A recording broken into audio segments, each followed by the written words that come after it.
Jiang Chen, let's break up. Back then I was immature, and actually thought you were someone I could entrust my whole life to. Only now do I realize just how childish those thoughts were.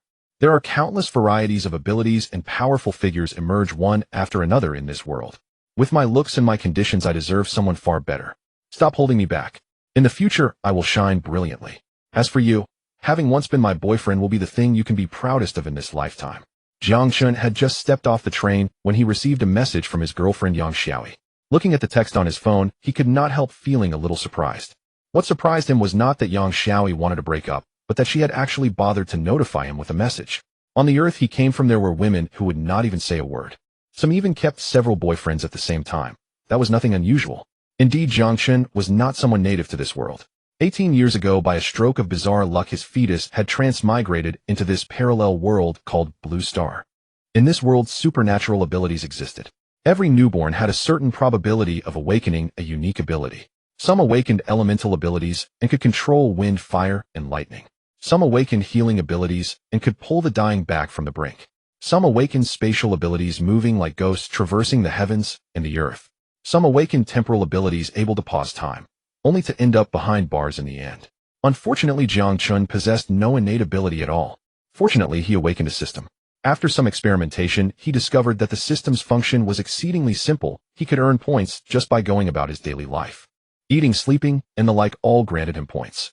Among them, combat yielded the greatest number of points. By allocating these points, he could raise his various attributes.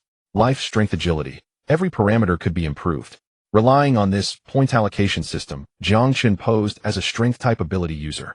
With a single punch, he shattered the power testing machine, passed the ability assessment, and successfully enrolled in school. From primary to junior high, and from junior high to senior high, as his points accumulated, his attributes soared. By now, thanks to the charm of sheer numbers, Jiang Chen's strength had long surpassed that of ability users his age. In all kinds of competitions, he was invincible, consistently taking first place in ability assessments.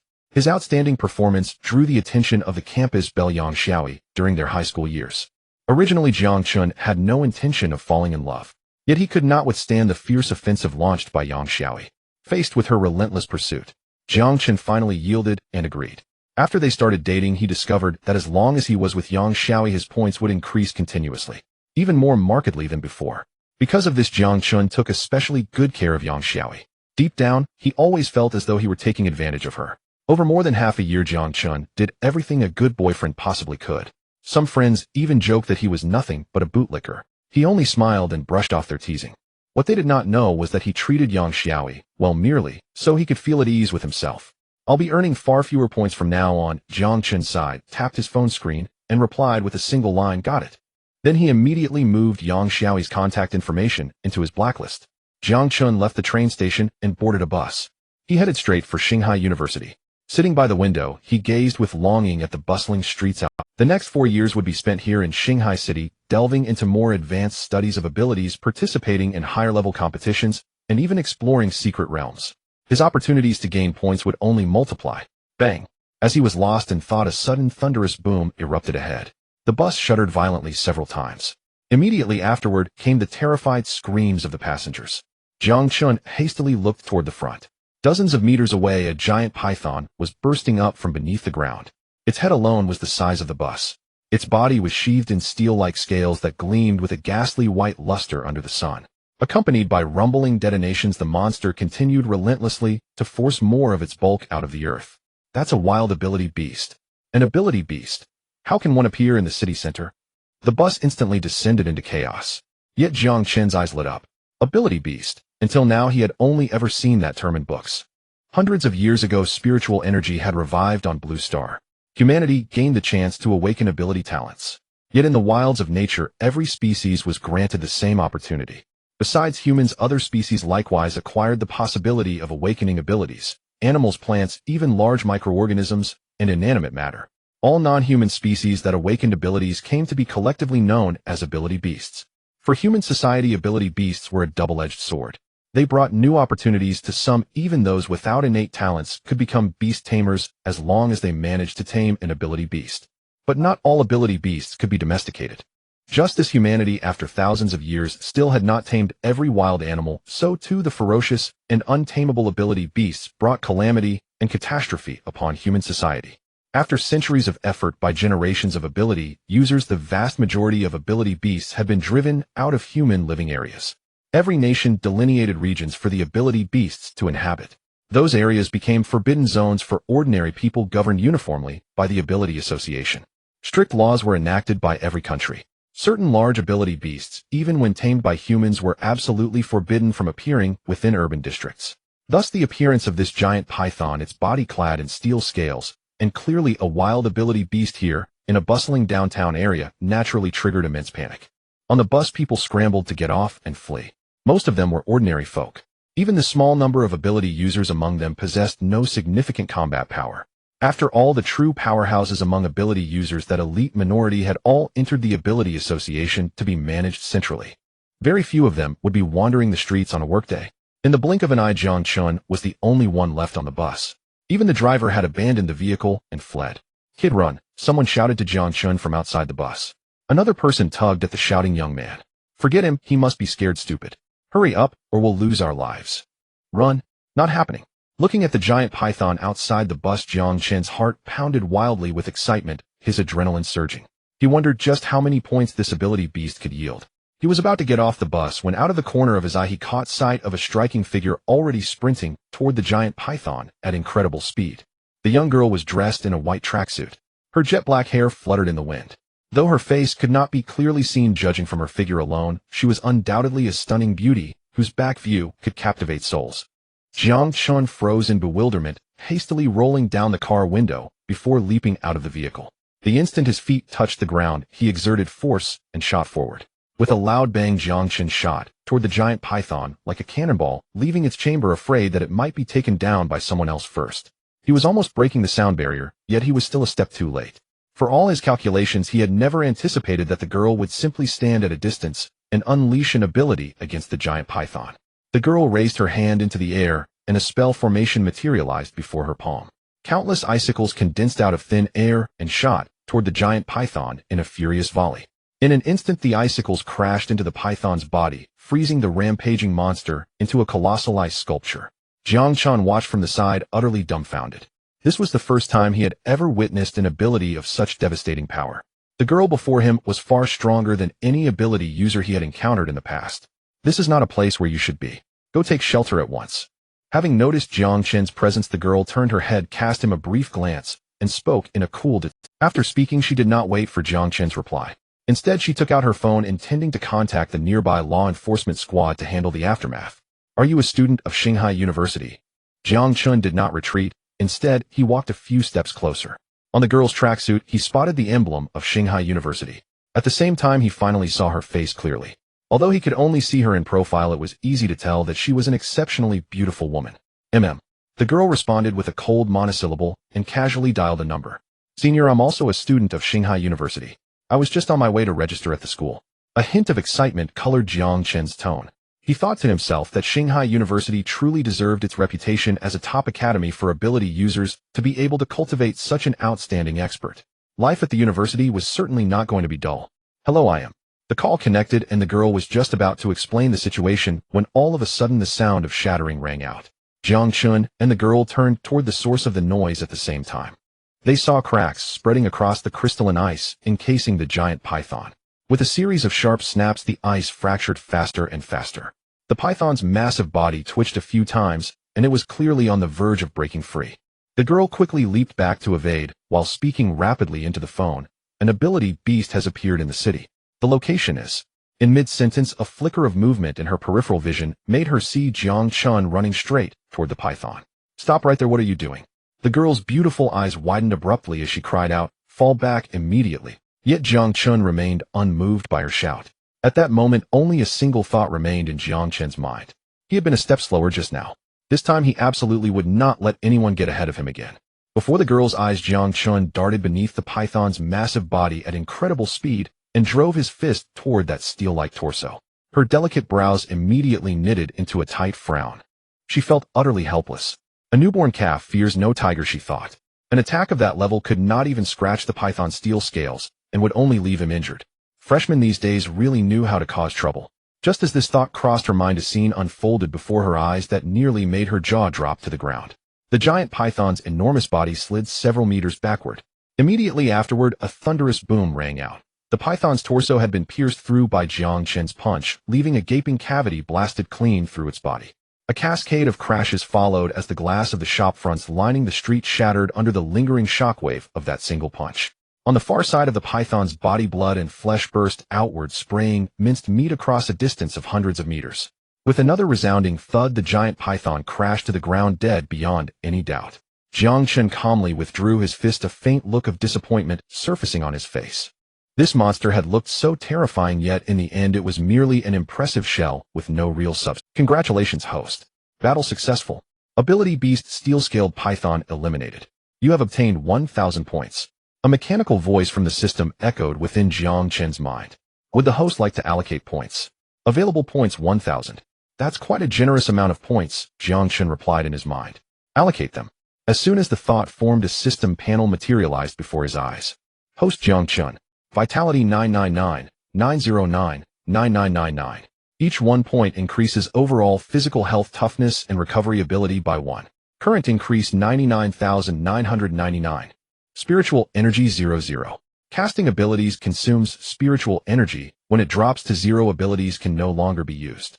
Strength 9,999. Each 1 point increases physical power by 1.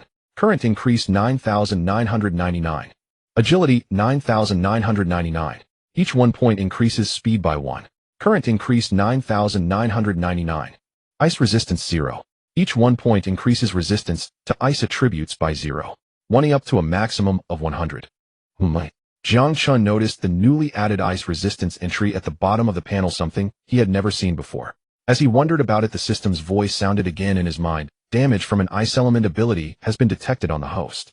Congratulations, host. A new allocatable attribute has been unlocked, ice resistance. Jiang Chen glanced at his fist, which was still emitting a faint chill. A glimmer of understanding flashed in his eyes. It seemed that whenever he suffered damage, the system would unlock a new attribute to receive points. Until now, he had always ended battles in an instant and had never been injured. Just now, however, his fist had struck the ice encasing the python, and he had indeed felt a trace of cold seep in. What is the location, Miss Sue? At the same time, an anxious voice from the law enforcement squad came from the phone the girl was holding. The girl snapped out of her daze and answered casually, "It's already been taken care of." With that, she hung up and headed straight toward Jiang Chen. "You are a freshman?" Standing behind Jiang Chen, she asked, half in disbelief. That someone with such overwhelming strength was merely an incoming first-year student defied all reason. It was simply beyond imagination. "I have no reason to lie to you." Jiang Chen turned to face her and said calmly, "This is my..." As he spoke, he reached for his documents to prove his identity. After feeling around for a moment, his expression suddenly changed dramatically, and he dashed toward the bus at once. This was bad. His luggage was still on the bus. "Hey!" The girl was stunned for a moment, then hurried after him. Elsewhere at the Shanghai City Ability Law Enforcement Squad headquarters, tension was mounting. Find out quickly which road segment the Ability Beast appeared on.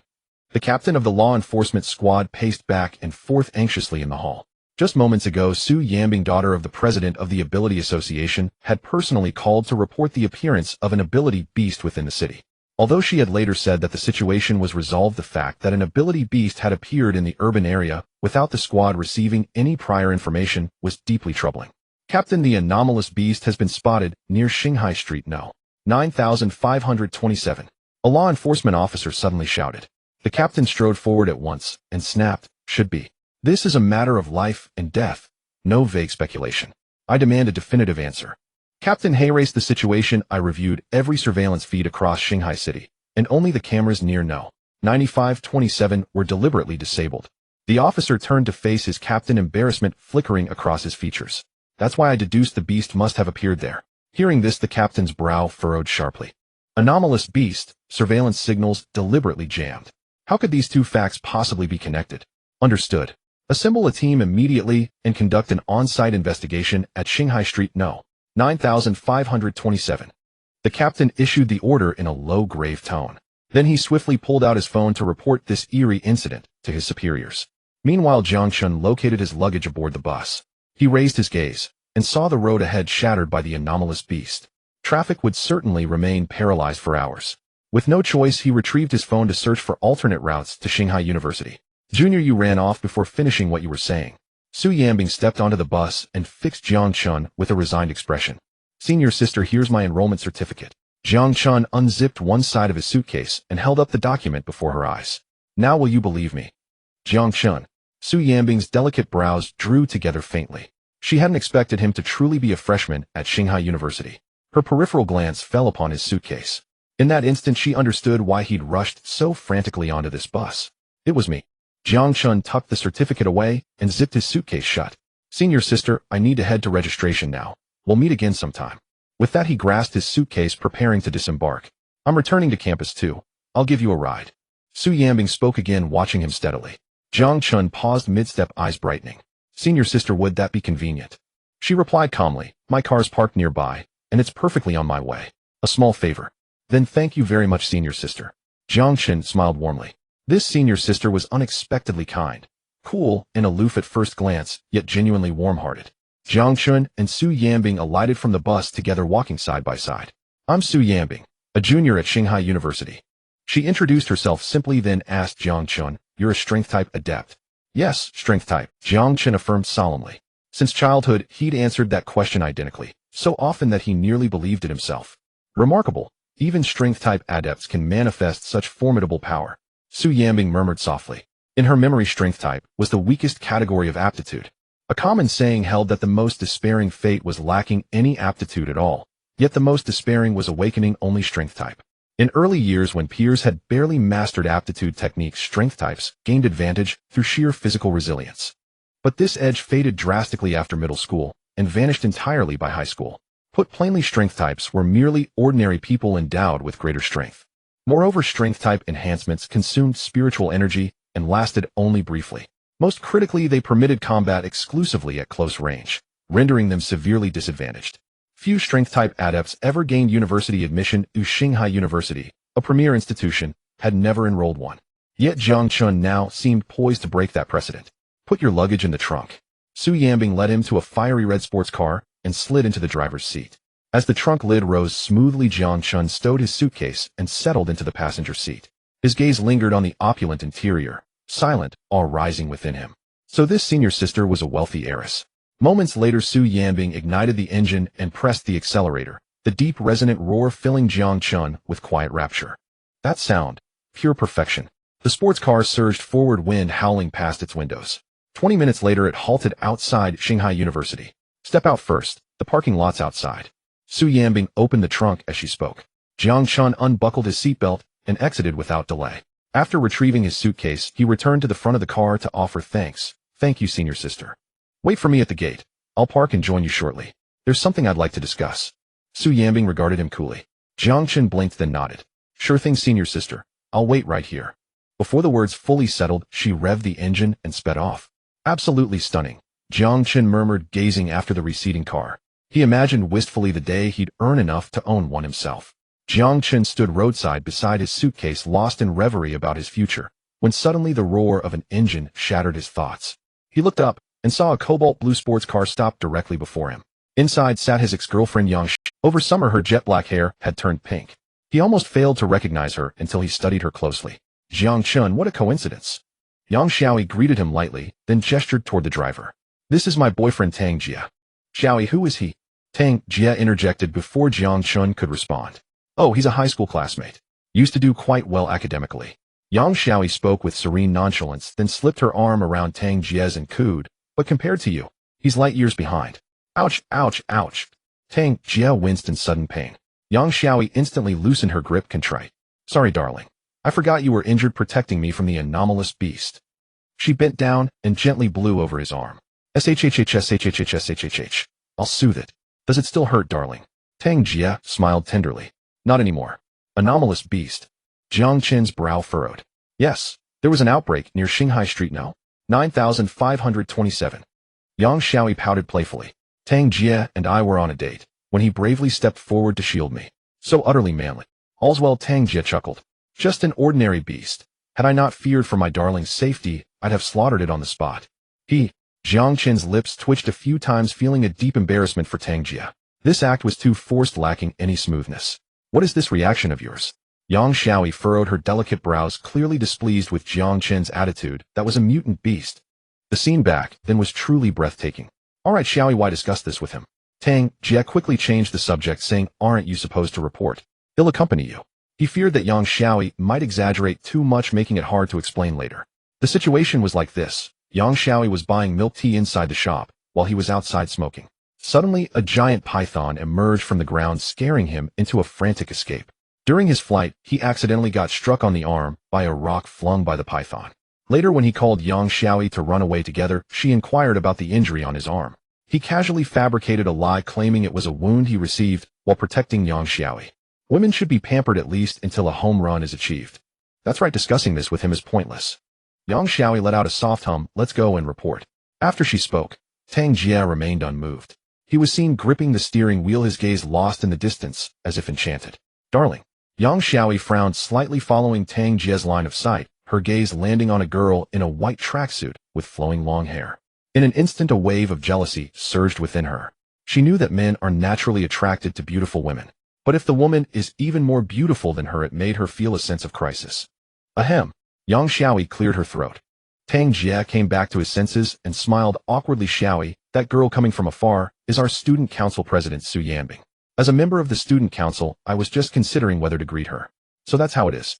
Yang Xiaoyi's eyes lit up excitedly, saying, darling, go greet her, and introduce. She knew that the student council at Shanghai University held significant weight. Building a good relationship with the president could only bring benefits. Not to mention they had just started school. There might even be a chance to join the student council. Tang Jie nodded and immediately opened the door to get out. Yang Xiaoyi followed closely behind. The two walked towards Su Yanbing together. President Su. Tang Jie awkwardly greeted her. However, Su Yanbing merely glanced at them and replied, any matters can wait until school starts. Saying this, she walked straight past Tang Jie and Yang Xiaoyi. Tang Jie immediately showed a look of embarrassment, quietly lowering his voice to Yang Xiaoyi. President Su is just this cold, never initiates greetings. Don't worry, after school starts he'll look for opportunities to. But before he could finish his sentence, he watched as Su Yanbing approached Jiang Chen and proactively said, sorry to keep you waiting, let me take you to handle your enrollment procedures. Okay, senior. Jiang Chen smiled, pulling his suitcase and following beside Su Yanbing. The two walked side by side into the school gate. Tang Jie stared at Su Yanbing's retreating figure, his words abruptly cut off. His face revealed a look of utter disbelief. You a high school classmate? No, President Su. He looked in astonishment at Yang Xiaoyi, tentatively asking. Impossible. Yang Xiaoyi responded, equally stunned, her surprise matching Tang Jie's. Jiang Chen's parents were both workers in a small town. Their daily routine revolved around school and home, and when they were dating in the past, they were utterly clueless about romance. How could such a man possibly know the president of the student council at Shanghai University? Then, what is this situation? Tang Jie was confused, unable to understand. Could it be that he found President Su's wallet on the road? Yang Xiaoyi frowned and speculated, or did President Su hit him with her car? Tang Jie nodded thoughtfully. President Su is known for being cold and never owes anyone favors. What you said is quite possible. Then it must be like that. I said, how could that guy Jiang Chen possibly know President Su? Achoo. Jiang Chen walked along the road, unable to hold back a sneeze. He thought it must be that woman Yang Xiaoyi gossiping about him behind his back. Do you know that girl from earlier? Su Yanbing glanced at Jiang Chen, curiously asking. Oh, she was my ex-girlfriend. Jiang Chen was taken aback. Yes. What's wrong? Su Yanbing paused, looking at Jiang Chen, a hint of surprise appearing in her beautiful eyes. Jiang Chen froze. Yeah. What about it? You just started your first year of university and already have an ex-girlfriend. Su Yanbing blinked her beautiful eyes. Isn't that early dating? Not really. Jiang Chen awkwardly said, I was already of age back then. Nonsense. Su Yanbing sighed, forget it, I can't be bothered with you young people. The reporting point is just ahead, hurry up. Jiang Chen looked up at the reporting area, pulled his suitcase, and walked over. On the way he turned back and muttered softly, so what if she's 2 years older? It's like she's acting as if she's so much older. What are you looking at? Hurry and report. After you're done, come find me. I have something to tell you. Su Yanbing called out to Jiang Chen, and after speaking she walked towards a nearby pavilion. Oh, Jiang Chen helplessly pouted. So fierce, like a mother tiger. No wonder she's so sensitive about early dating. This senior probably has never been in a relationship. But with her personality, whoever wants to date her in the future is bound to be in for a disaster. Half an hour later, Jiang Chen finished the enrollment procedures in line. When he turned around, he found that Su Yanbing was nowhere to be seen. After looking around, he became too lazy to search and turned towards the dormitory building. On the other side, Su Yanbing was holding her phone, making a call in a deserted corner. That I know, will be careful. The mutant beast didn't hurt me, I know. Can you please stop nagging? Su Yambing frowned, feeling extremely impatient with her father's incessant nagging as the president of the Mutant Association. On the other end of the line, Qin Tairan was taken aback, speaking with a tone of resignation. Girl, even if you find me tedious, you shouldn't tell such lies. He received a report from the enforcement team that at 9527 Shanghai Street, there was a mutant beast, the steel scale python. Based on the danger level of mutant beasts classified from S to F, the steel scale python possesses at least level strength. Mutants also have levels ranging from S to F. However, the classification standard for mutant beasts is higher than that for mutants. To defeat a level mutant beast, at least an A-level mutant is required. To achieve a one-hit kill, one must be at least at S level or even above S level. Generally speaking, the most outstanding mutants in the Mutant University only reach entry-level C. Even his own daughter Su Yambing, a top-tier genius among millions, should only have entry-level B strength. Now Su Yambing actually claimed that a freshman had killed a level mutant beast with a single punch. It's as if she thinks her old man is a fool. What would I gain from lying to you? He'll show you and you'll see. Su Yambing said, stepping out from the corner of the pavilion, simultaneously switching the voice call to video. With your sharp eyes, you should be able to see he's extraordinary. Hey, where is he? Su Yambing pointed the camera towards the square, but before she could finish her sentence, she discovered Jiang Chen had vanished without a trace. He wasn't in the registration line, and there was no sign of him around. This guy had clearly instructed her to find him after the registration was finished. He actually left without a word. Among these freshmen, there are indeed a few with decent talent, but they are far from being able to kill a mutant beast with one punch. In the phone, Qin Tairan's voice sounded helpless. Su Yambing sighed. He's already gone. I'll let you see him when I have the chance. Qin Tairan chuckled helplessly. All right, I understand. Su Yambing rolled her eyes. Sarcastically, he clearly doesn't believe me, yet claims to understand. What does he understand? Just then a phone call came in. I have something else to attend to. Him hanging up. Be careful if you encounter a mutant beast, Qin Tairan urged urgently. Before he could finish his sentence, Su Yambing hung up the phone directly and answered a new incoming call. A respectful voice came from the other end. President Su, we need your confirmation regarding the venue arrangement for the freshman division exam. I understand. It'll head over right away. Su Yambing walked briskly towards the office building of the student council, her pretty face regaining its usual cold demeanor. Meanwhile, Jiang Chen, pulling a suitcase, found his assigned dormitory. He took out his key, ready to open the door, only to find it was not closed. So he pushed the door open directly. As soon as he entered, what came into view were two large beds. The dormitory at Shanghai University is a two-person room. His roommate had already arrived first. He saw a slightly chubby boy lying on the bed, scrolling through his phone. Hearing the sound of the door opening, the chubby boy slowly looked up, and his gaze landed on Jiang Chen's face. He smiled broadly, immediately put down his phone, sat up straight, and cheerfully said, Bro, you're here. Let me introduce myself. My name is Li Xian. Jiang Chen. Jiang Chen responded with a smile, walking into the dormitory while looking around. Shanghai University truly lives up to its reputation as a top-tier mutant academy. The dormitory is well equipped with excellent lighting. On the wall directly facing the two beds, there is even a television. The layout is reminiscent of a hotel standard room. Bro, what type of mutant are you? At this moment, Li Xian actively started a conversation, engaging Jiang Chen. Oh, I'm of the strength type. After placing his luggage, Jiang Chen replied calmly. Strength type. Li Xian was taken aback. A playful smile appeared on his lips. Bro, since we're roommates, there's no need to hide it, right? Besides, we haven't been assigned to a class yet. We might not even be in the same class, so there's no competitive relationship. I really am of the strength type. Jiang Chen sat on the bed, looking at Li Xian with a serious expression. All right, strength type. Li Xian chuckled, glancing at the cola on the nearby table. Bro, do you want a drink? Sure. Jiang Chen agreed, without hesitation. Initially, he was worried that his roommate would be difficult to get along with. It seems that this roommate is quite nice and warm-hearted. Just as he was about to get up to fetch the cola, he heard Li Xian say, No need, I'll get it. Just as he finished speaking, Li Xian waved his hand. To Jiang Chen's astonishment, the two bottles of cola on the table suddenly floated into the air and flew straight to Li Xian's palm. With a clap, Li Xian caught one bottle of cola in each hand. He then handed one bottle to Jiang Chen. You must be a space-type mutant. Jiang Chen's eyes lit up as he took the cola, asking Li Xian in amazement. As soon as he finished speaking, suddenly a system prompt rang in his mind.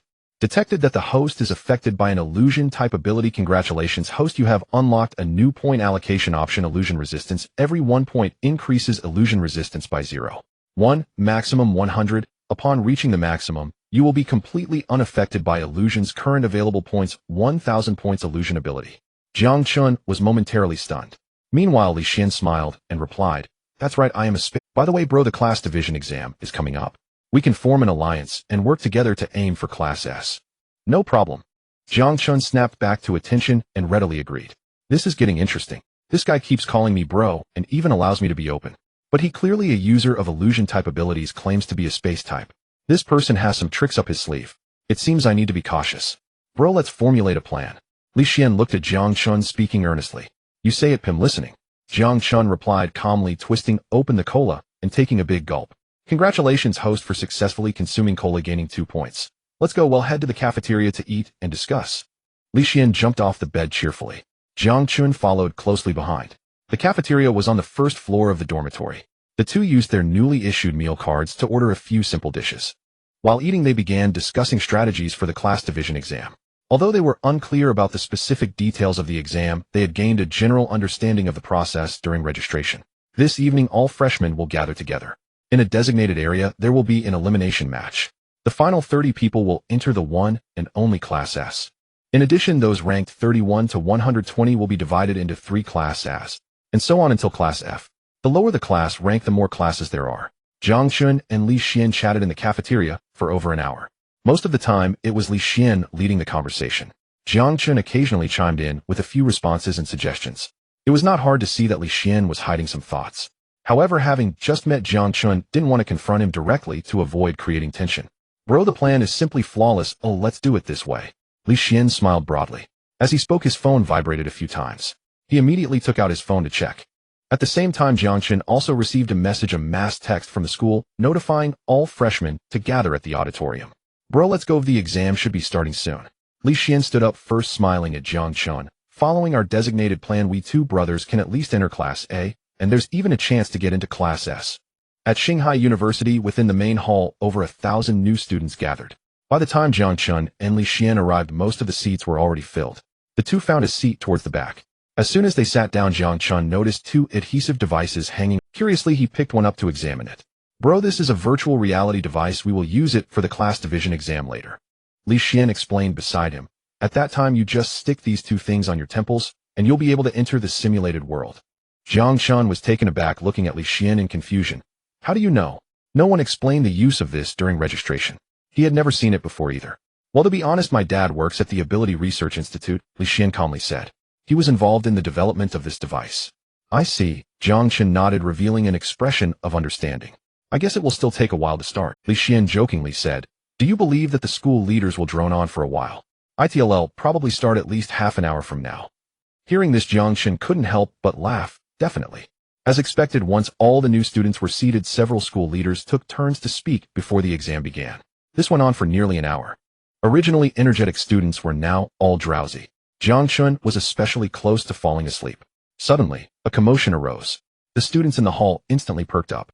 What is it about to start? Jiang Chen straightened up and asked Li Xian in confusion. Not yet. Li Xian was staring at the podium, excitedly saying, the student council president Su Yanbing is about to speak. I heard during high school that the student council president of Shanghai University is a great beauty. Seeing her today, it's truly deserved. Slurping sounds. The senior sister was simply too beautiful. That face, those long legs, TSK. She blocked her legs when she walked to the podium. Jiang Chen frowned and looked towards the podium, landing on Su Yanbing. Unexpectedly, this senior sister was quite the influential figure at the school, popular among the newcomers. The only pity is that President Su's personality is too cold, like an iceberg. Li Xian stared at Su Yanbing and spoke again. By the way, there's also a rumor that her family is quite well off with a significant background.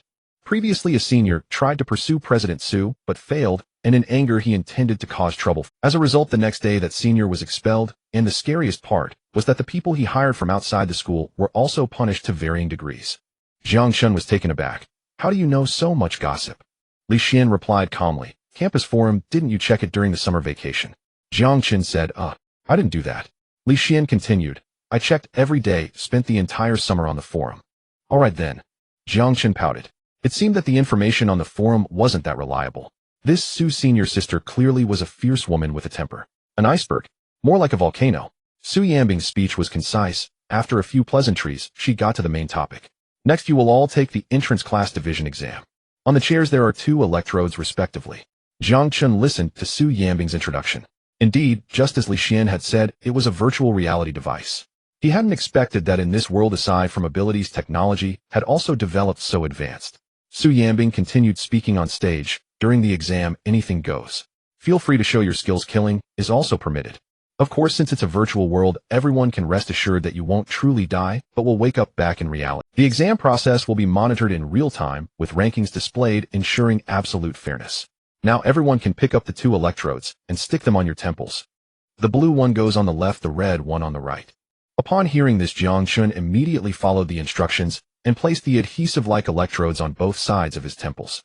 In an instant, he felt a slight electric current surge through him. However, nothing else happened. Hey, is mine broken? Jiang Chen hurriedly asked Li Xian, but he found that Li Xian had already slumped against the backrest and fallen asleep. Looking to the other side, he noticed that many new students had also dozed off. TSK. Jiang Chen inhaled sharply. This is bad. This has nothing to do with being an ability user. I hope I won't be exposed because of a class division exam. In his anxiety, he noticed the adjusting device on the side of the chair. It was divided into 5 levels from 1 to 5. With a mindset of trying anything, he began to adjust the knob. Level 2. Level 3. As the levels increased, the current gradually intensified. Only at level 5 did Jiang Chen feel a bit drowsy. Yet he still couldn't fall asleep and enter the virtual space. 1 sheep, 2 sheep, 3 sheep. Helpless Jiang Chen began to close his eyes and count sheep. He didn't know how long had passed before he finally fell into a deep sleep. When he opened his eyes again, Jiang Chen found himself in a dense forest. Did it work? Jiang Chen blinked and muttered softly, "This should be the virtual world, right?" He quickly brought up the system panel and found that it was still functional. The anxiety in his heart finally settled. He was worried that the system would fail upon entering the virtual world. Fortunately, the system's capabilities were still robust. "Bro." At that moment, Li Xian's voice came. "Why did you take so long to come in?" Jiang Chen turned to see Li Xian walking out of the woods. Now he was completely certain that this was the virtual world. "Oh, there was a little issue." Jiang Chen smiled awkwardly and curiously asked, "How did you find me?" "Aren't we sitting together?" Li Xian replied. "After entering the virtual world, people sitting close together will be within a range of about 100 meters. I circled around several times before finally finding you." Jiang Chen nodded, noticing that Li Xian's outfit was exactly the same as in reality, except he had an additional bag at his waist. Looking down, he also found a similar bag at his waist. He remembered Su Yanbing mentioning the rules earlier. Each person started with 10 gold coins. The exam was limited to 3 hours. The final ranking would be based on the number of gold coins each person had. If one died before the time was up, it would count as elimination, resulting in the lowest ranking. Jiang Chen opened the bag at his waist and took a look. Sure enough, the initial 10 gold coins were in this bag. "Let's go, we will act according to plan." Li Xian looked at Jiang Chen and said, "This forest is huge, 3 times the size of the school's back mountain, but the terrain is similar. I have previously explored the terrain of the back mountain. Follow me, buddy. They'll take you to grab some gold coins."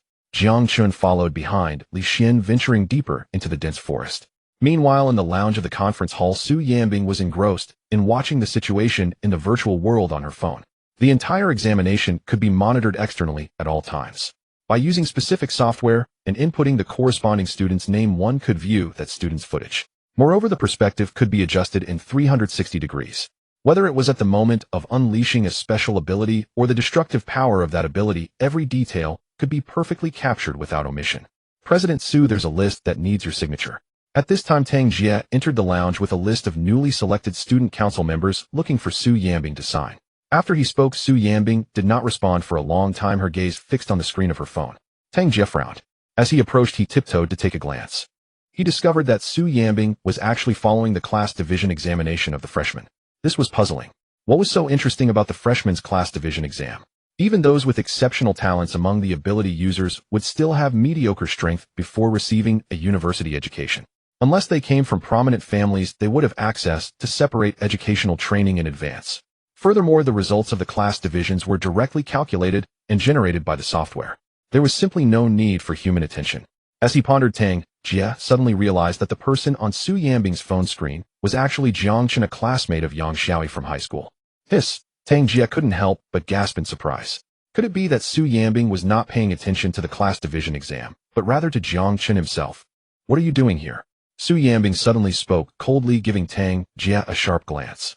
Tang Jie was startled and shivered quickly, saying, "President Su, I came to deliver the list of newly selected student council members. Needing your signature for confirmation." "Just leave it there, I'll sign it later." Su Yanbing responded indifferently, continuing to observe the footage on her phone. "Then, he'll take my leave." Tang Jie quickly retreated, as if fleeing. Su Yanbing glanced at him, but paid it no mind. She continued to focus on Jiang Chen's performance, noticing that he was always following Li Xian. The two of them seemed to be wandering aimlessly in the forest like headless flies. A trace of helplessness appeared on her charming face. What is this guy playing at engaging in a game of pretend alliances? Su Yanbing felt a surge of anxiety. She was thinking about recording a video to send to Qin Taiyan. It's finally coming. Suddenly, Su Yanbing sensed a change in the situation, and a glimmer of anticipation lit up her beautiful eyes. In the virtual space, Jiang Chen was walking when he suddenly leaped high and landed on a nearby tree branch. Li Xian also dodged to the side. The next moment, a nearly 2-meter diameter clump of earth smashed down onto the spot where they had just been. Had they not dodged in time, they would have been crushed to pieces, facing immediate elimination. Damn, an ambush. Li Xian gasped, turning to Jiang Chen. Bro, are you okay? I'm fine. The voice came from above. Jiang Chen stood on the tree branch, vigilantly surveying the surroundings. Bro, we're being ambushed. Li Xian spoke again. I wasn't paying attention just now. Did you notice where the clump of earth came from? Just then he suddenly sensed something was off. Looking down, he found his right leg wrapped in dirt. The brown earth seemed alive, continuing to creep upward. In an instant it had reached his knee, firmly immobilizing him. We're doomed. Li Xian's face stiffened, his heart sinking. I didn't notice either. Jiang Chen observed while saying, he's hidden now, but he will definitely attack again. Be careful. Li Xian said bitterly. Bro, I can't be careful anymore. I've already been caught. This is the end for me. Jiang Chen was taken aback, looking at Li Xian. He saw that Li Xian was restrained in place, unable to move. Halfway through the exam, and I'm already done for. Li Xian looked like he was about to cry, saying to Jiang Chen, I'm definitely finished. You must take my share and live. Jiang Chen furrowed his brow, formulating a plan in his mind. I know what to do. As he spoke, he leaped. At the moment he landed, the system's prompt sounded in his mind. Detected that the host has sustained damage from Earth-type abilities. Congratulations, host, you have unlocked a new attribute point option, Earth Resistance. Current available attribute points 32. Looking down, indeed, one of his legs was wrapped in dirt, suffering from the same trick. Bro. You. What are you? Li Xian looked speechless, sighing. I thought you had a good idea, but it turns out you were just going to die with me. Well, I guess that counts as being a brother. As he spoke, a clump of earth twice the size of the previous one was thrown from a distance. The shadow passed overhead, blocking out the sun. Li Xian sighed, already closing his eyes in resignation. But at that moment, Jiang Chen, completely unaffected by the dirt's restraint, suddenly leaped up and punched the clump of earth.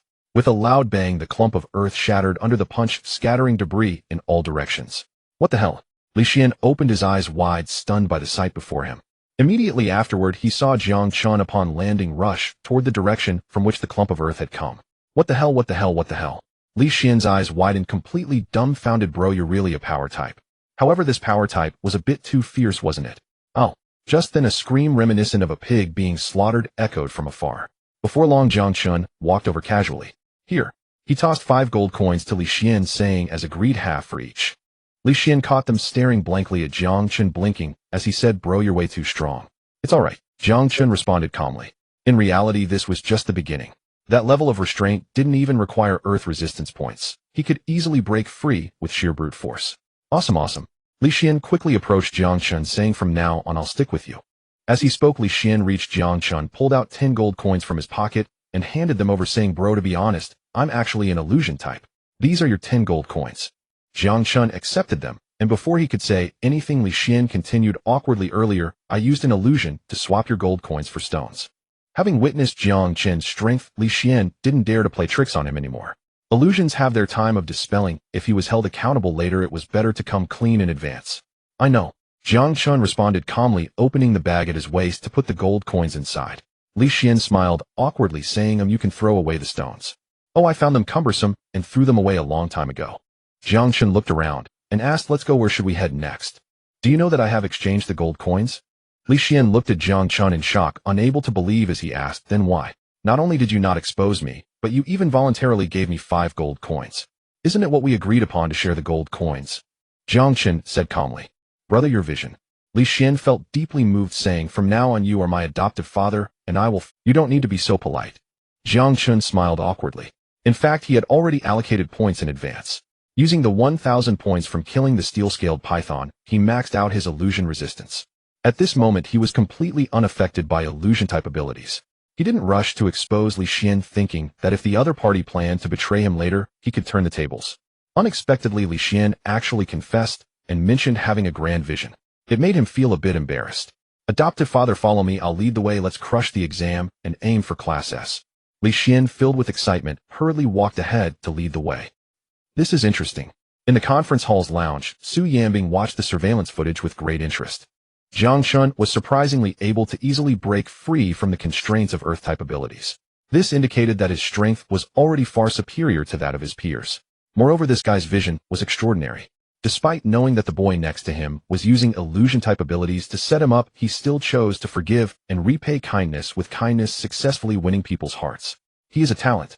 Su Yanbing developed a strong interest in Jiang Chen, her beautiful eyes fixed on the phone screen, watching intently. Wow, brother, impressive.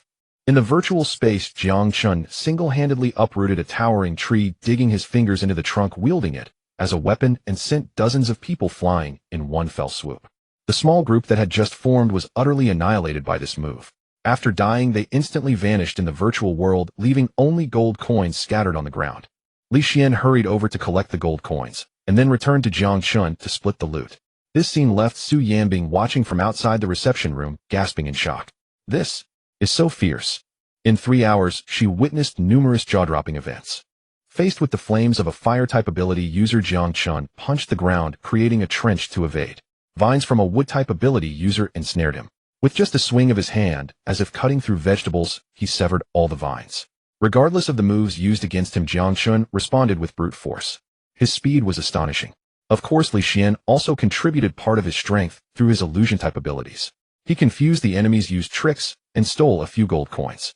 However, compared to Jiang Chen's contributions, it could be said to be negligible. Oh no! Su Yanbing looked at the screen, where Jiang Chen was leisurely.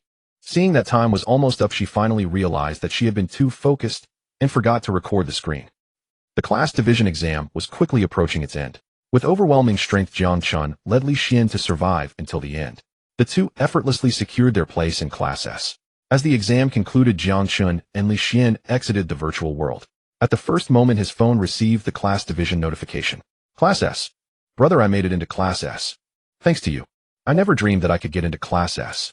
Li Xian was incredibly excited, almost wanting to hug Jiang Chen and give him a kiss. Tonight, I'll treat, we must celebrate. No problem. Jiang Chen calmly replied and took a screenshot of the notification message. He forwarded it into the family of mutual love group. Mom Jiang, son, you're amazing, Class S. Mom Jiang, congratulations and prosperity. Looking at the red envelope sent by his mom, Jiang Chen was about to accept it when his father got to it first. Mom Jiang, distant wolf spit out the red envelope. It's for my son. What are you claiming it for? Dad Jiang, congratulations and prosperity. Jiang Chen opened it to find only 0. His face instantly darkened. He knew in his heart that his mom would never be so stingy. Dad Jiang, flower blooming and wealth. The red envelope has been sent. My phone is about to shut down. I'll talk later. Jiang Chen was just about to take a screenshot for evidence when he saw his dad sent this message first. With no choice, he had to temporarily give up. In the grand hall, chaos reigned. Some were happy while others were worried. But most were complaining, as there were only a few classes ranking at the top. Combining Class S and Class A, there were less than a handful. After the exam ended, the school leaders appeared again, nagging one by one. The students originally looked forward to seeing Su Yanbing again. But until the meeting was over, Su Yanbing still did not show up. Exiting the hall, Jiang Chen and Li Xian headed straight back to the dormitory. After a hearty meal in the cafeteria, the two finally returned to their dorm to rest. The next morning, Jiang Chen woke up leisurely. Immediately, the system's prompt sound echoed in his congratulations to the host for successfully resting and gaining 10 points. Including the points accumulated from the competition and meals, he had now amassed a total of 610 points. Jiang Chen slowly got up, just yawning, when he heard Li Xian's voice beside him. Brother, I bought breakfast for you. Hurry and wash up. After eating, we'll head to the classroom. So polite. Jiang Chen was taken aback and, coming to his senses, saw the breakfast laid out on the table. Several large boxes of food looked exceptionally abundant. Not polite, this is just the beginning. Li Xian said with a smile. Didn't I tell you? From now on, if I'm following you as a younger brother, I must show sincerity. You guy? Jiang Chen smiled, but said nothing. After getting up, getting dressed, and washing up briefly, he sat down to eat breakfast. Brother, in our Class S, there are only 30 people. Li Xian sat beside him, looking at the notification on his phone, saying, 18 boys, 12 girls. I wonder if there are any beauties among these girls. Mentioning Class S, he still couldn't hide his excitement. Whether there are beauties or not, it doesn't matter, Jiang Chen said while eating. How can it not matter? Li Xian said seriously. The more beauties, the more pleasing to the eye. Just looking doesn't help you with your own. Jiang Chen smiled. What can we do? Li Xian grinned. What if we could? Jiang Chen understood the implication in Li Xian's words and helplessly said, aren't you eating?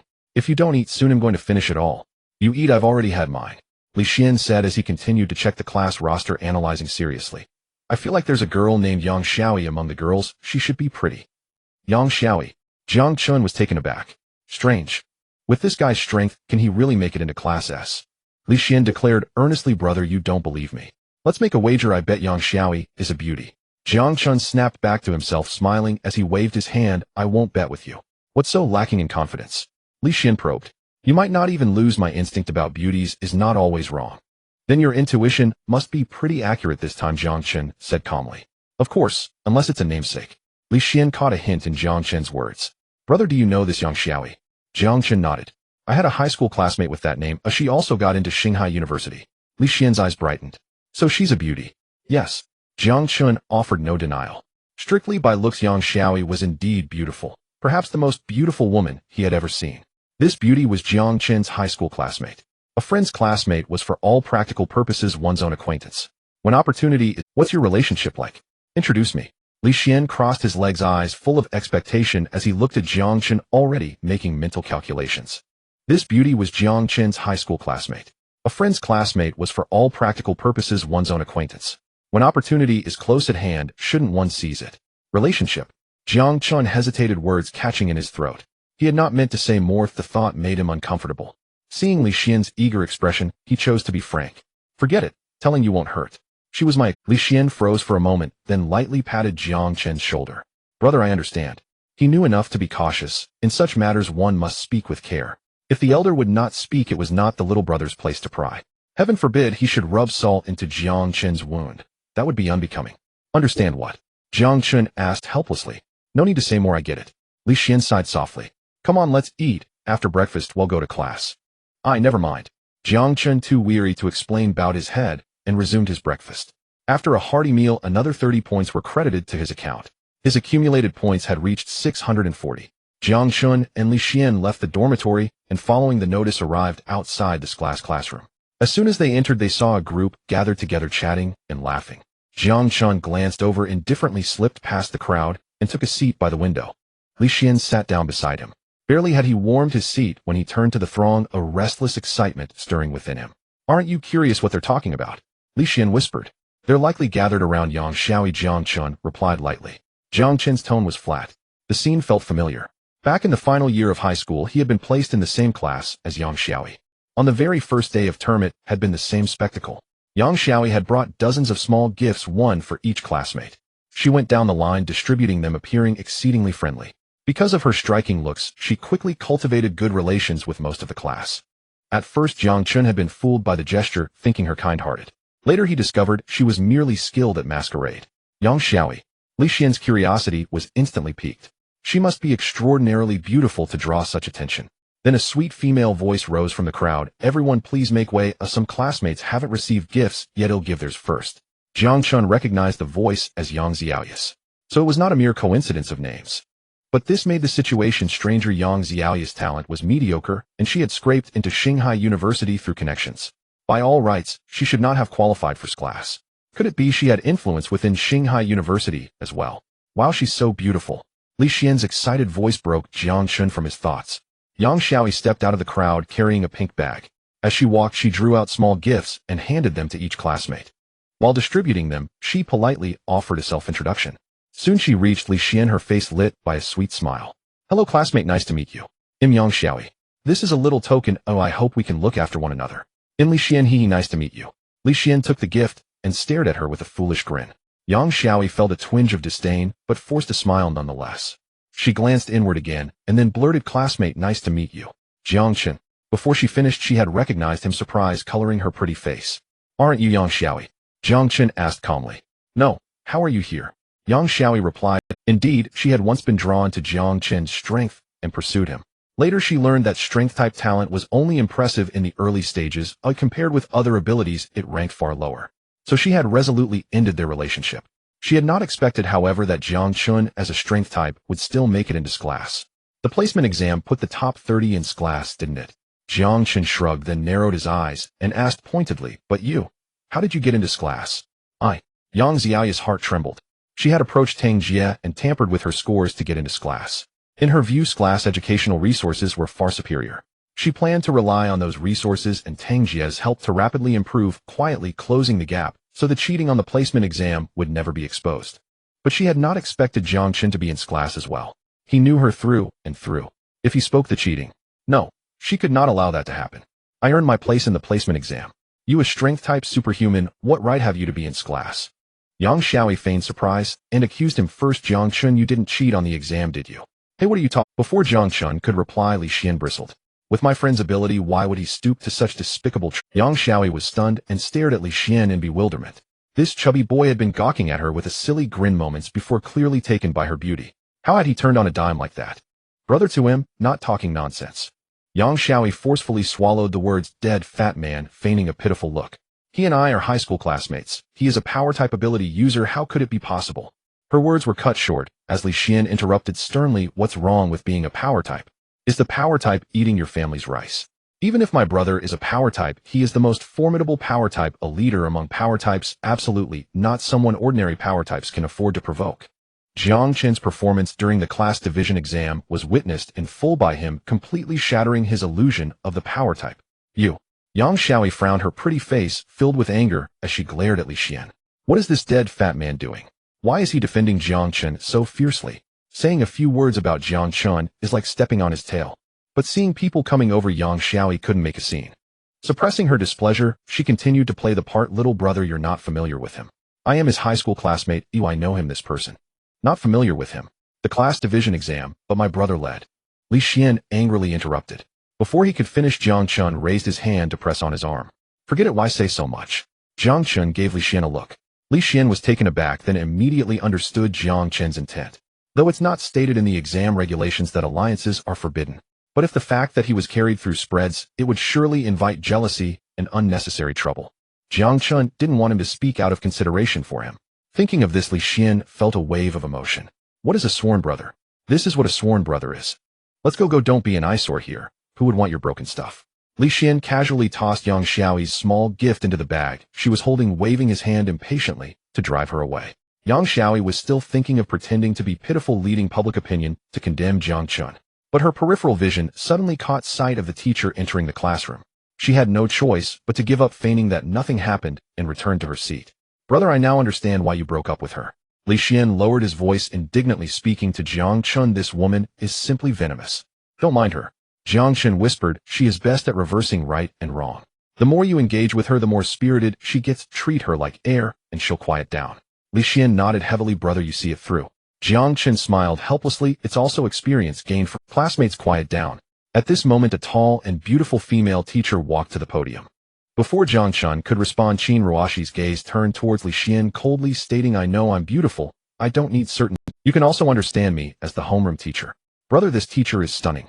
Li Xian's eyes lit up as he lightly nudged Jiang Chen with his elbow, unable to hide his excitement. Before Jiang Chen could respond, Qin Ruoshi's gaze turned towards Li Xian, coldly stating, I know I'm beautiful. I don't need certain students to remind me. Li Xian's heart trembled, and he hurriedly bent down. No. Can even be heard at this low volume. Jiang Chen felt a bit awkward under Qin Ruoshi's gaze, slowly slumping down, lowering his voice to say, don't say anything. We are all ability users. Qin Ruoshi gradually shifted her gaze to the side and continued, in this class, I hope everyone will be cautious with their words and actions, especially jokes about teachers are absolutely not allowed. Her voice softened, but carried an inexplicable pressure.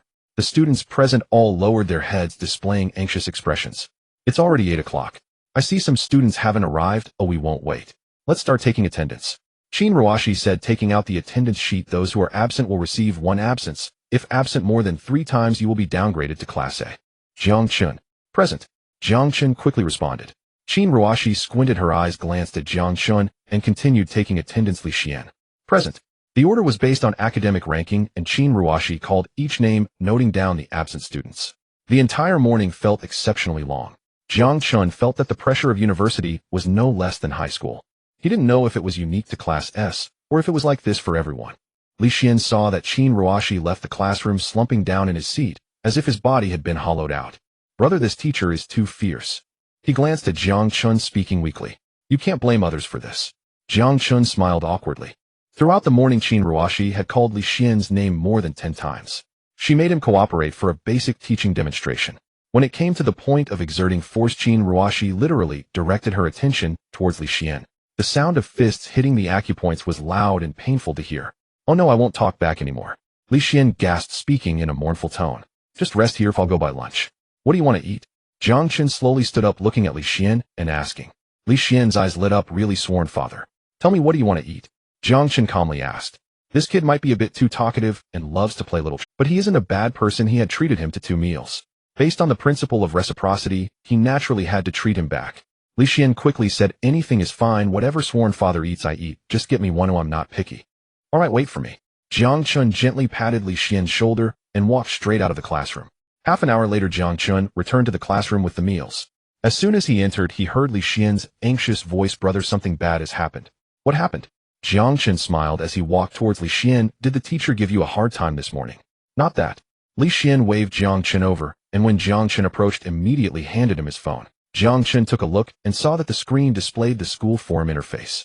Upon closer inspection, he found overwhelming posts, all titled S-Class, Jiang Chen Class Division Exam Cheating. "Brother, this must have been done by that Yang Xiaoyi." Li Xian said indignantly, "I can't believe it. How can she be so shameless? Don't speak recklessly. I'll be careful." She bites back and accuses you of defamation. Jiang Chen returned the phone to Li Xian, walked to his seat, and slowly sat down. "Come, let's eat." Li Xian was taken aback. "Brother, such a big issue, and you still have the mood to." Jiang Chen replied indifferently, "Don't think too much. Let's eat first." "You really do have patience, don't you?" Li Xian marveled at Jiang Chen's hearty appetite. Such a major event occurred, yet it hasn't affected his appetite at all. The fake can't be real, and the real can't be fake. With her causing such a ruckus, she can only end up shooting herself in the foot. Jiang Chen said, his voice tinged with excitement. "Moreover, she has created an opportunity for me." "What opportunity?" Li Xian asked, puzzled. "Isn't there a rule about this at school?"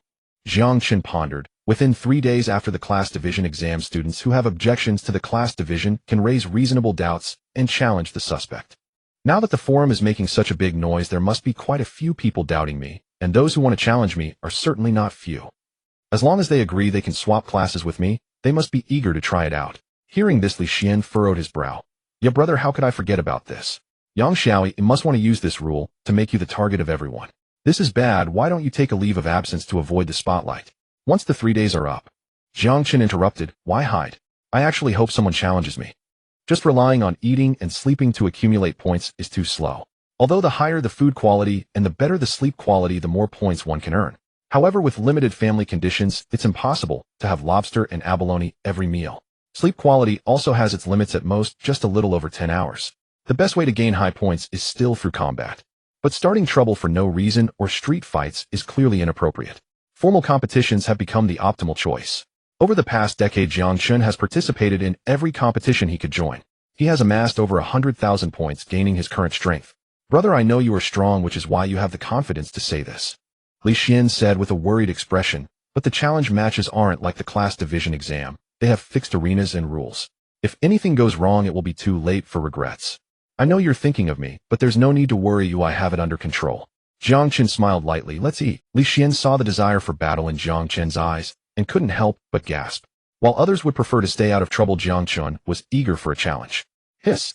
Is this what it means to be strong? Since Jiang Chen has chosen this path, he could only respect it and say no more.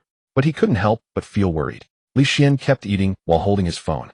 He constantly monitored the forum's developments. "Damn, Yang Xiaoyi has gone completely mad." Suddenly Li Xian exclaimed.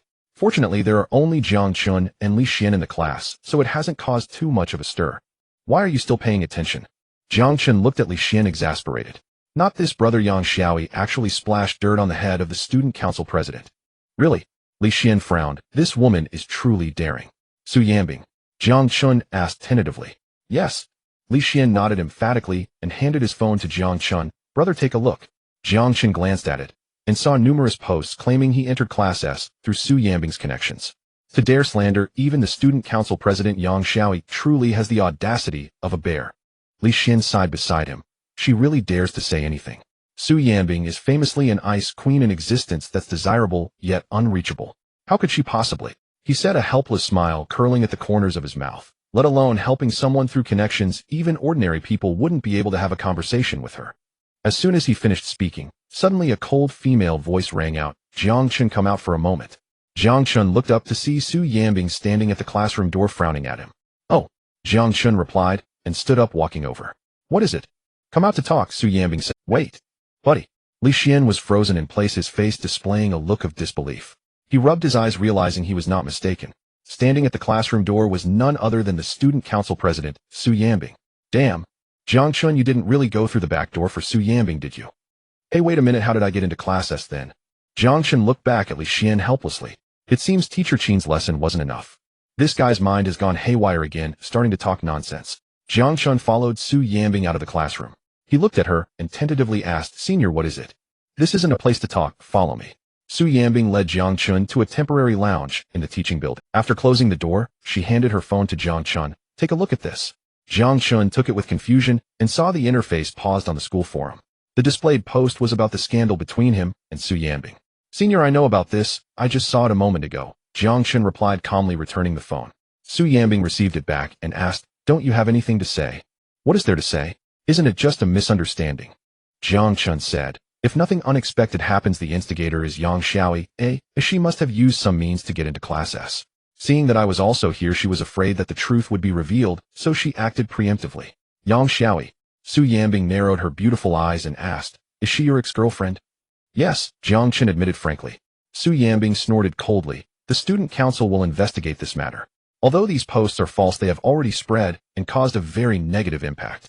It's manageable on my end, but on your side you might face quite a bit of trouble in the coming days. Hearing this, Jiang Chen cautiously asked, What trouble? The school has a rule regarding class division exams. You should know this, right?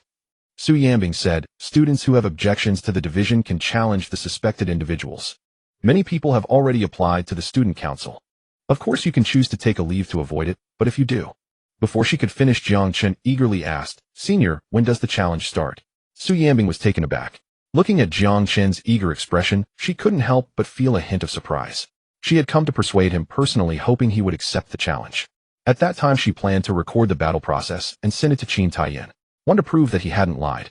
2, to recommend talent to her father. Yet unexpectedly, Jiang Chen had no intention of avoiding it at all, though instead, he was eager for the opportunity. Very well, I'll arrange it for you as soon as possible, Su Yanbing said coolly. But do not underestimate your opponent. The challenge will take place on the arena where matches are governed by rules. It is entirely unlike the freewheeling field combat of the division exams. Don't worry, senior sister, I know what I'm doing, Jiang Chen replied with quiet confidence. Before absolute strength, the constraints of rules are of little consequence. Su nodded, then abruptly shifted tone and asked coldly, When you registered yesterday, I told you to come find me afterwards. Why did you leave straight away? Jiang Chen faltered, a flush of embarrassment crossing his face. Senior sister, after I finished the formalities, I didn't see you and assumed you had left, so It wasn't even a few minutes. Couldn't you have waited for me? Su Yanbing fixed him with a stare, her voice full of reproach. Wait. Jiang scratched his head at a loss. Enough. There must not be a next time. Su sighed and said, Go now, prepare thoroughly for the challenge. Got it. Jiang agreed hastily and left the lounge in a rush. Su watched Jiang's retreating figure, a meaningful glimmer in her beautiful eyes. Jiang Chen strode briskly toward the classroom. In the corridor, many students turned to look at him with astonished, bewildered expressions.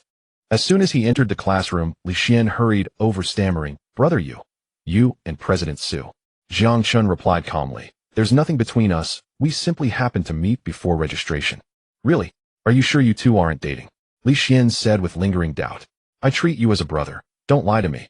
Even if it were a chance meeting, given Su Yanbing's disposition, she would never pay attention to a stranger. Who would believe they had no connection? Why would I lie about something like that? Jiang said helplessly. Although Su Yanbing was undeniably beautiful, her tigress-like temper was not it. Then how do you explain this? Li Xian frowned and flashed his phone at Jiang. What? It was only a short while. How did this happen? Jiang stared at the screen, utterly speechless. A new post had just appeared on the forum. In mere minutes, it had already been viewed by hundreds, and its momentum, the post was titled Student Council President Su Yanbing's Romance Exposed, and it included photos of him and Su entering the lounge together. Bro, are you admitting it now? Li Xian lowered his voice. Don't worry, I won't tell anyone. Admit what? One picture, and then the rest is pure fabrication. Jiang sighed. To tell you the truth, senior sister sought me out to inform me that someone intends to challenge me. She told me to prepare. Li Xian curled his lip. President Su came in person just to notify you of that. Brother, that explanation isn't very convincing. Whatever, believe it or not. Jiang waved it off, returned to his seat, and picked up the half-eaten boxed meal. The whole affair had taken away his I believe it. I didn't say I didn't. Li Xian hurried to Jiang's side. Bro, the problem is my belief alone won't suffice, though others won't be convinced. Let them say what they like, Jiang said, lifting the plastic bag and heading for the bin. Li Xian clung to him like a barnacle. Brother, this isn't a bad thing. I welcome such a rumor. Why are you so glum? Jiang paused, glanced back at Li Xian, and mused. You're right, it's not necessarily a bad thing. Judging by the post, Su Yanbing must be very popular on campus, right? Li Xian nodded. Of course. She's widely acknowledged as Shanghai University's campus beauty, the dream of countless boys. Jiang pressed on. If such a scandal spreads, won't it breed jealousy in many people? Certainly. Not to mention others. Li Xian laughed awkwardly. I half want to give you a beating myself. Though I couldn't win. Good, very good. Jiang's eyes brightened. Before he could even toss the trash, he returned to his seat, clutching the bag. Carry on eating. Huh. Enjoy being beaten. Brother, you don't happen to have some peculiar fetish, do you? Li Xian asked in astonishment, murmuring to himself. You and your foul mouth. Jiang shot Li Xian a glance. Seems Teacher Qin's punishment was far too light. Haha, I was joking. Li Xian smiled and sat beside Jiang, tentatively asking, Brother Qing, a foster father. Does President Su have any pretty close friends you could introduce to me? You rascal. Jiang said helplessly, still don't believe me. Li Xian chuckled. I believe you. Who else would I trust if not you? Meanwhile, as Su Yanbing had just stepped out of the lounge, she saw Yang Xiaoyi emerge from the corridor's corner. After a brief glance, Su intended to ignore her. Yang Xiaoyi, however, held up her phone, stepped forward, and greeted her with a smile. President Su, we meet again. As she spoke, she raised the phone and showed the photo she had just taken. Su coldly remarked, You do have a knack for paparazzi work. Su sneered and averted her gaze. President Su, I mean no offense, Yang said with a smile. I only want to know, what is it about Jiang Chen that attracts you? What do you mean by that? Su retorted. The traditionally aloof President Su actually took the initiative to approach a freshman. Yang adopted an air of seriousness. If you insist there's nothing between you, I doubt anyone will believe it. That morning she had spoken with Tang Jie and mentioned that Jiang Chen was also in Class S. From Tang Jie, she learned that yesterday, Su had been in the Assembly Hall's lounge watching Jiang's exam with particular attentiveness. According to Tang Jie, Su had watched so intently, she seemed oblivious to everything else. Bit by bit, Yang discarded the notion that Su merely owed Jiang a favor and began to suspect some ambiguous, unspoken relationship between them. So she seized the opportunity to exploit the rumor, hiring people to flood the forum with posts in order to make Jiang the focus of public ire, with the aim of having him expelled from Class S. Even if there were something between us, it is none of your concern, Su sneered. On what grounds do you speak? Are you his ex-girlfriend? Did Jiang already tell you I was his ex? Yang looked surprised. It seems you two really. I do not owe anyone an explanation for my actions, Su said. Su left the words hanging and turned to go. Mind your own affairs. President Su, I urge you to keep your eyes wide open. Yang Xiaoyi looked at Su Yanbing's silhouette, taking a deep breath and shouting loudly, Jiang Chen is not a good man. He doesn't know how to date. He has no romantic sense at all. He's just a blockhead. Faced with Yang Xiaoyi's misunderstandings, Su Yanbing couldn't be bothered to explain and continued to leave without hesitation. No romantic sense, doesn't know how to date. Once she had walked far enough, she inexplicably murmured to herself, what does that have to do with me? This Yang Xiaoyi really has a knack for being overly sentimental. Yang Xiaoyi stood in place, tightly gripping her phone, her pretty face darkening to the extreme. What exactly did Jiang Chen use to achieve this? How could he have even managed to win over the so-called Ice Queen Su Yanbing? Xiaoyi, were those posts on the forum posted by you? At that moment, Tang Jie hurried over and asked in a lowered voice. Sure, it was me who posted them, what's wrong? Yang Xiaoyi instantly changed her demeanor, putting on an innocent facade. Oh dear, you must be confused. Tang Jie said helplessly. I can understand you targeting Jiang Chen, but why provoke Su Yanbing for no reason? So what? I didn't lie, did I? Yang Xiaoyi pouted and said, Jiang Chen, a power type being able to enter Class S, is already questionable. If it wasn't for Su Yanbing's manipulation, who else could it be? Oh. Tang Jie sighed and said, but you shouldn't have specifically named Su Yanbing. Don't you know she has— Huh? Yang Xiaoyi's heart trembled, and she asked anxiously, what kind of background does she have? No one knows for sure. Su Yanbing has never mentioned it, but it's definitely not ordinary. Tang Jie said with a serious expression. Someone had trouble with her before, and the outcome was quite tragic. Su didn't trouble Su Yanbing. I was just making a reasonable guess. Yang Xiaoyi forced a smile and said, besides, Su Yanbing is covering for Jiang Chen. Oh, she was at fault first. If it comes to that, she should bear the responsibility first. Perhaps he'll even be doing a good deed. No matter how big Su Yanbing's background is, can it surpass the ability association or the rules set by it? Let's hope so, Tang Jie said, hesitant to continue. I advise you to keep a low profile. After all, you managed to get into Class S. Don't worry, darling, after I kick Jiang Chen out of Class S, I'll definitely conduct myself discreetly. If I leave him in Class S, he might cause me trouble, and the consequences would be even more severe. That makes Tang Jie nodded and curiously asked, Xiaoyi, what exactly is your relationship with Jiang Chen? Why does he have to go against you? Him. Yang Xiaoyi feigned calmness and said he pursued me before, but I didn't agree, so he probably holds a grudge. I see such a person is truly despicable. Tang Jie squinted his eyes. Don't worry, it'll definitely help you teach him a lesson. That afternoon, Jiang Chen felt the atmosphere in the classroom was particularly strange. It was one thing for his classmates to look at him strangely. Even Qin Ruoxi occasionally observed him, her gaze filled with curiosity. Finally, the class ended. Jiang Chen was preparing to return to the dormitory with Li Xian. At that moment, Qin Ruoxi's voice rang out, Jiang Chen, stay behind. Huh? Jiang Chen was taken aback and reluctantly replied, okay, teacher.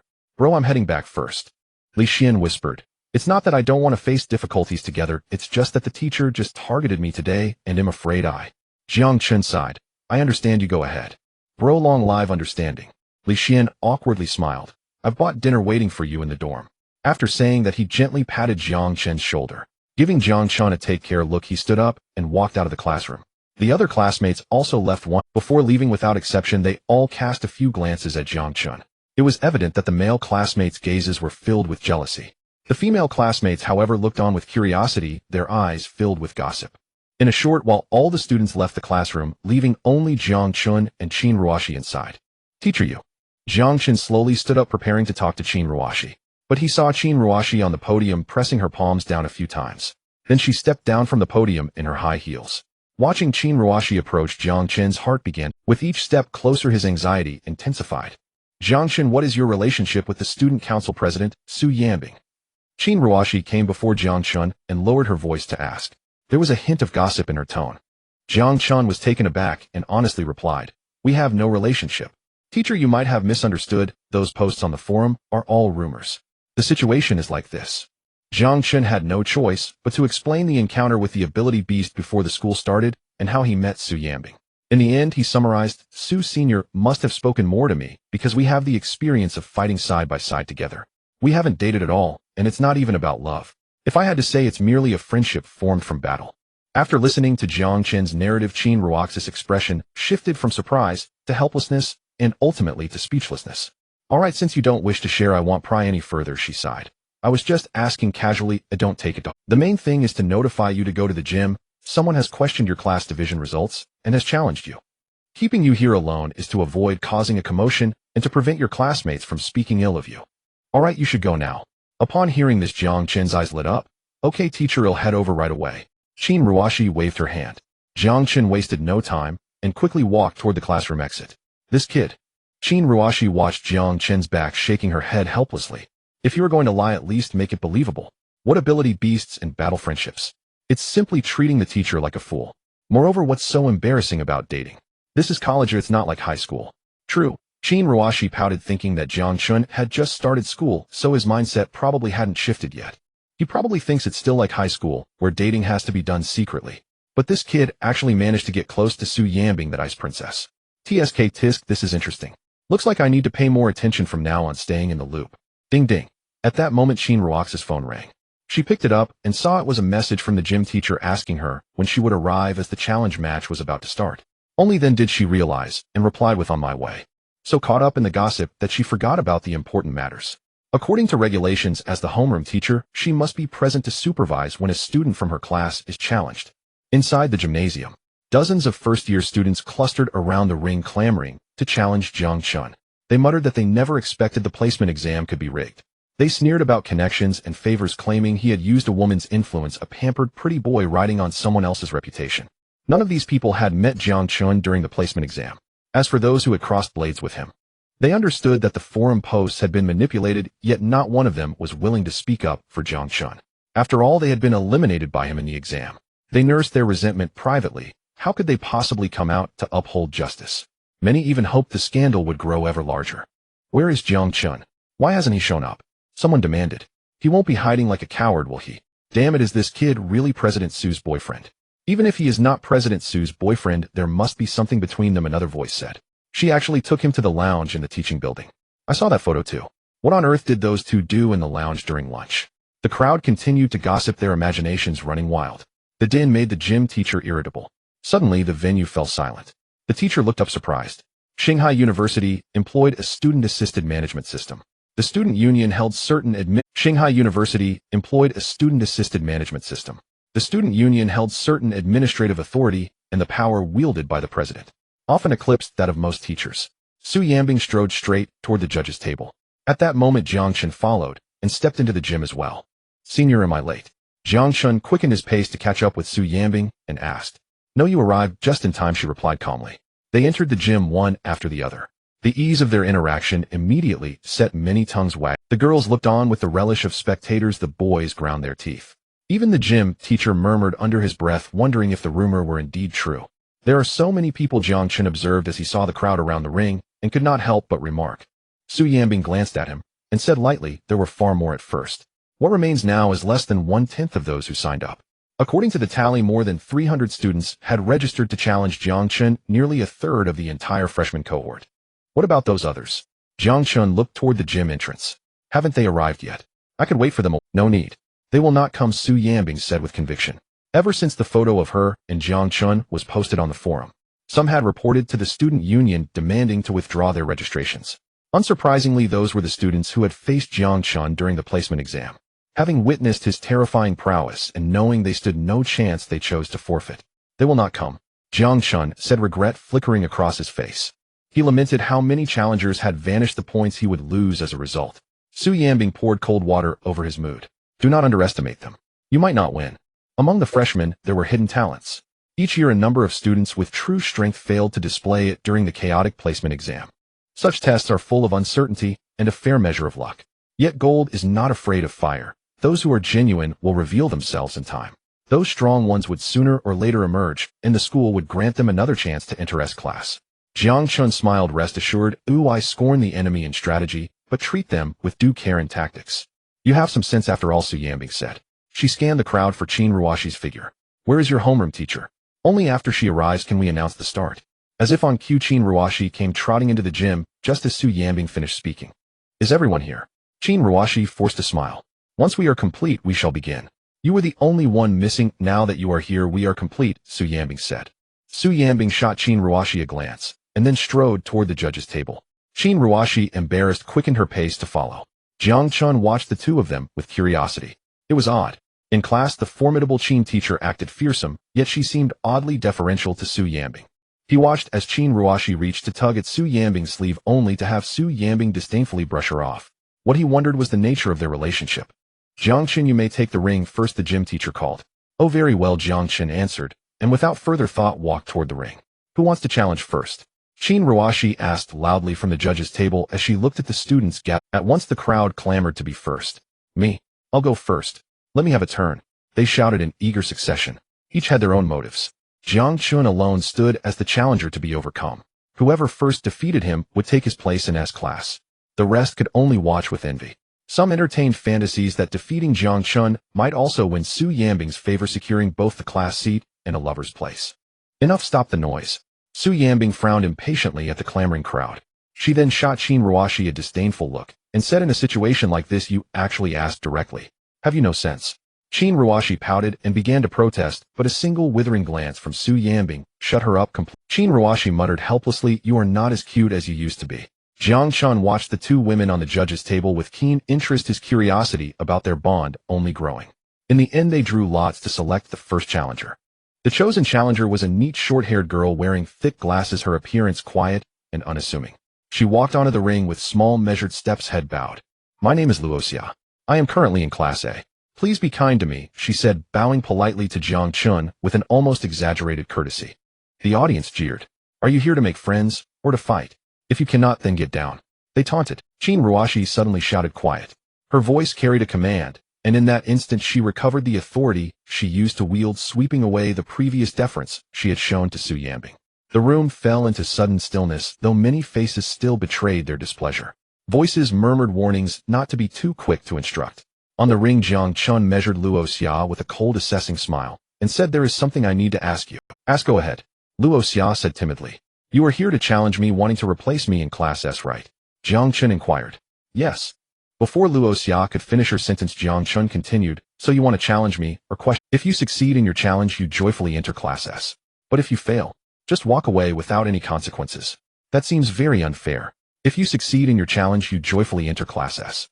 But if you fail, just walk away without any Jiang Chen glanced towards the judging panel where Qin Ruoshi was seated, saying, anyone can challenge me. Isn't my time valuable? Even in kindergarten-level competitions, there are rewards for winning right.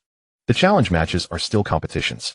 If they win against me entering Class S, is their reward? Oh, what about me if I win? That seems somewhat reasonable. Qin Ruoshi was somewhat swayed by Jiang Chen's words, casting a side glance at Su Yanbing and asked President Su, what do you think? Su Yanbing appeared to be deep in thought. Indeed, Jiang Chen's argument was not without merit. The school has a rule that allows challenges within 3 days of class assignment. However, the number of challenges initiated by previous students was quite limited. Even if there were any, they were merely a handful of individuals, certainly not on the scale we see now. With dozens of people wanting to challenge, it would indeed cause some trouble for the one being challenged. At the very least, it delays time and disrupts normal life. How about this? I don't ask for much. If I win, just load my meal card with 200 yuan. At this moment, Jiang Chen pulled out his meal card from his pocket, gently waving it in his hand. Load the meal card. A look of disbelief appeared on Su Yanbing's beautiful face. Was he so arrogant just to ask for 200 yuan to load a meal card? How poor can this guy be? Does he usually not have enough to eat? Others also revealed disdainful expressions. To make such a request for a meal card, Jiang Chen must have known that his spot in Class S was not secure. Thinking of leaving the class, trying to scrape together some money. Scraping is one thing, but not daring to make excessive demands is truly embarrassing. Fine, I agree to your terms. Luo Xia nodded, reluctantly agreeing. Good, it's settled. Jiang Chen smiled, tucking the meal card back into his pocket. If I can make a request, I'll make a request. Even a fly's leg counts as meat. If 10 people each contribute 200, that's 2,000 in total. I'll be able to afford something nice and earn some points. Since we've discussed it, let's start the match right away. After Qin Ruoshi finished speaking, she announced the rules. Naturally, challenges in the real world do not allow for life-threatening harm. There is a school doctor on standby in the gym in case of emergencies. The match is to stop at the point of submission. Falling off the stage means a loss. If knocked down, you cannot get up within 10 seconds, resulting in a loss. Do you all understand the rules? Qin Ruoshi glanced at Jiang Chen, then at Luo Xia, asking. Understood. I understand. Jiang Chen and Luo Xia answered in unison. The match begins. Su Yanbing announced decisively and without delay. As soon as the words were out, Luo Xia immediately took off her glasses. She then suddenly looked up at Jiang Chen. Everyone was astonished to discover that beneath the glasses was an exceptionally beautiful face. Jiang Chen, would you be willing to forfeit? Luo Xia spoke as she gracefully approached Jiang Chen. In an instant, she seemed like a completely different person. Her voice was no longer timid, it had become extraordinarily melodious. Furthermore, it seemed to possess a kind of magic that made the listeners' bodies involuntarily become excited. Regardless of gender, young or old, all were captivated by this voice. Luo Xia, I love you. Sister, I want to be your dog. Mom. The area around the stage was thrown into chaos. Had it not been for the teachers intervening, some would have climbed onto the stage to get closer to Luo Xia. This is the power of the illusion department. Qin Ruoshi observed Luo Xia's ability from the judges' panel, furrowing her brows. Although it was not as severe as the students' reactions, she felt her cheeks flush a bit, also affected by Luo Xia's ability. Even Su Yanbing was not exempt. At this moment, she was taking deep breaths, trying to calm the ripples in her heart. At the same time, she began to worry about Jiang Chen's situation. This is bad. I didn't expect the first one I encountered to be an illusion department ability user. No matter how strong Jiang Chen's physical power is, he is still vulnerable. The illusion department is like a natural nemesis to the power department. Jiang Chen, listen to me, forfeit, and once you jump off the stage, I will pamper you well. Luo Xia continued, her voice becoming increasingly suggestive.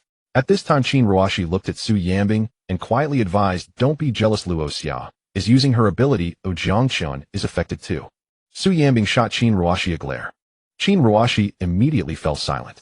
In her mind, she muttered, I'm trying to give you good advice. Why are you so fierce? Jiang Chen, you should forfeit quickly. Luo Xia slowly approached Jiang Chen, raising her hand as if to caress his face. A sly look appeared in her beautiful eyes. As a member of the illusion department, she had no advantage in a chaotic battle. However, in an unknown situation, she was definitely the strongest. At this moment, Luo Xia felt that victory was assured. She seemed to see the spot in Class S waving at her in the distance. But just then, Jiang Chen suddenly darkened his expression and shouted, damn it, I forfeit your mother. As he spoke, he raised his fist and struck at Luo Xia's abdomen. With a loud thud, Luo Xia's feet left the ground, flying backward like a cannonball. With another loud thud, after flying off the stage, Luo Xia flew more than 10 meters away, crashing heavily against the wall, sliding down to the ground. Congratulations, host, you have gained 50 points total points, 700 quick the school doctor. Seeing this, Su Yanbing immediately stood up and shouted. Hearing this, the school doctor, who had been watching in shock, quickly ran towards Luoxia. Is it over? Qin Ruoxi stared blankly at Jiang Chen, then glanced toward Luoxia. She raised her hand to touch her face, which was no longer flushed. Luoxia's ability was completely shattered and vanished under Jiang Chen's iron fist. Huh. On the stage, Jiang Chen showed a look of disgust, shivering several times. He kept rubbing his fists on his clothes as if he had gotten something dirty on them. You weren't affected. Su Yanbing looked at Jiang Chen and asked in confusion. Huh? Affected? What do you mean? Jiang Chen was taken aback, looking at the judging panel with a bewildered expression. Su Yanbing furrowed her brows tightly, the influence of the illusion. She couldn't understand why Jiang Chen, a user of the power department, could resist the illusions. Could it be that he had some other extraordinary ability like her? After contemplating, she could only think of this possibility. In an instant, her interest in Jiang Chen grew even more. She is from the illusion department. Jiang Chen showed an expression of sudden realization. He thought about how after the match began, Luoxia hadn't attacked, but kept using her alluring voice, saying things like, "Sister, listen and pamper you." I thought she was some sort of pervert. I had to endure it, but eventually I couldn't hold back any longer, so I gave her a punch. Fortunately, Jiang Chen secretly exhaled in relief. Thankfully, he had invested heavily in resistance against illusion arts earlier. Otherwise, he would have fallen prey to the trap. Come to think of it, he owed this stroke of luck entirely to that young man Li Xian, truly indispensable. Don't forget the 200 yuan meal card. Jiang Chen shouted toward Luoxia's direction. Then he turned to the crowd gathered around the arena and declared aloud, "Who's next? I'll take you on." A towering male student, over 1.9 meters tall, broad-shouldered, and powerfully built, leapt onto the platform. Per the rules, the moment the second challenger stepped onto the stage, the match officially commenced. Bullying a girl? What kind of skill is that? As he spoke, crackling arcs of electricity shimmered around his body. Clearly an electrokinetic adept. If you've got guts, step up and spar with me. Before he could finish his sentence, Jiang Chen vanished from sight, reappearing instantly before him. Then with a single devastating punch, he sent the opponent flying off the platform. I won't spar with you. Jiang Chen glanced down at the audience. Next challenger. Congratulations, host. 50 points awarded. Total accumulated points, 750. Spar with me. The boy lay sprawled on the ground, voice trembling as he uttered those final words, then slumped sideways unconscious. Witnessing this, many spectators exchanged uneasy glances. That one was ranked first in Class A. I know. His strength isn't ordinary. It's exceptional. I heard he subdued several defiant classmates during lunch today. He's practically claiming leadership in Class A now. Is that true? What about those forum posts? Humph. The posts may or may not be genuine, but Jiang Chen's prowess is undoubtedly at S-class level. On the arena platform, Jiang Chen dug idly at his ear and sighed, calling out, "Stop chatting. Hurry up, next challenger." As he spoke, he suddenly remembered something and called toward the fallen boy. Oh, and don't forget the 200 yuan meal card. According to the draw order, who's next? At that moment, Qin Ruoxi rose to her feet and addressed the students encircling the arena. I forfeit. A slender, underweight boy raised his hand awkwardly from the crowd. He was from Class D, merely here hoping for a lucky break. Now, seeing Jiang Chen's overwhelming strength, he knew he stood no chance, and stepping up would only mean taking a beating. Better to withdraw early than suffer injury needlessly. Who's fourth? Qin Ruoxi asked again. Oh, I just remembered. I have something urgent back at my dorm. I'll leave. I haven't even had dinner yet. I'm in poor condition. I'm leaving too. Within moments, more than half the students surrounding the arena had dispersed. Wait, don't go. Jiang Chen stood atop the platform, sighing helplessly. At least come up and exchange a few moves. He watched student after student flee, like watching his hard-earned points sprout wings and vanish into thin air. It stung deeply. If no one else steps forward, shall we conclude here? The gym instructor, observing the scene, couldn't help interject. I'll give it a try. A boy stepped forward reluctantly, only to be knocked off the platform within 3 seconds. Congratulations, host. 50 points awarded. Total accumulated points, 800. 3 consecutive knockouts shattered the illusions of these overconfident challengers, forcing them to confront the chasm between themselves and Jiang Chen. How dull. Jiang Chen watched the last challenger retreat, a wry, resigned smile curling at the corner of his lips. After all that commotion, he'd earned only 150 points. Wait, plus the 600 yuan meal card. All things considered, it wasn't half bad.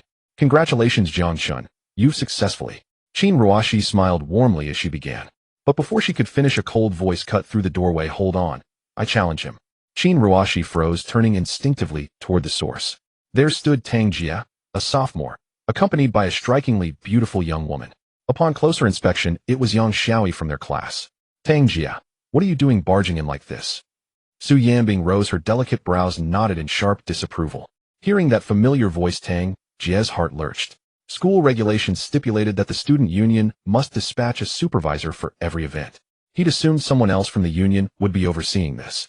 He hadn't expected Su Yanbing herself to appear. As president of the student union, why would she personally attend a freshman challenge match? Indeed, her connection with Jiang Chen ran deeper than anyone suspected. President Su, naturally, I'm here to challenge Jiang Chen. Tang Jia forced a smile as he met her gaze. You're already a sophomore. What business do you have meddling in a freshman match?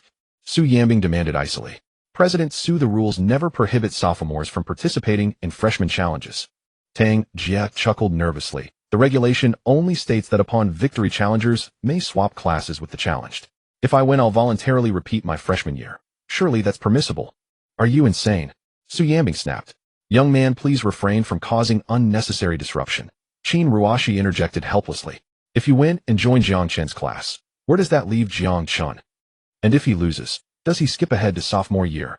Let him handle it however he likes. I'm simply following protocol. Tang Jia's tone hardened noticeably as he addressed Qin Ruoshi. Then he'd share a class and romance with Yang Xiaoyi, repeating a year, worth every second. This rule is utterly unreasonable. Qin Ruoshi murmured quietly to Su Yanbing.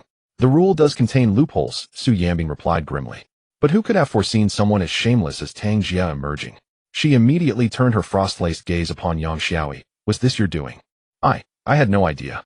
Yang Xiaoyi feigned fragility, retreating behind Tang Jia. President Su, this has nothing to do with my girlfriend. I acted entirely of my own volition. Tang Jia raised a protective arm around Yang Xiaoyi, his demeanor softening markedly before Su Yanbing. Voluntary indeed. Su Yanbing let out a dry chuckle, then settled back into her seat. Do as you wish. Huh? Qin Ruoshi blinked, startled. Wait, you're just stepping aside. This situation makes no sense whatsoever. Qin Ruoshi pressed urgently. What precedent exists for sophomores challenging freshmen? A full year's gap in study time translates into a fundamental disparity in strength. Yet Su Yanbing remained utterly indifferent. At that moment, Tang Jia fixed his eyes on Jiang Chen atop the arena. Boy, do you dare accept my challenge? Of course I do. What's there to hesitate over? Jiang Chen smiled, not only unafraid but eager. More points awaited him, delivered right to his doorstep, and delivered no less straight into his hands. Truly a reckless fool. Just a little provocation and he bites. Tang Jia muttered softly, a triumphant smirk playing across his lips. Jiang Chen's tone shifted sharply. However, we must clarify terms beforehand. I'm not some mere target for your whimsical challenges. Tang Jia frowned. What do you mean, scared? Jiang Chen's eyes narrowed slightly. Don't misunderstand me. Let's state it plainly. If you lose, you'll owe me. Jiang Chen, don't act impulsively. There's no need for you to accept this unequal challenge. On the referee's platform, Qin Ruoshi stood up, excitedly shouting at Jiang Chen. Tang Jia glanced at Qin Ruoshi, feeling that she was in the way. Afraid that Jiang Chen would back out, he hurriedly said, no problem. If I lose, I'll give you my position in the student council. Entering the student council is something every student at Shanghai University dreams of. Once a member, even the most ordinary one can receive preferential resources. Moreover, after graduation, there's priority for joining the enforcement team or even the ability association. Tang Jia used this as bait, certain that Jiang Chen would be tempted. However, Jiang Chen appeared uninterested, saying, joining the student council. I think I'll pass. He stole a glance at Su Yanbing while speaking. Once in the student council, he would inevitably have to deal with that fierce woman. With her temper, who could stand it? Phew. Qin Ruoshi let out a sigh of relief and slowly sat back down. It seemed that Jiang Chen was still rational. Taking the opportunity to negotiate, he politely declined Tang Jia's challenge. But the next moment, Jiang Chen spoke again, saying, if you lose, just charge 1,000 yuan to my meal card. Charge my meal card. Tang Jia was taken aback. He thought Jiang Chen was going to refuse the challenge. Unexpectedly, he did not refuse at all. Instead, he lowered his demands proactively. Coming to his senses, he looked at Yang Xiaoyi and mockingly said, Xiaoyi, did you hear that? He doesn't want the qualification to enter the student council. He wants me to charge his meal card. Yang Xiaoyi couldn't help but mock this guy. He clearly can't tell good from bad. All right, let's charge the meal card. Tang Jia jumped onto the stage, looking at Jiang Chen, his grin almost crooked. Let's not make it 1,000. If you can beat me, I'll charge you 10,000. Okay, you said it. Jiang Chen's eyes brightened, and he readily agreed. Jiang Chen, you. Qin Ruoshi spoke, but Su Yanbing suddenly reached out, pressing down on her arm, signaling her not to say more. Qin Ruoshi lowered her voice, saying, Yambing, as the student council president, are you just going to watch them mess around? Su Yambing calmly replied, Jiang Chen might not lose. Yambing, I know love makes people blind, but this is too. Before Qin Ruoshi could finish her sentence, Su Yambing secretly exerted strength on Qin Ruoshi's arm. Qin Ruoshi winced in pain, quickly pleading, ouch, it hurts. I won't say anything anymore. Su Yambing shot a glare at Qin Ruoshi, and then shouted towards the stage, the challenge is established, you may begin. As her voice fell, Tang Jie's expression suddenly became serious. Kid, it's too late to regret now. While speaking, he focused his energy. In front of his right palm, a fist-sized magic array emerged. At the same time, a sudden change occurred beside Jiang Chen. A vine burst forth from the ground, ready to strike. Take this, Tang Jie shouted, coldly swinging his arm. The vine shot up from the ground in sync with Tang Jie's movement. The end twisted into a sharp spike, launching towards Jiang Chen's face. That pretty boy is indeed handsome. Even Su Yambing, the ice-cold beauty, could be captivated. Once it scratches your face, let's see if Su Yambing will even look at you again. It's over. On the referee's platform, Qin Ruoshi watched Jiang Chen, standing still, her heart rising to her throat. Indeed, Jiang Chen had some strength. Perhaps among first-year students he was exceptional. But there was a world of difference between first-year and second-year students in terms of power. Not to mention that Tang Jie was a second-year student in Class S, a top-tier candidate for the student council. Faced with Tang Jie's assault, Jiang Chen had no chance to react at all. As the vine's sharp end was about to pierce Jiang Chen at this critical moment, Jiang Chen slightly tilted his body, narrowly avoiding the strike. At that moment, Tang Jie squinted his eyes and immediately pressed down with his palm. The vine actually turned midair, speeding back towards Jiang Chen. In front of everyone, the vine hit Jiang Chen squarely. Got it. Tang Jie's lips curled up. Quick, get the school doctor. Qin Ruoshi suddenly stood up in panic, exclaiming. Su Yambing also looked surprised. She didn't expect Jiang Chen to lose like this. But in the next second, everyone noticed something was off. The vine passed through Jiang Chen's body, smashing solidly onto the stage. And Jiang Chen's figure had surprisingly vanished from the spot. Boy, don't forget about the 10,000 meal card. At that moment, Jiang Chen's voice came from behind Tang Jie. Tang Jie's heart tightened, and he hurriedly turned to look. A fist the size of a sandbag was approaching, rapidly growing larger in his sight. With a muffled thud, then came the sound of dry branches snapping. Jiang Chen withdrew his fist, staring at the dry vine barrier before him, not a hint of regret visible, but instead a glimmer of excitement in his eyes. Not bad. Jiang Chen looked at Tang Jie, who had retreated several meters away, speaking in a teasing tone. You brat.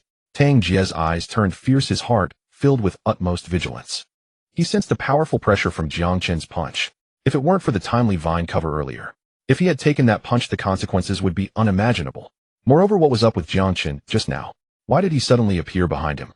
This kid isn't a power type ability user. Could it be that the information was wrong? He's not a power type, but a space type. What's going on? I clearly had the upper hand earlier, why? On the stage, Yang Xiaoyi was utterly confused.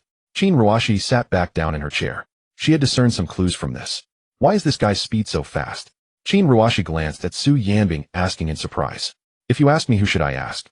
Su Yambing shot a glance at Qin Ruoshi. Previously, she had only witnessed Jiang Chen's strength.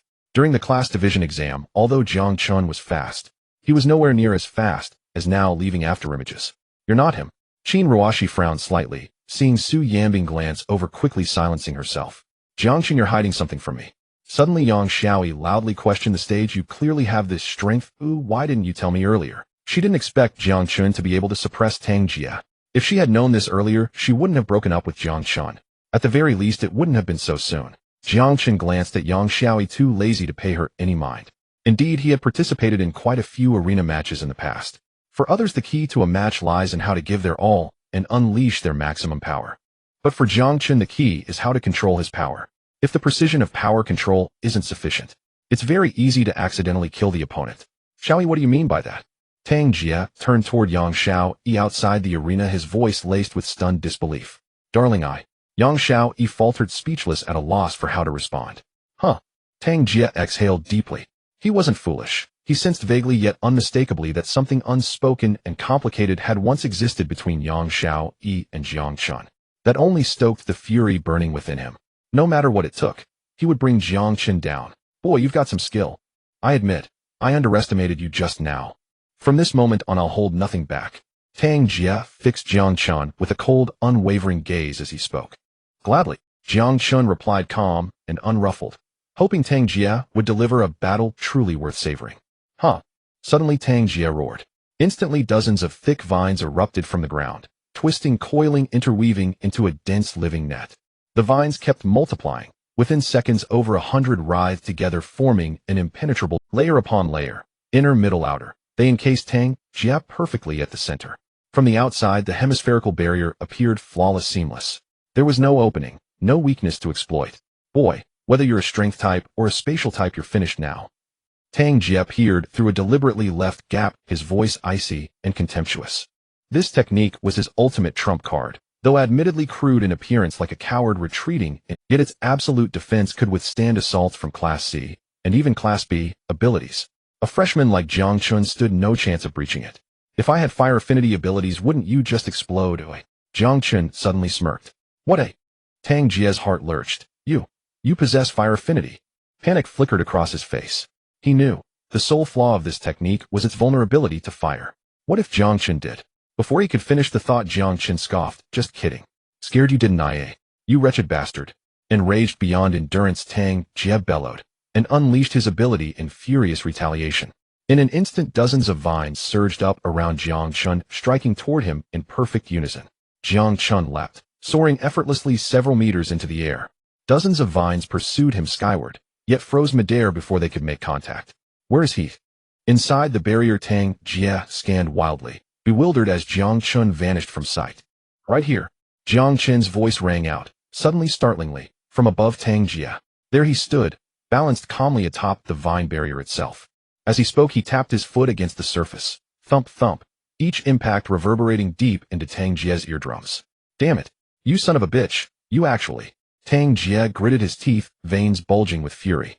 But before he could utter another word, Jiang Chen bent low and began tearing at the barrier with his bare hands. What are you doing?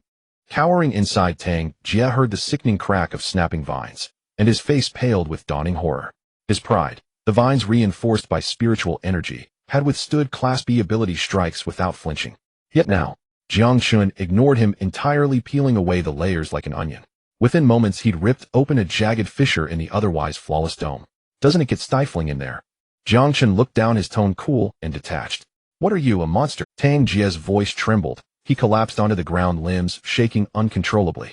All fight had fled him. He stared up at Jiang Chen, not with defiance, but with raw primal terror, as if gazing upon a specter risen from the grave. 10,000 meal cards. Don't forget. Jiang Chen seized Tang Jia's collar, yanked him free from the barrier, and with one sweeping motion, hurled him clean off the arena platform. With a heavy hollow thud, Tang Jia crashed to the floor, marking the official end of the match. Congratulations, host. 200 points acquired.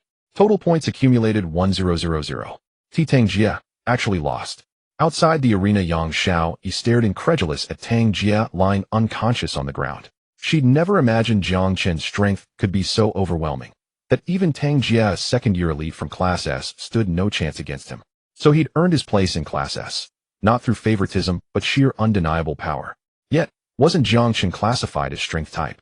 Did he possess another affinity?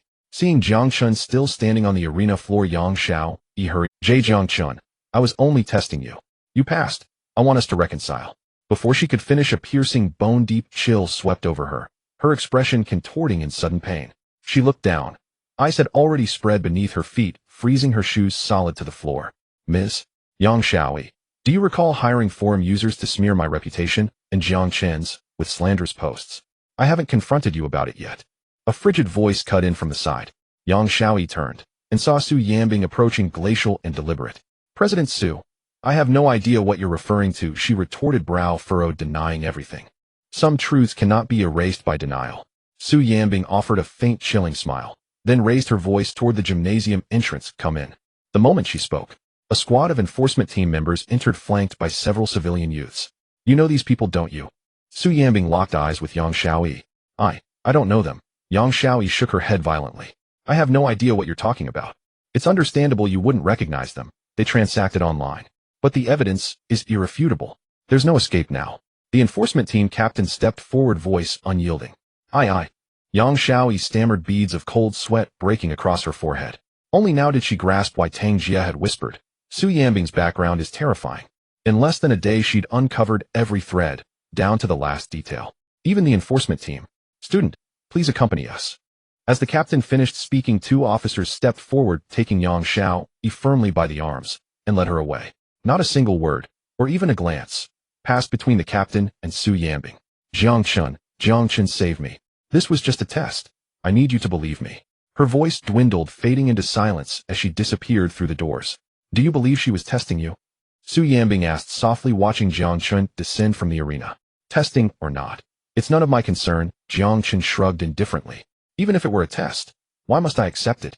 Only one thing has the right to test me. He paused, then shifted course. Oh, senior sister, about those meal cards. Please keep an eye on it. Don't let them renege. Understood. Su Yanbing nodded, then studied him carefully. You're so fixated on meal cards. Does that mean you're often going hungry? How about this? I'll treat you to dinner tonight. We can discuss things properly. Senior sister, I just remembered. I've urgent business back at the dormitory. Excuse me. Jiang Chen spun on his heel and bolted from the gymnasium like a man fleeing fate itself. Hey, where are you running off to?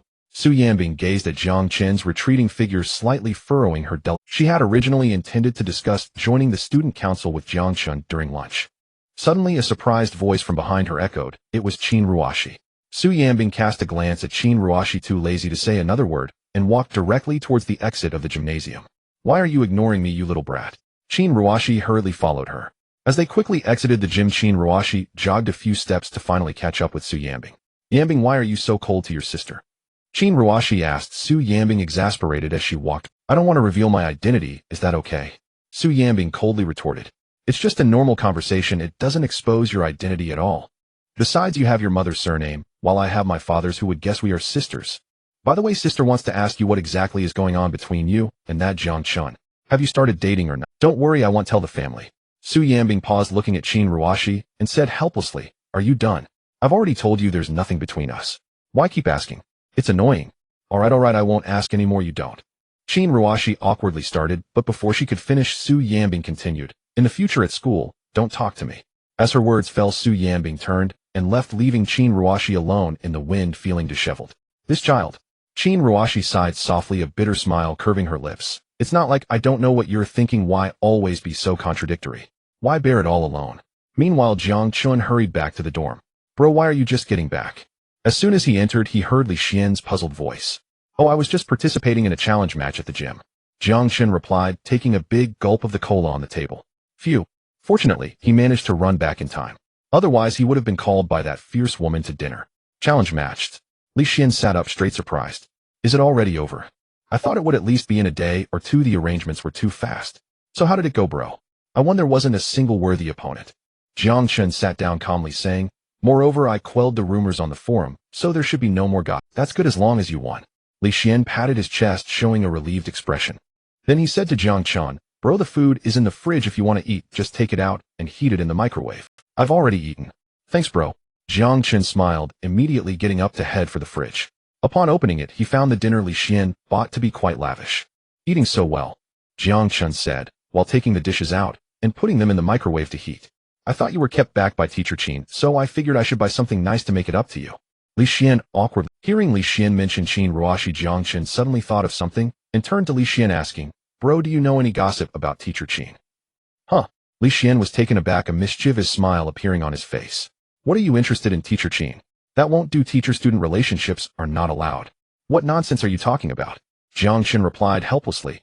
I just feel that Teacher Qin seems to have an unusual relationship with Su Yanbing.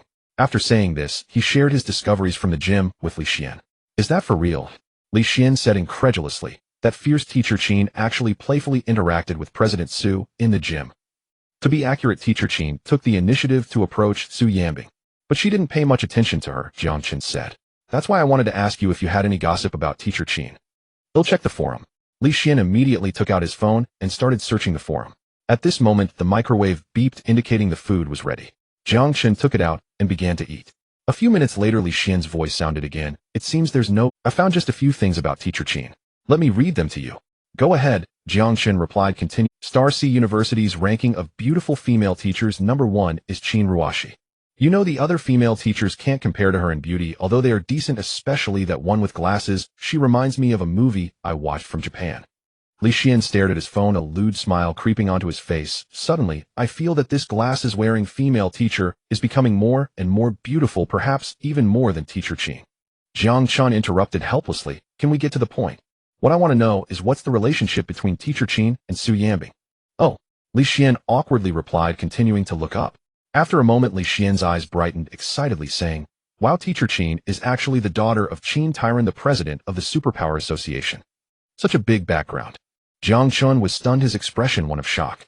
Yes. Li Xian nodded emphatically. Then he couldn't help but shiver. I can't speak carelessly anymore. Especially not in front of Teacher Qin. As long as you know it yourself, Jiang Chen said thoughtfully, adding, it seems Su Yanbing's family background is also quite remarkable. If nothing else, her parents likely work in the Superpower Association too. Perhaps she has known Teacher Qin since childhood, and their relationship is not ordinary. But facing the daughter of the president of the Superpower Association, Su Yanbing is still so indifferent. Could it be that her parents are even more powerful than the president of the Superpower Association? Just as he was speaking, Li Xian denied, the president of the Superpower Association has no one above him. President Su's parents cannot possibly be more powerful than the president of the Superpower Association. Then it's strange. Jiang Chen couldn't figure it out, and simply didn't want to think about it anymore. However, what he could be sure of was that the background of that fierce woman was definitely extraordinary. It's better not to provoke her easily. Bro, why are you so curious about President Su? Li Xian looked at Jiang Chen with a mischievous smile, asking, could it be that you're interested in her? What nonsense. Jiang Chen snorted lightly. As long as she doesn't actively seek me out, I'll be thankful. Even if she has feelings for me, what does that have to do with me? Jiang Chen calmly retorted, just because someone has feelings for me must I respond. Hearing this, Li Xian was momentarily stunned. The reasoning was so sound that he was left speechless. After a long while, he came to his senses and gave Jiang Chen a thumbs up, saying, brother, impressive. Your level is extraordinary. Jiang Chen shrugged nonchalantly. In his view, it wasn't bad that Su Yanbing had feelings for him. What worried him was if Su Yanbing had other intentions. Had he known beforehand about Su Yanbing's family's background with the Ability Association, he would never have killed that steel-scaled python in front of her. He was truly afraid that this fierce woman would drag him off for human experimentation.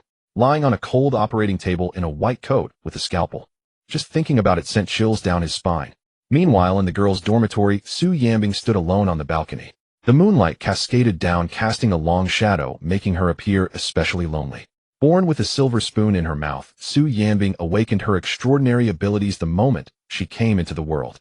With multiple abilities converging within her, and an exceptional learning capacity, she became the center of everyone's attention. At that time, Su Yanbing did not bear that name. Qin Tyran was not the president of the Ability Association, nor was he as busy as he was now. He had plenty of time to spend with his family. Under the careful care of her parents and her 5 years older sister, Su Yanbing was cheerful and lively in her childhood. However, an accident shattered their harmonious life. At the age of 7, while shopping with her mother, Su Yanbing was kidnapped by a powerful organization. Her mother, Su Wan, died tragically while trying to protect her. Although Su Yanbing managed to escape, she was left with immense psychological trauma. After long-term psychological treatment, she gradually emerged from the shadows. Unintentionally, she overheard a conversation between Qin Tyran and Qin Ruoxi outside her room. Qin Tyran instructed Qin Ruoxi to protect Su Yanbing, saying that an organization had set its sights on her special physique. At that moment, Su Yanbing felt as if she had fallen into an ice cave. Deep down, hands named self-blame pulled her into the abyss. In her eyes, if it weren't for her, her mother wouldn't have died a wrongful death. Since then, Su Yanbing's personality changed drastically, becoming exceptionally reclusive and cold.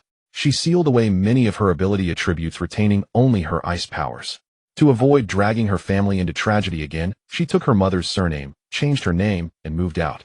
Despite Qin Tyran and Qin Ruoxi's efforts to persuade her, they couldn't change her mind. There was even a period when she completely severed ties with her family. It wasn't until she was admitted to Shanghai University that she gradually resumed contact.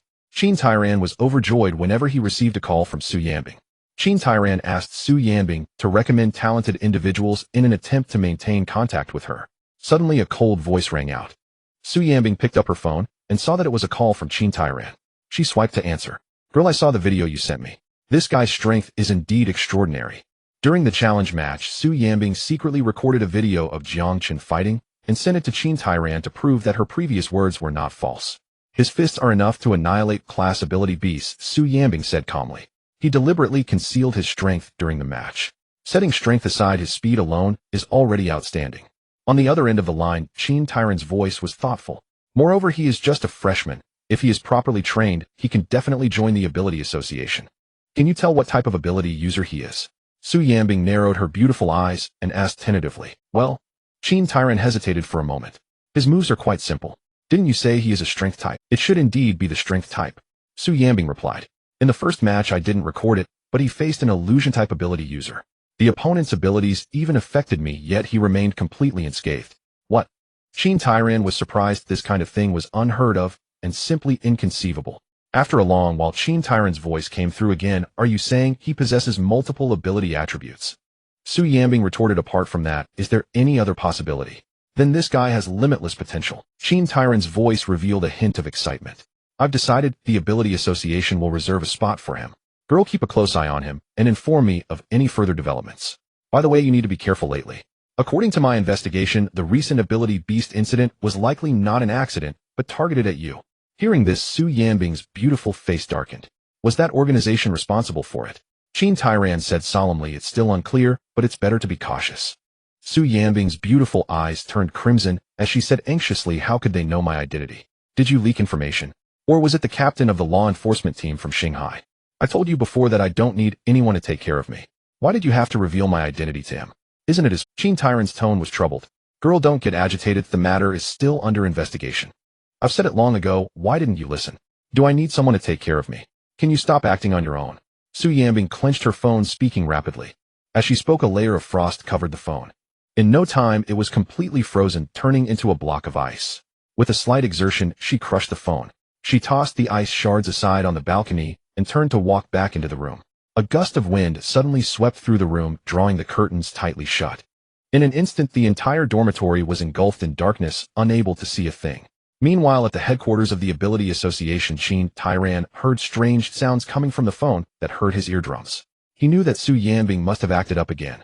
Helpless, he dialed Qin Ruoxi. What's wrong, Dad? After a moment, the call connected and Qin Ruoxi's confused voice came through. She was currently brushing her teeth at the sink. Ruoxi, your sister. Qin Tyran sighed and recounted what had just happened. Sigh, she is still so sensitive. Qin Ruoxi said, rinsing her mouth of toothpaste, then cheerfully added, but Dad, don't worry too much. I have good news to tell you. It seems Yanbing has someone she likes. What did you say? Qin Tyran asked in astonishment. If it were an ordinary father, upon learning that his daughter had someone she liked, he would certainly be furious at the thought of losing his little girl. Of course, Qin Tyran was no exception. Yet aside from his anger, there was a hint of relief in his heart. After all, Su Yanbing had not actively communicated with anyone for a long time. He had even worried that Su Yanbing might live out her life in loneliness. If it were her own choice, he would be fine with her enjoying life happily. But he knew that Su Yanbing was not happy.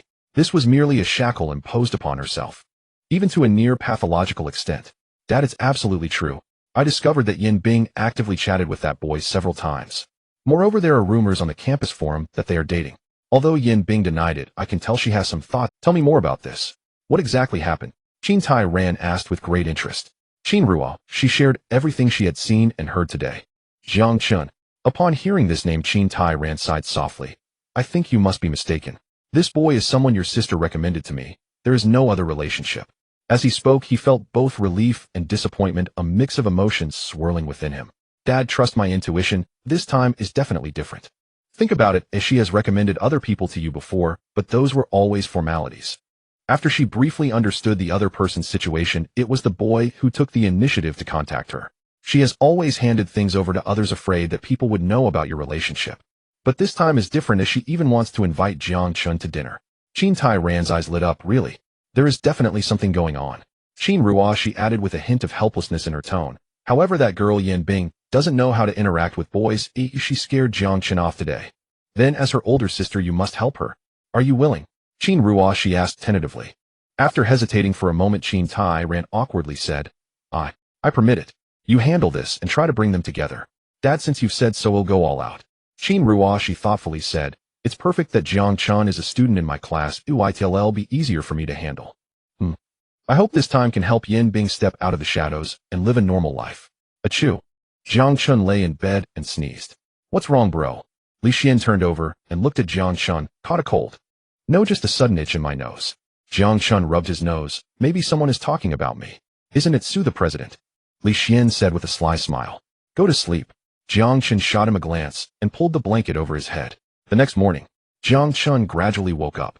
He glanced at the panel. After yesterday's challenge and some food and rest, his points had accumulated to 1030. Since entering college, the efficiency of accumulating points has noticeably improved. However, even so, Jiang Chen still felt it was a bit slow. Although relying on his current attributes was enough to handle the vast majority of opponents, the variety of abilities was overwhelming. Take Luo Xia for instance. If he hadn't previously selected illusion resistance, he would have likely lost that match. Against these specialized ability users, relying solely on basic strength and agility was becoming somewhat insufficient. The urgent task at hand was to earn more points and raise his resistances. Creaking. Just as he was thinking, Jiang Chen suddenly heard a strange noise from beside him. He turned to look and found Li Xian wrapped in a blanket, gently swaying, causing the bed frame to shake. This kid. Jiang Chen felt a bit helpless. In this situation, he could only pretend not to notice and slowly closed his eyes. Hearing the noise stop, followed by the sound of clothes rustling, Jiang Chen finally opened his eyes, pretending to just wake up. Good morning. Jiang Chen yawned and greeted Li Xian. Hearing his voice, Li Xian jumped in surprise, quickly turned his back, crumpled a tissue, and stuffed it into his pocket. Then he turned back, awkwardly smiling at Jiang Chen. Good morning, bro. So what are we having for breakfast? The weather is nice today, and it seems we don't have classes this morning, hee. Watching the incoherent Li Xian, Jiang Chen couldn't help but smile wryly. After lying down, he turned over, facing away from Li Xian, and said indifferently, if there's no class, he'll sleep a bit longer. All right, sleep a little more then. Li Xian breathed a sigh of relief, secretly glanced at Jiang Chen, and seeing that he wasn't paying attention to him anymore, he quickly headed to the bathroom. Throwing out the trash and flushing it was done in one go. After a quick wash, Li Xian came out. I'm going to buy food. What do you want? Jiang Chen asked. Did you wash? I did. Why? Li Xian said, suddenly freezing in place, as if remembering something, a hint of embarrassment appearing on his face. Jiang Chen hesitated. I am not hungry yet. You can go eat first. Then I'll go by myself. Li Xian said, leaving in a rush. Unexpectedly, he was discovered by Jiang Chen. However, Jiang Chen did not expose him. Knowing without saying, friends continue their act. In the dormitory. After Li Xian left, Jiang Chen quickly opened the window for ventilation. This guy, doing such things early in the morning, exhausting himself, isn't he afraid of being sleepy during the day? A casual glance. Jiang Chen looked out the window and saw that the square in the distance was bustling with activity. He remembered that during the first few days of school, it seemed to be the time for various clubs to recruit new members. With this in mind, Jiang Chen went to the bathroom for a quick wash. After putting on some clothes, he planned to join in on the fun. Anyway, he couldn't stay in this dormitory for the time being. He needed to air it out. Jiang Chen bought a few buns at the cafeteria and headed towards the square while eating. To his surprise, as a school of supernatural abilities, Shanghai University also had a particularly rich cultural life. Various clubs were diverse, and there were even people in cosplay handing out flyers on the street. Classmate, do you want to learn about the anime club?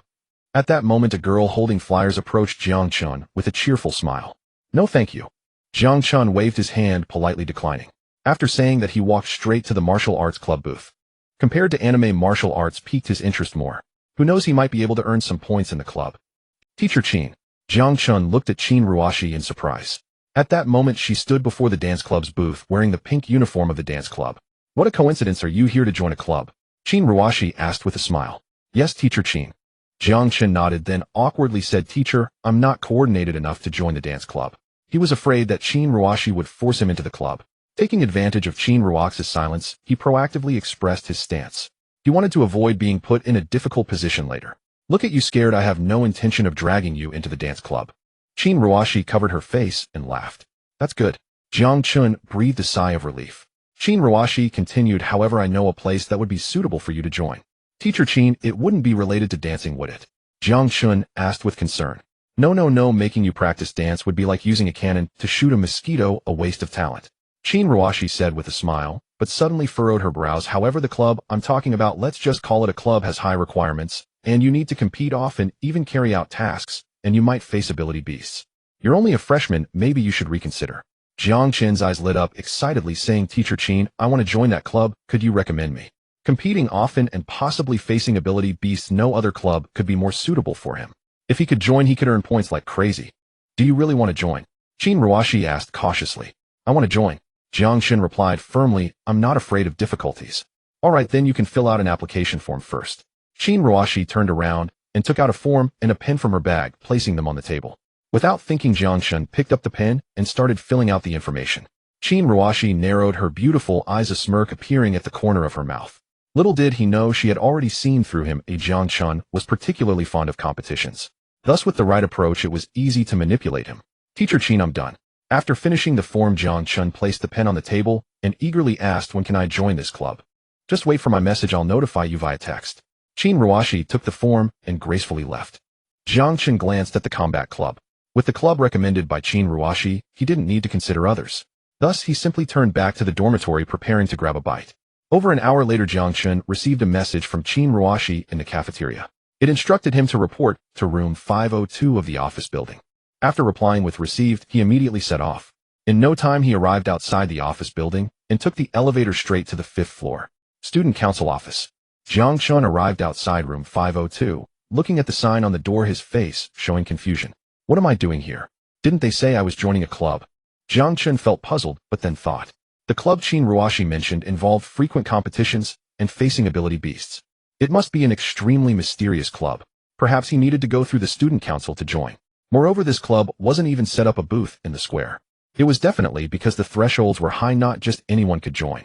Thinking of this, Jiang Chen relaxed his guard and gently knocked on the door. Come in. A cold voice came from inside the room.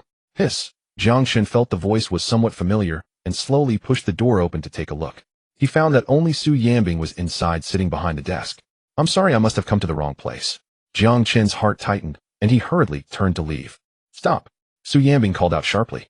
Jiang Chen paused, bracing himself to turn back, and asked, Senior, is there something you need? You're not in the wrong place. This is indeed the student council office. Su Yanbing said indifferently. Come in. No, Jiang Chen raised the corners of his mouth awkwardly. I didn't say I wanted to join the student council. Isn't this form you filled out? Su Yanbing picked up the form on the desk and asked Jiang Chen. Jiang Chen took 2 steps forward, squinting his eyes to look closely. It really was the one he had filled out just earlier. Is this form not a club application form? Who told you it was a club application form? This is a student council application form. Su Yanbing said, I've already approved it, and you are now a member of the student council. Oh. Jiang Chen was momentarily stunned. Then he appeared bewildered. Finally, he came to a realization. This was a setup by Qin Ruashi.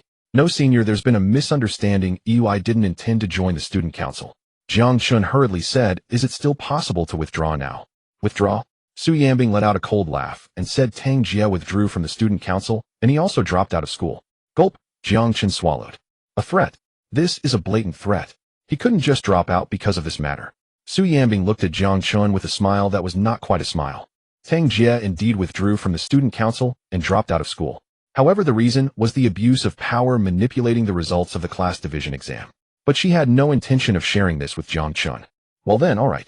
Jiang Chen sighed and tentatively asked Senior Teacher Qin, said that joining the student council would involve frequent competitions and possibly encountering ability beasts.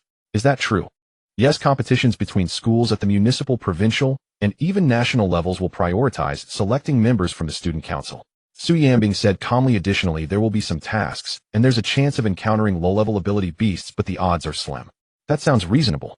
Jiang Chen nodded slightly. Since that's the case, then he would join. Of course, there was no choice to refuse anyway. By the way, this meal card has 10,600 yuan. At that moment, Su Yanbing suddenly remembered something and took out a meal card from the drawer, placing it on the desk. Jiang Chen's eyes lit up as he quickly stepped forward to take it. Thank you, Senior. Unexpectedly, Su Yanbing was quite reliable, promptly sorting out the meal card issue. I'll add you so that it's convenient for me to assign you tasks later. Su Yanbing took out her phone again and said indifferently, all right, you can scan me. Jiang Chen tucked the meal card into his pocket and immediately took out his phone, opening the QR code. Looking down, he found that Su Yanbing's phone was already lit up in front of him, and the QR code on the screen looked particularly eye-catching. Then I can scan you as well. Jiang Chen smiled awkwardly and quickly scanned the QR code, applying to add her as a friend. Jiang Chen frowned as he saw Su Yanbing's profile picture. It was entirely black and nothing else. It was hard to imagine a girl using such a picture as her avatar. It looked dark. What's wrong? Su Yanbing noticed the oddity and asked proactively. Nothing. Jiang Chen came to his senses, turned off his phone, and tucked it into his pocket. Senior, if there's nothing else, I'll be leaving first. Su Yanbing responded calmly. Jiang Chen immediately turned to leave. Just then, Su Yanbing's phone buzzed several times. She picked it up and took a glance before looking up at Jiang Chen's back and said, wait a moment. Jiang Chen paused, his footsteps sighed, helplessly turned around and forced a smile as he asked, Senior, is there something else? Su Yanbing slowly stood up and walked towards the office door. You need to come with me to meet someone. Huh? Jiang Chen was taken aback, a look of confusion on his face. Don't ask too much. Just follow me, Su Yanbing said as she walked out of the office. She had just received a message from Qin Tyrant saying he wanted to meet Jiang Chen. The meeting place was set at a shopping center in the city. Oh, okay. Jiang Chen reluctantly agreed and quickly followed her. Meanwhile, in a corner at the school gate, Qin Ruashi was on the phone with Qin Tairan. On the other end of the line, Qin Tairan's voice sounded puzzled. I've already sent a message to Yambing as you told me. Will this work? Oh Dad, just trust me. If you want to bring them together, you have to create opportunities for them. Qin Ruashi said with a smile. Think about it, with Yambing's personality, how could she take the initiative? And I see that Jiang Chen is a bit of a closed book as well. If there's no external intervention, it would take ages for them to get together. All right. Qin Tairan's voice carried a hint of hesitation. But I'm not in Shanghai City. If Yambing finds out I'm deceiving her, won't she turn against me? Dad. Qin Ruashi wanted to persuade him further. However, she suddenly caught sight of Jiang Chen and Su Yambing. The two were walking out of the school, one behind the other. All right, Dad, I won't talk to you anymore. I see Yambing and Jiang Chen. Qin Ruashi swallowed her words of persuasion and said urgently into the phone. Oh. Qin Tairan wanted to say something else, but Qin Ruashi directly pressed the hang-up button, put away her phone, and focused intently on the direction Jiang Chen and Su Yambing were leaving. Once the two walked far away, she quietly followed behind, afraid of being discovered. Jiang Chen followed Su Yambing to the parking lot outside the school. As he sat in the sports car, he fastened his seatbelt and tentatively asked, Senior, who are you taking me to see? A member of the Abilities Association for an assessment. Su Yambing did not directly reveal Qin Tairan's identity. Firstly, she was afraid it would scare Jiang Chen. Secondly, she didn't want to put pressure on him. The Abilities Association. Assessing me. Jiang Chen showed a worried expression, pressing his hand against the car door, ready to jump out if necessary. Why? I haven't done anything wrong. Su Yambing started the engine and slowly drove out of the parking lot, helplessly saying, Can't you think positive? Hearing this, Jiang Chen let out a sigh of relief, showing a look of relief. He wanted to ask more clearly, but the sports car was already on the road. The engine roared, the speed climbed rapidly, and the wind whistled past his ears. Jiang Chen had to hold back his questions for now. After more than half an hour, the car arrived outside the shopping center. As the speed slowed down and they drove into the parking lot, Jiang Chen finally found the opportunity to speak, turning to Su Yambing and asking, Senior, is the assessment from the Abilities Association to invite me to join? Invite? Su Yambing shot Jiang Chen a look. How can you be so thick-skinned? The assessment is to give you a chance. Do you think you are some big shot? I misspoke. Jiang Chen replied awkwardly and tentatively asked, Senior, I owe this opportunity to your recommendation, right? Su Yambing parked the car in a parking space and calmly replied, You're clever. That's right, it was my recommendation. Of course, just a recommendation isn't enough. Your strength has to meet the requirements. Senior, the Abilities Association wouldn't abduct me for human experiments, right? Jiang Chen asked cautiously. Hearing this, Su Yambing couldn't help but laugh. She looked at Jiang Chen and asked helplessly, What on earth do you usually think about? Jiang Chen laughed awkwardly. As long as they don't take me, it's fine. But that's true. You only just started university and have this kind of strength. You are indeed exceptionally gifted, even a rare talent. Su Yambing said meaningfully. However, the Abilities Association is not short of talents. Do you understand what I mean? Jiang Chen's eyes lit up. So there are all experts in the Abilities Association? Su Yambing nodded slightly. Of course, those who can enter the combat department of the Abilities Association are top-tier abilities users. Jiang Chen's tone revealed a hint of excitement. Then if I join the Abilities Association, can I spar with them? Also, is there a salary within the association? You don't need to think about so much right now. Getting into the Abilities Association isn't as easy as you think. Su Yambing got out of the car and walked towards the shopping center's main entrance. If you really join the Abilities Association, most of your requests can be fulfilled. Jiang Chen quickly followed, unable to hide his excitement. Senior, so you are my benefactor. He thought being noticed by Su Yambing was a bad thing. He didn't expect to gain the qualification to join the Abilities Association. The system's point acquisition rules dictate that the stronger the opponent, the more points you earn after a match. With experts in the association, once he joins, he won't have to worry about gaining points anymore. Additionally, his identity and status would rise significantly. Reaching the pinnacle of life would soon be within reach. Once you really enter the Abilities Association, it won't be too late to thank me then. Su Yambing said with a smile. Jiang Chen followed Su Yambing into the shopping center, looking around thoughtfully and saying, That would be too embarrassing. How about I treat you to something? At that moment, Qin Ruashi was hiding a few meters away, secretly video calling Qin Tairan. Dad, did you see that? Qin Ruashi asked with a smile. I saw your sister is actually smiling, Qin Tairan exclaimed excitedly. Great, that's wonderful. Hey, they went into the mall. Hurry up and follow them. Here. Jiang Chen quickly bought 2 cups of milk tea, handing one to Su Yambing. Su Yambing furrowed her brows, slightly hesitating for a moment before accepting it. Where is the liaison of the Ability Association? Jiang Chen asked after taking a big sip of milk tea. On the second floor in the cafe, Su Yambing replied lightly as she walked towards the entrance. Jiang Chen was taken aback, glancing at the milk tea in his hand. Then he swiftly consumed the drink. With a contraction of his cheeks, the cup of milk tea was emptied in an instant. Just as he tossed the empty cup into the trash bin, he suddenly heard Su Yanbing cough. He hurried over and asked with concern, "What's wrong, Senior?" Su Yanbing waved her hand, forcing herself to finish the milk tea before returning the cup to Jiang Chen. "No, it's too sweet for me. You drink it." Jiang Chen took it, blinking in confusion. "It's not that sweet. I think it's just fine." "Sweet," she insisted. Su Yanbing took out a tissue from her pocket and wiped her mouth. "All right then." Jiang Chen didn't think much of it, and not wanting to waste it, began to drink from Su Yanbing's cup. As the escalator reached the second floor, he finished the milk tea just in time. Jiang Chen casually tossed the empty cup into the trash. This scene was clearly witnessed by the following Qin Ruoshi. She lowered her voice, excitedly speaking into her phone. "Dad, did you see that? Yanbing said she wasn't dating this guy, but they're sharing a cup of milk tea." However, Qin Tai Ran had a complicated mood, saying, "Keep a close eye on her and don't let this guy do anything inappropriate towards your sister." Inside the cafe, Jiang Chen sat across from Su Yanbing. "What do you want to drink, Senior?" "It's on me." Jiang Chen looked down at the menu and asked.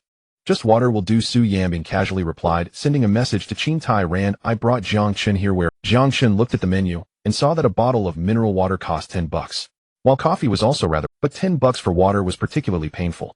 Jiang Chen gritted his teeth and ordered a bottle of water while opting for the cheapest coffee for himself. "Wait a moment, I'll make a phone call." At that moment, Su Yanbing took her phone and walked outside the cafe. After sending the message, Qin Tai Ran didn't respond for a long time.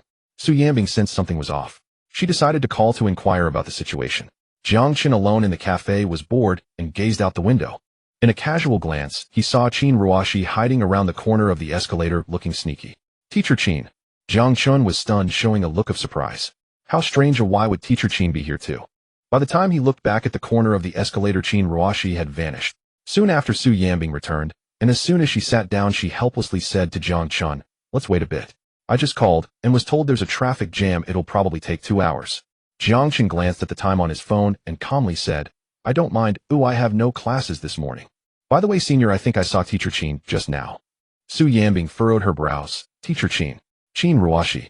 Jiang Chen nodded, pointing outside. She was right over by the escalator. Hearing this, Su Yanbing immediately stood up and looked outside the cafe. "Senior, I might have seen it wrong." Jiang Chen quickly added as he saw Su Yanbing's agitated expression.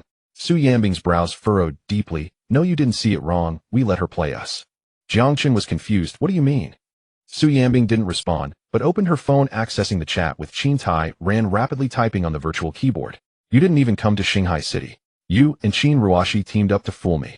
After sending the message, Qin Tai Ran's nickname was replaced by typing. After a few seconds, Qin Tai Ran finally replied, "Yanbing, this was all your sister's idea. But she's doing it for your own good." Seeing this message, Su Yanbing's anger surged.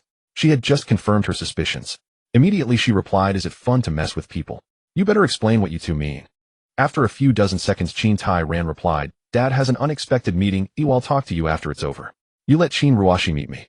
After sending the message, Su Yanbing angrily sat down, slamming her phone on the table. It made a loud clap. Jiang Chen jumped in fright. Unsurprisingly, Su Yanbing was angry. But why was she angry? Who provoked her?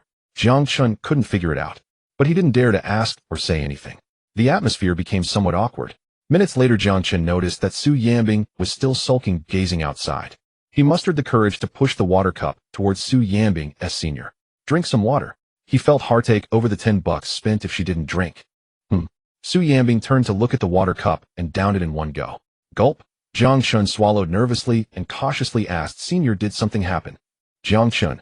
Su Yanbing looked at him, her lips slightly parted, as if wanting to say something, but hesitating. This matter was difficult for her to explain to Jiang Chen. Bringing someone from so far away to the shopping mall in the city, claiming it was to meet the Ability Association and that there was an opportunity to join. After hearing the news, Jiang Chen was so excited that he even treated her to milk tea. But in the end, it turned out to be a wasted trip. How could she, the student council president, maintain her reputation after this? "Senior, is the liaison of the Ability Association not coming?" Jiang Chen asked tentatively. Su Yanbing was startled, not expecting Jiang Chen to be so perceptive. With a soft sigh, she nodded helplessly as she pondered how to explain. But she noticed Jiang Chen smiling. "I thought it was something serious. If they don't come, they don't come. It's not worth getting upset over such a trivial matter. I'm only a freshman. There will be plenty of opportunities in the future. Besides, I didn't expect to join the Ability Association so soon." Su Yanbing was somewhat surprised, not expecting Jiang Chen to comfort her instead. "Senior, quickly check your phone." Jiang Chen said, looking at Su Yanbing's phone again. Su Yanbing nodded. Okay, let me see if I got a reply. Jiang Chen chuckled. No, what I meant was check if your phone screen is broken. The force from earlier was quite strong. Hearing this, Su Yanbing couldn't help but burst into laughter. Jiang Chen, noticing this, unexpectedly felt a smile tugging at his lips. It must be said Su Yanbing looked quite beautiful when she smiled. Su Yanbing picked up her phone and gave it a gentle shake toward Jiang Chen. Look, the screen is fine. That's good. Jiang Chen breathed a sigh of relief. Frugal since childhood, he could not bear to see things wasted. Su Yanbing watched Jiang Chen's earnest expression and felt an inexplicable lightness and comfort welling in her chest. Her nerves had been tightly wound for years, yet she had not relaxed like this in a long time. Senior sister, since they are not coming, shall we return to school? Jiang Chen looked at Su Yanbing and asked. It was nearly mealtime. Eating in the mall would easily cost tens or hundreds. This was no place to linger. Better to return to school sooner. All right, let's go back, Su Yanbing said as she sent a message to Qin Ruoxi. Her mood had brightened considerably as she no longer felt the urge to press Qin for answers. The two left the cafe and headed for the escalator. Jiang Chen had just stepped onto it when suddenly a tremendous bang rang out. The ground shuddered and the whole mall trembled. An earthquake. Jiang Chen's heart tightened. He leapt off the escalator and scanned the area warily. Watch out, there's a supernatural beast, Su Yanbing warned. No sooner had she spoken than the surrounding glass shattered in an instant. A large bird with a wingspan of several meters and blood-red eyes dove through the window onto the mall's second floor. Its steel-like feathers glittered with a cold, dazzling sheen in the sunlight. Its talons hooked into the floor, piercing the tiles and embedding into the concrete. The bird's head swept left and right before fixing its gaze on Jiang Chen and Su Yanbing. Those crimson eyes locked on the pair. Then it beat its wings fiercely. Dozens of metallic feathers shot out at high speed toward them. Careful! At the critical moment, Qin Ruoxi's voice came from the side. As she spoke, she activated her supernatural ability. The space before Jiang Chen and Su Yanbing was torn open like a gaping wound. A pale violet light spilled forth its fierce suction, devouring every steel feather. Phew! Qin Ruoxi exhaled and hurried to their side. You two evacuate the crowd. Oh, leave this to me. Teacher Qin. Jiang Chen began, intending to volunteer to stay. Su Yanbing was quicker. She seized his arm and pulled him aside as they ran. Leave this to her, let's go. Su Yanbing's voice brooked no argument. If the first encounter with a supernatural beast had been a coincidence, a second time would be far less simple. She suspected their identities had been exposed and that someone was targeting them. Senior sister, you go evacuate. I will stay and help Teacher Qin. Jiang Chen glanced back at Qin Ruoxi. Reluctant to abandon the points before him, he shook off Su Yanbing's grip and ran toward Qin Ruoxi. You? Su Yanbing started, then fell silent and decided to go evacuate the crowd first. Why did you? Qin Ruoxi was manipulating her spatial ability, searching for a weakness in the beast from the corner of her eye as she saw Jiang Chen running back. Teacher, I'm here to help, Jiang Chen said, and continued running toward the steel-feathered bird. Be careful. Qin Ruoxi's eyes widened at his recklessness as she cried out. The next instant, a sharp crack cut through the air. Jiang Chen halted before the bird and several meters away thrust a punch through the void. The fierce fist wind compressed the air and struck the steel-feathered bird with a solid, resounding blow. With a muffled boom, a hollow was blasted through the creature's body. With a bang, it collapsed, its body hitting the ground as blood spattered everywhere. The metallic feathers tinkled and drifted across the slick floor in a scattering hush. Congratulations, host, you have gained 500 points, total points 1555 ba. Jiang Chen spat. He had stood too close and blood had splashed into his mouth. He had not gauged his force quite right this time. He hadn't expected the creature to be so fragile. Is it over? Qin Ruoxi's astonished voice came from behind. Teacher Qin, are you all right? Jiang Chen turned and asked her with concern. No, I'm fine. Qin Ruoxi murmured, shaking her head in a daze. What could be wrong with her? She had barely had time to engage. She had only been calculating the angle to trap the beast. She had not expected Jiang Chen to end the fight with a single punch. This boy's strength was almost absurd. Where is Yanbing? Qin Ruoxi snapped back. She had told him and Yanbing to evacuate the crowd. He had returned. Where was Yanbing now? Oh, senior sister went to evacuate alone.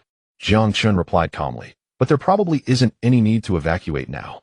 Before he finished, Qin Ruoxi's face went pale, and she cried urgently, something's wrong. She looked down at once. On the mall's first floor, a broad swath of flames had erupted. Tall, roaring infernos several meters high that oddly did not spread outward, giving them an eerie quality. Jiang Chen peered down and frowned. It's on fire. Hurry, call the fire brigade. No. Qin Ruoxi raised a hand to stop him, her voice low and grave. Can't you sense the spiritual energy fluctuations in that flame?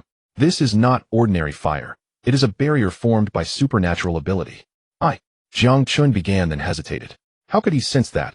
He didn't even have any chi value. Jiang Chen suddenly felt something amiss and asked in alarm, Teacher Qin, senior sister isn't inside, is she? Qin Ruashi did not answer, her brow tightened, and she leapt from the second floor running toward the flames. Meanwhile, within the flame barrier, Su Yanbing glared at the man before her who wore a strange mask and asked warily, Who are you? The man raised a hand and tapped the forehead of his mask with a finger. It made a crisp sound. An emblem was imprinted there, and beside it the number 3 was written. Playing tricks and pretending to be a god. So you want speak, Su Yanbing said, her eyes narrowing. She thrust out an ice spear toward the masked man. But as the ice spear neared the masked man, it melted instantly. He caught a few drops of the melted water, and with a flick of his hand, the droplets transformed into a fireball midair and rocketed towards Su Yanbing. Her eyes tightened as she stepped back and dodged. She activated her supernatural ability, simultaneously forming an ice wall as a defense. Yet when the fireball struck the ice wall, the ice began to burn in an unnatural way. The ice barrier meant to shield her became a wall of flame, and together with the fireball, it surged at Su Yanbing. At that moment, the masked man hissed in a sinister voice, Give up. Ice-based abilities are useless against me. No sooner had he spoken than a powerful torrent of water rushed in, dousing the wall of flame. At the same time, the masked man's legs were gripped tightly by the earth. Dozens of sharp wooden stakes burst up from beneath the ground, piercing the masked man through and through. The masked man's head drooped down. The flames around him instantly dissipated. Yanbing, senior sister. At this moment, Jiang Chen and Qin Ruaxi's voices rang out as they rushed towards Su Yanbing. However, Su Yanbing did not look back and walked straight towards the masked man. She stood still, vigilant, a meter away from him. Then she gently raised her hand. Numerous sharp spikes suddenly emerged from the wooden stake, instantly shattering the mask on the masked man's face. The mask fell from his face. In the next moment, a heavily burned, somewhat terrifying visage was exposed. Su Yanbing narrowed her beautiful eyes, and before she could speak, the masked man slowly lifted his head. A strange smile curled at the corners of his mouth. Who are you really? Su Yanbing asked coldly. Qin Wangshu, it really is you. The masked man's weak voice emerged, laced with a hint of triumph. After saying this, his head immediately drooped down weakly, and he breathed his last. Su Yanbing clenched her delicate fist in silence. Qin Wangshu was a name she had used before. But more than a decade ago, the organization that had kidnapped her and caused her mother's death had long been destroyed by the Ability Association. Why again? Yanbing, are you okay? Qin Ruashi came to Su Yanbing's side, asking with concern. She caught a glimpse of the masked man's corpse. When she saw the masked man being attacked by various abilities, a look of astonishment appeared on Qin Ruaxi's. Yanbing, you. She did not expect that after so many years Su Yanbing would once again exhibit abilities other than ice. Ice abilities are ineffective against him, Su Yanbing said in a deep voice. Moreover, he knows my name. He came this time to test me. Leave this matter to me. Qin Ruashi gently placed her hand on Su Yanbing's shoulder, comforting her. Don't think too much about it. Su Yanbing did not respond, but shook off Qin Ruaxi's hand, walking straight towards the exit of the shopping center. Teacher Qin, what's going on? Jiang Chen walked over, looking at Qin Ruashi with confusion. As an outsider, he completely could not understand their conversation and was unclear about what had happened. What name? What test? Knowing Su Yanbing's name, was it such a surprising matter? Isn't it all written on the school's website? Student Council President, Su Yanbing. It's nothing. This little girl always has such a strange temper. Qin Ruashi forced a smile and said, You should check on Yanbing and comfort her. Jiang Chen awkwardly agreed and walked towards Su Yanbing. Little girl, isn't she already 20? I'm only 18. Comfort her. How do I comfort her? As he walked, he glanced at the masked man and couldn't help but shiver. The death was truly tragic. Who killed him? Was it Su Yanbing? Qin Ruashi glanced at Jiang Chen's departing figure and then began to search the masked man's body. Sure enough, just as she suspected, the man had a live recording device on him. Everything that had just happened had likely been transmitted. Glancing inadvertently, she saw the shards of the mask on the ground. She bent down and picked up a piece imprinted with a red heart 3. Playing cards. Qin Ruashi frowned slightly, murmuring softly. She reported all the information she had gathered to her superiors at the Ability Association. Unexpectedly, 3 years had passed, and as a member of the Ability Association, aside from taking care of her sister, she could still encounter other unexpected events. Meanwhile, a woman wearing a spade hue pattern mask stood on the roof of the shopping center, gazing at Su Yanbing as she walked out the main entrance. She raised her hand and tapped her earphone, coldly stating, Red Heart 3 has been confirmed. The Student Council President of Shanghai Academy, Su Yanbing, is indeed Qin Wangshu. However, Red 3 died at Su Yanbing's hands. A sinister voice came from the earpiece. As expected, Red 3 should have died on the same day as the steel-scaled python. Indeed, I never expected this young girl from the Chen family to be able to eliminate a class ability beast in an instant. It seems her current strength cannot be underestimated. That's why the organization sent you to accompany Red Heart 3 to Shanghai City. The boss predicted long ago that Red Heart 3 would not be able to capture that little girl on her own. You won't let the organization down, will you? Don't worry, as long as you give the word, I can bring Su Yinbing back right now. No rush, let's proceed according to plan. The ability competition in Shanghai City is about to start. It would be more prudent to act on the day of the competition. Understood. As she spoke, Black Spade Q watched as Su Yinbing and Jiang Chen got into a car, observing them drive away. In her view, the organization was overly cautious. As long as she acted, capturing Su Yinbing would be a piece of cake. After all, her ability created a field that nullified abilities. Any ability user who stepped into the field would be no different from an ordinary person. No matter how powerful Su Yinbing's abilities were before her, she would merely be a little cat to be toyed with. Around noon, a Jiang Chen drove Su Yinbing's sports car back to the parking lot outside the school. As soon as the car stopped, Jiang Chen tentatively asked senior sister, "Did you kill someone?" "That kind of terrorist doesn't count as a person," Su Yinbing coldly replied, not looking away. Jiang Chen awkwardly said, "But that's not right. I know what you're trying to say." As Su Yinbing spoke, she took out her ability association identification from her pocket, showing it to Jiang Chen. Jiang Chen was taken aback. "Senior sister, you're a member of the ability association." "Yes, so I have the authority. Now do you have any questions?" "None. I hope you keep what happened today a secret." "Understood." Jiang Chen responded and got out of the car with Su Yinbing. He walked behind her, puzzled. Since she is already a member of the ability association, why still go to school? Is it an addiction? What puzzled him even more was Qin Ruashi. As the daughter of the president of the ability association, why was she teaching at the university? By the way, Su Yinbing suddenly stopped, turning to say something to Jiang Chen. Jiang Chen was puzzled and did not pay attention at all. When he came to his senses, he had already bumped into Su Yinbing. With a thud, Su Yinbing staggered from the impact. Jiang Chen quickly reacted and caught her in his arms. In the next moment, his heart raced, and he hurriedly let go. "Senior sister, I didn't do it on purpose. Are you okay?" Jiang Chen nervously looked at Su Yinbing and asked. After all, this fierce woman was the president of the student council. She had just killed someone. Moreover, she was a member of the ability association. If she were to get angry, "I'm fine, just be more careful when walking in the future," Su Yinbing said, rubbing her forehead. In her heart, she was just puzzled about how Jiang Chen's chest muscles were so solid. Hitting them felt like crashing into a steel plate. "As long as you're fine." Jiang Chen breathed a sigh of relief and asked again, "Senior sister, what were you about to say?" Su Yinbing frowned slightly, and after a moment of thought she remembered and said, "Oh, the ability competition is about to start. I want you to participate." The ability competition. Jiang Chen's eyes lit up. "I have long desired this. But isn't it the case that first-year students are not qualified to participate in that competition?" As soon as the college entrance examination ended, Jiang Chen investigated various competitions he could register for at the universities. The ability competition mentioned by Su Yinbing is officially named the Shanghai City University Cup Ability Competition. Among several major universities in Shanghai City, the champion will be determined. The champion university will represent Shanghai City in the provincial-level ability competition. However, according to Jiang Chen's understanding, the participants in this competition are all third- and fourth-year students. Occasionally, there have been instances of second-year students participating, but there has never been a case of a first-year student competing. "Who told you that first years are disqualified?" Su Yinbing retorted. "I have looked into this competition and no first-year student has ever participated." Jiang Chen blinked and said, "Doesn't that mean first years are not qualified to register?" Su Yinbing chuckled helplessly. "Participation in the competition is based on strength and has nothing to do with the year. In the past, there were no first-year students due to their insufficient strength." "I see." Jiang Chen breathed a sigh of relief. Being able to participate is good. He planned to earn a substantial amount of points in the university competition. Make sure to prepare well. As Su Yinbing spoke, she turned and continued walking towards the parking lot. "Senior, doesn't our school have any internal selection competitions?" Jiang Chen walked beside Su Yinbing, tentatively asking. If there were internal selection competitions, he could earn another batch of system points.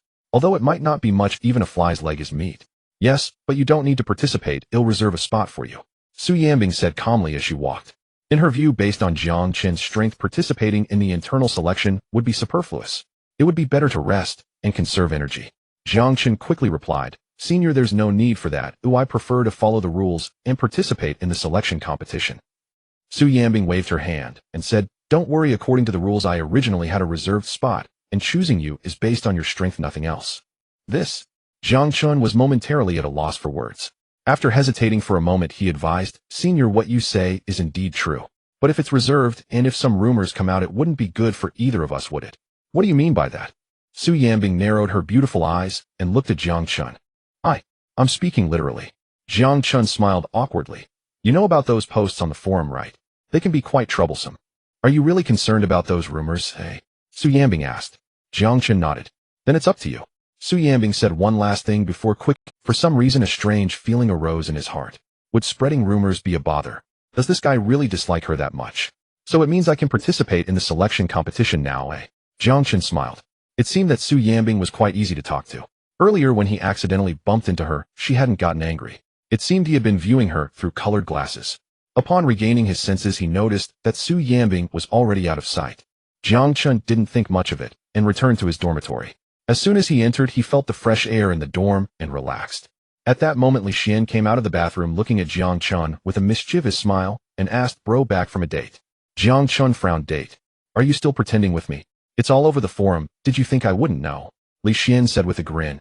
You say you don't want it, but your body is very honest. But then again, with Su Yanbing's charm, which man could refuse? It's just that you lucky guy. What else is the Jiang Chen asked, speechlessly, already having a guess in his heart. Look here. Li Xian took out his phone, opened the forum, and handed it to Jiang Chen. Jiang Chen took a look, and sure enough, the news of him and Su Yanbing going to the city in the morning had been posted everywhere. There were even photos. Photos of them leaving the school, riding in a car on the road, inside the shopping center, in the cafe, and at the parking lot outside the school when returning. Except for the time when the ability beasts were present, everything was recorded. It seemed that when the incident occurred in the city, they were too busy fleeing to think about taking candid shots. Is there a professional paparazzi in our school? Jiang Chen returned the phone to Li Xian, asking helplessly. Yes, the Life Society, capturing beautiful moments of life. Li Xian said with a smile, making a gesture of taking pictures. Amazing, there really is such a paparazzi group. Jiang Chen said with a bitter smile, sitting on the bed. It's a pity to disappoint them. Senior took me to find the contact person for the Ability Association, wanting to recommend me to join it. What? Li Xian was taken aback. But I don't know why the contact person didn't come, and Teacher Qin was also there. Jiang Chen frowned. In any case, I also didn't understand what was going on, and I'm still confused about it. He truly hadn't figured out the situation, and it was difficult to explain it all to Li Xian. After all, he had promised Su Yanbing to keep it a secret. Bro, you. Li Xian looked at Jiang Chen with a helpless smile. With the Ability Association, the contact person, and Teacher Qin involved, it looked like he was making up stories, trying to find excuses to cover up the truth. In the end, Jiang Chen probably felt it was ridiculous as well, and couldn't continue lying, hence, he said, he was confused. All right then. Li Xian sighed. Since Jiang Chen didn't want to say more, it would be inappropriate to ask further. After all, he was the big brother. You don't believe me? Jiang Chen countered. I believe, I absolutely trust you. Li Xian said, seriously, recalling what Jiang Chen had said before. What he encountered with Su Yanbing was due to the ability beast. Such things are hard to believe. Your expression clearly shows you don't believe it. Jiang Chen shook his head. Forget it. If you don't believe, then so be it, but don't spread rumors otherwise about what happened to you this morning. Hiss. Li Xian took a sharp breath. Bro, you. Sure enough, Jiang Chen and Su Yanbing were involved. These two must have gotten together. Otherwise, how could Jiang Chen threaten him to keep quiet? Meanwhile, Qin Ruoshi had already upon returning to school, she received a call from Qin Tai-ran himself. Dad, President, is there something you need? As soon as she called out Dad, Qin Ruoshi quickly corrected herself, respectfully asking. Public matters are public, private matters are private, and there is a clear distinction between the two. We have investigated and confirmed that the mask comes from an organization called Shao. From the other end of the phone, a stern voice of Qin Tai-ran came through. Over the years, the Shao organization has been active abroad, and many disappearances of ability users are related to this organization. Qin Ruoshi frowned slightly and tentatively asked, President, were the members of the Shao organization behind the abduction of Yanbing? Qin Tai-ran replied, for now there is no conclusive evidence, so we cannot draw a conclusion. However, there are reasons to suspect that it was the work of the Shao organization. But what we can be sure of now is that this girl Yanbing is already being targeted by the Shao organization. This time they failed in the city center and will not let it go easily. I estimate that the next move will be during the ability competition in Shanghai City. You should tell Yanbing not to participate in this competition. During the competition, it is easy to find loopholes, making it hard to defend against. You must ensure her safety. Qin Ruoxi's expression was serious as she promised. Got it, President. Qin Tai-ran said solemnly. Yes, the law enforcement team over in Shanghai has already launched an investigation, and the headquarters has also sent personnel to assist. This time we absolutely cannot afford any mistakes. In the afternoon, Jiang Chen and Li Xian arrived at the classroom.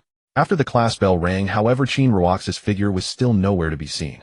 After waiting for a few minutes, and seeing that Qin Ruoxi still hadn't arrived, Li Xian simply leaned on the desk and yawned, saying, "Bro, when the teacher arrives, wake me up, I'm going to take a nap."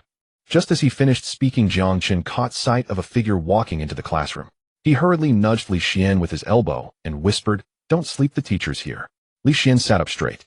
As soon as he saw the beautiful teacher with glasses, he was instantly wide awake. "Bro, this is that teacher from the island nation." Li Xian whispered excitedly to Jiang Chen. He had seen a photo of this teacher on the forum yesterday. At that time, he thought her looks surpassed those of Qin Ruoxi. He didn't expect the beautiful teacher to come to class. In person, she looked even more stunning than in the photo. "Shoo." Jiang Chen quickly gestured for silence. Li Xian, however, didn't notice and continued speaking with excitement in his eyes. "The photo didn't show her figure, but I didn't expect this teacher to have such a great figure too." Jiang Chen turned his head away, not daring to engage in this conversation. This guy really dared to say such things. It seemed he hadn't been taught a lesson enough. At this time, the beautiful teacher with glasses walked up to the podium and slowly spoke. "Classmates, your teacher Qin has taken leave for something, and I am here to substitute for a lesson. Let's take attendance first." Saying this, she picked up the attendance sheet. Jiang Chen, "Here." Li Xian, "Here." Li Xian responded excitedly. The beautiful teacher adjusted her glasses and scrutinized Li Xian for a few moments, noting down his appearance. Attendance continued. Unable to help himself, Li Xian raised the corners of his mouth and looked at Jiang Chen, saying, "Bro, this teacher seems to be paying a lot of attention to me." When the other names were called, it was immediate to the next, but when mine was called, she deliberately paused and looked at. Hearing this, Jiang Chen immediately turned to the side, pretending not to know Li Xian.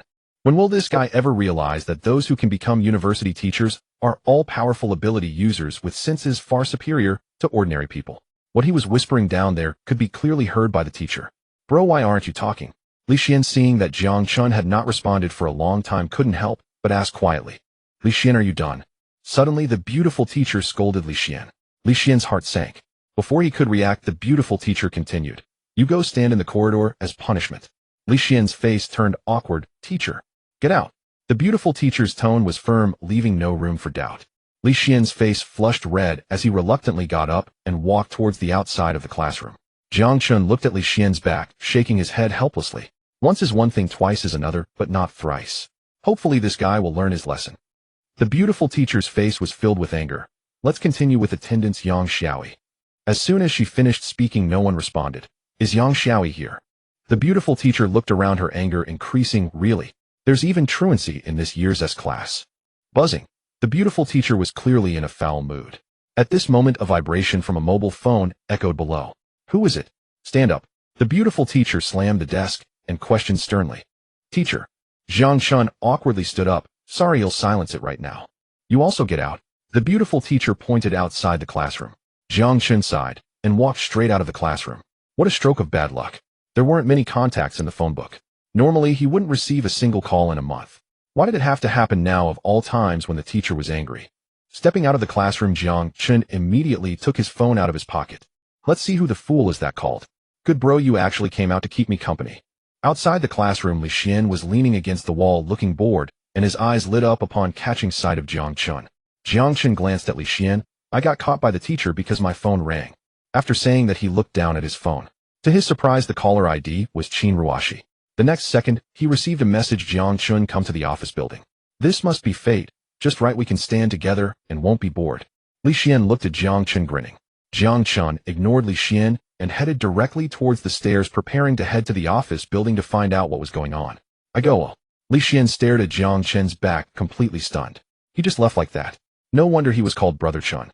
Thinking this, Li Xian secretly glanced into the classroom. Then he quietly slipped away. Jiang Chen hurriedly walked, and at the entrance of the office building, he saw Qin Ruoxi's figure. "Teacher Qin, what do you want to see me about?"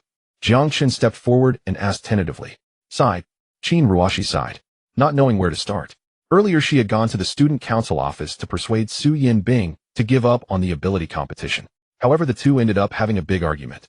Especially when Su Yinbing learned that the Shao organization might launch an attack during the ability competition, she became even more determined to participate. Jiang Chen, "Hey, race the thing, I want you to persuade President Su Yinbing of the student union to withdraw from the supernatural competition." Qin Ruoshi hesitated for a moment before looking at Jiang Chen and speaking. Oh. Jiang Chen was taken aback and asked blankly why. Qin Ruoshi frowned slightly and said in a serious tone, there are some things I can't explain to you, but she absolutely cannot participate in the supernatural competition. Jiang Chen tentatively asked, is it that she won't participate or that no one from the school can participate? Just her, it won't affect others. Qin Ruoshi replied. As long as Su Yanbing does not appear, the Xiong organization has no reason to attack. The safety of others can be guaranteed. Then that's fine. Jiang Chen breathed a sigh of relief. He thought everyone would be unable to participate, missing the chance to earn some points. Teacher Qin, I'm afraid I can't help in this matter. A look of difficulty appeared on Jiang Chen's face as he said to Qin Ruoshi, I'm just a freshman, how can I persuade President Su? You might as well persuade her yourself, or if it really doesn't work, talk to the principal. I've tried, but it was useless. Qin Ruoshi sighed, it won't help if others try either. Jiang Chen was taken aback. If it won't help at all, then how can I be of use? Qin Ruoshi nodded, well, she might listen to you.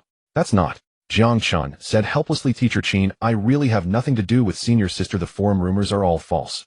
In his view, Qin Ruoshi must have been misled by those rumors. She probably thought he and Su Yanbing were a couple, which is why she consulted him about this matter. In reality, he and Su Yanbing had no connection whatsoever. Moreover, who is Su Yanbing? Besides being the president of the student union at Shanghai University, she is also a member of the Supernatural Association. If others fail to persuade her, they might end up getting into trouble themselves. I can distinguish between rumors and truth, Qin Ruoshi said calmly. Even if Jiang Chen and Su Yanbing are not in a romantic relationship, as an older sister, she can see that Jiang Chen is definitely a special presence in Su Yanbing's eyes. This point perhaps even Su Yanbing herself is unaware of. Jiang Chen, don't decline this task is meant. Qin Ruoshi said seriously, how about this? I will give you credits for this task, and I'll also personally add 1,000 yuan to your meal card. All right then.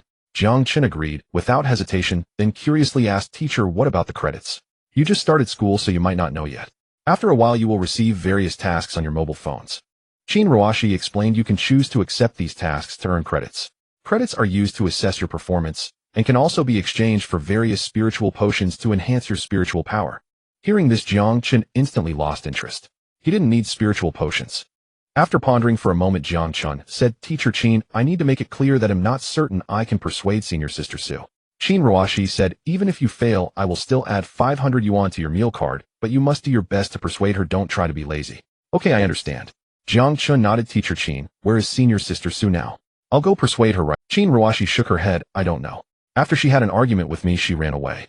What? She ran away? You two had an argument. Jiang Chen was stunned. Why didn't you say so earlier? If he had known, he wouldn't have agreed. If Su Yanbing was angry, wouldn't persuading her be like throwing himself into the fire? Qin Ruoshi frowned slightly. Our argument is our business. It doesn't affect your relationship with her. What are you afraid of? No, Teacher Qin, please tell me the truth. What is your relationship with Su Yanbing? How could a student argue with you? Besides, what happened this morning in the city center also felt suspicious. The key point is Su Yanbing is also a member of the Supernatural Association. Qin Ruoshi argued with Su Yanbing, yet it was Su Yanbing who ran away. Is that right? It obviously doesn't make sense. Jiang Chen was completely confused. He felt as if he had been drawn into some inexplicable situation. You know how powerful the student union of Shanghai University is. She is just a student union president. How could she take a teacher like me seriously? Qin Ruoshi replied dismissively, don't think too much, just go complete the task. As for where she is, just give her a call and ask. She doesn't answer my calls, but she might answer yours. After saying that, Qin Ruoshi turned and walked into the office building without waiting for Jiang Chen to respond. She realized she had underestimated Jiang Chen. Other freshmen all had clear and naive eyes, but Jiang Chen was particularly sharp. If this continued, she probably wouldn't be able to keep it a secret any longer. Some things just couldn't be explained to Jiang Chen. No. Jiang Chen looked at Qin Ruoxi's back, his expression filled with helplessness. What is this? He sighed softly and took out his phone to dial Su Yanbing's number. On the other end of the line, a mechanical and cold voice came through. Sorry, the number you dialed is turned off. Sorry. Great, it's turned off. Jiang Chen shook his head and put his phone back in his pocket. Looking around, the campus was empty during class hours. Where could he find her? Forget it at this point, I might as well grab a meal first. Jiang Chen headed straight for the cafeteria. He was curious about how the public cafeteria's food would be. As for finding someone, should he go to Qin Ruoshi for help? Moreover, Qin Ruoshi hadn't clearly explained why Su Yanbing should withdraw from the supernatural competition. What if getting involved led to trouble for himself? After eating, Jiang Chen checked the time. The second period had already started, and there was no need to return to the classroom, so he decided to go back to the dormitory to rest. Furthermore, he didn't need to attend the freshman classes. They were all theoretical subjects teaching how to better control spiritual energy and similar content. He didn't even have any spiritual power, so listening would be pointless. Walking on the road, his phone suddenly rang. Jiang Chen took out his phone and saw that it was a call from Li Xian, so he answered. On the other end of the phone, Li Xian's anxious voice immediately came through. Not good, bro. My sister-in-law is fighting with someone. You need to come right away. I'm right at. Wait. Li Xian, did you dial the wrong number? Jiang Chen chuckled helplessly. Your sister-in-law is fighting. You should call your brother. But my brother is you. Li Xian urged. Hurry up and come. I see President Su is already at a disadvantage. Li Xian, seeing Jiang Chen skip class, followed suit and rushed outside to surf the internet. But unfortunately, just after leaving the school gate, he ran into Su Yanbing. Li Xian was so scared that he quickly hid and secretly observed Su Yanbing waiting for her to walk far away. After all, he couldn't let the student union president catch him skipping class. As he was observing, a woman wearing a mask suddenly sprang out from the alley. Without saying a word, she began to fight with Su Yanbing. Stop talking nonsense. Never mind. Send me your location. Oh, I'm coming right now. Jiang Chen, unwilling to explain himself to Li Xian, ended the call without further ado. Who precisely had Su Yanbing provoked? This morning's sudden appearance of a mutant beast in the city center, and the rogue Esper who launched the assault. The steel-scaled serpent on opening day. Now someone was challenging her to a fight. Moments later, Jiang Chen received Li Xian's location pin. He tapped open navigation, confirmed the general direction, and broke into a sprint. At the school gate, several security guards stood clustered together, chatting idly. Why is it still so sweltering today? The forecast promised rain, but not a drop has fallen. You youngsters probably don't know, 20 years ago, military training marked the start of every academic year at Shanghai University. Rain would always fall the moment drills began, uncannily reliable. But ever since military training was abolished, the rains have grown scarce. That's downright eerie, isn't it? Just then a violent gust swept past them. Such fierce wind. Rain must be imminent. Possibly. The heavens themselves are answering. In under a minute, Jiang Chen covered several kilometers and arrived precisely at Li Xian's pin location. Sensing a hurricane-like gale surge from behind, Li Xian, who had been hiding in a corner, whirled around in stunned disbelief. There, standing directly behind him, was Jiang Chen. Brother, when did you get here? Li Xian asked, astonished. Just now, Jiang Chen replied, breath ragged, hands braced on his knees, brows deeply furrowed. Beads of sweat cascaded from his brow, striking the ground with audible plops. Within seconds, a damp patch spread beneath him. Though his agility stat, 9999, had amplified his speed by 9999%, nearly 100-fold. Such acceleration imposed exponential strain upon his physiology. Even a body enhanced nearly 1,000-fold could scarcely endure it. He'd pushed only to 30% of his capacity, and already neared his physical limit. He regretted bitterly having invested so many points solely into agility. Thousands of points squandered, ultimately the price of poor mathematics grades. Where's senior sister? After catching his breath, Jiang Chen turned once more to Li Xian. Fortunately, his earlier fear of death had led him to invest heavily in vitality. His regenerative capacity was extraordinary. Li Xian pointed ahead. She's up there, in the alleyway. They were still fighting when I last saw them. Jiang Chen glanced forward, frowning in confusion. Which alley? 1, 2, 3. I'm not sure. I lost track. It's either the 10th, 11th, or 12th alley. Jiang Chen stared speechless. Fine, better to search himself. Even the 10th alley lay well over 100 meters away. This fellow truly was a coward. Hiding that far. Without another word, Jiang Chen strode resolutely forward. Li Xian eyed Jiang Chen's sweat-soaked shirt, pursed his lips faintly, and murmured sotto voce, brother, you're this frantic yet still deny any connection to President Su. Meanwhile, in the alley, Su Yanbing lay sprawled on the ground, her chest brutally pinned beneath Black Queen's stiletto heel. Utterly humbled, utterly helpless. Little girl, I underestimated you. Your martial prowess is formidable indeed. Black Queen's voice was venomous as she spoke, adjusting with one hand the lower half of her mask, shattered by Su Yanbing's blow. Your ability nullifies other Esper's powers. Su Yanbing glared back, unflinching, unyielding. Indeed. But what good does knowing do you now? Black Queen sneered coldly, pressing down harder with her foot. You are nothing but meat on the chopping block, yours to be carved at my whim. Su Yanbing bore the agony, thoughts racing urgently. Even now she refused surrender. Out of the corner of her eye she glimpsed something, then swiftly averted her gaze. In one swift motion her hand darted toward the roadside flower bed, reaching for a fistful of soil. But Black Queen sensed her intent with uncanny precision. She kicked out violently, thud. Su Yanbing tumbled across the pavement, rolling several times. Yet she clenched her teeth tight, refusing even a single cry of pain. Still refusing to yield? You think endurance will save you? Wait until I take you home. I'll make you beg. Black Queen advanced, bending low to seize Su Yanbing. At that instant, a frigid command echoed from the alley mouth. Release her. Jiang Chen. Su Yanbing gasped, startled. Black Queen glanced back. Without hesitation, she hurled a throwing dart straight at Jiang Chen. It whistled through the air, streaking lethally toward his vital points. Yet at the last possible instant, Jiang Chen tilted his torso aside, evading the strike with impossible grace. My. Black Queen stiffened, wariness sharpening in her gaze. This youth looked barely out of adolescence, yet moved with preternatural agility. Clearly he'd come prepared, not some reckless novice.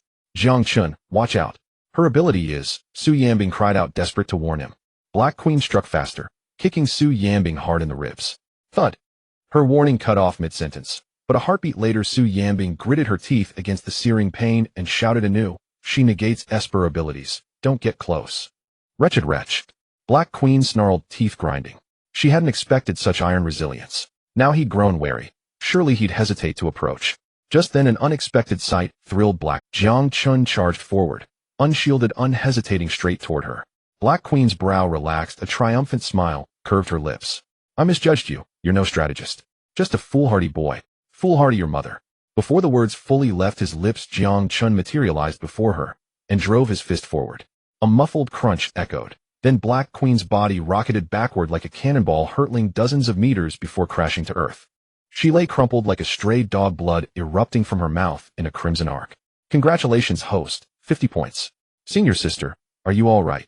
Jiang Chen glanced once at Black Queen, then hurried to Su Yanbing's side, voice thick with concern. He deliberately held back his strength.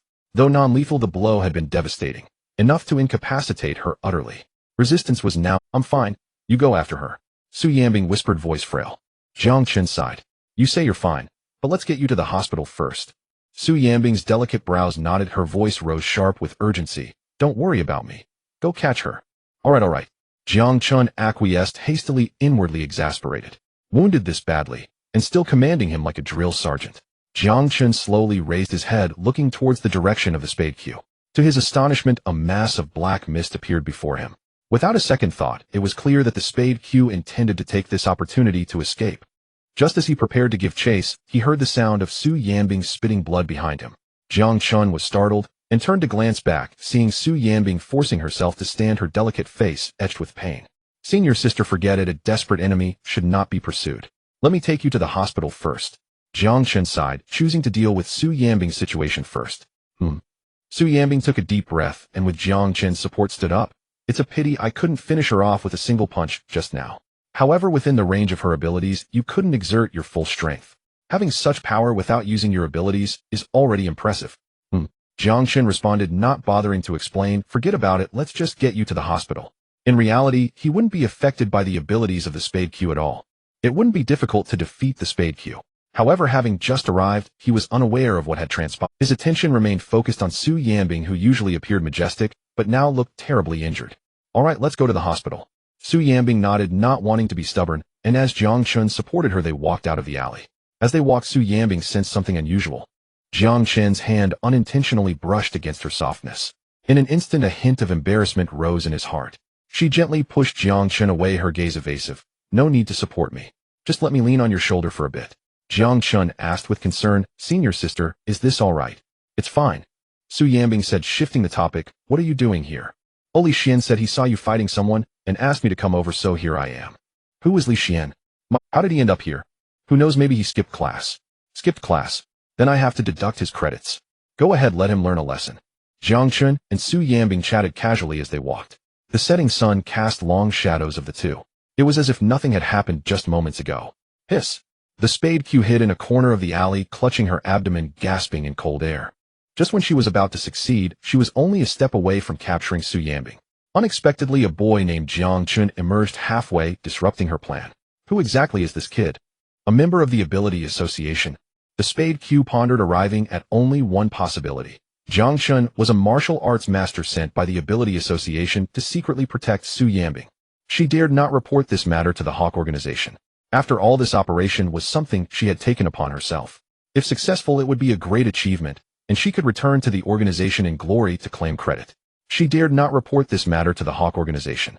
After all, this operation was something she had taken upon herself. If successful, it would be a great achievement.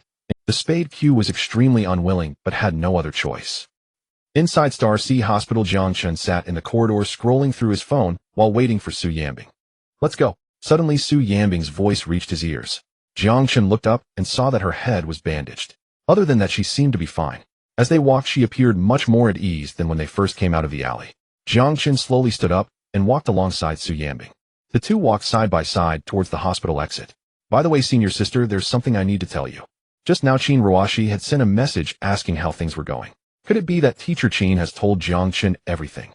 Jiang Chen replied, well, if you don't believe me, I can show you the message Teacher Qin sent me. Teacher Qin asked me to advise you not to participate in the ability competition. Jiang Chen stated honestly. She asked you to advise me. Su Yanbing frowned slightly. Could it be that Teacher Qin has told Jiang Chen everything? Jiang Chen replied, well, if you don't believe me, I can show you the message Teacher Qin sent me. No need to look, just tell me what she said to you. Su Yanbing tentatively asked. Hey, don't blame Teacher Qin. Oh, she's actually doing this for your own good. Jiang Chen sighed, speaking earnestly. The next moment, seeing Su Yanbing's expression change, he immediately switched his tone. Of course, it's also her fault for not communicating properly and expressing herself poorly. Upon hearing this, Su Yanbing's brows relaxed slightly. From Jiang Chen's words, it was clear that Qin Ruashi had indeed communicated with him. Undoubtedly, this must also be Qin Tairan's intention. It seemed that Qin Tairan placed great importance on Jiang Chen's talent. Even such confidential matters were disclosed to him. My sister and my dad always think they know everything. I'm used to it. It doesn't matter. Su Yanbing sighed lightly, her tone revealing a hint of helplessness. Hey. Jiang Chen's eyes widened. What does this mean? Your sister? Teacher Qin is your sister. It was known that Teacher Qin was the daughter of the president of the Ability Association. Su Yanbing referred to Qin Ruashi as her sister. Wait. Su Yanbing is also the daughter of the president of the Ability Association. Oh my goodness. Jiang Chen gulped heavily. He had just casually asked a question. He never expected to uncover such a shocking secret. Oh no. If Su Yanbing finds out that I was probing her for information, will she want to silence me? Oh dear. They have no idea what I went through back then, my mother and I. Su Yanbing's lips trembled, her voice starting to quiver. Perhaps it was the surge of emotions. Or perhaps it was the years of pent-up feelings. At this moment, she treated Jiang Chen as a confidant. Unintentionally, she revealed her vulnerable side. Senior sister, stop. Jiang Chen hurriedly said, they don't know, and honestly I'm not too clear either. Su Yanbing frowned slightly, looking up at Jiang Chen.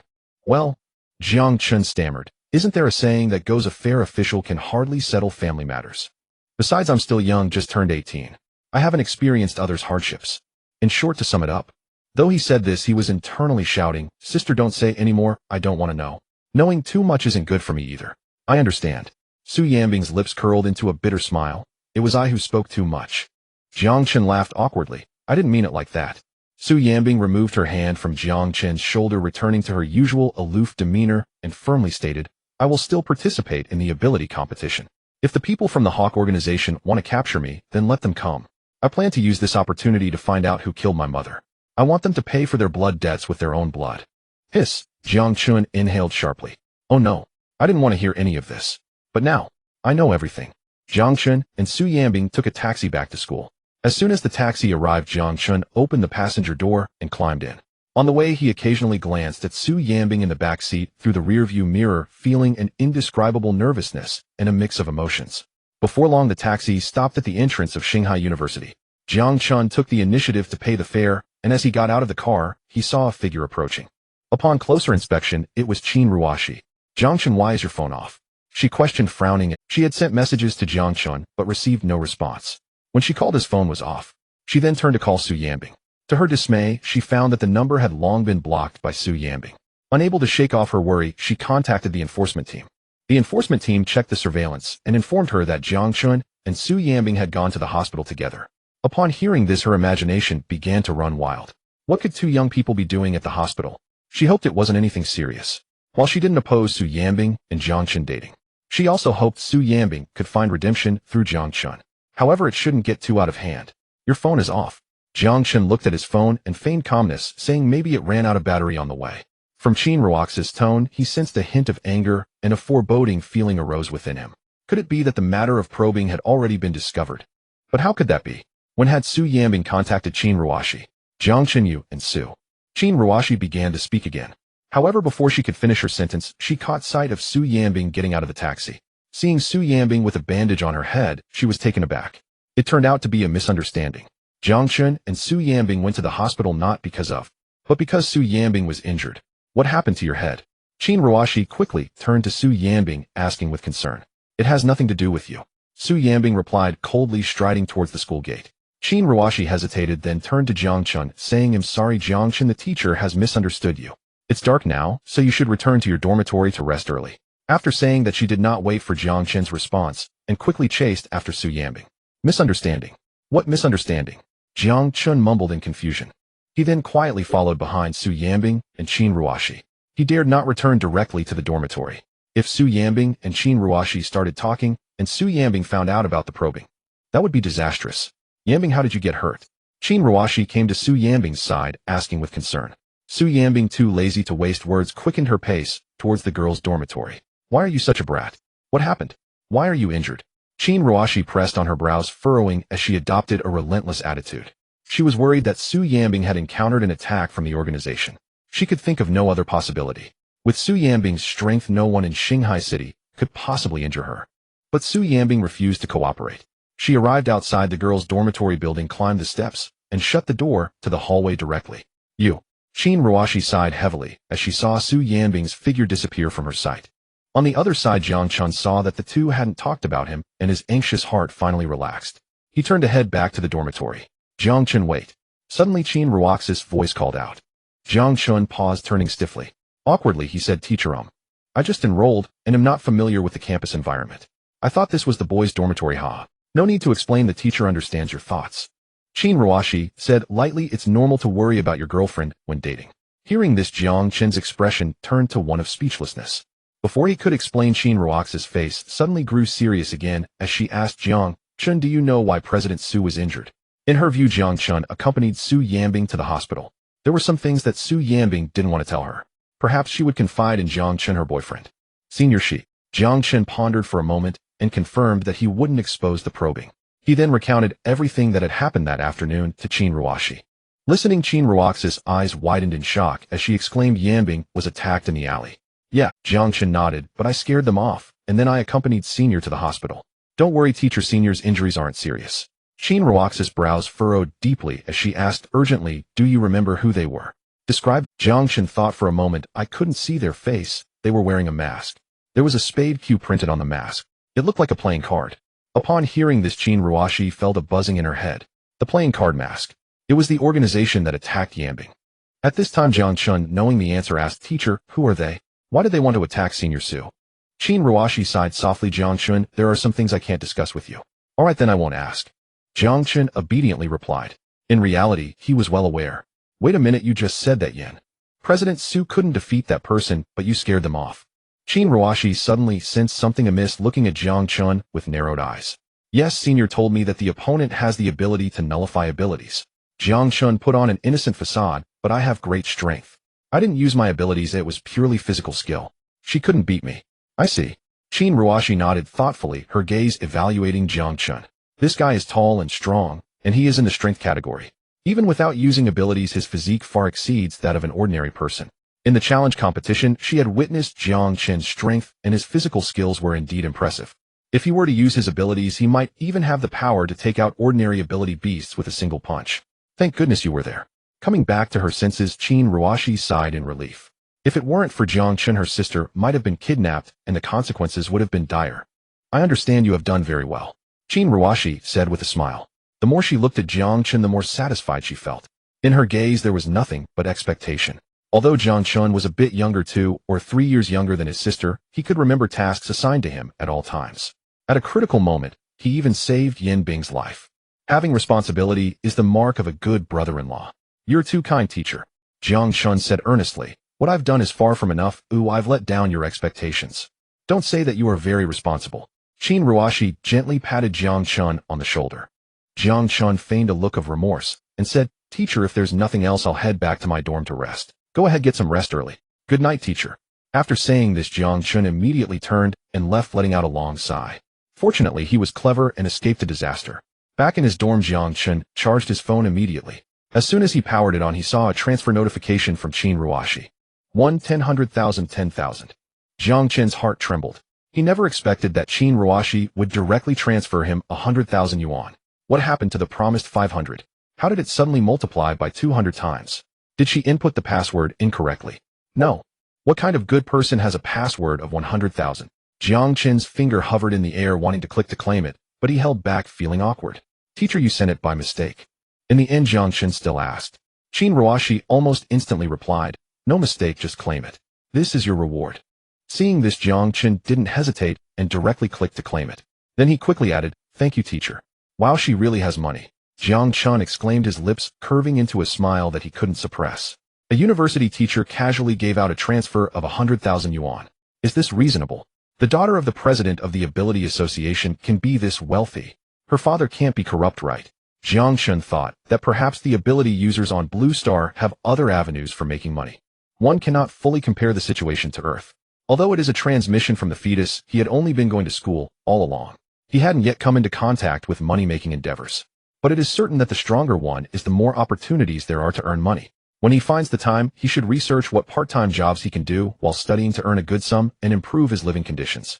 Just as he was lost in thought, Qin Ruoshi sent another message. Jiang Chen, I have another task for you.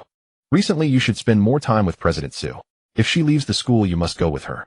Qin Ruoshi knew that her personally protecting Su Yanbing would surely evoke her resentment. Thus, she devised this plan to have Jiang Chen serve as Su Yanbing's bodyguard. An ordinary ability user Su Yanbing could handle herself.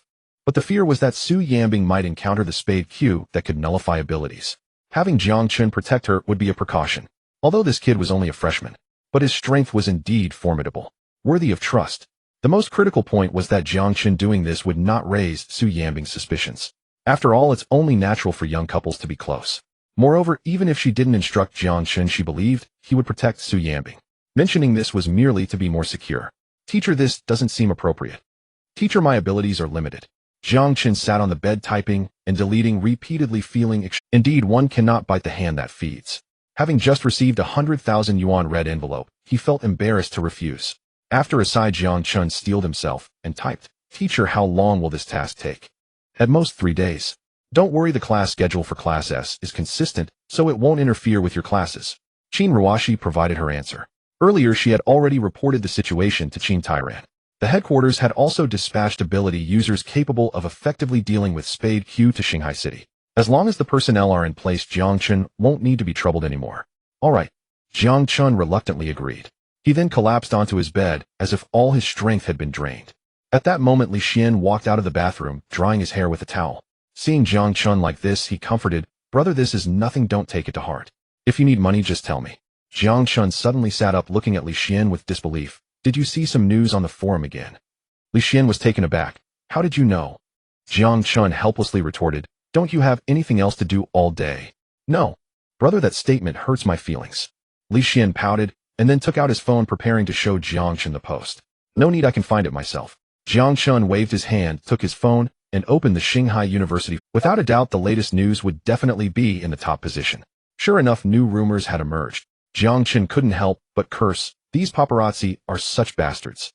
The title of the post clearly stated, shocking.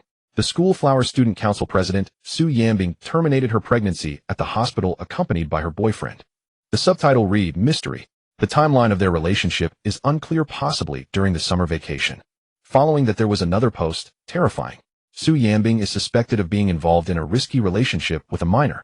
Brother, this is indeed outrageous, I don't believe it. Li Xian said through clenched teeth to Jiang Chen. Why can no one manage these people? Why are they so idle? Don't they have classes? Following others around all day, taking candid shots. Moreover, you know that Su Xuejie got into a fight. She got injured and I took her to the hospital. Isn't that normal? Why can no one manage these people? Why are they so idle? Don't they have classes? Following others around all day, taking candid shots. As Jiang Chen spoke, he gradually narrowed his eyes, casting a suspicious glance at Li Xian. Not brother, why are you looking at me like that? Li Xian was taken aback, asking in surprise, What? You don't suspect that I posted these threads and took the photos, do you? Jiang Chen gazed intently at Li Xian, remaining silent for a long time. Li Xian took a step to the left, and Jiang Chen's gaze followed. He did the same to the right. Brother, I admit I had my doubts about you, but I have no reason to spread rumors or slander you too. Moreover, I detest those who spread rumors the most. Hypothetically speaking, if I were the one who took that photo, how could I not know that Sister Su was injured and that you sent her to the hospital? When you arrived, I went straight to the internet cafe. Look, I still have my internet records. Li Xian started rummaging through his phone, preparing to show Jiang Chen the evidence. This was indeed the case. He had gone straight to the internet cafe after seeing Jiang Chen looking for Su Yambing. No need to look, I was just joking with you. Jiang Chen retracted his gaze, calmly waved his hand. I know you wouldn't do such a thing. Phew. Li Xian sighed in relief. You scared me. Ooh, I thought you really suspected me.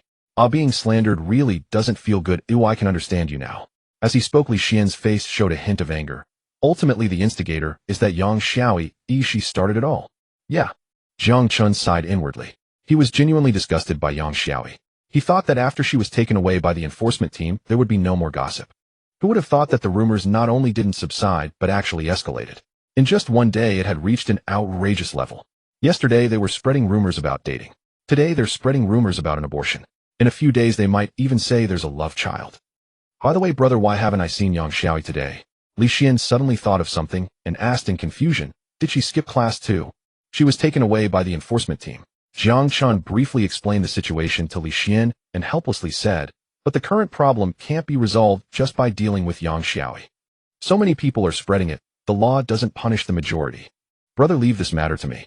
Li Xian patted his chest and said, I will definitely help you resolve this trouble. Jiang Chen's eyes lit up. You have a plan. Wait until tomorrow, I'll infiltrate the student life committee and solve the problem at its root. Li Xian said seriously, first negotiate with them. If negotiations fail, then directly use hypnosis. Hiss. Jiang Chen gasped. Hypnosis on campus, that's something. Let me remind you, you have to be careful. Coming back to his senses, he earnestly said to Li Xian, hypnosis shouldn't be used recklessly. Don't worry, even if I have the intention, I don't have the guts. Li Xian sighed softly. Besides, those with illusion abilities are registered with the enforcement team. If they truly commit a crime, they will be caught for sure. While the two were chatting, a sudden series of loud knocks echoed at the door. Bang, bang, bang. The knocking grew louder with an increasingly rapid rhythm. Who is it? Li Xian frowned and turned to open the door. Just as he unlocked the door, he suddenly felt a powerful force push against it. With a loud bang, the person outside kicked the door open. Li Xian staggered back a few steps and fell to the ground, a look of pain on his face. A slender young man, wearing gold-rimmed glasses, looking refined and cultured, walked in. He first glanced at Li Xian sitting on the floor, then immediately looked at Jiang Chen and calmly asked, Are you Jiang Chen? Who are you? Jiang Chen retorted. Allow me to introduce myself. My name is Yishu Yuan, and The slender young man smiled and continued, I came here to. But before he could finish, Jiang Chen raised his hand to interrupt. All right, before you say what you want, apologize to my friend first. Upon hearing this, Yishu Yuan narrowed his eyes, a hint of sharpness flashing in his gaze. Apologize? Nonsense. Jiang Chen said impatiently, you knocked my friend down. Not only are you not apologizing, but you also want to make demands. Are you dreaming? Forget it, brother. I'm fine. At this moment, Li Xian got up from the ground and awkwardly said. As he spoke, he came to Jiang Chen's side and whispered, I know this person, he's from the senior class S. We can't afford to mess with him. Jiang Chen said calmly, don't be timid, this guy clearly came to stir trouble. If we back down, he will become even more arrogant. Li Xian hesitated, but I know what I'm doing. Jiang Chen calmly patted Li Xian's shoulder and looked at Yishu Yuan. Why are you still dawdling? Apologize. As soon as he finished speaking, Jiang Chen suddenly heard the sound of water dripping. Then his vision abrupt. When he regained his sight, he found himself bound by his feet, hanging on the edge of a cliff. The world turned upside down. Detected that the host is affected by a mental ability. Congratulations, host, you have unlocked a new attribute option, mental ability resistance. Each point increases mental ability resistance by 0.1, maximum 100. Brother, what happened to you? Meanwhile, Li Xian watched as Jiang Chen's pupils dilated, his eyes losing their lust. Jiang Chen sat motionless on the edge of the bed, looking completely dazed. Caught in it. Li Xian suddenly turned around and stared at Yishu Yuan. Yishu Yuan was watching him with a playful gaze, a meaningful smile curling at the corners of his mouth. I almost forgot about you. Li Xian's heart trembled. Senior II. Before he could finish, he also heard the sound of water dripping. His vision suddenly darkened, and when he came back to his senses, he found himself hanging upside down on the edge of a cliff. Looking at Jiang Chen hanging beside him, Li Xian's expression turned extremely bitter. Brother, I told you we can't mess with this person. He was the president of last year's student council, a big shot at Shanghai University. Even President Su has to show him some respect. When it's time to be timid, one must be timid. We are only freshmen. It's not shameful to lose. You do know how to recognize the situation. Before Jiang Chen could respond, Yishu Yuan's voice suddenly reached their ears. Li Xian caught a glimpse of Yishu Yuan floating in the air, slowly drifting over from a distance. Gulp. He swallowed hard and looked at Yishu Yuan, forcing a bitter smile. Senior, let's talk nicely. There's no need for this. Yishu Yuan calmly replied, as a freshman, you should consider it an honor to witness my powers. Honor, an extreme honor. Li Xian quickly replied. Senior, we've seen your powers, they're indeed formidable. Please let us go. I'm very satisfied with your attitude. Yi Shuyuan smiled, then turned to Jiang Chen. But he is impolite, I need to teach him a lesson. Yi Shuyuan's voice abruptly halted, a look of astonishment appearing on his face. Li Xian was taken aback and immediately followed Yi Shuyuan's gaze. To his shock, Jiang Chen, who had been hanging there, had suddenly vanished without a trace, leaving only a rope swaying in the wind. Where is everyone? Yi Shuyuan looked around, his expression filled with utter confusion. At this moment, Li Xian's attitude flipped completely, turning to Yi Shuyuan with a sneer. I told you to apologize, and all you had to do was apologize. Why do you have to force my brother to beat you up? Still being polite. Are you polite? Come on, let me ask you, are you polite? He did not understand why Jiang Chen was able to escape. But he was certain of one thing. At this moment the tides had turned. Yi Shuyuan's expression darkened as he glared fiercely at Li Xian. He temporarily pushed Jiang Chen out of his mind, preparing to teach Li Xian a lesson first. As Yi Shuyuan flew towards him, Li Xian's pupils shrank, instantly realizing, Senior, I was just joking with you. Before he could finish his sentence, Yi Shuyuan suddenly hunched over, letting out a scream. Li Xian was taken aback, immediately changing his tone, who said, I was joking with you. Cut the nonsense and apologize quickly. You bastard. Yi Shuyuan gritted his teeth, enduring the pain, and lunged at Li Xian again. Li Xian's heart tightened. Senior, wait a moment. Oh. At that moment Yi Shuyuan let out another scream, his figure suddenly retreating several meters. Li Xian's eyes brightened. I'm telling you this. If you don't apologize, this matter isn't over. Bastard. Senior, I was just messing around. Oh. Who the hell is messing around with you? You're looking for death. Senior. Li Xian jumped around repeatedly, but after a few times he felt darkness before his eyes, and his consciousness returned to the real world. He saw Jiang Chen pinning Yi Shuyuan to the ground, giving him a thorough beating. At this moment Yi Shuyuan had lost all semblance of his refined demeanor. His clothes were tattered, his face swollen like a pig's head, looking utterly miserable. Bro, you're amazing. Li Xian couldn't help but exclaim. Jiang Chen glanced back at Li Xian, then let go of the collar he was holding, slowly rising to his feet. You finally came out. Jiang Chen sighed in relief. I was afraid you wouldn't come out, so I didn't dare to use too much force, worried I'd knock this kid out and cause you trouble. Yi Shuyuan's face twitched a few times, nearly crying. Not daring to use too much force. Listen to this, is that even a human thing to say? Suddenly he saw Jiang Chen looking down at him, and before their eyes met he hurriedly said, I'm sorry, I was wrong, I apologize. Jiang Chen frowned slightly. What use is that to me? Yi Shuyuan's heart trembled, and he quickly looked at Li Xian, saying, I'm sorry, I shouldn't have kicked the door and accidentally knocked you over, please forgive me. Cough cough. Li Xian cleared his throat, sitting up straight, then I'll reluctantly forgive you. Yi Shuyuan felt as if he had been granted a reprieve. Thank you. That's more like it. Jiang Chen snorted softly, then looked at Yi Shuyuan and said, I'm not unreasonable. Since you've already apologized, let's talk about why you came to see me. Nothing, I'm fine now. Yi Shuyuan waved his hands and shook his head as if trying to dispel the matter. The reason he came to see Jiang Chen was to verify the authenticity of a forum post. Ever since Su Yanbing enrolled, he had been smitten at first sight. He had pursued her for 2 years, trying all sorts of ways to please her. Yet Su Yanbing had hardly spoken to him. He initially thought that Su Yanbing had a cold personality. As long as he put in the effort, he would eventually win her heart. But to his dismay, just a few days into the semester, he learned the news that Su Yanbing was dating a freshman. There were even rumors that she had gone to the hospital. So he came to ask Jiang Chen for clarification. If it was false, that would be fine. If it was true, he would threaten Jiang Chen to stay away from Su Yanbing. If he didn't comply, he would resort to force. Who would have thought that before he could even express his intentions, he was beaten up instead? His abilities became completely ineffective, as if he had seen a ghost. He couldn't win, he simply couldn't win. Really nothing happened? Jiang Chen asked with a slight frown. Really nothing happened. Yi Shuyuan got up from the ground, forcing a smile, and saying, I wish you and Su Yanbing a long-lasting relationship, a happy marriage, and early offspring. It's getting late, I'll take my leave. Good night to you both, sweet dreams, goodbye. After saying this in a rush, Yi Shuyuan quickly turned and fled the dormitory. Jiang Chen wanted to say something, but saw Yi Shuyuan disappearing in a flash. Although Yi Shuyuan did not say it explicitly, hearing that string of words before leaving, he could roughly guess why he came. Bro, you were amazing. Just now, how did you manage to escape? At this moment, Li Xian looked at Jiang Chen excitedly, saying, maybe my physique is special. Jiang Chen calmed. In reality, he had maxed out his mental resistance at a crucial moment. It was fortunate that he had saved some points over the last few days. Glancing at the system, he still had 805 points remaining. Just now beating up Yi Shuyuan had given him 200 points. One had to admit this guy still had some strength. Bro, you need to handle the rumors quickly, or the trouble will only increase. Jiang Chen saw that Li Xian wanted to continue asking and proactively changed the subject. Hearing this, Li Xian patted his chest heavily. Don't worry, I'll take care of it. I'll handle it first thing tomorrow morning. The next day there were only morning classes. It was still that gentle glasses-wearing teacher Wenwan substituting for the class. Qin Ruoshi had already spoken to Wenwan that Jiang Chen had business yesterday. Jiang Chen naturally escaped a calamity, but Li Xian wasn't so lucky. As soon as he entered, he was stopped by Wenwan for a round of questioning. Li Xian stammered for a while, unable to explain himself. Wenwan simply didn't waste time and continued to make Li Xian stand at the door. That's... Li Xian awkwardly responded, standing at the door while gazing towards Jiang Chen. He had thought that he would suffer alongside Jiang Chen. What are you looking at? Go stand outside. Wenwan scolded. Li Xian couldn't say much, so he could only stand alone at the door feeling dejected. Something's off. Jiang Chen also skipped class. Oh, why is he fine? Li Xian couldn't figure it out, so he simply stopped thinking about it.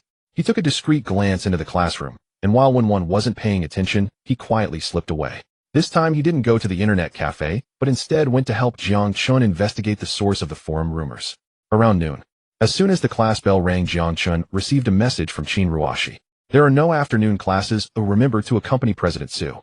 Teacher Qin, where is Senior Su now? Jiang Chen helplessly asked. Qin Ruoshi replied instantly, she should have just finished class. You can check the classroom of the third year S class. Jiang Chen immediately informed Qin Ruoshi of the situation. Within seconds her call came through. Hello, Teacher Qin. He held the phone with an air of calm. On the other end, Qin's voice sounded surprised. You just said Su Yanbing didn't attend class. Jiang Chen ignored Qin's affectionate way of referring to Su and replied with certainty. I asked in Senior Su's class. Her classmates said so. That girl. Qin faltered, then, after a moment, cried out, this is bad. Given her temperament, she'll surely go look for Heitao Q. Huh. Jiang Chen's face registered puzzlement. That can't be right. Yesterday she didn't beat the other party. It was only thanks to your help that she narrowly escaped. Qin said urgently. She won't accept it. She'll find some way to prove herself. Jiang Chen stood there utterly bewildered. He could not fathom Su Yanbing's behavior. Isn't she a tigress? He'll go find her right now. Jiang Chen, would you please help look for her too? Make it quick. The whole morning's gone. Who knows how she's doing now? Qin rattled off, and before Jiang could answer, hung up. Jiang Chen inhaled sharply. A helpless feeling rose in his chest. Where on earth should he begin? Yesterday Li Xian had merely stumbled upon her by chance. But the world is not so full of coincidences. You're Jiang Chen, right? Suddenly, an eager voice called from beside him. That's me. Who are you? Jiang Chen asked, frowning at the short-haired senior before him. She did not answer. Instead, she asked excitedly, Junior, are you really dating Su? As she spoke, more people approached. One asked, Jiang Chen, when did you and Su first meet? Another leaned in. How old were you when you started dating? Are you 18? Jiang Chen, you and Su went to the hospital yesterday. Could it really be? Overwhelmed by the clamoring, Jiang felt trapped. Sorry, I have something to do. I have to go. With that, he leapt out of the circle. He hit the ground and bolted. Glancing back, he saw someone actually giving chase. Without hesitation, he vaulted the corridor railing and leaped toward the lower floors. My God, that's the 5th floor. Is the kid mad? With a flurry of exclamations, a crowd pressed to the railing and peered down. The gruesome scene they had imagined did not appear. They searched all around, but could find no trace of Jiang Chen. This is unbelievable. Where is he? Hidden in a corner, Jiang breathed out in relief. How could people be so gossipy? At that moment, his phone rang. He saw Li Xian calling and answered immediately. Brother, the problem's been solved. Li Xian's voice said, the president of the Life Club has promised me that there will be no new forum posts about you and President Su from now on. And those paparazzi won't be following you and President Su anymore. Hearing this, Jiang brightened. Nice work, brother, efficient as ever. I told you, leave it to me, and I'll be fine. Li Xian chuckled. I just had to make a small move, and the matter fell in. Amazing. No surprise it's you. Jiang smiled, then remembered to ask, by the way, are the Life Club's paparazzi still tailing Senior Su? There were people following her a little while ago, but they're getting ready to head back to school now, Li Xian replied. Jiang hurried on. Ask the club president where Senior Su is now. All right. Li Xian agreed, and promptly gave a location. 5 minutes ago, President Su was there, though she may have left since then. Got it, brother. You're a huge help. After a few more brief words, Jiang hung up and set off for the place Li Xian had named. Minutes later, Jiang arrived at an abandoned park on the city's outskirts and found Su Yanbing sitting on a swing. He didn't rush forward. Instead, he stood at a distance, took a photo, and sent it to Qin Ruoshi. She quickly replied with several thumbs-up reactions. She had asked the enforcement team to pull the surveillance footage, but had not yet heard back. Unexpectedly, Jiang had already located Su Yanbing. Jiang slipped his phone into his pocket and walked towards Su Yanbing, feigning surprise. Senior, what a coincidence. Didn't expect to run into you here. Su Yanbing slowly raised her head, a rueful smile curving her lips. Weren't you the one who came looking for me? You were taking pictures from afar just now. Probably sent them to Qin Ruoshi, right? Jiang smiled awkwardly. He hadn't expected Sue to be so perceptive. He did not deny it. He stepped forward and sat on the swing beside her. Yes, Teacher Chen asked me to come and act as your bodyguard. He added, she might worry you'd run into that Heitao Q again and be in danger. I was careless yesterday. If we meet again, I'll beat her. Sue spoke as she pushed off with her feet, and the swing rocked gently. You came here to draw out that Heitao Q. Jiang probed cautiously, still thinking of having another fight with her. Sue replied coolly, sort of. Hearing the confirmation, Jiang swallowed nervously. Chen had been right. Sue wasn't reconciled to defeat and wanted to regain her honor. This tigress. But I waited all morning, and that woman never showed up. Sue spoke again with a touch of wounded pride. Do you think she'll still come? I don't know, but if she does, she'll probably only come after she's eaten. Jiang said helplessly. And you? Hungry all morning. You've already put yourself at a disadvantage before the fight even begins. Sue couldn't help laughing. Now that you mention it, I'm a little hungry. Have you eaten? Want to go grab something together? Sure. Jiang agreed, hopping off the swing. On my way here, I saw a street of eateries nearby. Not that one. I know a better place. Sue jumped down and turned toward the park's interior. Follow me. Jiang was puzzled. A place to eat inside the park. Even so, wasn't this park abandoned? He could not grasp it, yet he followed Sue. Soon they reached the far end of the park. This? Jiang stared at the 3 to 4 meter wall, baffled. Jump over it, Sue said, then sprang and vaulted the wall to the other side. Jiang, without a word, the moment he cleared the wall, he understood Sue's intent. On the other side was the back street of a school lined with food stalls, the air rich with the smell of cooking. Shanghai City 6th Primary School. One of my alma maters, I suppose, Sue said with a sigh. When I was in elementary school, I used to come here to eat. After all these years, I wonder if the flavors have changed. Jiang listened quietly at her side. For a fleeting moment, he caught the shine of tears in Sue's lovely eyes. So brief it vanished. The park on their side of the wall, now overgrown and deserted, had once been vibrant. Both sides of the wall perhaps held certain memories for Sue. Were they warm spring mornings? Or evenings in summer filled with cicada song? Or might those memories be connected to her late mother? Jiang Chen walked beside Su Yambing, strolling through the snack street. Suddenly a voice filled with surprise reached his ears. Yambing, it's been a while since you last came. Jiang Chen turned to look, discovering that the speaker was a kind-hearted old lady. The old lady ran a small wonton stall, and a large pot in front of her was bubbling with steam. The wontons were tumbling in the pot, and the aroma spread all around. I wasn't at Shanghai during the recent break. Su Yambing smiled as she approached the old lady. She didn't forget to introduce Jiang Chen, saying, Granny Chen's wontons are all handmade. I've loved them since I was a child. Look at my memory, I've become forgetful. You're still in school, and there's summer vacation. Granny Chen said with a smile, her gaze landing on Jiang Chen's face, her eyes lighting up as she remarked, Yambing, have you got yourself a boyfriend? This young man looks handsome and tall. Su Yambing quickly explained, Granny Chen, he's my junior. He just started his freshman year this year. Junior, that's good. Granny Chen nodded repeatedly and added to Jiang Chen, a girl 3 years older than you is like holding a gold brick. Young man, you must cherish her. Jiang Chen awkwardly smiled, unsure of what to say. Su Yambing explained again, Granny Chen, you misunderstood. He's just a junior, not my boyfriend. I understand, Granny understands. Granny Chen said with a laugh, you two sit down, I'll cook some wontons for you. Granny Chen, one big bowl for him, please, Su Yambing said. All right. Granny Chen smiled broadly. For your small bowl, add more vinegar and chili. Right. Su Yambing said, her face radiant, her beautiful eyes squinting into crescent moons. Jiang Chen sat on a small stool by the roadside. Su Yambing was still chatting with Granny Chen. This was the first time Jiang Chen had seen such a side of Su Yambing. The fierce mother tiger seemed less terrifying. After a bowl of wontons, Jiang Chen followed Su Yambing to explore other stalls. The snacks on the back street of the school might not be substantial, but they were incredibly affordable.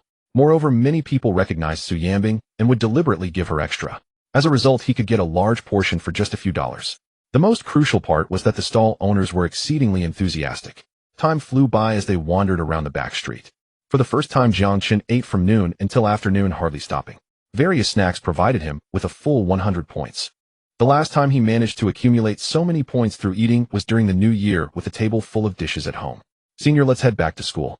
It looks like that spade Q won't be coming. Jiang Chen noticed the sun was about to set and said to Su Yambing, let's go back. Su Yambing nodded. Come on, my car is parked at the park entrance. Senior, next time don't run out alone. It's quite a hassle for me to find you, Jiang Chen said, following Su Yambing as they climbed over the wall toward the park entrance. Moreover, Teacher Chen is worried about you. After saying this, he noticed Su Yambing's pretty face darken, and he instantly regretted it. Su Yambing had been acting unusually today, so much so that he forgot her true nature as a fierce mother tiger. Senior, Jiang Chen was about to say something to make up for it. However, Su Yanbing replied, "Alright, I understand. Next time I go out, I'll take you along to avoid putting you in a difficult position." Jiang Chen was taken aback and quickly agreed. "Okay then." Su Yanbing continued, "Tomorrow's the weekend. Don't forget to go to the gym early for the selection round of the ability competition." Jiang Chen's eyes lit up. "It's starting tomorrow." He thought it wouldn't begin for a while, but unexpectedly, it was coming so soon.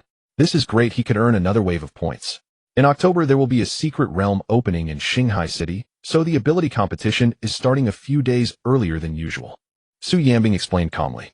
Secret realm. Jiang Chen's eyes brightened again. How could such good news, since the recovery of spiritual energy mysterious areas have appeared unpredictably around the world? The Ability Association refers to them as secret realms. Inside these secret realms, various treasures and opportunities exist. They can even allow ordinary people without abilities to awaken their latent powers. The emergence of secret realms has sparked a gold rush in the new era. However, the reason for the appearance of secret realms remains an unsolved mystery. The locations and times are elusive.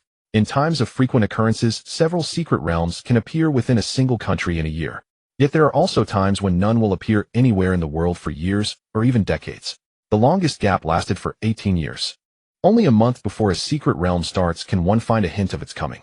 Jiang Chen never expected that in his lifetime he would witness the appearance of a secret realm in his own city. "This matter is confidential, so don't speak of it to anyone," Su Yanbing earnestly advised. "Understood." Jiang Chen nodded heavily. To avoid causing a stir, news about the emergence of secret realms is kept highly confidential. Only the senior members of the Ability Association have the right to know. The exploration quotas for secret realms are also allocated by the Ability Association. Of course, if individuals happen to encounter one, they can also enter for exploration. However, the dangers within secret realms may be beyond what individuals can handle. Naturally, very few people get to encounter such opportunities, as secret realms only appear for a limited time. For the vast majority, even if they want to explore alone, they often wake up early only to miss out. Jiang Chen understood that such significant news was worth far more than the 1,000 yuan from Qin Ruashi. Su Yanbing's willingness to tell him could be considered a tremendous favor owed to her. From another perspective, it could also be seen as having taken advantage of Su Yanbing's connections. "Let's go, time to head back." Su Yanbing reached the sports car, and both she and Jiang Chen opened the doors and got in. As night fell at 8 o'clock, Jiang Chen returned to the campus with Su Yanbing. The two parted ways at the school gate, each heading back to their respective dormitories. Walking along the road, Jiang Chen took out his phone and browsed through the forum posts. He found that no new rumors had emerged on the forum, and even the previous posts had been deleted. He finally let out a sigh of relief. To be honest, Li Xian seemed unreliable at first glance. But when it came to handling matters, he was quite capable. As he approached the dormitory, Jiang Chen vaguely heard the sound of Li Xian crying. He frowned slightly and followed the sound. He discovered Li Xian sitting on a bench outside the dormitory. Beside Li Xian sat a heavyweight contestant. He saw a chubby girl wrapping her arms around Li Xian's shoulder, speaking helplessly. "Why are you crying? You're not losing out by being with me." "What? Regretting it? I helped you delete the posts and finish everything. You want to regret it now? Let me tell you, there's no way. No regrets, I'm happy." Li Xian forced a smile. Don't think I can't see through you. You're just embarrassed about my weight." The chubby girl snorted. "I haven't complained about your weight. Why are you complaining about mine first?" Li Xian sniffed. "No, I didn't." "What do you mean, no? It's definitely true." The chubby girl sighed. "All right, stop crying. Tomorrow you'll join me in losing weight." Hiss. Jiang Chen couldn't help but take a deep breath at their conversation. He never expected that Li Xian would sacrifice so much for him. "Good brother, you've been wrong." Jiang Chen took a detour back to his dormitory. In the first-floor cafeteria, he packed a sumptuous late-night meal and brought it back to his room. Although these efforts could never compensate for Li Xian. "At least I can express my feelings for now." Jiang Chen placed the food on the table and headed straight to the bathroom for a shower. After washing up, he waited for over 10 minutes before Li Xian returned from outside. "Brother, what did you buy? It smells so good." Li Xian looked at Jiang Chen sitting by the bed and asked with a smile, as if nothing had happened just moments ago. "Brother?" Jiang Chen looked at Li Xian, hesitating to speak. Ultimately, he forced a smile and said, "I bought some late-night snacks. You helped me a lot today, so I must treat you well. They'll cover your late-night snacks this month." "No, all 3 meals plus late-night snacks." "No way is that necessary." Li Xian waved his hand. "It was just a small favor, you don't have to be so polite." "It's not politeness, that's just a small thing. Let's eat together." "All right then." Li Xian pulled out a chair, sat down, and opened the meal box, exclaiming, "Wow, brother, you bought way too much." "It's not too much, you just eat. If you want more, you'll have it every day from now on." "Then I won't be polite, I'm hungry." As Li Xian spoke, he picked up his chopsticks and started to eat heartily. "I can tell you're really hungry. Jiang Chen remarked meaningfully. For some reason he noticed that Li Xian looked a bit thinner. The next morning while Jiang Chen was still sleeping, he heard a rustling sound nearby. He turned over thinking Li Xian was busy with something, only to be surprised to see Li Xian already up and getting my. Jiang Chen's muscles tensed, revealing a look of surprise. This guy usually couldn't get up for classes and loved to stay in bed. Waking up so early on a weekend without classes. Brother, how come you're awake? Li Xian turned to Jiang Chen and calmly asked, you can sleep a bit more. If you want something to eat, he'll bring it back for you. You going out? Jiang Chen asked in confusion. Yeah, going for a morning run at the playground, Li Xian nodded. I made an appointment with someone to lose weight and get fit. Oh, all right. Jiang Chen replied absent-mindedly. You go ahead. He'll get up and buy breakfast. When you come back you can just eat it. That's too much trouble when going out anyway, so we'll bring it back for you. Jiang Chen said seriously. It's fine, it's not a bother. I promised you, so I have to keep my word. Okay, then I'm off. Li Xian waved his hand and left the dorm without further discussion. Could it be that I'm being shallow? Jiang Chen sat up muttering thoughtfully. Could it be that Li Xian was serious? Did love make him wake up so? Jiang Chen slapped his cheeks a few times, waking himself up considerably. I must be ill. I've started to judge people by their appearances. After a quick wash, he went to the first-floor cafeteria for breakfast. After finishing breakfast, he casually glanced at his points and had accumulated 920 points. Then he bought another portion, intending to pack it up for Li Xian. In no time the waiter had packed the breakfast. Just as Jiang Chen was about to head back to his dorm, he caught a glimpse of Li Xian's figure out of the corner of his eye. He saw Li Xian chatting and laughing with the chubby girl he met yesterday at the dorm entrance. I really must be ill. Ooh, I'm judging people by their appearances. Jiang Chen sighed, inwardly feeling a complex mix of emotions. Brother, what a coincidence. Li Xian walked into the dorm building, spotted Jiang Chen in the cafeteria, and immediately came over to greet him. Brother, earlier. Jiang Chen hesitated. Oh, that girl was my new girlfriend Tang Wanyo. Li Xian said with a smile. I never expected that with my conditions I could actually get a girlfriend. Looks like my luck with women has improved a lot since starting college. By the way, Wanyo is a senior in our second year, the president of the Life Association. She helped with what happened. Brother, I have to thank you for this. If it weren't for helping you deal with the post issue, I wouldn't have met her. Hearing Li Xian say this, a knowing smile crept onto Jiang Chen's lips. You little rascal, helping me out and still managing to find a girlfriend is impressive. As he spoke, he handed the packed breakfast to Li Xian. Take this back to your dorm and eat it. I don't need to go back up. I'm heading straight to the gym for the selection. Selection? Li Xian asked curiously. Oh, it's about the ability competition. Jiang Chen briefly explained the situation to Li Xian. Li Xian took the breakfast and said with a smile, Brother, later on Wanyo, and I will come cheer for you. No problem. Jiang Chen smiled, watching Li Xian's retreating figure, feeling a surge of emotion. It seems that Li Xian really cried tears of joy last night. Tang Wanyo misunderstood. So did I? That's great. I wish this kid well. With that thought, Jiang Chen turned and walked out of the dorm building. His roommate is working so hard, he must work hard too. Head to the gym and secure a spot in the ability competition. On a weekend morning, the gym was already bustling with people. Most of them were third and fourth year students, with only a small number of second year students and a few curious first year freshmen. As Jiang Chen walked through the gym entrance, he immediately attracted quite a bit of attention. As he made his way inside, Jiang Chen could vaguely hear people discussing him. They were still talking about the things they saw on the forum. Although the posts were gone, the gossip still existed. However, Jiang Chen didn't take it to heart. Rumors are everywhere. If you don't listen, they naturally won't affect you. As long as it doesn't spread on the forum and create a major impact, it can be ignored. Jiang Chen over here. At this moment, Su Yanbing was communicating with the student council members about the internal selection groupings. Upon seeing Jiang Chen, she immediately looked over and waved. What's up, senior? Jiang Chen quickly walked up to Su Yanbing. He then heard her helplessly ask, Are you sure you really want to participate in the selection? Absolutely. Jiang Chen nodded firmly. All right then. Su Yanbing didn't try to persuade him, but simply said, Then I'll assign you to a group. Senior, assign me to a group with more people and stronger opponents. It would be best to have several rounds of matches. Su Yanbing glanced at Jiang Chen, a smile tugging at her lips. What's this? Are you addicted to competitions? Sort of. Jiang Chen chuckled, not wanting to elaborate. He just made a light joke. Su Yanbing shook her head helplessly. All right, I'll put you in Group A, which consists of students from the senior class S. Are you satisfied? That's great. This is just perfect. After a brief conversation, Jiang Chen went to the competitor area to prepare. At that moment, the secretary of the student council, a short-haired junior girl, looked at Jiang Chen's back and tentatively asked, Su Yanbing, President Su, are you really dating that freshman Jiang Chen? Who did you hear that from? Su Yanbing replied coldly, the things on the forum are just rumors, don't believe them. Okay. The secretary quickly agreed. Although Su Yanbing denied it, her words lacked any persuasive power. Anyone with eyes could tell that her attitude towards Jiang Chen was completely different from her usual self. The gymnasium was soon transformed into a venue for the selection competition, with the vast space divided into 4 areas. Groups A, B, C, and D, each with 32 participants, would compete simultaneously. After a series of matches, including elimination rounds and revival matches, 2 spots would be decided. Then, along with the 2 spots predetermined by the student council, 4 individuals would represent Shanghai University in this year's intercollegiate ability competition. Each contestant in the selection was an elite among the elite. All possessed the strength of peak-level ability users. In fact, a small number had even reached Why didn't President Su directly appoint her little boyfriend? Haha, how could she appoint him? The participants represent the strength of Shanghai University. If she really appointed him, wouldn't that be embarrassing for the school? Jiang Chen sat in the competitor preparation area, occasionally hearing the discussions among upperclassmen.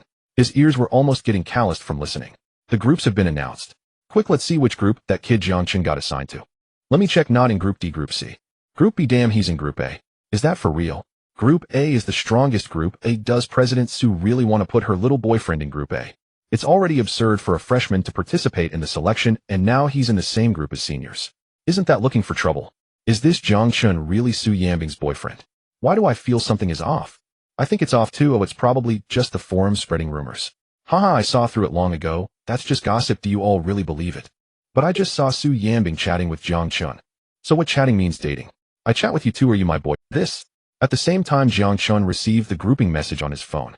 He opened the image and checked carefully, discovering that his first match would be against Yi Shuyuan. What a coincidence. Jiang Chen muttered.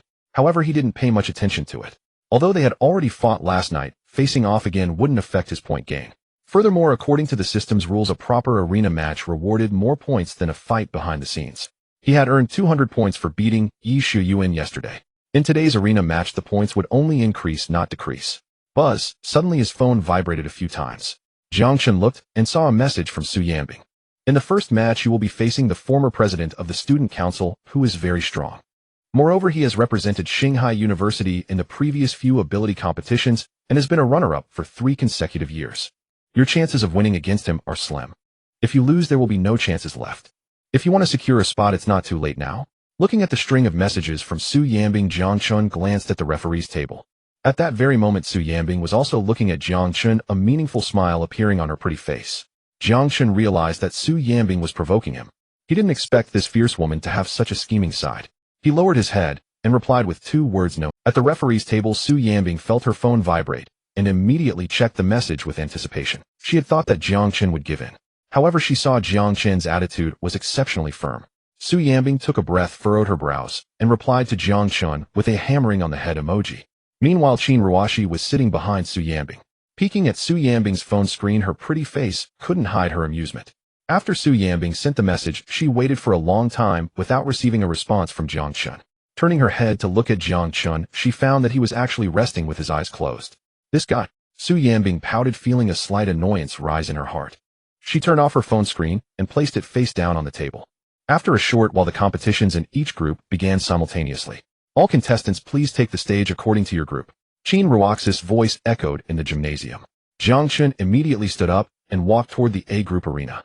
However, he waited a long time without seeing Yi Shuyuan. Looking down at the preparation area, he saw Yi Shuyuan still sitting there, tightly gripping his phone, his face ashen, as if he were constipated.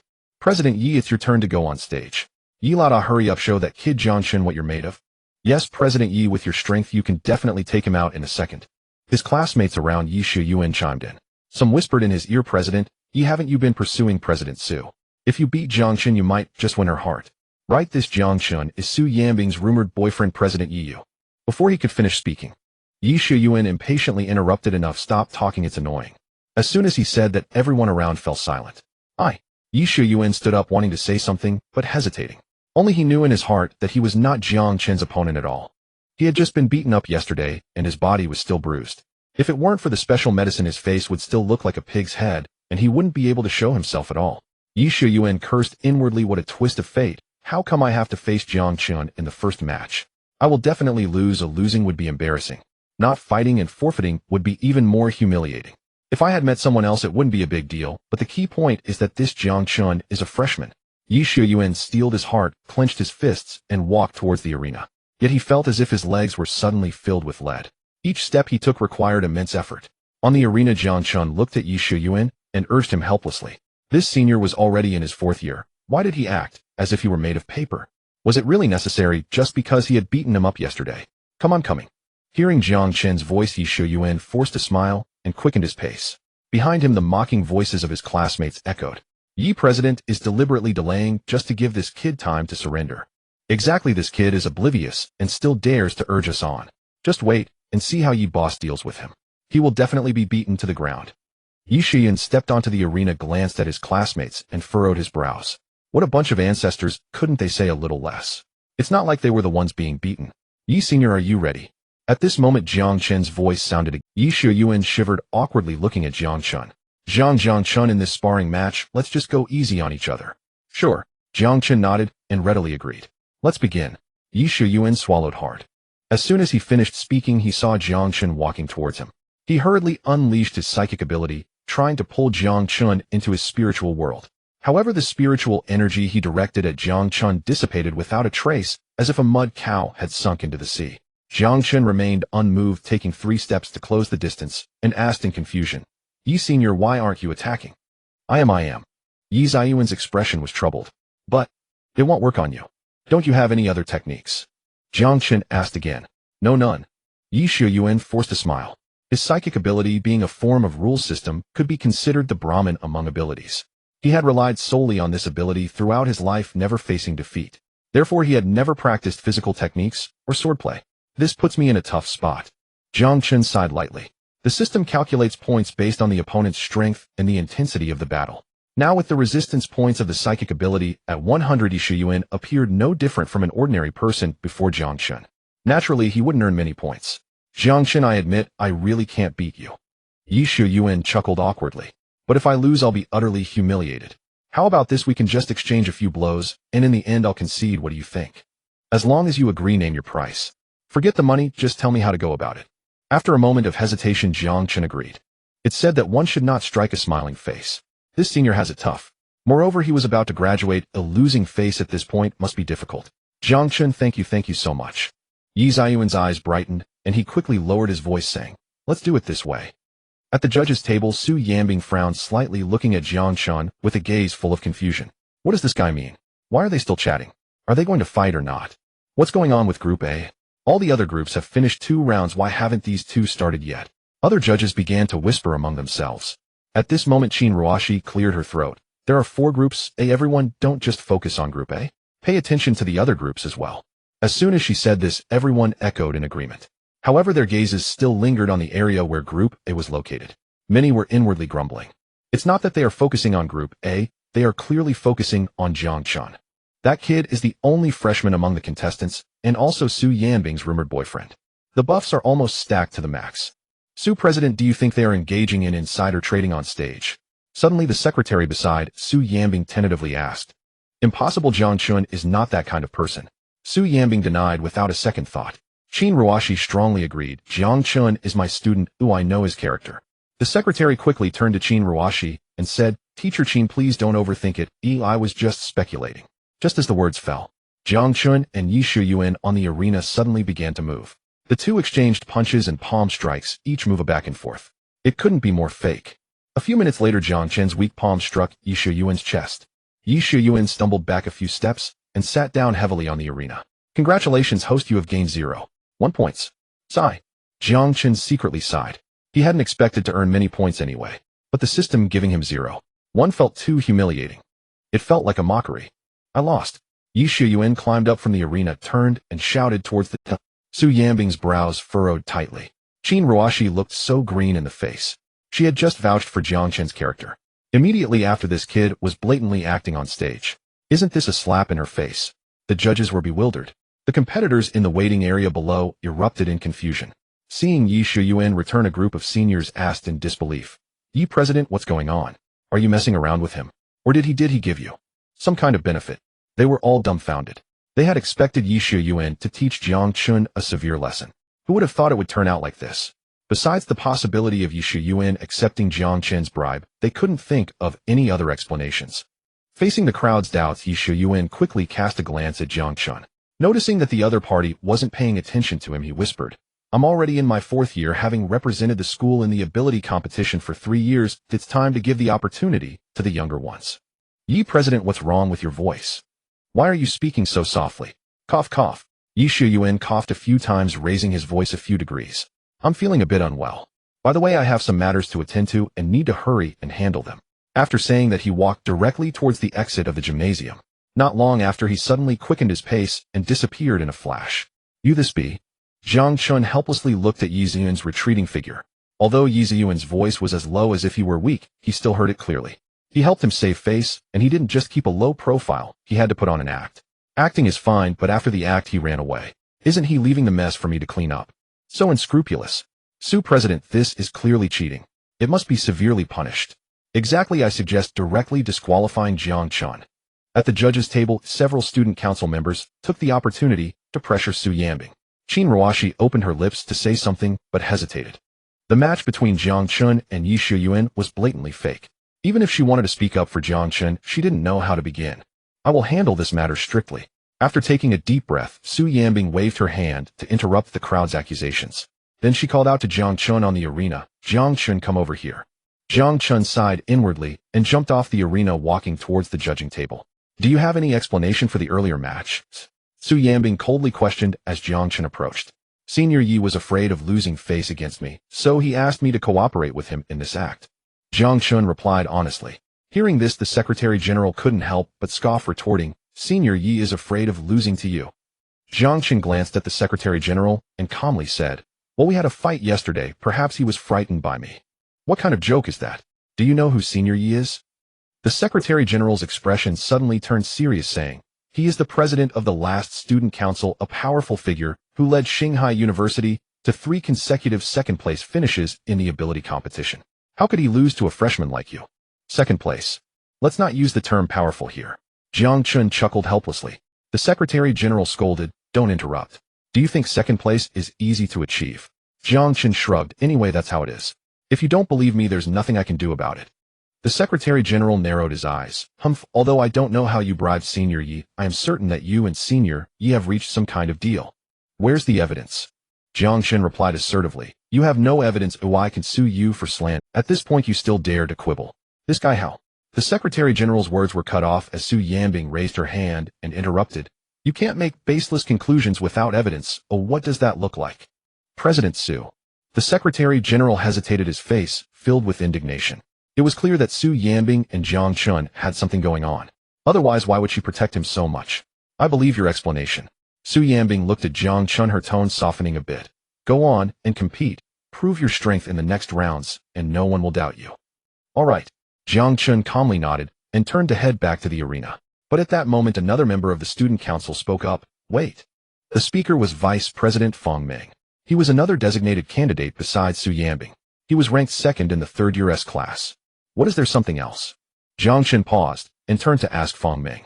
Fang Ming ignored Jiang Chen and said to Su Yanbing, President Su, this matter cannot just be brushed aside. If we can easily let go of match fixing, it will surely encourage unethical practices. I suggest we conduct matches for other contestants first and investigate Jiang Chen during this time. If he truly did not cheat, then allow him to continue competing. If he did cheat, then disqualify him directly and deal with it seriously. As soon as these words were spoken, before Su Yanbing could respond, Jiang Chen coldly laughed and said, Senior, your words sound reasonable, but upon closer inspection, it's simply like pulling down your pants to fart. Completely unnecessary. Fang Ming's face darkened. Kid, what did you say? Vice President of the Student Council. Jiang Chen glanced at the nameplate in front of Fang Ming and couldn't help but scoff. With your level, you could become Vice President. What, is there no one left in the Student Council? I remember when I saw you 3 years ago, you were still in diapers, snot running down your face. You bastard. Fang Ming's face turned red with anger, clenching his fists, wishing he could jump down and beat Jiang Chen up. Senior, don't be angry. I was just joking. This is my first time meeting you today. Jiang Chen smiled and softened his tone. You see, being unjustly accused without evidence would make anyone angry, right? Sharp-tongued. Fang Ming said in a deep voice, you're clearly twisting the concept. Fine, let's say I'm twisting the concept, but Senior, aren't you also taking the opportunity to fan the flames? Okay, even if I knew the groupings, how could I bribe Senior Yi in such a short time? But this is just the first match. Oh, what's the point of cheating? Okay, even if I knew the groupings, how could I bribe Senior Yi in such a short time? But this is just the first match. Oh, what's the point of cheating in the first match? With so many people, there are only 2 spots. How many people do I need to bribe to ensure I am in the top? Even if hypothetically I had the resources and ability to bribe everyone to secure my spot, think about it. If I'm that capable, why not just bribe your president directly? I could just ask her to give me the designated spot, and that would be it. Why would I go through such trouble and effort? After saying this, he smiled at Feng Ming. You see what I mean? Feng Ming was momentarily speechless. Others also fell into deep thought. Jiang Chen's reasoning was indeed sound. There was no way to refute. Senior, can I go compete now? Jiang Chen turned to look at Su Yanbing, calmly asking. Su Yanbing smiled slightly. Go ahead. Wait. I don't believe you can defeat Senior Yi. At this moment, Feng Ming spoke up again, his voice stern. Unless you can defeat me. As soon as these words were said, before Jiang Chen could respond, Su Yanbing coldly chided, enough. Feng Ming appeared troubled. President Su, but... Alright, I'll accept this challenge. Jiang Chen agreed. It's an opportunity to earn points. Oh, why not take it? Feng Ming's eyes lit up. President Su, look, Jiang Chen has agreed. Su Yanbing ignored Feng Ming and looked at Jiang Chen with resignation. You don't have to do this. It's fine. Jiang Chen said calmly. I'm not doing it for free. The old rule applies. What happens if I lose? Feng Ming sneered confidently. If I lose, I'll directly give you my designated spot. Jiang Chen hadn't agreed yet. Su Yanbing spoke first. Jiang Chen won't want that. How about this? Since your competition prize hasn't been credited yet, just give it directly to Jiang Chen. She had originally intended to give the designated spot to Jiang Chen. If he didn't want it, it would go to Feng Ming. Now why would she use something she didn't care for as a wager? Feng Ming was taken aback and couldn't respond for a moment. He didn't want the spot, he wanted money. To him, the spot was much more valuable than money. Senior, how much is it? Jiang Chen's eyes lit up as he asked Su Yanbing. Su Yanbing smiled slightly. 15,000. So much? Jiang Chen couldn't hide his smile. Alright, no problem, I'll take the prize. By the way, Senior, what competition is it? Can I participate? Su Yanbing said, I'll explain it to you in detail when I have time. The judges looked at Jiang Chen and Su Yanbing in shock. Were these two just chatting like this? Clearly something was going on. No problem. Jiang Chen responded, immediately turning to Feng Ming. Let's go, Senior, I accept your challenge. Without waiting for Feng Ming's reply, he turned and walked towards the A group's arena. You're overestimating yourself. Feng Ming sneered. He then suddenly stood up, leaping to the judges' area. He stared at Jiang Chen's back, his eyes narrowing into slits. In the next moment, a powerful surge of spiritual energy erupted, coalescing into a tangible form. Countless blue arcs of lightning surrounded him, his aura soaring. Feng Ming, the match hasn't even started. What are you doing? At this moment, Su Yanbing's cold voice rang out. Feng Ming cast a glance at Su Yanbing, a playful smirk appearing on his lips. Don't worry, President. Su, how could I possibly ambush a junior? I'm just warming up. And by the way, giving Jiang Chen a taste of his own medicine. Just as he finished speaking, Feng Ming suddenly exerted force under his feet. In an instant, his figure shot towards the arena like lightning. In the blink of an eye, Feng Ming was at Jiang Chen's side. An evil thought emerged in his mind. He planned to bump into this kid and make him stumble. It would be best if he fell face first in front of everyone. With this thought racing through his mind, Feng Ming tilted his body slightly and collided his shoulder with Jiang Chen. But in the next moment, he sensed something was wrong. The instant he made contact with Jiang Chen, it felt as if he had crashed into a steel plate. It was like meeting a 100-ton truck heated on the highway. With a loud bang, Feng Ming had no time to react as his body was sent flying. Witnessing this scene, the student council members at the judges' area were all dumbfounded. From their perspective, Feng Ming had just taken off, and then he was sent flying. The noise also startled the contestants in the waiting area. When they turned to look, Feng Ming had already flown dozens of meters, crashing heavily into the wall of the gym, instantly losing consciousness. Jiang Chen also stopped surveying the surroundings. Ultimately, his gaze landed on his shoulder. What just? School doctor. Qin Ruoshi was the first to regain her senses, quickly calling for the school doctor to treat Feng Ming. Upon hearing the call, several school doctors waiting in the logistics area stood up. As they approached and discovered the injured party was Feng Ming, they couldn't help but feel puzzled. What's going on? How could a judge get injured during a selection match? Weren't you supposed to challenge him? What did he just do? At this moment, Jiang Chen also noticed Feng Ming lying on the ground and turned to Su Yanbing, inquiring about the situation. The challenge has ended. Su Yanbing looked at Jiang Chen with fluctuating eyes, suppressing her shock as she spoke. Ended. Jiang Chen was taken aback. It hasn't even started. How can it be over? Su Yanbing narrowed her beautiful eyes slightly. Do you really not know, or are you pretending not to know? What do you mean? Jiang Chen was confused. Nothing, consider it a win for you. Su Yanbing's brows relaxed. She said lightly. Others didn't notice, but she saw everything clearly. She initially thought Jiang Chen had consciously defended himself. However, it turned out he hadn't even realized it. This meant only one possibility: Jiang Chen had a passive defense. How interesting. Su Yambing developed a great interest in Jiang Chen. She pondered to herself. Undoubtedly, besides the power type, Jiang Chen had awakened a type of passive. Considering previous performances, Luo Xia's illusion, Yi Shuyuan's mental abilities all had no effect on Jiang Chen. And now Feng Ming was knocked back by the reaction force. It was evident that Jiang Chen's ability greatly enhanced his physical defensive capabilities. Moreover, it could ignore various abilities' effects. Currently, it seemed that at least illusion and mental types had no effect on him. Just as Su Yambing was contemplating this, Jiang Chen stood there puzzled, unable to understand. 1. He wasn't even given a score, how could he have won? Alright Jiang Chen, you can continue with the match. Qin Ruoshi spoke to Jiang Chen with her red lips slightly parted. Okay. Jiang Chen couldn't make sense of it, and didn't want to think too much. He continued walking towards the arena. The selection competition was in full swing. Initially the A group had fallen behind, but with Jiang Chen's exertion, they quickly caught up and surpassed the progress. Moreover, the final match concluded shortly after the afternoon competition began. The result was without suspense. Jiang Chen won the championship of the group stage. Simultaneously, he completely won over the senior students from the 4th year. Even after the A group's match ended, they were still discussing Jiang Chen's performance. I never expected such a prodigy to emerge among the freshmen. Moreover, he didn't even use his full strength. The match seemed like a game to him. It's confirmed, he must be President Su's boyfriend. With such strength, no wonder President Su likes him. The student council members at the judges' area shared the same thought. They all looked at Jiang Chen with newfound respect. Jiang Chen, in response to the discussions around him, remained quite calm. He sat alone in a corner checking the panel status.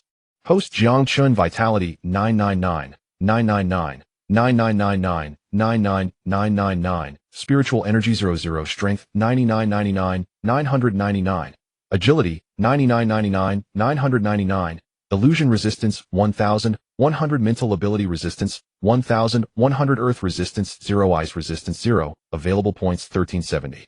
Since entering university, the speed of accumulating points has increased exponentially. After many years, Jiang Chen finally reopened the system's ranking feature.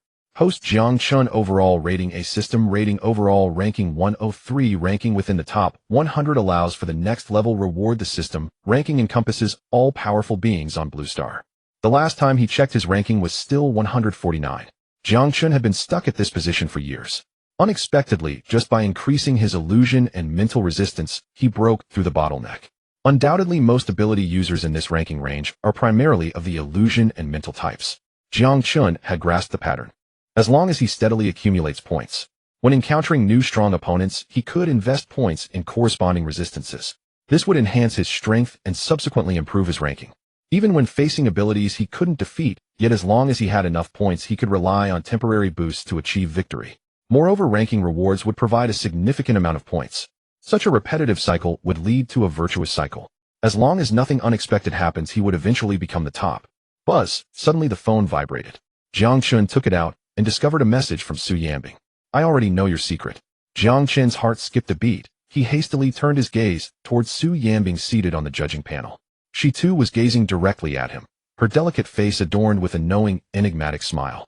HSS. Jiang Chen drew in a sharp, involuntary breath. Surely not. Could Su Yambing have discovered his system? When had it been exposed? Had she merely deduced it? Or did she possess a system of her own? Jiang Chen could not fathom it, and an unsettling chill crept up his spine. At that moment he felt utterly laid bare, as if stripped of every veil. Was Su Yambing then the unforeseen variable in his destiny? Besides your strength-based ability, you also possess a defensive one, correct? It grants immunity against illusionary and mental domain influences, and passively deflects physical attacks. Am I right? His phone vibrated twice more. Su Yambing had sent another message. Jiang Chen glanced down, and his furrowed brow instantly relaxed. Oh, a false alarm. The heavy stone suspended in his chest finally settled. Facing Su Yambing's probing question, he offered no denial, only cast upon her a carefully feigned look of astonishment. Then he typed back, Senior sister, how did you figure it out? She replied almost instantly, observation, keen meticulous observation, is fundamental to every awakened cultivator. Jiang Chen nearly burst into laughter at her earnestness. Suppressing his mirth, he replied, Senior sister, you're truly extraordinary. No wonder you were elected student council president. Rest assured, I'll keep this intelligence strictly confidential. For awakened cultivators, intelligence itself is a priceless asset. From now on, exercise greater caution when deploying your abilities. Conceal their nature whenever possible. To discern an opponent's ability and exploit its weaknesses, while shielding your own to strike with devastating surprise. That is the essence of victory among awakened cultivators. These are hard-won insights. You'll find them indispensable in time. Su Yanbing's fingers flew across the virtual keyboard. Message after message poured forth. VRRM, VRRM, VRRM, VRRM. Jiang Chen's phone trembled incessantly. He scrolled through the cascade of texts, astonished to discover this unexpectedly warm, earnest side of Su Yanbing. Senior sister, your guidance is deeply appreciated. Jiang Chen typed the reply, then swiftly added several Boeing-Modican gestures. Though truth be told, such hard-won insights held no practical value for him. Yet propriety demanded full deference. Su Yanbing promptly replied with a gentle headpat emoji, followed by a single phrase, promising student. Jiang Chen blinked, then instinctively long-pressed the emoji to save it. Remarkably charming indeed. A man ought to wield precisely this kind of expression. Tisk tisk tsk. Qin Ruashi, seated behind Su Yanbing, stretched her neck to surreptitiously peer at the chat. She never imagined Su Yanbing would ever use such delicately pink emoticons. Ah, if only she'd send one to me someday. Just then the secretary leaned close and murmured softly beside Su Yanbing, President Su, all other group matches have concluded. Huh. Su Yanbing immediately flipped her phone face down onto the table and turned to ask, what did you say? The secretary repeated, President Su, all other group matches have concluded. Very well. Let us proceed to the elimination rounds. Groups A and B. Her tone shifted smoothly. No. Begin first with groups C and D. Understood. The secretary nodded and hurried off to make arrangements. Once his retreating figure vanished, Su Yanbing retrieved her phone, ready to resume her conversation. Suddenly Qin Ruashi's teasing laughter drifted from behind. President Su, why so distracted? Mind your own business. Su Yanbing shot her a cool, dismissive glance, then let out a soft, disdainful hum before cradling her phone once more to continue chatting with Jiang Chen. Qin Ruashi suppressed a grin and mimicked Su Yanbing's tone in a whisper, mind your own business. Indeed, Su Yanbing seemed far less frostbitten around her than usual. Truly, Jiang Chen was a rare bomb. Meanwhile, at a cafe off campus, Yi Liyuan sat in the corner, face masked attire meticulously concealing awaiting someone. Moments later, a tall, broad-shouldered youth strode into the cafe and made straight for Yi Liyuan's secluded corner. Old friend, you're as punctual as ever. The youth settled across from Yi Liyuan, smiling warmly. Before each Awakened Cultivator tournament, they met here 2 days prior, a tradition upheld without fail. Yi Liyuan always arrived first. Why aren't you wearing a mask? He asked, brow furrowed. What if someone recognizes you? Let them recognize me. Nothing forbids a Nandi University student from sipping coffee at Shanghai University. The youth chuckled. Besides, we'll exchange only a few words, hardly any time at all. Since President Yi seems anxious, I'll dispense with preliminaries and get straight to the point. This year, Nandi University still claims the championship. Funds are secured. We proceed per our established plan. With that, the youth rose, but paused, eyes fixed on Yi Liyuan, awaiting his response. Sigh. Yi Liyuan exhaled heavily, gripping his coffee cup so tightly his knuckles whitened. What's wrong, President Yi? The youth sensed something amiss. This year, do you intend to demand more? Granted. After all, you're in your final year. This will likely be our last collaboration. Very well. I'll increase your share by 20%. How does that sound? He'd anticipated this moment. In their final partnership, Yi Liyuan would naturally seek greater profit. Yi Liyuan hesitated long before lifting his gaze. It isn't about money. This year, I won't compete in the tournament. You won't compete. The youth's expression flickered with confusion, then curved into a wry, knowing smile.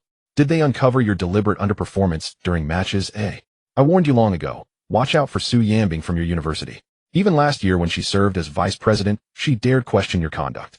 Now that she's ascended to president, continuing, as before, guarantees scrutiny and targeted opposition.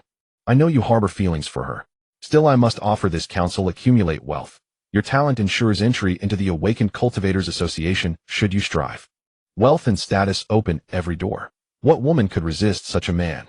Why cling to a single? It has nothing to do with her. Yi Liyuan faltered, then sighed. Forget it. You wouldn't understand. Regardless, I won't participate this year. Very well. Your withdrawal only increases Nandi's odds, and with sheer strength, they should easily surpass Shanghai. Saying this, the youth turned to leave. Just before departing, he paused to ask, by the way, who replaces you? Yi Xuan gazed at the young man, pondering for a moment before replying, Fong Meng. Fong Meng. The young man furrowed his brows. Student council vice president of Shanghai University, that energetic kid with lightning powers. Yi Xuan nodded.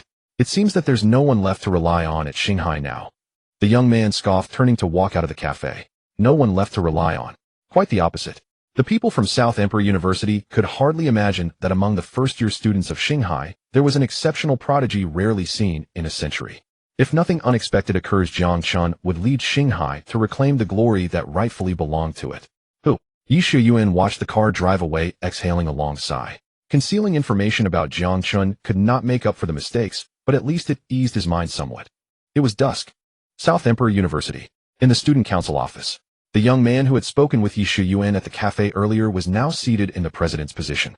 In front of him stood a good-looking girl holding a list reporting, "President, here is the participant list from various universities for your review."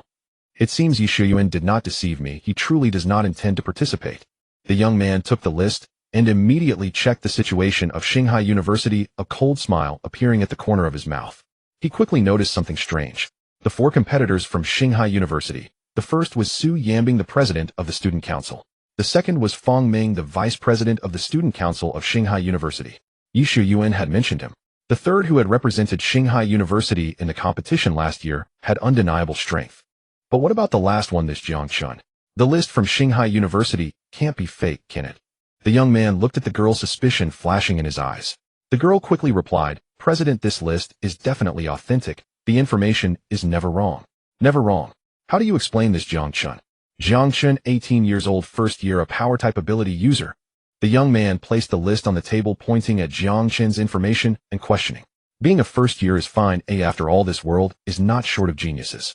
We at South Emperor University also have a remarkable first-year newcomer this year.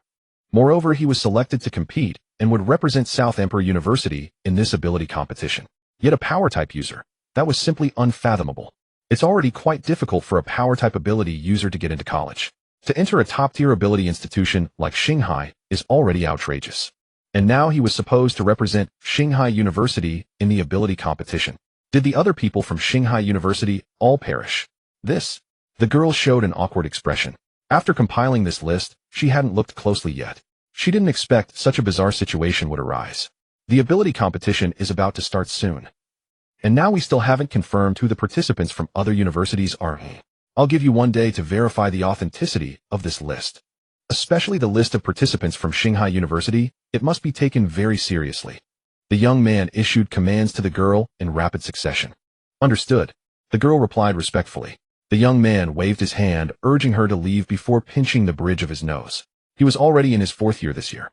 This ability competition would be the last one. He represented South Emperor University. In his 1st year, he was in logistics. In his 2nd year, he became a contestant. In his 3rd year, he was a core team member. South Emperor had won the championship for 3 consecutive years. In this final year, he must use any means necessary to defend the title and secure victory. Winning the championship for 4 consecutive years would add a significant highlight to his resume. When it comes time to apply for the Ability Association, he would be more confident. Meanwhile, Jiang Chen had just finished his competition and was heading back to the dormitory. He had unsurprisingly claimed the championship and earned the qualification to participate. The several contestants he fought today had not posed even a bit of pressure on him. After all, the strength of an average college student was at most clever. Rarely did they have ability users with special powers like Yi Shuyuan. They could be considered a rare existence. By the end of the day, he had accumulated 1450 points. The expenditure was 0. As he walked, Jiang Chen sensed something was off. He felt as though someone was following him from behind. He suddenly stopped, turning around sharply. To his surprise, the person following him was actually Su Yambing. "Su Senior?" Jiang Chen asked in astonishment. Su Yambing frowned slightly and tentatively asked, "Jiang Chen, I need to go to the city tomorrow. Would you like to come with me?" Jiang Chen thought for a moment before agreeing, "Sure, that's fine. You seem a bit reluctant." Su Yambing pouted, "Wasn't it Qin Ruashi who asked you to follow me?" Jiang Chen was taken aback and suddenly realized, "Oh right, then I must go with you. Tomorrow at 8 in the morning at the school gate. If you're late, I won't wait for you." Su Yambing said this and left without giving Jiang Chen a chance to respond. Jiang Chen looked at Su Yambing's departing figure and smiled helplessly. He had almost forgotten Qin Ruaxi's instructions. He didn't expect that Su Yambing would remind him proactively. "Senior, wait." Jiang Chen suddenly thought of something and hurried after Su Yambing. "What is it?" Su Yambing stopped in her tracks, turning her head, suddenly tucking her loose hair behind her ear. Jiang Chen looked at Su Yambing, stammering for a while, his face showing a hint of difficulty. Seeing his face redden, Su Yambing's heart couldn't help but tremble. In that moment, a thought suddenly arose in her mind. "Just say whatever you need to say. I might She slightly parted her lips. As she spoke, she unconsciously clutched the corner of her clothing, feeling her breath becoming hurried. Well, I'll just say it. Jiang Chen took a deep breath to calm himself. Go ahead. Su Yanbing nervously swallowed. Senior, will you return the prize money from Senior Fong Meng to me? Jiang Chen steeled himself to ask also. What competition is Senior Fong Meng participating in? Didn't you say you would find time to discuss it with me? To this day, he still hadn't figured out how Fong Meng got injured. Although Su Yanbing claimed she had won afterward, the victory felt unclear. He also wasn't sure if the prize money could be secured. Regardless, he had to try for it. Yet while trying to secure it, he felt undeserving, making it hard to speak up. Prize money. The competition. Su Yanbing's face sank, and she immediately released her grip on her clothing. Yes, Senior. Jiang Chen smiled awkwardly. Please give me a definite answer. It doesn't matter if it can't be secured, but I can't stop thinking about it. Then just wait. Su Yanbing shot Jiang Chen a glance, then turned and walked away, completely giving him no chance to say more. Senior, I appreciate it. Jiang Chen watched Su Yanbing's figure and called out softly. A smile couldn't help but rise at the corners of his mouth. If she told him to wait, that meant there was hope. Another 15,000 for free. What a delight. Madman. Su Yanbing strode briskly down the path, her teeth clenched tightly as she hissed the words through gritted teeth. She now fully understood why Yang Xiaoyi had called Jiang Chen emotionally oblivious, a wooden-head fool. What do I care whether he's emotionally attuned or not? Su Yanbing paused, then swiftly shook her head. It's not as if I've ever considered. What does he even have to do with me? It must be those rumors circulating on the forum that got to me. Yes, that's definitely it. Jiang Chen strolled back into the dormitory, whistling cheerfully, a late-night snack dangling from his hand. Brother, what's happened? You seem unusually elated. Li Xian turned immediately upon hearing the sound, grinning as he asked. Of course something good has happened. Jiang Chen beamed broadly, placed the food on the table, and sat down before recounting the day's events to Li Xian. Brother, you're representing our university at the psychic abilities competition. Li Xian's voice trembled with astonishment, a shock flooded his eyes. Indeed, Jiang Chen smiled. And not only that, I've earned 15,000 yuan. It hasn't been transferred yet, but Senior Sister Su assured me to wait patiently. Once the money clears, I'll treat you to an extravagant feast. For tonight, let's settle for this barbecue. It'll do just fine. Li Xian walked over and sat beside Jiang Chen. He gazed at the table piled high with skewers and couldn't help but swallow hard. Brother, this is what you call settling. Compared to a grand banquet, yes. It's merely a modest compromise. Jiang Chen chuckled. No more talk. Let's eat. The moment the words left his lips, he snatched up 2 lamb skewers. One he brought to his mouth, the other extended toward Li Xian. Brother, it's only been days since semester began, and already you're this extraordinary. Li Xian munched as he spoke. When the psychic abilities competition arrives, I'll bring Nuan Ro along to cheer you on. Agreed. Jiang Chen devoured 1 lamb skewer and reached for a grilled beef kidney. By the way, brother, Nuan Ro mentioned today that someone inquired about you at their club. Li Xian suddenly remembered something mid-bite and turned to Jiang Chen. Inquired about me, eh? Jiang Chen froze, his oil-glistening beef kidney suspended halfway to his mouth. Yes, this afternoon right after class ended. At first I thought perhaps it was one of your secret admirers. Now it seems more likely an outsider gathering intelligence. Nuan Ro said the person asked about your age-class psychic affinity, and even referenced the psychic abilities competition. She was puzzled why they'd mentioned the competition at all, and of course she had no idea you'd been selected. Rest assured, she'd never disclose such information recklessly. As Li Xian explained, he plucked a beef kidney skewer from the pile. I'll have extra of this one. It's fortifying. Let them inquire all they like. I couldn't care less. Jiang Chen rose and headed to the refrigerator for beer and soft drinks. Li Xian hurriedly called out, Brother, grab me a can too. Jiang Chen opened the fridge door. Just one. Li Xian pondered briefly. Tomorrow's Sunday, no classes. Let's stock up. The two bantered lightheartedly while devouring skewers, unaware that over a dozen cans of beer had vanished. When the meal ended, 30 points were credited to Jiang Chen's account. Dazed and drowsy, Jiang Chen climbed into bed and fell asleep the instant his head touched the pillow. Congratulations, host. You have earned 15 points. The next morning, Jiang Chen stirred awake slowly.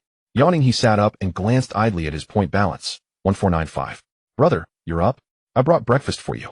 Li Xian had just returned from his morning run and greeted Jiang Chen the moment he rose. Incredible. You actually managed to get up. Jiang Chen rubbed his throbbing temples and gave Li Xian a thumbs up. This one's on me. I'll repay you properly later. Li Xian frowned slightly. It's just breakfast. Why speak so formally? That feels distant. It's not about distance. Jiang Chen waved dismissively. I promised you a month of meals. I keep my word. Fine then. Li Xian sighed faintly, then added. Oh, by the way, brother, I saw President Su downstairs just now. Could she possibly be here for you? President Su, Senior Sister Su Yanbing, here at our dorm. Jiang Chen's voice trailed off abruptly as realization struck. He snatched up his phone instantly. It was 2 minutes past 9. His screen flickered with unread messages, all from Su Yanbing. Damn it, I'm utterly forgetful. Jiang Chen sprang up, dressed hastily, and dashed toward the bathroom. What's wrong with your head? Li Xian blinked perplexed. Within seconds, Jiang Chen emerged from the bathroom and bolted for the dormitory exit. Brother, I'll skip breakfast. I've urgent business. So President Su really is here for you. Li Xian watched Jiang Chen's retreating figure and offered an awkward smile. Hey brother, you'd better. But Jiang Chen had already vanished. You'd better watch yourself. President Su radiates lethal intent. Oh brother, stay safe. Li Xian sighed, then rolled his eyes. Didn't you say you weren't dating? Not dating. Jiang Chen stepped outside the dormitory and immediately spotted Su Yanbing standing nearby. He approached nervously and laughed forcefully. Senior Sister Su. What a coincidence. What brings you here? Need any assistance? Let's go. Su Yanbing's voice was icy. She turned without another word, leaving Jiang Chen with only her cold, distant silhouette. HSS. Jiang Chen drew a sharp, involuntary breath. He'd hoped a light-hearted joke might smooth things over. But clearly matters were far more serious than he'd assumed. He hurried after her, apologizing profusely. Senior Sister, I'm truly sorry. I drank last night and overslept. Su Yanbing responded indifferently. Jiang Chen opened his mouth, then closed it again. Better to stay silent. More words meant more missteps. His sole purpose was clear: follow Su Yanbing and serve as her bodyguard, ensuring her safety above all else. Soon they exited campus and entered the parking lot beyond. Jiang Chen opened the car door and slid inside, only to hear Su Yanbing's voice cut through the silence. I don't speak. You don't speak. And yet, you still manage to infuriate me. Senior Sister, what would you have me say? Jiang Chen asked, flustered. You. Su Yanbing clenched her delicate fist and exhaled sharply. Never mind. You're simply a block of wood. I won't waste energy quarreling with you. Let's go to the city center to buy supplies for the psychic abilities competition. She pulled an envelope from her bag and tossed it to Jiang Chen. Your prize money. Take it. Jiang Chen's eyes brightened as he opened the envelope. The thickness indicated without a doubt that it was 15,000. Thank you, Senior Sister. Jiang Chen tucked the money into his pocket, unable to suppress his smile. One must admit that Su Yanbing's efficiency in handling matters is truly among the best. Money grubber. Su Yanbing glanced at Jiang Chen, shaking her head in resignation. Jiang Chen chuckled and said, Senior Sister, aren't you going to buy supplies for the special abilities competition later? I'll get them for you. This money was won with Su Yanbing's help, so he naturally wanted to thank her. In this way, when good things happen in the future, the other party would think of him. This is what one calls reciprocation. I don't need it. You should keep this money for yourself. Su Yanbing said this as she drove the car out of the parking lot. Jiang Chen spoke again, but his voice was instantly drowned out by the wind. Helpless, he could only temporarily fall silent. This is the downside of a convertible sports car. When the speed picks up, it becomes hard to hear what others are saying inside the car. This is one of the reasons he chose not to buy a sports car. Jiang Chen listlessly gazed at the scenery along the street. As the sports car passed by the law enforcement team's entrance, a familiar figure unexpectedly appeared in his line of sight. Yang Xiaoyi walked out from the law enforcement team. In just a second, the sports car sped past. The figure of an old acquaintance was replaced by the roadside trees. Jiang Chen. At the same time, Yang Xiaoyi also spotted Jiang Chen. She instinctively ran a few steps forward, but could only watch helplessly as the sports car disappeared at the end of the road. In an instant, Yang Xiaoyi deflated like a punctured balloon, her whole body slumping down. She never expected that Jiang Chen and Su Yanbing would really get together. And her. Even if she could return to school, she definitely wouldn't be able to go back to Class S. Her relationship with Tang Jia also came to an unresolved end. After a few days in the law enforcement team, she was left with a record. The future looked bleak. Oh. Yang Xiaoyi suddenly became frantic, stamping her feet in a tantrum, shouting, Jiang Chen, it's all your fault, all your fault. If Jiang Chen hadn't hidden his strength, how could she have broken up with him? If they hadn't broken up, she wouldn't have targeted him. And she definitely wouldn't have created animosity with Su Yanbing. Yes, it's all Jiang Chen's fault. He deliberately concealed his strength. It was just to make her break up with him. He must have been flirting with Su Yanbing long ago. Everything was a trap he set for her. Yang Xiaoyi gritted her teeth and said, you won't let me have a good time, and I won't let you have one either. Suddenly, it's Shu. In the sports car, Jiang Chen sneezed inexplicably. Su Yanbing glanced at Jiang Chen and then slowed down the car, retracting the soft top. She then asked with an exasperated tone, why didn't you say something if you were uncomfortable? Why insist on toughing it out? I'm not uncomfortable, just suddenly my nose itched. Maybe someone is talking about me. Is it your ex-girlfriend talking about you? Su Yanbing sneered. Do you want me to turn back and let you have a chat with her? Jiang Chen was taken aback. He didn't expect Su Yanbing had also seen Yang Xiaoyi. He waved his hand and replied earnestly, I don't have anything to say to her. Should I ask her how it felt to be detained? Hearing this, Su Yanbing's eyebrows suddenly relaxed, and she cautiously asked, don't you have any feelings for her? She's been thinking of harming me.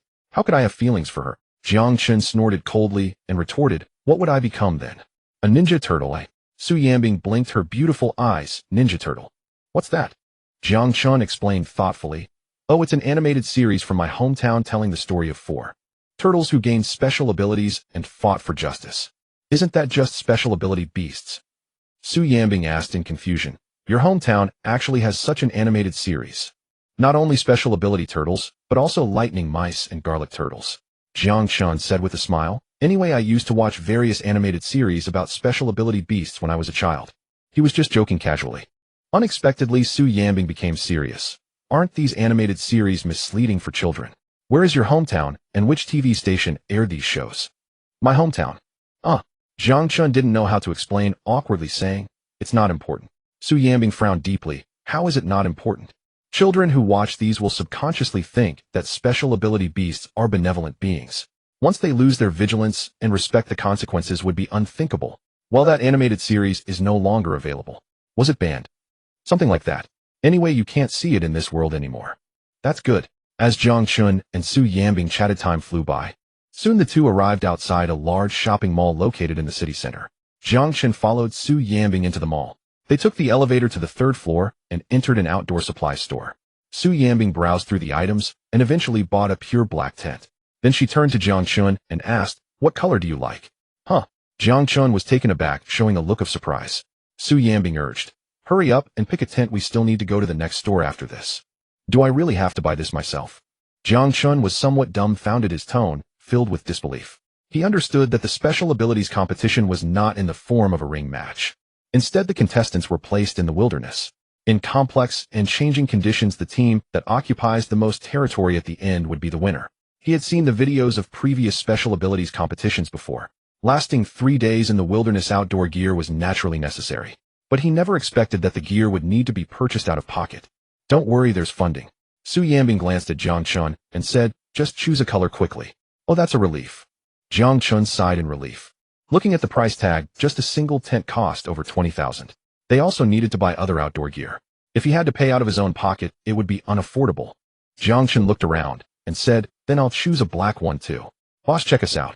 After Su Yanbing paid, she took Jiang Chen to the next store. After a round of shopping, they had bought all the equipment needed for the special abilities competition. Altogether, they spent over 60,000. Jiang Chen stared at the bill. Although it wasn't his own money being spent, he still felt a pang in his heart. This competition really costs a lot.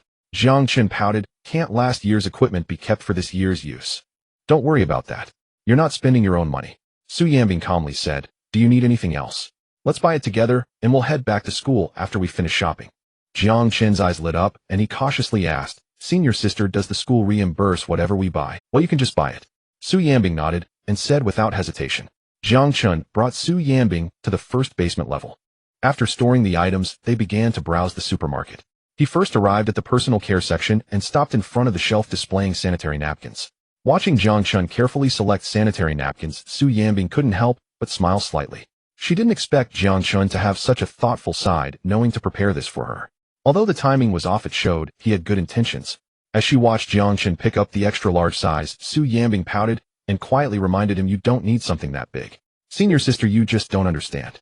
A larger size is better, it's more comfortable as a cushion. Jiang Chen calmly replied, picking up a pack of sanitary napkins and demonstrating with his foot. Then he turned to Su Yanbing, his gaze dropping to her small feet. Senior sister, I didn't expect you to be so tall with such small feet. Looking at it this way, you really don't need something that big. This one should be about right. As he spoke, Jiang Chen picked up a medium-sized pack and handed it to Su Yanbing. What do you mean? Su Yanbing did not take it, looking at Jiang Chen in confusion. What on earth was this guy talking? Why did it feel like she couldn't understand him? Use this as a shoe insole. Jiang Chen said with a smile, this way it won't rub your feet, and it's not only comfortable, but also soft and absorbs sweat. Perhaps the people from Blue Star didn't know, but everyone on Earth knew how deep the tricks behind this were. Using this as a shoe insole during military training was practically a miracle. You can use it yourself? Su Yanbing's expression darkened as she turned and walked away, feeling utterly helpless. Indeed, she shouldn't have had any expectations of Jiang Chen. Senior sister, you have to believe me, it's really useful. Just as Jiang Chen was about to chase after her, Suddenly a loud bang echoed in his ears. Immediately after the lights in the ceiling went out, the supermarket was plunged into darkness. Su Yanbing stopped in her tracks, vigilantly observing her surroundings. Has there been a sudden power outage? Jiang Chen turned on his phone's flashlight and walked over to Su Yanbing's side. It's probably not that simple. As soon as Su Yanbing finished speaking, another explosion sounded from above. The ground began to tremble. In the next moment, screams erupted around them. In the pitch-black environment, the eerie sound of explosions. At this moment, the entire basement level was engulfed in a terrifying atmosphere. It might be the Hawks organization. Hurry and follow me, Su Yanbing said as she ran towards the supermarket exit with Jiang Chen following closely behind, holding a pack of sanitary napkins. Soon the two arrived at the exit location, only to find that the path was completely blocked by a large slab of stone that had collapsed from above. However, this obstacle was merely a piece of cake for Jiang Chen and Su Yanbing. Is there anyone over there? Su Yanbing shouted. Seeing no one respond, she prepared to use her abilities to clear a path. But before she could act, Jiang Chen suddenly exclaimed, "Watch out." Su Yanbing was startled and hadn't yet reacted when Jiang Chen grabbed her arm and quickly pulled her to the side. In the next moment, a loud explosion occurred. The slab blocking the path shattered. Debris flew everywhere. The largest piece landed precisely where Su Yanbing had been standing. If she hadn't moved, the consequences would have been unimaginable. Jiang Chen frowned cautiously, looking towards the exit. In the swirling smoke, a figure appeared. The figure stood high above, backlit, making it impossible to see their face.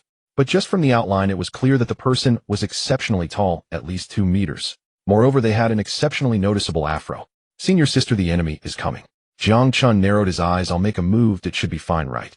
"It's fine, I'll cover you," Su Yanbing said as she also looked up towards the exit, but found the figure somewhat familiar. "I'm going." As soon as Jiang Chen finished speaking, he shot out like a bolt of lightning, instantly appearing in front of the figure. Oh no. Just as Jiang Chen was about to make his move, his heart suddenly jolted. He realized that this guy was not human at all, but a monster with a lion's head. A lion beast human body, and it was even wearing clothes. Just at that moment of distraction, the lion head being seized Jiang Chen's opening, swinging its fist, as large as a cooking pot, towards Jiang Chen's face. Fortunately, Jiang Chen reacted in time, raising his arm to block it, and taking the hit directly. A dull thud echoed. Although Jiang Chen blocked the attack, he was sent flying back several meters. Feeling a slight pain in his arm, Jiang Chen was not angry, but rather pleased. A strong sense of excitement flashed through his eyes. He had lived for 18 years in this world. This was the first time he encountered such a powerful attack. Just as he was about to act, Jiang Chen exerted force with his feet and actively launched an attack on the lion head being, shooting out and throwing a punch. But just then he suddenly heard Su Yanbing's voice from behind calling out, "Wait, it's one of us." As her words fell, Jiang Chen stopped in front of the lion head being, turning in surprise to look at Su Yanbing. "One of us?" "Yes, he's a member of the Ability Association." Su Yanbing walked towards Jiang Chen and explained, to be precise, he's the 12th ranked core member of the Ability Association. No wonder he's so strong. Jiang Chen suddenly realized, turning his head to look at the lion head being, a hint of embarrassment creeping up on his lips. "But this, brother, you do look a bit not quite human." At that moment, a laugh came from behind the lion head being. Then a petite girl in a black hoodie walked up. Jiang Chen looked down at the little girl in front of him and responded, "That's normal, because he's not human to be." The little girl smiled. "He's a beast of ability, my familiar." "Beast of ability?" Jiang Chen looked up in shock at the lion head being. "Is that right? This isn't the time for introductions." Su Yanbing approached, frowning at the little girl. "Members of the Hawks organization should be nearby. Check around to avoid innocent casualties." "Miss Su, are you referring to the earlier attack?" The little girl replied calmly, "That wasn't done by the Hawks organization. The attacker has already been captured by me." Saying that, she called out lightly, "Bring her over." As her words fell, before long a person crawled out from behind a wall. To be precise, a woman with a snake tail, or rather a female beast of ability. At the end of the snake tail, a girl was entwined, held high in the air. "Let me go." Before Jiang Chen could see the other person's face, he recognized that it was Yang Xiaoyi's voice. "Release him." Now, little girl waved her hand, and the serpent woman instantly uncoiled her tail.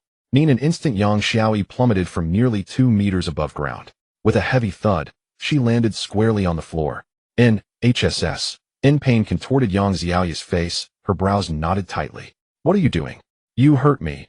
And she lay sprawled on the ground, gazing up at the serpent woman with indignant fury. "And didn't you just tell me to let go?"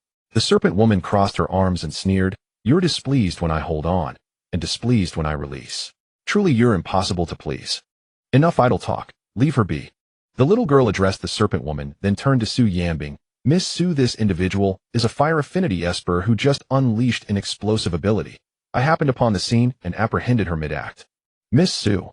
And before Su Yanbing could respond, Yang Xiaoyi followed the little girl's gaze and locked eyes with Su Yanbing standing in the distance. In the next breath, she erupted, shrieking wildly, "Su Yanbing, you vile wench who stole my boyfriend. You'll rot in hell." Shouting, she scrambled to her feet and lunged towards Su Yanbing. But after only a few steps, her legs froze solid beneath Su Yanbing's icy power. Mad woman. Su Yanbing shot Yang Xiaoyi a frost-laced glare, revulsion etched deep into her expression. This woman, driven by baseless suspicion, had wielded her ability to attack a shopping mall, recklessly endangering countless lives. Utterly depraved, death by 1,000 cuts would still fall short of justice. You're the mad one. Your whole family is insane. Yang Xiaoyi glared at Su Yanbing, teeth clenched in seething hatred. When struggling proved futile, she suddenly turned her gaze to Jiang Chen. In an instant, her demeanor shifted entirely, her voice trembling with feigned fragility. "Jiang Chen, help me. If you do, I'll take you back." Insane. Jiang Chen stared blankly, utterly speechless. Does she take me for a fool? To ask a favor without offering anything in return is already absurd. But to demand a favor while threatening harm. He couldn't even bear to admit he knew her. Such a grave assault had occurred inside the mall. They'd assumed it was the work of a terrorist organization like Shao. Who could have imagined it was Yang Xiaoyi? How dare she? They knew she was unhinged, but never imagined she'd descend to this level of madness. Take her away. Su Yanbing looked at the little girl and said firmly, "Ensure she receives strict disciplinary education, so she never harms others again." The little girl glanced coldly at Yang Xiaoyi and declared, "The Esper Association strictly forbids the arbitrary use of abilities. Her deliberate assault on a crowded urban area, motivated by malice, guarantees life imprisonment. She'll never walk free again." At those words, Yang Xiaoyi panicked. I didn't mean to. Evidence is irrefutable, young lady. Spare us your denials." The little girl snorted disdainfully, then turned to the lion-head man. "Go. Deliver her to the enforcement squad. Report the full incident truthfully." As her words faded, Su Yanbing released the ice binding Yang Xiaoyi. Yet in the very next moment, something no one anticipated unfolded. Yang Xiaoyi lunged unexpectedly at Su Yanbing. Her skin flared crimson, her clothes ignited spontaneously, and thick steam billowed from her body. "Watch out." Jiang Chen sensed danger first, instinctively shielding Su Yanbing behind him. In the moment he spoke, Yang Xiaoyi froze mid-stride, encased instantly in solid ice. Jiang Chen blinked in shock, then exhaled in relief. She'd attempted self-detonation, to drag Su Yanbing down with her. Truly a lunatic. Tisk. The little girl cast a sidelong glance at Jiang Chen, who stood protectively before Su Yanbing, and murmured thoughtfully. Then her expression darkened as she fixed her gaze on the lion-head man. "What were you doing just now? Why did you hesitate, master?" Before he could explain, she cut him off sharply. "Take her to the enforcement squad now. When you return, I'll deal with you." "Yes." The lion-head man bowed, and carried Yang Xiaoyi away over his shoulder. "Ling Shuang Jia, why have you come to Shanghai?" Su Yanbing stepped out from behind Jiang Chen and asked the little girl. "Oh, the director dispatched me to investigate the Shao organization." The little girl replied calmly. In truth, her primary mission was to protect Su Yanbing in Shanghai City. Yet, just before departure, Qin Tairan had instructed her not to reveal this purpose directly to Su Yanbing. Though Qin Tairan never explained why, she understood instinctively, and knew precisely how to interact with Su Yanbing. She was among the rare members of the Esper Association capable of speaking candidly with Su Yanbing. "Jia." Jiang Chen glanced at Ling Shuang, then stared incredulously at Su Yanbing. Had he heard correctly? Su Yanbing had just called this tiny girl Jia. Could her name truly be Ling Shuang Jia? Surely she couldn't possibly be older than Su Yanbing. "I'm 27. What's wrong with being called Jia?"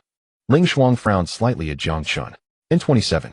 Jiang Chen blinked in astonishment, and couldn't help studying her more closely. She didn't look a day over 27, not even close. 17. No, 7 might be believable. Nate assumed she was a child, only to discover she was a legally adult Lolita. Nan certainly no dwarf, so how? Don't underestimate Jia Ling Shuang, Su Yanbing remarked coolly. She ranks 12th among all Esper practitioners in the Esper Association, and holds the nation's top rank as a beast tamer. Jiang Chen snapped back to attention and asked, puzzled, 12th. Wasn't that the lion-head man just now? That's my beast companion. Ling Shuang rolled her eyes, exasperated. Jiang Chen's eyes widened in realization. I thought the beast ranked 12th. So it's you who holds that rank. Ling Shuang parted her lips, then paused, exhaling deeply instead. She chose not to dwell on Jiang Chen's folly. Miss Su, I must depart. My duties await. Having spoken to Su Yanbing, Ling Shuang departed the scene with the serpent woman. And originally she'd intended only to safeguard Su Yanbing covertly. Nan would never have revealed herself had she not intercepted Yang Xiaoyi's crime. Senior, if her beast companion is already so formidable, how strong must she be? And Jiang Chen watched Ling Xuan's retreating figure lost in thought. He wondered when, if ever, he might spar with her. And the gap between you is too vast. Don't entertain that notion yet. Su Yanbing shook her head. Even if you joined the Esper Association, you'd need years of training before you could hope to face Ling Xuan. All right. And Jiang Chen sighed softly, then recalled something. Senior, our outdoor gear is still back at the supermarket. Meanwhile, and the Lionhead man delivered Yang Xiaoyi to the enforcement squad at top speed, then returned immediately to report to Ling Xuan. On the mall's rooftop, Ling Xuan regarded the Lionhead man with icy severity. Had Miss Su not intervened in time, the consequences would have been catastrophic. Explain, what distracted you? And she knew his meticulous nature. He'd never erred before. And something unusual must have occurred today. Until she uncovered the cause, she wouldn't impose punishment rashly. And the Lionhead man furrowed his brow and replied gravely, Master, the person beside Miss Su is a monster. Monster? Ling Xuan revealed a puzzled expression. Are you referring to Miss Su's little boyfriend? The Lionhead man nodded, speaking with great seriousness. His strength is likely above mine. Hearing this, Ling Xuan's expression stiffened. Although she possessed several beast companions aside from the Lionhead man, there was also the Snake Woman, who specialized in control, and the Hawk with exceptional perception abilities, among others. Yet among these many beast companions, the Lionhead man stood out as a unique presence. Even if considered alone, he possessed the strength of an S-class ability user. But now the Lionhead man claimed that Su Yanbing's boyfriend was stronger than him. According to the information, the boy named Jiang Chen had just entered his first year of university not long after starting school. When did you learn to joke? Ling Xuan snapped back to her senses, coldly laughing. This joke is not funny at all. Master, I dare not. The Lionhead man hurriedly declared, continuing, Just now I had a brief spar with him. If Miss Su hadn't stopped us in time, I might have been seriously injured, if not dead. Although Jiang Chen's punch did not land, he could clearly sense its power. It was definitely beyond what he could. He didn't even have time to react at the moment. So you were distracted because of him? Ling Xuan asked, her disbelief evident. The Lionhead man nodded. To be honest, after the spar, I have been observing him. Freshman school. Ling Xuan took a deep breath. Understood. This time I can forgive you, but such incidents must not happen again. Jiang Chen and Su Yanbing retrieved the items they had left in the mall. The two even took the time to understand the situation after the mall was attacked. Fortunately, there were no casualties. On the way back to school, Su Yanbing drove, unable to help, but asked Jiang Chen, Was your ex-girlfriend always this crazy? Jiang Chen teased. She was crazy, but not this serious. Probably after a summer vacation her condition worsened. Su Yanbing keenly noticed the key point and pressed on. What do you mean? You didn't see her over the summer? No, she went on vacation. Jiang Chen replied calmly. Oh. Su Yanbing frowned slightly. So you wanted to see her, but didn't have the chance? Not exactly. Jiang Chen said thoughtfully. Although when they met he could earn some points from Yang Xiaoyi. But it wouldn't be too much. During the summer vacation, he ate 6 meals a day and earned quite a few points by sleeping through afternoons. What do you mean not exactly? Su Yanbing shot a glance at Jiang Chen. It is what it is. If it's yes, then yes. If it's no, then no. There's no middle ground. Then it's no, Jiang Chen replied. Seeing that Jiang Chen didn't seem to be lying, Su Yanbing's brows relaxed slightly. Then what you said earlier about her being crazy, what does that mean? Let me think. Jiang Chen frowned. At the moment I can't recall any specific details. She just loves to bully people, picking on the weak and fearing the strong. Su Yanbing pouted. That sounds quite bad. Jiang Chen, isn't it? Su Yanbing. Who broke up with whom first? Jiang Chen, she did. Su Yanbing. Oh. So who pursued whom at the beginning? She pursued me. Jiang Chen said, glancing at the car roof. If only it could open. The senior suddenly became gossipy, making him feel a bit at a loss. The two parted ways at the school gate. Jiang Chen, carrying his bags, headed back to his dormitory. As he pushed the door open, he saw a familiar figure. Wasn't that Vice President Fang Meng? What was he doing here? Jiang Chen, you're back. Fang Meng immediately got up, awkwardly smiling as he walked toward Jiang Chen. Come, let me help you carry that. Senior Fang, do you need something? Jiang Chen asked in surprise. He remembered that when he saw him yesterday, he was still acting so arrogantly. Why did he seem like a different person today? Had something possessed him? Or was it something wrong with an old grave? Nothing can I care about my junior. Fang Meng laughed heartily. Jiang Chen, your strength is beyond doubt. I was rude yesterday. He had been unconscious all night, only waking up today at noon. After learning about yesterday's events and Jiang Chen's performance, he quickly found out where Jiang Chen's dormitory was to come and apologize. Bro, Senior Fang is sincere now. At this time, Li Xian, sitting in a chair, was munching on snacks that Fang Meng brought, saying, After he arrived, he even cleaned our dormitory, even scrubbing the toilet. It's no trouble, no trouble. Fong Ming waved his hand, dismissively smiling. Senior Fong, it's not necessary to be this polite. Jiang Chen said, awkwardly looking at the floor that was so shiny it could be used as a mirror. Of course it is. How can it not be? Fong Ming hurriedly responded. In his view, he had said so many harsh words to Jiang Chen yesterday. If Jiang Chen held a grudge, that would be disastrous. Moreover, he had also heard that Tang Jia was expelled from school for offending Jiang Chen. He regretted not knowing about Tang Jia's situation sooner. If he had known Jiang Chen had beaten Tang Jia before, he wouldn't have been so cocky yesterday. By the way, Jiang Chen, I brought you something for the ability competition. Fong Ming suddenly remembered something, quickly turning to Jiang Chen's bed, lifting a large package. I didn't know where to put it, so I just put it here for you. Jiang Chen was taken aback. Things for the ability competition. Yeah, you didn't know? Fong Ming explained with a smile. The ability competition requires outdoor supplies, and these are provided by the school. I saw that you hadn't picked up your share yet, so I got it for you and brought it over. There are. Wait. Jiang Chen quickly interrupted, looking down at the package he was holding. Aren't these supposed to be bought on site? Huh. Fong Ming was momentarily stunned. Junior, the equipment for the competition isn't cheap. Altogether it costs at least over 500, nearly 600. How could the school let students pay for it themselves? How much? Jiang Chen was stunned again. Fong Ming replied, about 600. Of course, although it's not top-notch equipment, the selected ones are high-cost performance, definitely durable. You can rest assured about that. Jiang Chen was somewhat confused. The school had already prepared the equipment. A budget of 600. What did that make of the things Su Yanbing had bought for him? The two of them had spent over 600 combined. Senior Fong, will the budget allocated to the student council president by the school be a bit more? Jiang Chen looked at Fong Ming and asked tentatively. After saying this, he couldn't help but feel doubtful. Even if it were more, it couldn't be 5 or 6 times more, right?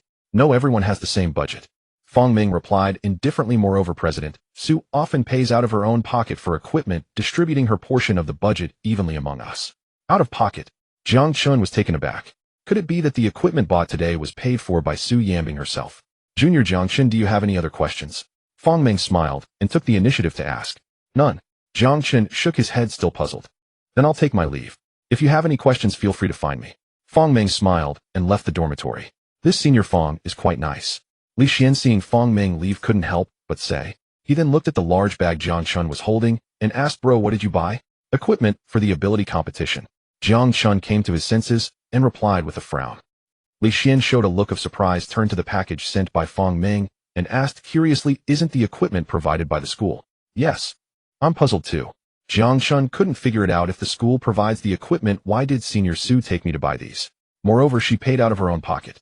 I spent over 30,000 on this equipment. The most crucial part is, even though she paid herself, she told me it was the school's funding. Hearing this, Li Xian was first taken aback.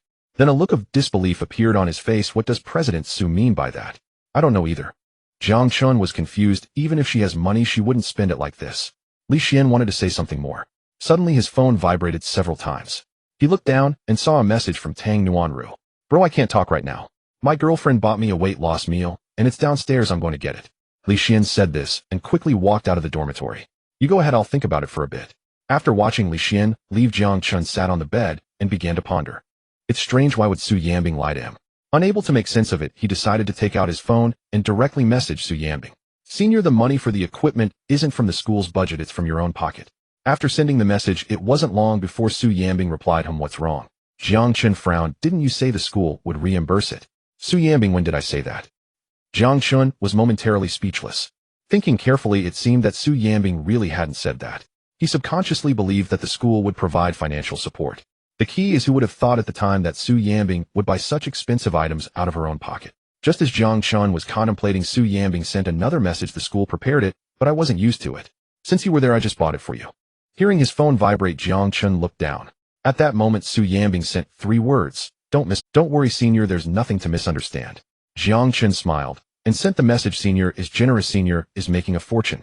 In his view, since Su Yanbing was so wealthy, she naturally wanted to provide emotional value. Isn't it the same for the big brothers and sisters in the live broadcast room?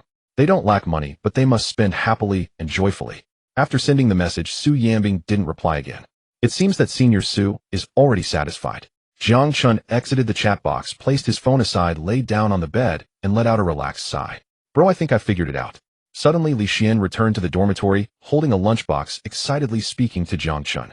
Just now he saw that the weight loss meal Tang Nuanru bought was quite expensive downstairs. Adding some sauce to the salad cost a lot. So he reminded Tang Nuanru. Unexpectedly, Tang Nuanru advised him not to think too much. She even said that spending money on him would make her happy. Upon hearing this, Li Xian suddenly realized. In love, girls who truly like boys are willing to spend money on them.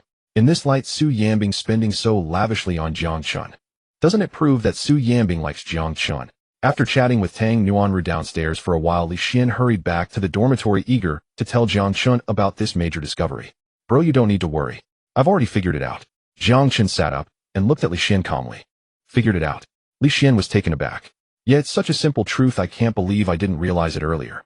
Jiang Chen chuckled self-deprecatingly. I'm still young. Right? Li Xian's eyes lit up as if he had found a confidant. I just figured it out too, but we can't really blame her. After all, he had never been in a relationship before. Unavoidably, Jiang Chen's emotional experience wasn't that rich either. Moreover, his previous partner was someone like Yang Xiaoi. Indeed. Jiang Chen nodded in agreement.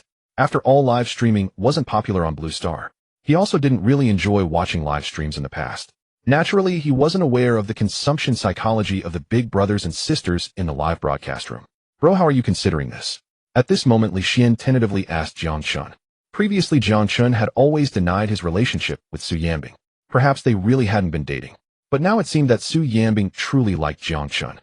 He just didn't know how Jiang Chen felt. Considering, Jiang Chen pondered, what else can I consider? Just accept it. If he were to give Su Yanbing money, knowing her character, she probably wouldn't accept it. Instead, she might feel that he was undermining her dignity. But to be honest, he didn't want to owe Su Yanbing a favor either. He could only think of ways to compensate from other aspects. Yes, I also suggest you accept it. Li Xian nodded vigorously. If such a good girl were to be missed, he as a brother would feel regret for Jiang Chen. Jiang Chen smiled. Bro, it seems we're on the same wavelength. Look at what you're saying. Who told us we are brothers? Li Xian smiled. You're my brother from another mother. Of course I understand you. Good brother. Jiang Chen lightly thumped his chest with his fist and immediately pointed at Li Xian. This is the understanding.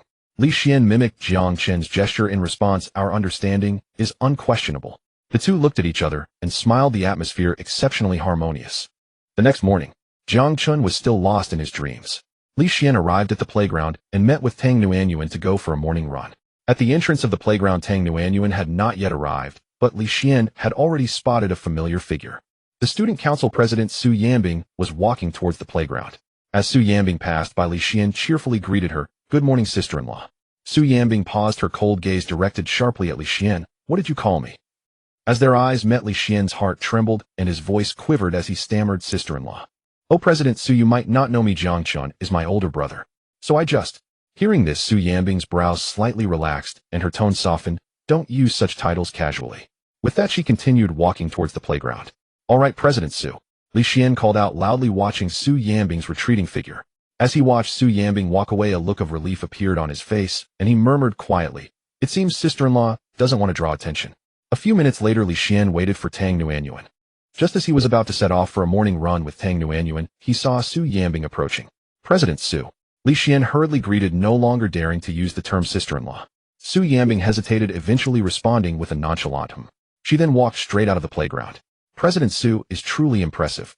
Tang Nuanyuan watched Su Yanbing leave and couldn't help but exclaim, she used to run at about the same time as us. I didn't expect her to come so early today. It's only 6 o'clock now, as she must have arrived at least by 5. No, not really. Li Xian thoughtfully replied, President Su just arrived not long ago. She hasn't even finished half a lap. Tang Nuanyuan withdrew her gaze. All right, then she might have had something urgent come up. So early in the morning, when it's still not bright, what could be so urgent? Li Xian waved his hand and began warming up in place. Forget about her. Let's just focus on our run. Maybe she's preparing for the ability competition. Tang Nuanyuan said, the competition starts tomorrow. Li Xian nodded lightly. That makes sense. Little did he know Su Yanbing had lost her running spirit because of his sister-in-law. The day before the ability competition, the 4 contestants from Shanghai University attended their classes as usual. Meanwhile, Nandi University had already begun their preparations in earnest. Inside the student council office, Nandi's president Shirdaran received verified intelligence from his subordinate. I didn't expect this Jiang Chen to indeed be a contestant from Shanghai, Shirdaran remarked thoughtfully while looking over the documents. President, the news is absolutely reliable. The Secretary General of Nandi's Student Council nodded, a hint of sarcasm in his tone. This Jiang Chen kid is the boyfriend of Su Yanbing, the president of Xinghai's Student Council. Their relationship had already spread across the forum of Shanghai University since the beginning of the semester. Although the news was later suppressed, there are no walls that can keep out the wind.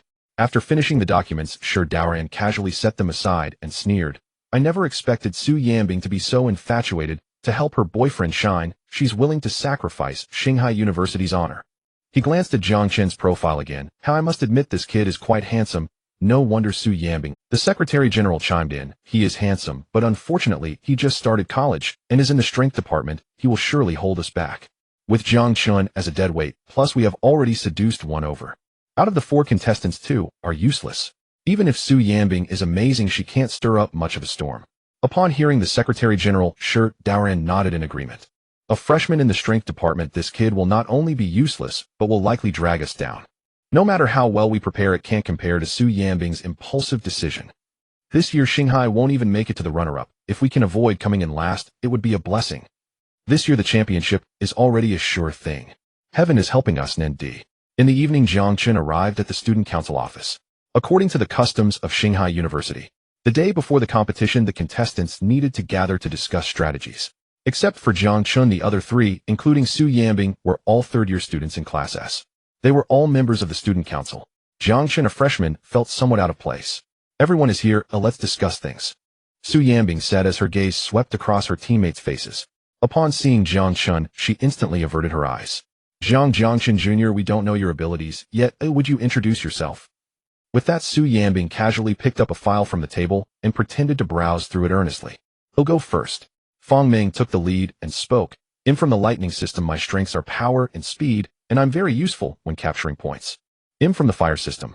Next to Fang Ming, a pure-looking girl with a ponytail slowly spoke. I can perform all fire abilities below grade A and have mastered 2 grade A fire abilities. Lu Tong, I remember you just learned 1 grade A ability last semester. Fang Ming looked at the girl in surprise and asked, how did you manage to learn another one over the summer? During the summer, my dad found me a tutor. Lu Tong replied awkwardly. You already know 3, saying that feels like you're mocking me. Don't get me wrong, I absolutely didn't mean it. Fang Ming quickly waved his hands in denial. All right, let's not chat idly. Lu Tong glanced at Su Yanbing and whispered, let's get down to business. Right, let's get to business. Fang Ming smiled and immediately looked at Jiang Chen. Jiang Chen Jr., it's your turn. Please introduce yourself. As he spoke, curiosity distinctly appeared in his eyes when looking at Jiang Chen.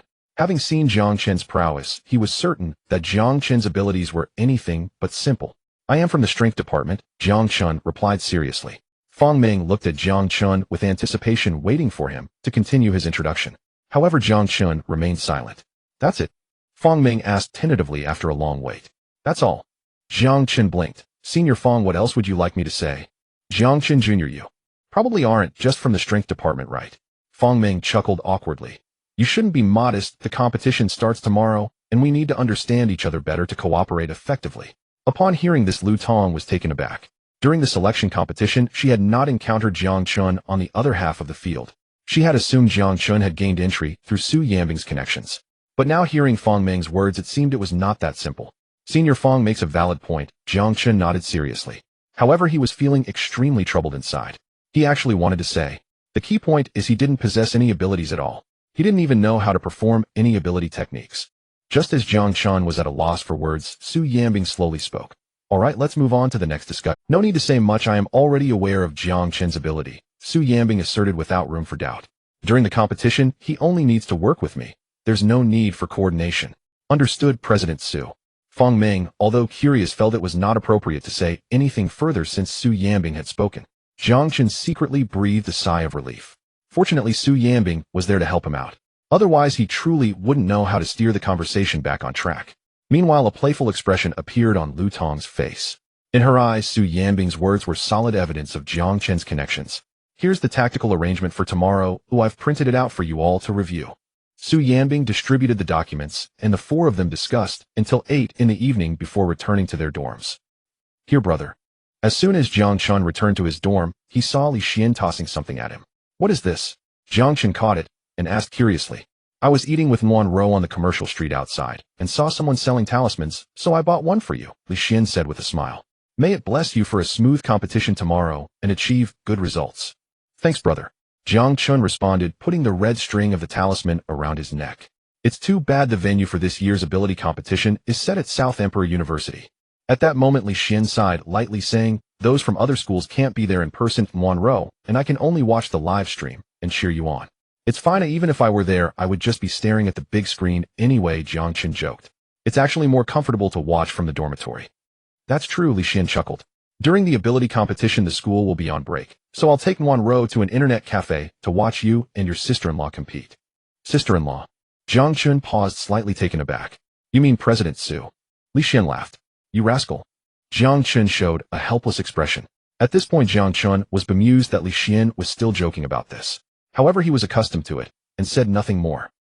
The next morning, Jiang Chen boarded the school's bus. Along with him besides the other 3 competitors was a logistics team led by Qin Ruoshi, including several school doctors, and even a psychologist. At 9 in the morning, the 28 competitors from the 7 major universities in Shanghai, along with the logistics teachers, gathered at the South Emperor University playground, numbering over 100 people. Before the competition began, the classic opening ceremony was unavoidable. Several principals took turns speaking from the stage. In addition, the leaders of the Shanghai Ability Association delivered congratulatory speeches. In the contestants' seats, Jiang Chen was bored and yawning incessantly. President Su, I'm going to the restroom. Suddenly Lu Tong whispered to Su Yanbing beside her. Seeing Su Yanbing nod, she slowly stood up and left, bending slightly. Not long after, Fong Ming also stated he needed to go to the restroom. After both had left, only Jiang Chen and Su Yanbing remained in the Shanghai University contestant section. Su Yanbing glanced at Jiang Chen, who was 2 seats away, and asked, Are you going? Jiang Chen replied, No, I don't feel the need. Su Yanbing reminded, The competition venue is on the back mountain, if you want to go later you can only. Jiang Chen replied lightly, It's fine as long as there are trees, it's sufficient. Su Yanbing sighed softly. She didn't say anything more, but her gaze remained on Jiang Chen. What's wrong, senior sister? Noticing Su Yanbing's attention, Jiang Chen curiously asked. It's nothing. Su Yanbing turned her gaze back to the stage.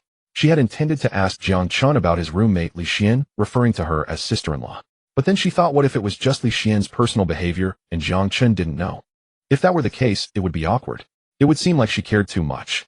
After a while, Fong Ming returned. A few minutes later, Lu Tong also returned to her seat. The speeches on stage continued. Finally, just before noon at 12 o'clock it concluded.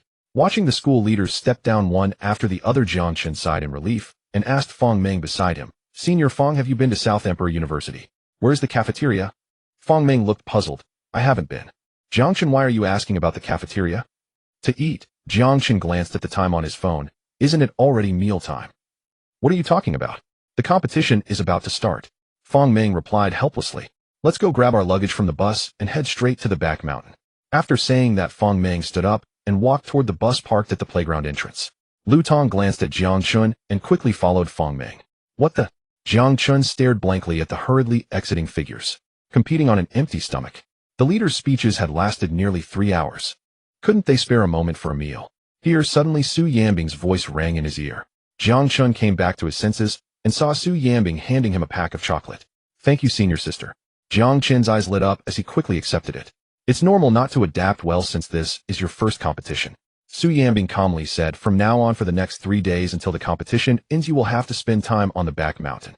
As Jiang Chen ate the chocolate, he replied, I know about that. The competition simulates a real battlefield environment where meals depend on hunting, and we'll be sleeping in tents outdoors. He was prepared for hunting. He just hadn't expected the competition to start directly without even giving time for meals. As long as you know, let's go and aim for the championship. After Su Yanbing spoke, she turned and walked out of the playground with Jiang Chen closely following behind. Just as they exited the playground, they saw Lu Tong rushing over in a panic, her tone anxious as she said, Not good, President Su. The equipment in the car's trunk is all missing. Su Yanbing's face darkened. Have you checked other places?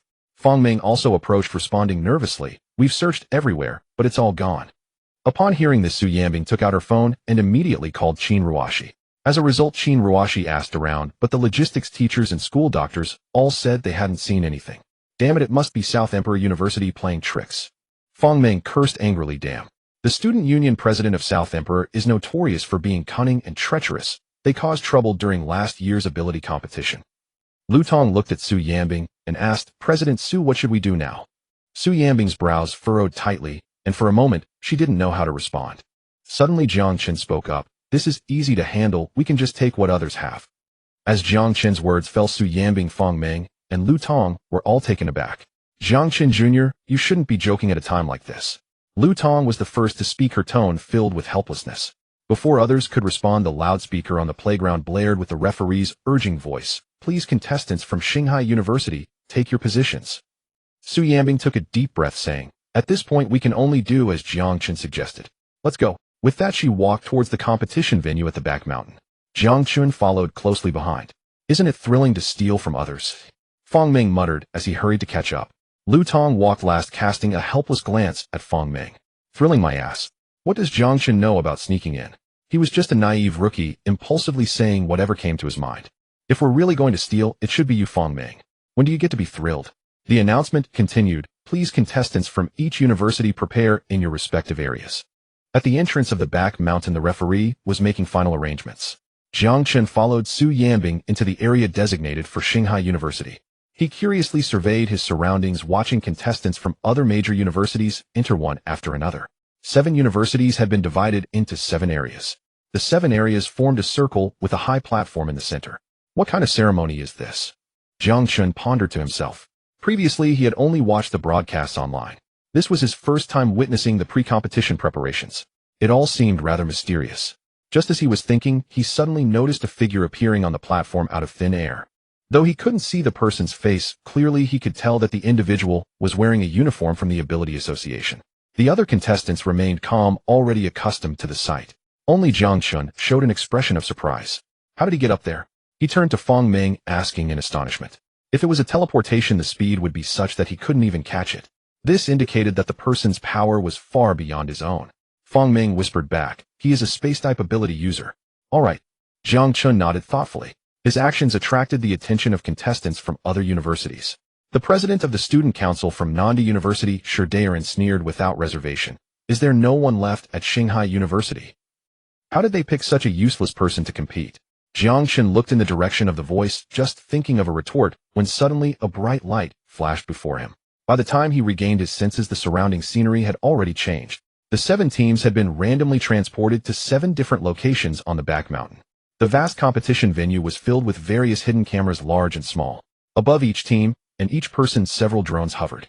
The cameras on the ground and the drones in the air monitored the competition and broadcasted it live. We got lucky, we were placed on the edge of the venue. Su Yanbing looked around and spoke first. She was already well aware of the situation at the back mountain of the various universities. Regardless of which of the 7 major universities was hosting the ability competition, she could confirm their current location in a timely manner. Of course, this was essential knowledge for experienced contestants. Lu Tong sighed in relief, saying, thank goodness last year we were transported to the central location and nearly surrounded by several teams.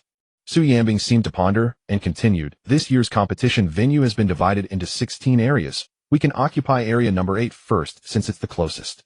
So the space-type ability user just now used his ability to teleport us to the competition venue. Suddenly Jiang Chen's puzzled voice sounded.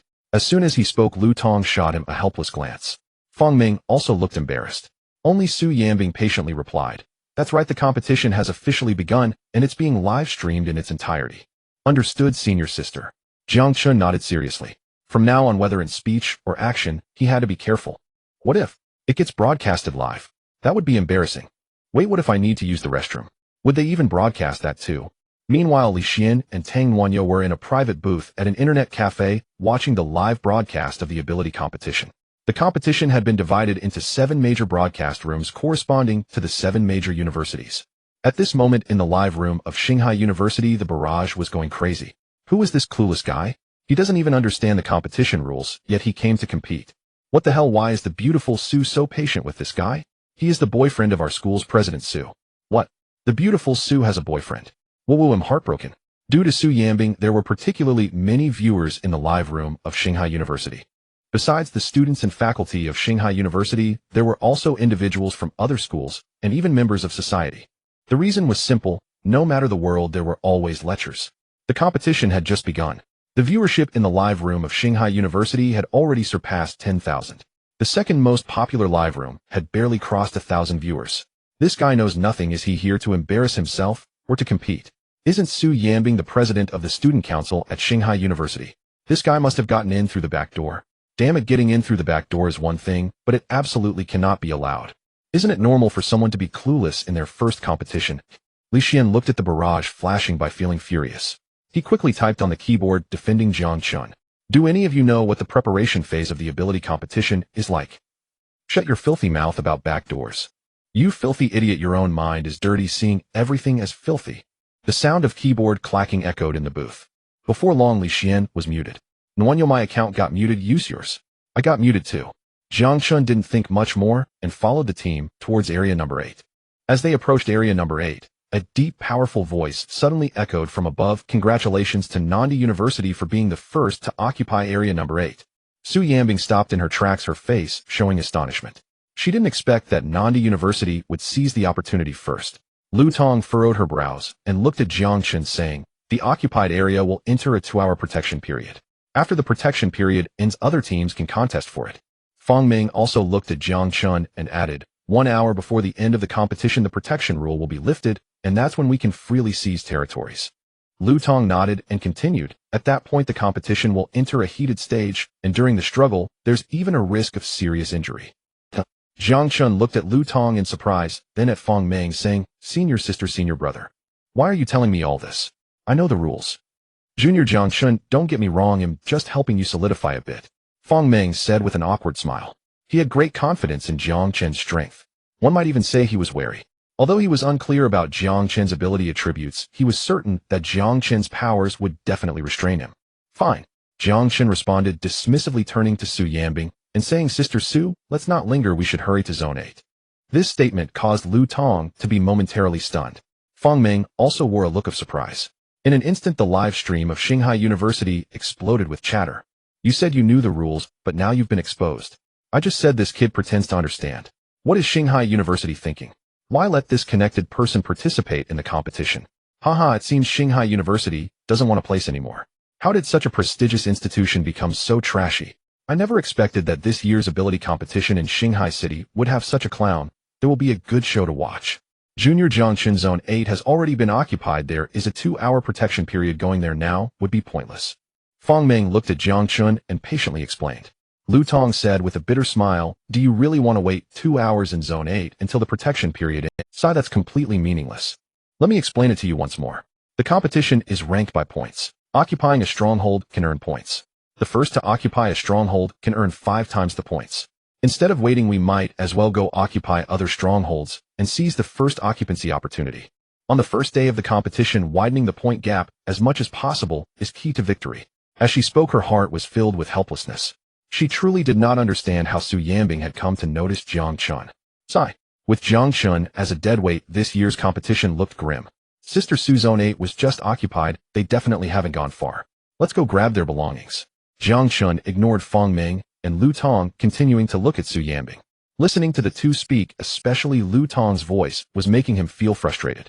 He had already said he understood the rules, yet they kept insisting. It was really annoying. However, he couldn't be bothered to say much. As long as Su Yanbing could understand him, that was enough. If she couldn't, then he would have to act alone. What did points mean? Why bother with such complexity? Eliminating the other 6 teams would mean victory. Are you going to grab their... Su Yanbing suddenly enlightened. Exactly, wasn't our luggage stolen? We originally planned to seize it from... Jiang Chen said, perhaps we can take this opportunity to eliminate the team from Nandi University, reducing competition and increasing our chances of winning.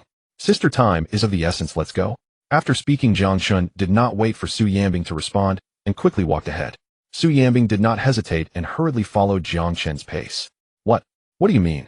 Lu Tong stood there looking bewildered at Fang Ming. Grab the luggage and eliminate Nandi University. Fang Ming glanced at Lu Tong. Didn't Junior Jiang Chen explain it clearly? After finishing, he also quickly followed. No. Lu Tong was somewhat dumbfounded. Love can blind people. It was one thing for Su Yanbing to trust Jiang Chen, but why did Fang Ming believe him too? In the live stream, comments flooded in one after another.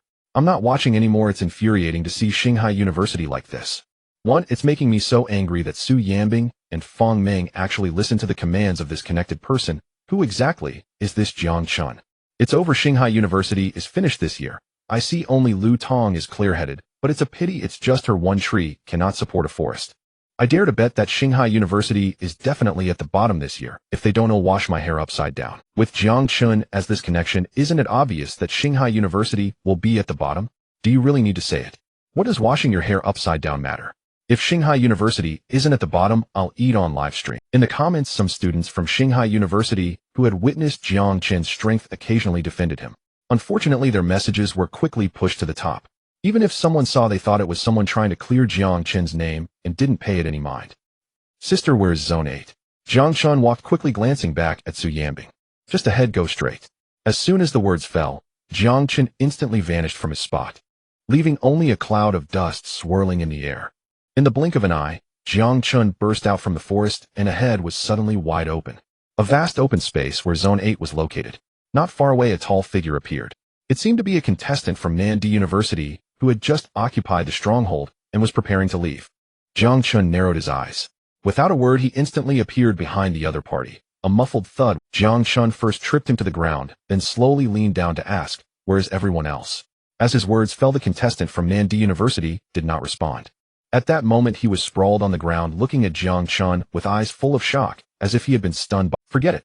Jiang Chen took a breath and immediately changed his questioning method. "Is your team acting separately to occupy strongholds? Answer yes or no." The contestant from Nandi University dumbly nodded his head. "Do you know the locations of the others?" Jiang Chen continued, "Answer yes or no." Hearing this, the contestant from Nandi University dumbly— "Where are your belongings?" Jiang Chen scanned a few times before continuing to ask. At this moment, the contestant from Nandi University finally came back to his senses. He quickly pushed himself up. Then he was about to use his ability to counterattack against Jiang Chen. Unexpectedly, Jiang Chen was faster. Jiang Chen directly dislocated both of the other party's arms. "On my arms, it hurts so much." The contestant from Nandi University stumbled. Jiang Chen directly dislocated both of the other party's arms. "On my arms, it hurts so much." The contestant from Nandi University stumbled back a few steps, his face contorted in pain, tears streaming down.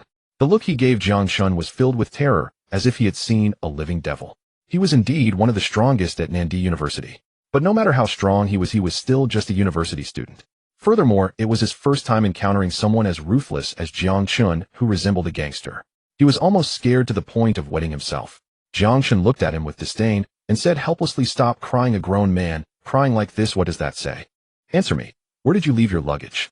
Jiang Chen gazed coldly at the contestant from Nandi University and demanded once more. I left it in Zone 15. There's a cave just west of there. We've stored all our gear inside. And we'll regroup there after nightfall. And I came here to claim this point and earn points. And I truly don't know where my teammates are. And please, spare me." With a single word, Jiang Chen had extracted everything. Both what he needed to know and what he didn't. At that moment, terror flooded the other's gaze. His body trembled uncontrollably, shaking like a sieve. Understood. You're withdrawing." And Jiang Chen spoke calmly. "Your arm's fine. Just get it reattached by a doctor. No need for such wailing." I withdraw. And the Nandi University contestant hastily raised his head, shouting toward the drone hovering overhead. And instantly the referee's voice echoed through the air. "Nandi University contestant Su Kuan has withdrawn." In the next second, Su Kuan vanished from the arena, teleported beyond the field by a spatial attribute adept. And after nightfall, Zone 15, the cave to the west. Jiang Chen murmured softly to himself, already formulating his plan. In that cave would be his destination, and there he would dismantle Nandi University's entire team in one decisive strike. Meanwhile, at the judge's observation deck, every eye turned in unison toward the principal of Shanghai University, shock etched deeply across their faces. Meeting their stares, Principal Zhang of Shanghai University slowly lifted his teacup, unscrewed the lid, and took a sip. And puffed. And he spat out a tea leaf stem before speaking calmly. "Why are you all staring at me? Watch the match." Nam masterclass in effortless swagger, subtle, silent, and utterly devastating. Other principals clenched their teeth in silent fury. "Principal Zhang, isn't Jiang Chen a freshman at your university?" And Principal Wang of Nandi University couldn't suppress his trembling voice. "And how could he possibly be this strong?" To him, Jiang Chen's prowess far exceeded that of any first-year student. Not even the most exceptional senior graduates could rival him. His combat precision and interrogation technique bore the hallmarks of a seasoned operative from the Esper Association. And for ordinary students, clear-eyed, earnest, and naive, he was nothing short of a dimensional-level annihilation. Since Principal Wang asked, "I'll offer a brief remark," Principal Zhang said with unruffled composure. "In Jiang Chen's capabilities, well, yes, they are indeed extraordinary. I agree, he is extraordinary, as everyone has witnessed." NIV distilled his performance into 3 key points. First, though truth be told, the second point outweighs the first. Of course, the most critical is the third. And upon hearing this, Principal Wang's face paled, then flushed green. And damn it, empty rhetoric. Does he think he's delivering a commencement speech? In suppressing a deep breath, he refocused on the main screen, divided into multiple live feeds tracking different contestants. His eyes locked onto Jiang Chen, brows knotted tightly.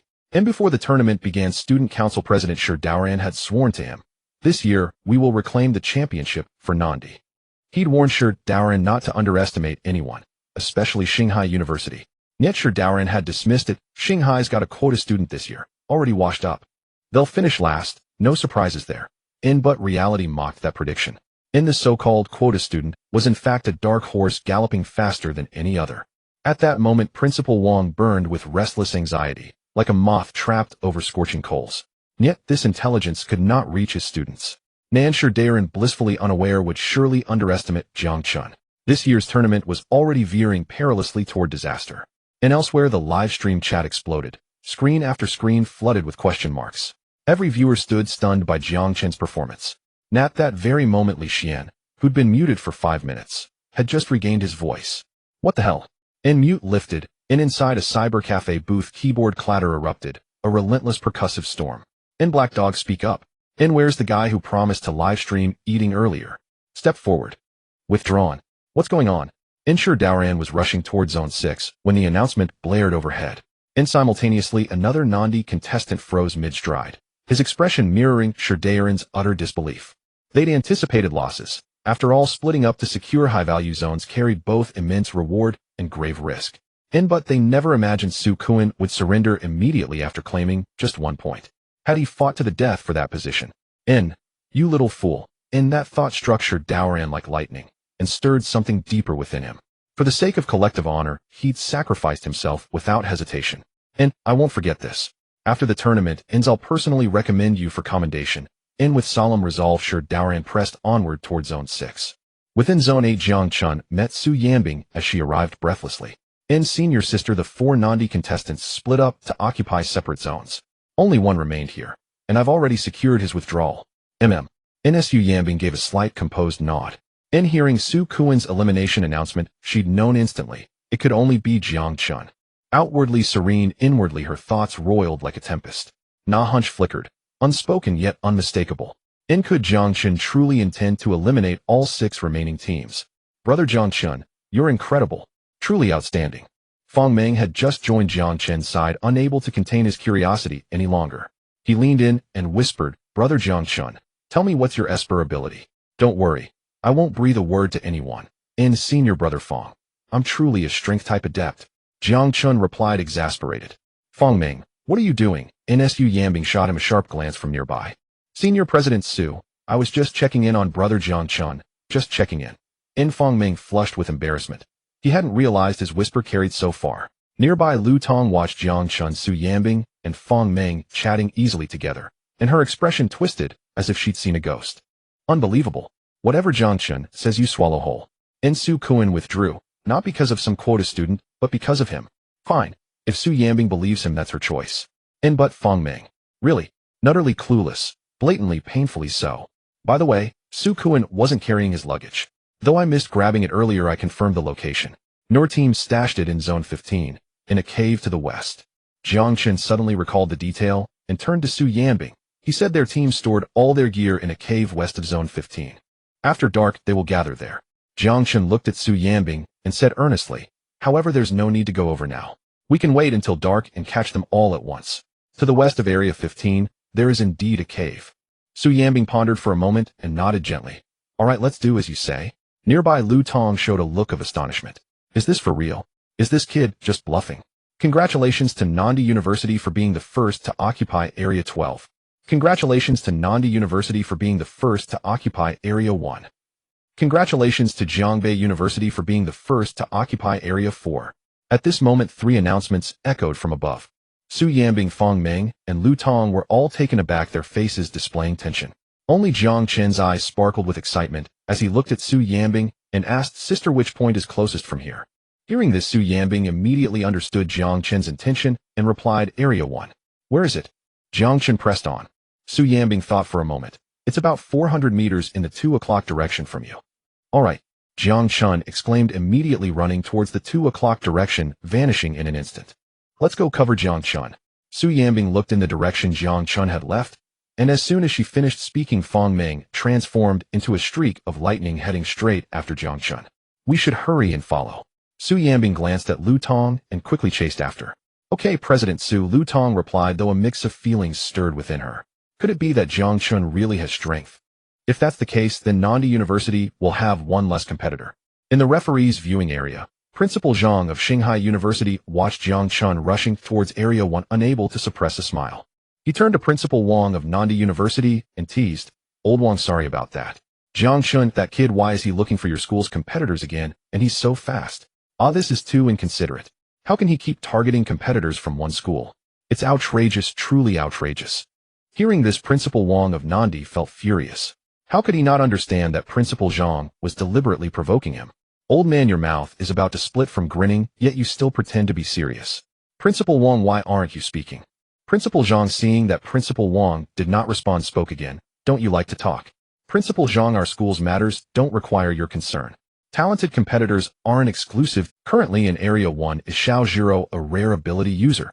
Moreover, her awakening is of a special ability.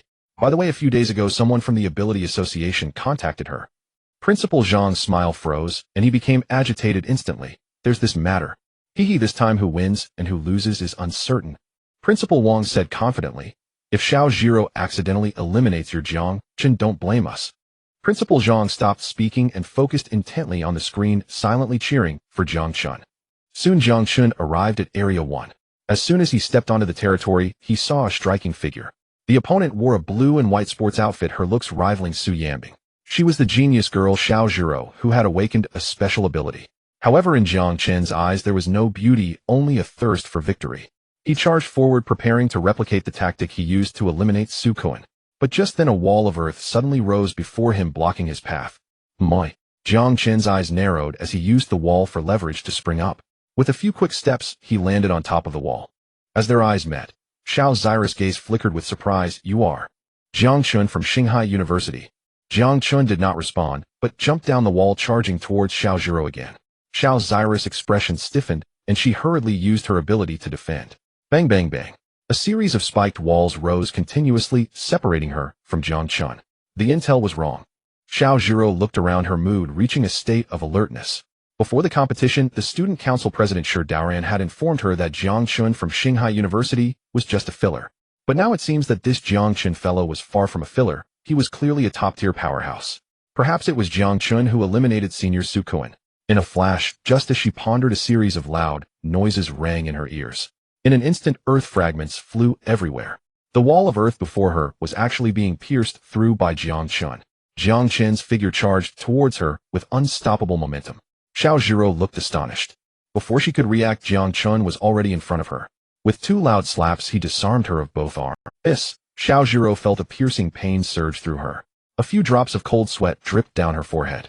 She gritted her teeth and staggered back a few steps, nearly falling. My! Jiang Chen had covered his ears in advance, expecting a piercing scream. To his surprise, this girl seemed to endure remarkably well. In contrast, that guy named Su Kuan was simply a wimp. Give up. Jiang Chen lowered his hands from his ears and said coldly. Indeed, Su Kuan was eliminated by you. Xiao Zhiro glared at Jiang Chen indignantly, saying. Jiang Chen remained unfazed. I have no time to waste with you. Hurry up and forfeit, or I will take your legs. At this moment, a look of astonishment crossed Xiao Zai's face. Why is there no spiritual energy around you? Upon hearing this, Jiang Chen's expression froze. How does she know? What exactly are you? Before Xiao Zhiro could finish her sentence, a deep voice suddenly sounded not far away. Jiang Chen, am here to assist you.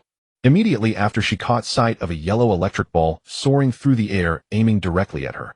Jiang Chen also noticed the electric ball sent by Fang Meng. He quickly stepped back, fearing to be caught in Fang Meng's ability.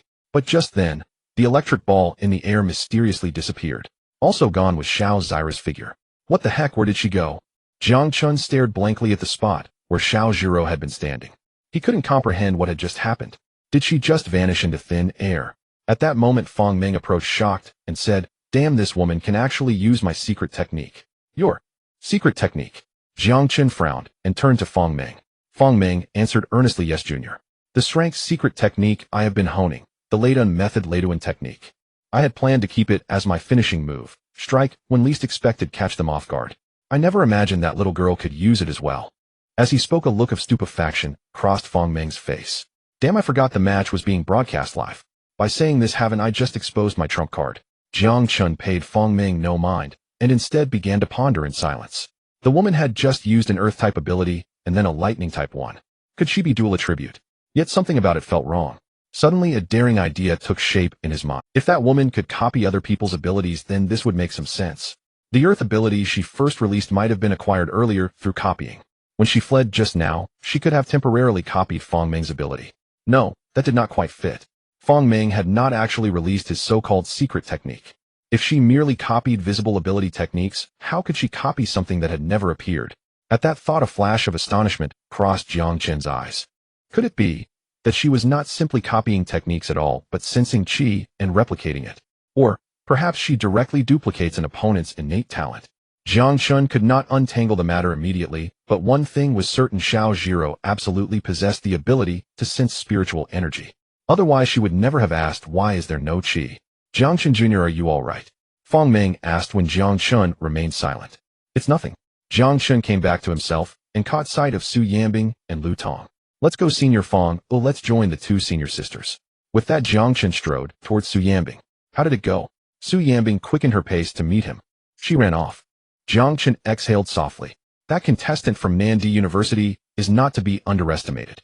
Before he finished, Fong Meng hurried over, sounding rueful. "What a pity. My ability was a step too slow. If it had hit, it would have eliminated her outright." Jiang Chen glanced at Fong Meng and could not help feeling a little embarrassed on his behalf. He had been about to relay intelligence when Fong Meng insisted on making that remark. Wasn't that like leaning forward and begging to be struck? On one side was the senior's pride, on the other was crucial information about the opposing contestant. Jiang Chen decisively chose to disclose the intel. He related his earlier conjectures in full to Su Yanbing. Pride. What value does pride hold? Moreover, it wasn't even his own pride to begin with. No sooner had Jiang Chen finished than Fong Meng spoke up. "Jiang Chen Jr., haven't I just made things worse?" Embarrassment deepened on Fong Meng's face. "Oh, it's fine," Jiang Chen comforted. "At least we probed the opponent's particulars. Senior Fong, your move still has worth." Hearing this, Fong Meng still felt uneasy and muttered in self-reproach, "If not for me, you would have eliminated her." At that moment, Su Yanbing spoke calmly. "Don't dwell on it. Rather than regret the past, seize the future." "Senior Sister Su is right," Jiang Chen agreed. "What's done is done. Think about what to do next." Su Yanbing's expression darkened. If that Nandi contestant truly is as Jiang Chen described, the match will be difficult. After a moment's thought, Jiang Chen said, "Actually, I have a way to counter her." "Truly?" Su Yanbing's eyes brightened. The opponent could replicate qi and learn others' abilities, an almost inscrutable power. Could Jiang Chen really have an answer? "What method?" Fong Meng asked, curious. "Hard to say, perhaps. In any case, when we meet her, I'll take responsibility for dealing with her." Jiang Chen then hastily shifted the subject. "Let's move to the next location. I suggest somewhere with many thoroughfares and surrounding strongholds. That way our efficiency will be higher." "Fine, then let's head to Zone 10. Su Yanbing decided at once. It's close to strongholds 305, 7, and 9, and its area of influence is broad. "Senior Sister Su, please lead the way." "Let's go." Jiang Chen and Su Yanbing set off towards Zone 10. Fong Meng followed closely behind. Suddenly, Lu Tong grabbed Fong Meng's arm. "What's the matter?" Fong Meng halted and looked at her in puzzlement. "Don't you think Jiang Chen's claim sounds a bit far-fetched?" Lu Tong frowned and said helplessly, "If Nandi really has such a powerhouse, why didn't she take part in last year's abilities tournament?" Fong Meng replied without thinking, "Maybe she's just a freshman." "Fine, suppose she is a freshman, but if she's as formidable as Jiang Chen says, why didn't she eliminate you then and there instead of choosing to flee?" Lu Tong sighed and continued, "From where I stand, Jiang Chen bungled things, let the opponent escape, and then tried to shift the blame onto you. I reckon that kid's only real ability is running a bit faster. Beyond that, he has no true skills.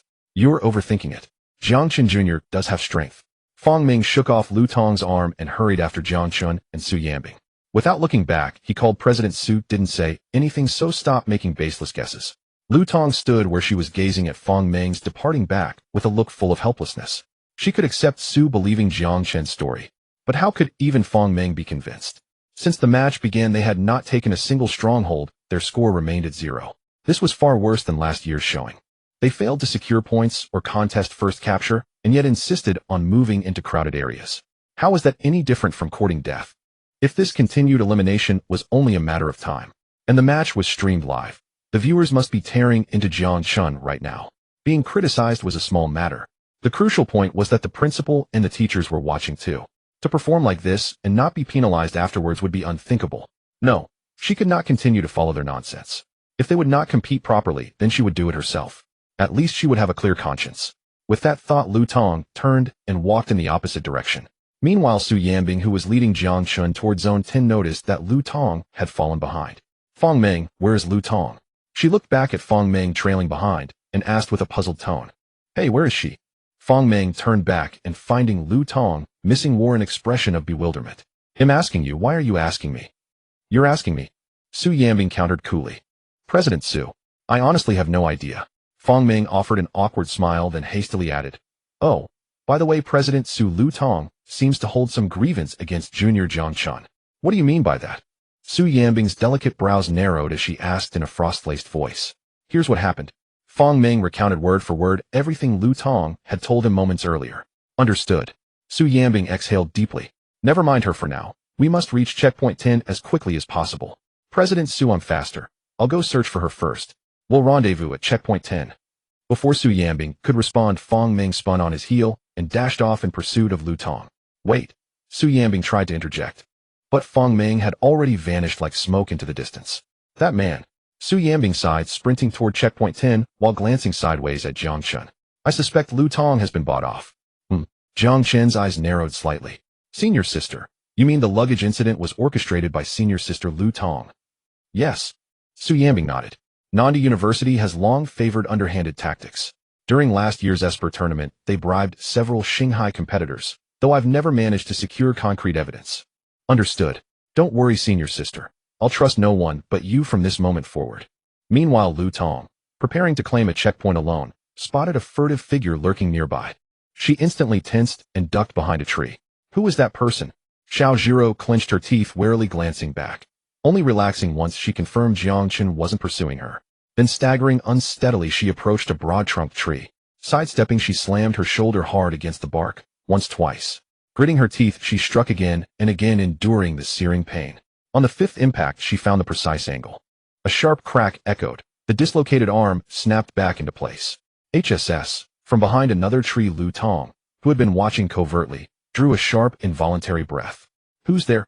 Startled, Xiao Zhiro whirled toward Lu Tong's hiding place, and even as she spoke, seized her other dislocated arm and wrenched it back into alignment with a grimace. Since you've been discovered, come out then. Lu Tong stepped calmly from behind the trunk. Yet before she could act, Xiao Zhiro blurred into lightning and vanished.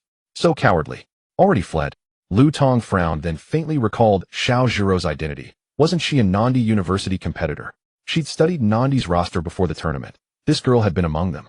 A cold, mirthless smile flickered across Lu Tong's lips. Yet this young woman had fled in panic the instant she spotted Lu Tong.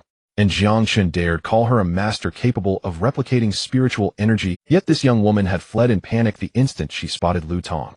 And Jiang Chen dared call her a master capable of replicating spiritual energy and Esper abilities. Absurd, utterly laughable. In the judge's observation booth, Zhang, principal of Shanghai University, sighed audibly. In his view, Xiao Zhiro had been isolated and injured. Lu Tong had possessed a perfect opportunity to eliminate her. Such a golden chance, missed. What a profound waste.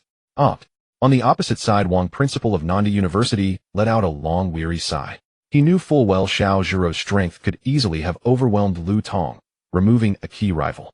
Her decision to retreat was anything but strategic. He knew full well Xiao Zhiro's strength could easily have overwhelmed Lu Tong, removing a key rival. Her decision to retreat was anything but. Principal Wang, don't sigh so much. Victory and defeat are the very essence of warfare. Zhang Principal turned, grinning teasingly at his counterpart. Then with deliberate provocation, he added, say, Principal Wang, is this young lady your vaunted prodigy? Honestly, I see nothing extraordinary about her. Must you talk so much? Wang Principal retorted sharply. Focus on the match. This is barely the opening act. Who wins or loses remains utterly uncertain. Though his words were bold, his heart lacked conviction. He believed Xiao Zhiro's unique Esper ability would decisively secure Nandi's victory. Who could have foreseen that facing Jiang Chen of Shanghai, his cherished rising star, would falter? He couldn't comprehend why Xiao Zhiro hadn't replicated Jiang Chen's spiritual energy. Could Jiang Chen's ability possess some hidden peculiarity? Indeed, it did seem strangely uncanny. Fine, let's watch. Zhang Principal chuckled. Let's savor these young talents' performances. Ah, truly, each generation births its own luminaries. Wang Principal shot him a withering glance. Your Xinghai hasn't earned a single point yet. What exactly are you so proud of? Just then the public address system boomed across the observation booth. Congratulations to Xinghai University, the first to secure Zone 2. See, points arrived just like that. Zhang Principal grinned, turning to Wang Principal. Wang's face flushed iron gray, speechless. Unexpectedly, even amid Xinghai's internal discord, Lu Tong, acting solo, had claimed a zone. Moments later the announcement resounded again. Congratulations to Xinghai University, the first to secure Zone 10. Jiang Chen and Su Yanbing arrived at Zone 10, finding it deserted, and immediately secured it. The competition raged on, fierce and unrelenting. By late afternoon, Jiang Chen and Su Yanbing had captured 5 zones, 2 earning them priority claim points, while 3 others were occupied only after their protective windows expired. Additionally, they had eliminated 2 entire teams. Before day 1 concluded, 2 universities had already withdrawn, all unprecedented in the history of the Esper tournament. As repeated announcements declared eliminations and voluntary withdrawals, competitors stood stunned, shocked, then gripped by a creeping dread. Dusk bled across the sky. Within Zone 10, Jiang Chen gazed at the sinking sun and murmured wryly, "Senior brother Fong still hasn't arrived for our rendezvous." Su Yanbing sighed softly. "Let's not wait, he's likely delayed. We'll retrieve the luggage ourselves." "All right." Jiang Chen acquiesced, resigned.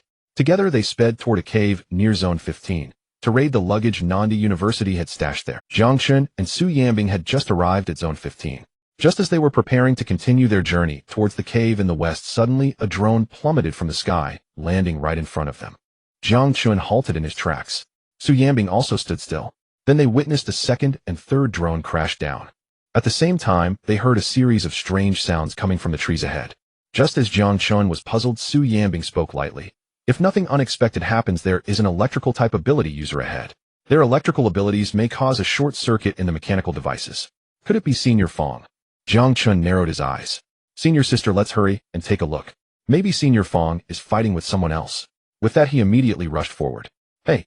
Su Yanbing hesitated for a moment, but reluctantly followed.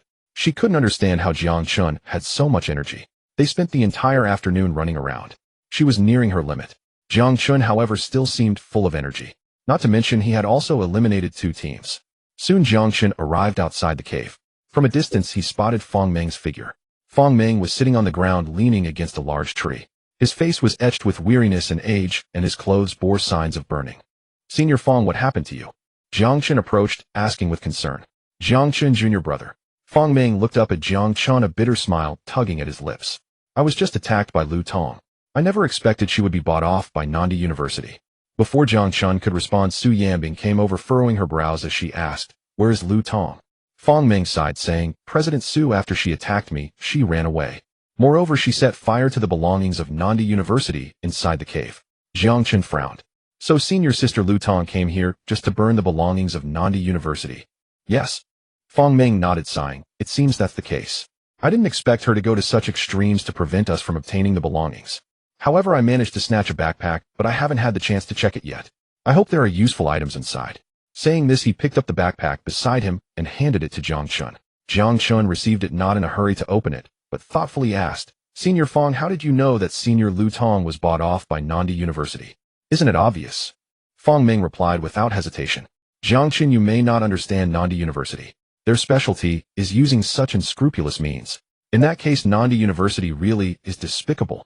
Jiang Chen sighed and turned to Su Yanbing helplessly, saying, "Senior sister Su, had we known this would happen, we should have snatched the belongings from other teams this afternoon. It's all right, it's just one night.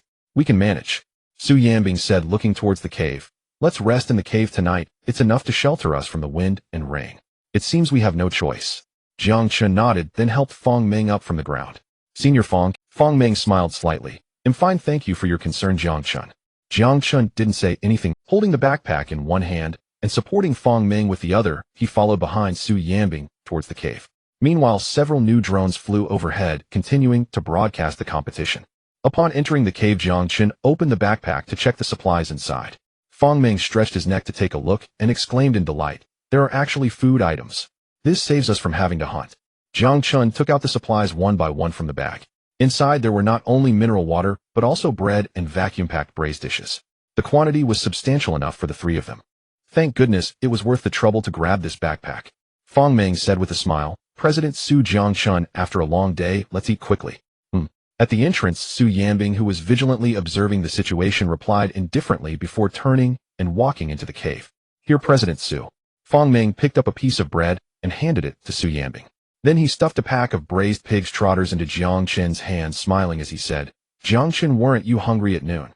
You should eat more. Senior Fong, you should eat. You need to replenish your energy after getting injured. Jiang Chen said, returning the braised trotters. Fong Ming, however, didn't take it, and instead grabbed another pack, smiling. It's fine, there's still one more. Alright then, I won't be polite. Jiang Chen smiled, tore open the packaging of the braised trotters, and began. The three of them enjoyed a hearty meal in the cave. After finishing, Fong Ming took the initiative to suggest, President Su Jiang Chen, I propose that the three of us take turns keeping watch at night to avoid any nighttime attacks. Su Yanbing nodded. Yes, I was just thinking about that. Fong Ming said. Then let's arrange it this way, I'll start first. After 2 hours, I'll wake you up for the shift change. Okay, I'll be second. Alright, I'll take the third shift. Jiang Chen yawned and walked further into the cave. Senior sister Su, Senior Fong, I'm going to sleep first. You've worked hard during this time. After Su Yanbing finished, she also walked into the cave. Inside, Jiang Chen found a place and slowly lay down. Su Yanbing approached, furrowing her brows as she said, Jiang Chen, do you feel something's off? I suddenly feel very sleepy. Is there something wrong with the food we ate? As her words fell, Jiang Chen did not respond. Su Yanbing looked down and found Jiang Chen's eyes tightly shut. He had actually fallen asleep. Her heart jolted, and she opened her mouth to say something. But her body suddenly grew weak, and she collapsed directly onto Jiang Chen. President Su Jiang Chen, have you both fallen asleep? Shortly after, Fong Ming came over. Seeing Jiang Chen and Su Yanbing collapse together, a playful smile appeared on his lips. You two are indeed up to something. As he spoke, he slowly raised his hand. Yellow arcs of electricity surged from his palm, quickly forming a large electric ball. I apologize, President Su Jiang Chen. Fong Ming's gaze hardened, a fierce expression appearing on his face. He then leaned down and struck forcefully towards Jiang Chen and Su Yanbing. Bang! A resounding crash echoed through the air, startling the judges in the viewing area, causing several principals to shiver in surprise. Just moments ago, these old fellows were dozing off, with a few even snoring. This loud noise jolted them all awake. What just happened? Principal Zhang from Shanghai University was the first to regain his composure. He immediately turned to look at the live broadcast screen of Shanghai University. There, Fong Ming was lying outside the cave with Jiang Chen pressing his knee against his chest. The atmosphere was tense. Junior brother Jiang Chen, what are you doing? Fong Ming's lips curled into a slight, awkward smile. Jiang Chen squinted. Senior brother Fong, your hands are not clean. Fong Ming's face showed confusion. I don't understand, what do you mean by that? You? Just as Jiang Chen was speaking, a flash of white light suddenly swept across the screen, followed by a blackout. What's going on? Principal Zhang looked puzzled, and then turned to Principal Wang from Nandi University. What's wrong with your school? Why does the live broadcast keep having issues? Principal Wang replied indignantly, can you blame me? It's clearly your school's lightning ability user that short-circuited all the cameras. Meanwhile, outside the cave, Fong Ming, lying on the ground, wore an incredibly fierce expression. Junior brother Jiang, how did you find out? He stared intently at Jiang Chen, coldly questioning. Isn't it obvious? Jiang Chen said coldly, the food you gave us was drugged. Fong Ming furrowed his brow. But how did you know the food was drugged? I tasted it, Jiang Chen replied. Fong Ming was taken aback, then a hint of helplessness appeared at the corner of his mouth. Junior brother Jiang, do you think him a fool? Jiang Chen sneered. If you're not a fool, then why did you betray the team? I didn't want to, but Nandi offered too much. Fong Ming sighed, saying, the student council president of Nandi promised me 50,000 as long as I helped them win. My mother is in the hospital, and I need that money. Jiang Chen interrupted. Stop, I don't want to hear your story. Just as his words fell, Fong Ming suddenly vanished from the spot. He reappeared a short distance away in front of Jiang Chen. He shook his neck and sighed lightly. I thought I could catch you off guard when your compassion was overflowing, but unexpectedly you didn't fall for it. You truly have a heart of stone. Jiang Chen slowly stood up, chuckling lightly. Senior, if you're going to tell a story, at least make it believable. You should respect the audience's intelligence. Fong Ming asked, what? Is my story not touching? Your mother is in the hospital, would you really be willing to give me 15,000 in prize money? Jiang Chen retorted, what are you joking about? Your character is collapsing. Ha ha ha. Fong Ming couldn't help but laugh. Junior brother Jiang, I originally thought you were easy to talk to, but it seems I was deceived by your appearance. Senior brother Fong, let me tell you the truth. When you came to my dormitory yesterday, I already knew you were up to Jiang Chen said calmly. And today your performance is also very suspicious. You intentionally influenced senior sister Lu Tong's judgment, guiding me and senior sister Su to suspect her. As he spoke, he glanced at the wreckage of the drone on the ground and said, "It's a pity there are too many flaws. As an actor, you're trying too hard, you still need to practice." Trying too hard. Fong Meng frowned. Trying too hard. Suddenly, Su Yanbing's voice rang out. Fong Meng was taken aback and turned to see Su Yanbing standing at the cave entrance looking coldly at him. "President Su." Fong Meng's voice trembled slightly. He didn't expect even Su Yanbing to see through him. "You are being too accommodating to junior brother Jiang."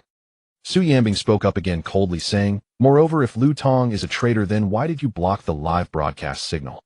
Fong Meng awkwardly smiled. "My ability has a wider range affecting electronic devices. Isn't that normal?" At this time, Jiang Chen also asked, "Then why did you save the Nandi contestants?" Fong Meng looked at Jiang Chen. "I was helping you at that time, right?" "Helping me?" Jiang Chen chuckled. "Then you don't need to introduce your so-called secret technique, right? It's as if you were afraid I would suspect you, so you were in such a hurry to rid yourself of suspicion. It seems I have overacted." Fong Meng sighed softly, helplessly shrugging his shoulders. "Well, since I've been exposed, let it be. President Su, junior brother Jiang, you decide how to deal with me." "Humph." Su Yanbing looked at Fong Meng and sneered disdainfully. "Hey." Jiang Chen sighed. "At this point, senior brother Fong, you are still playing the role of an exposed traitor, using words to buy time for your teammates." Hearing this, Fong Meng's expression suddenly stiffened. Jiang Chen jumped a few times in place, then began warming up calmly, saying, "Once everyone is gathered, we will start. After dealing with you, we can finally go to sleep." Just as his words fell, suddenly a hand stretched out from the shadows behind Jiang Chen. The hand held a dagger, rapidly lunging toward Jiang Chen's back. As the dagger was about to pierce Jiang Chen's back, he suddenly turned around, swiftly grabbing the opponent's wrist and then yanking them out of the shadows. He then punched the opponent in the abdomen, knocking them out cold. Meanwhile, from the space behind, Su Yanbing Shi Daoran emerged, swinging his fist toward her. But before Shi Daoran's punch could land on Su Yanbing, his body suddenly froze into an ice sculpture and fell to the ground. In the blink of an eye, the two contestants from Nandi University were eliminated by Jiang Chen and Su Yanbing. Fong Meng didn't even have time to react before their plan completely failed. "Fong Meng, where's Lu Tong?" At this moment, Su Yanbing narrowed her beautiful eyes, looking at Fong Meng, questioning him. "You scoundrel." Fong Meng's expression darkened as he turned to flee. But Su Yanbing was faster, instantly using her ability to conjure a water prison, trapping Fong Meng inside. Fong Meng was surrounded by flashing yellow electric arcs, convulsing violently in the water prison. After a few convulsions, he fell completely still. Jiang Chen, witnessing this, immediately turned to look at Su Yanbing, his expression as if he had seen a ghost. "Holy crap. You didn't just kill him, did you?" "No way, right, big sister? It's just a competition." "What's wrong?" Su Yanbing glanced at Jiang Chen and asked calmly. Jiang Chen's lips twitched a few times. "No, it's nothing. You have the qualifications." Su Yanbing pursed her lips and said, "What are you talking about? How could I possibly kill him? He still has a breath left, right?" Jiang Chen was taken aback and asked, "Right?" Su Yanbing replied lightly, raising her hand to release the water prison. Immediately after, she used her abilities to summon countless vines, swiftly wrapping Fong Meng like a mummy. Jiang Chen swallowed hard at the sight. Was this out of fear that Fong Meng wasn't completely dead, or was she just tormenting him? While he was pondering, the vines quickly withdrew from Fong Meng's body. Then he heard Fong Meng's urgent coughing nearby. Jiang Chen was stunned. "He's alive." "Yes, it's a healing ability," Su Yanbing calmly stated. Jiang Chen gasped in astonishment. It was the first time he had seen Su Yanbing seriously unleash her power. Standing still, the various abilities were released effortlessly like a little cannon platform. "Fong Meng, tell me, where have you hidden Lu Tong?" Su Yanbing glared at Fong Meng coldly and questioned him. "President Su, I didn't expect your strength to be so." Fong Meng's gaze towards Su Yanbing was filled with fear.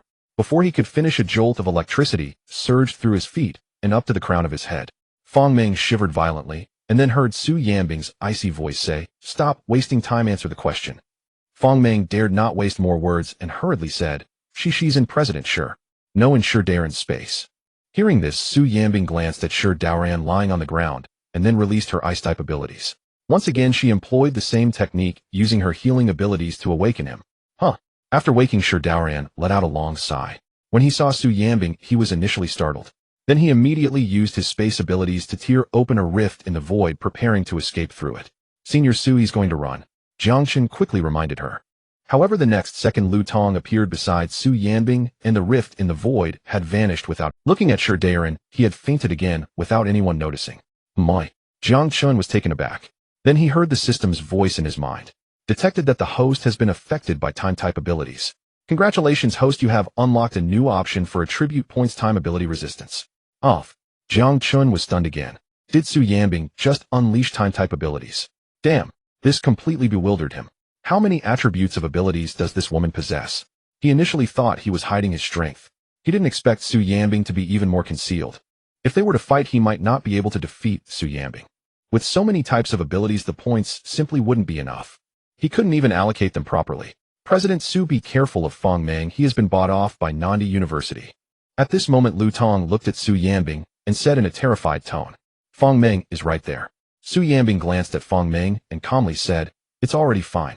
It's fine. Lu Tong was taken aback and looked towards Fong Meng, following Su Yanbing's gaze. At the same time, she caught a glimpse of Shi Daoran and another contestant from Nandi University. President Su, I was wrong, though I shouldn't have betrayed you. Please give me another chance. I just blocked the signals around, or as long as you give me a chance, no one will know about my betrayal. I beg you, just look at my... Suddenly Fong Meng crawled up, quickly walking towards Su Yanbing while pleading. However, before he could finish his words, Su Yanbing's cold gaze shot at him. As their eyes met, Fong Meng felt as if he had fallen into an ice cavern. His legs seemed weighed down with lead, and he could not take another step forward. The words in his mouth were stuck in his throat, unable to be spoken or swallowed. The signal will be restored soon. You might as well forfeit yourself. Su Yanbing withdrew her gaze and said coldly, Fong Meng nodded, not daring to. In a while, a drone flew in. The live broadcast signal was restored. On the judging platform, several principals stared at the screen, their expressions filled with astonishment. I forfeit. Fong Meng waved at the camera, shouting loudly. Hearing this, Principal Wang of Nandi University immediately grinned and said to Principal Zhang of Xinghai, Old Zhang, what's going on? Why did someone from your school forfeit? Could it be infighting? Principal Zhang glanced at Principal Wang and sneered. Don't be so impatient to look at the one lying on the ground. Doesn't he look like a student from your school?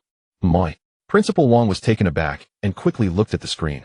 To his shock, he saw Shi Daoran and another contestant from Nandi lying on the ground like dead dogs. Xinghai University, Fong Meng forfeits.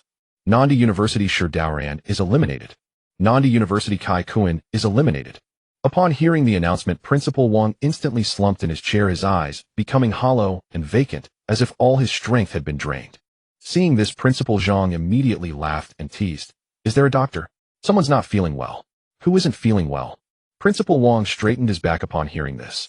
Our school still has one contestant. Who wins or loses is yet to be determined. No giving up until the last moment. Principal Zhang chuckled and turned to look at Jiang Chen on the screen. The more he looked at Jiang Chen, the more satisfied he became. He didn't know that Su Yanbing had acted when the signal was blocked. He thought it was all Jiang Chen's doing. He marveled in his heart. He never expected such a remarkable talent to emerge among this year's freshmen. If all goes well, Jiang Chen would lead Xinghai University to win the championship of the city's ability competition.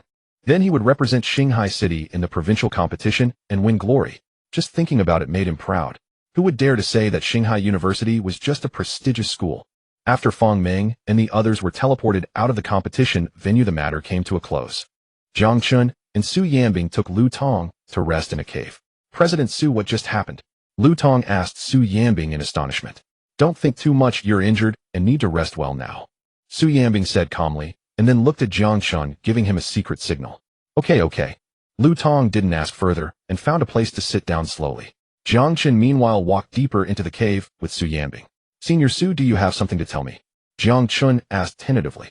Su Yanbing led Jiang Chen deep into the cave. Before she could say anything, Jiang Chen took the initiative to assure her. Don't worry, senior sister, I will keep what happened earlier a secret. Looking at Jiang Chen's serious expression, Su Yanbing couldn't help but laugh, saying, there's no need for that. In the past, she hid her strength to avoid exposing her identity and implicating her family.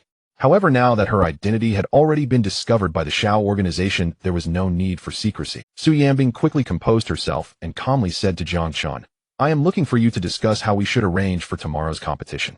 Jiang Chen replied, Senior sister, just tell me how you want to arrange it, and I will follow your lead. Su Yanbing lightly nodded and continued, the machines at each stronghold have already been halted. They will restart at 5 o'clock tomorrow morning. There are still several areas outside that have not been occupied by our team.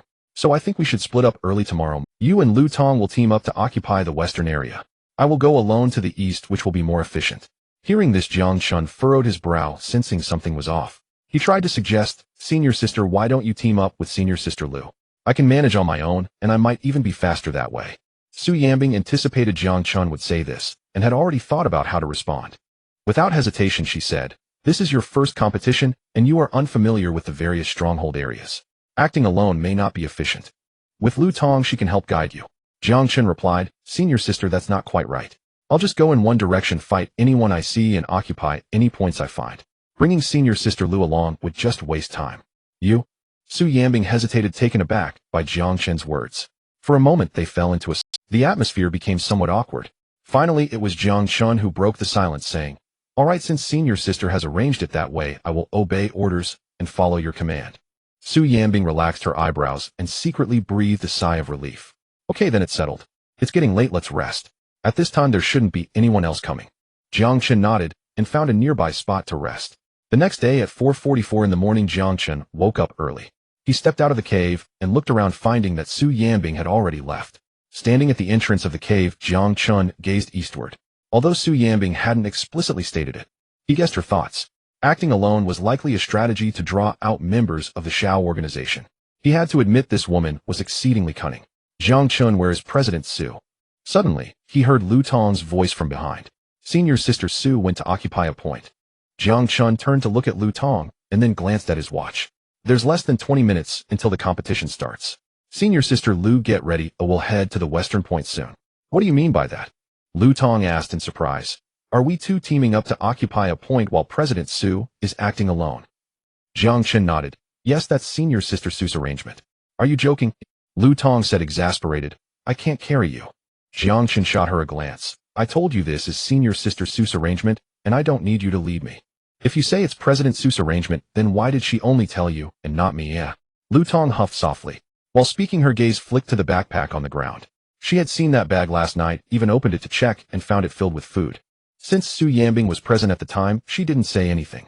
Now that Su Yanbing was gone, she simply took the initiative, pulled out a bread from the backpack, and began to eat. How was I supposed to know that, Su? As Jiang Chen spoke, he noticed Lu Tong munching on the bread and quickly changed the subject, reminding her, don't eat that inside. But before he could finish his sentence, Lu Tong hastily stuffed the bread into her mouth. This has been drugged. Jiang Chen felt utterly speechless. How could this woman be so stubborn? His metabolic ability far surpassed that of ordinary people. Therefore the drug would have no effect on him. Although he couldn't understand why it had no effect on Su Yanbing either, he could confirm that Lu Tong was definitely in trouble. Drug D. Lu Tong was taken aback. The next moment, she felt a wave of drowsiness wash over her. Her body swayed, and she collapsed straight down. Sigh. Jiang Chen looked at Lu Tong and sighed helplessly. It would be better to just let her sleep in the cave. With that thought, Jiang Chen left the cave and walked eastward. At the same time, Principal Zhang of Shanghai University yawned as he arrived at the judging panel. As soon as he sat down, he noticed Su Yanbing, and a look of confusion appeared on his face. There she was, standing alone in the center of an empty space. It was particularly remote, and no strongholds had been arranged around. Principal Zhang couldn't make sense of it. What did the student council president mean? Why was she in such a secluded place so early in the morning? A tactic? That didn't seem likely. Just as he pondered, Su Yanbing's screen suddenly went black. Principal Zhang frowned tightly and looked towards Principal Wang's position. But he hadn't arrived yet. Damn, what a lousy school. Holding a competition and every now and then going black screen. As he spoke, Principal Zhang took out his phone, preparing to record this scene. I must report this to the education. Meanwhile, Su Yanbing proactively released her lightning-based ability, blocking all signals around her. Then she activated her perception ability. She concentrated fully on sensing everything in her surroundings. At this moment, even the ants crawling on the ground were under her control. Suddenly, she detected a shadow approaching from a distance. Without hesitation, she activated her time-based ability. Within a radius of 100 meters, everything was suspended for 5 seconds. Once the time ability was activated, Su Yanbing immediately rushed towards the shadow. Upon getting closer, she confirmed her suspicion. The person was Black Queen from the Shao organization. Qin Wangshu, we meet again. Black Queen called out mockingly from several dozen meters away. Su Yanbing halted her steps, narrowing her beautiful eyes. She had hoped to take the initiative and eliminate Black Queen before she could react. To her surprise, even from such a distance, her ability had no effect on Black Queen. Stop struggling, ew, I am immune to any abilities. Black Queen scoffed. You might as well surrender willingly. As the voice of the Queen of Spades fell, Su Yanbing suddenly dashed off into the distance. While running, she mobilized the spiritual energy within her body. In the blink of an eye, she had put distance between herself and the Queen of Spades, turning around to unleash a cone of ice, without any prior motion. However, to her surprise, the ice cone vanished into the void shortly after being launched. Stop struggling unnecessarily, the Queen of Spades said, looking at Su Yanbing with a mocking tone. Su Yanbing furrowed her brows slightly, her mind racing. She realized that as long as she kept her distance from the Queen of Spades, she could mobilize her spiritual energy and unleash her abilities. Yet any abilities directed at the Queen of Spades inexplicably disappeared. It appeared that the Queen of Spades had the power to create a region where abilities were entirely ineffective. The range was approximately 20 meters.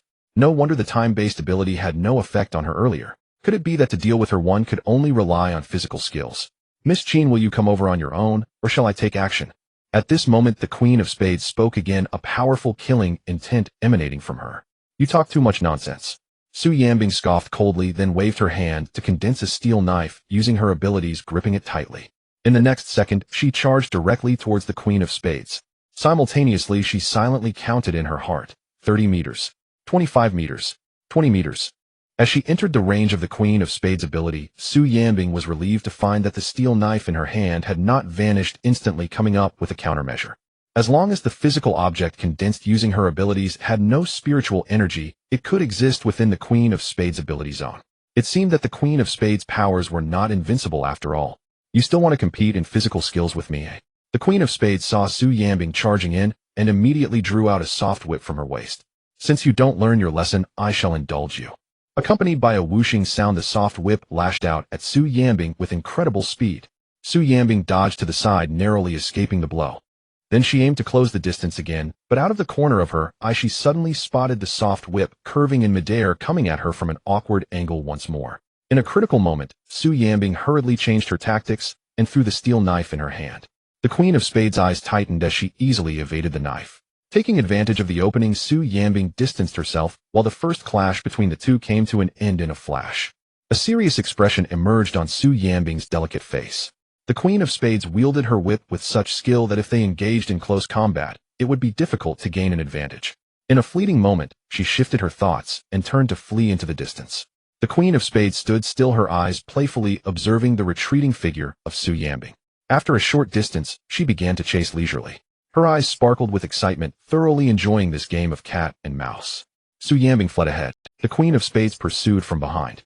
The whip swung with the sound of slicing air, echoing continuously. Gradually, the Queen of Spades sensed something was off. Initially, she had approached the situation playfully, but soon she realized she could not catch up to Su Yanbing no matter what. Why aren't you chasing anymore? Su Yanbing glanced back and, seeing the Queen of Spades stop, quickly halted in place and asked with a cold smile. Little girl, is running all you can do? The Queen of Spades asked in a deep voice. Or are you waiting for someone to come help? What do you think? Su Yanbing retorted playfully.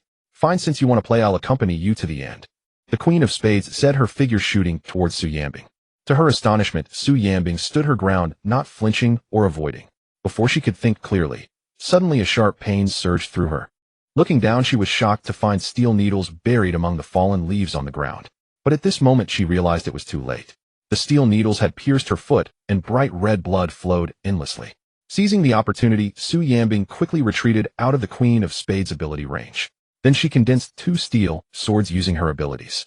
Gripping one in each hand, she charged towards the Queen of Spades. I won't make the same mistake again. Su Yanbing seized the fleeting moment and slashed down at the Queen of Spades' left arm with one sword while the other pierced her abdomen. With one kick, she knocked her over onto the ground. Then she stepped forward and swung her sword to knock off the Queen of Spades' mask, revealing a delicate and stunning face before her. Reveal your accomplices.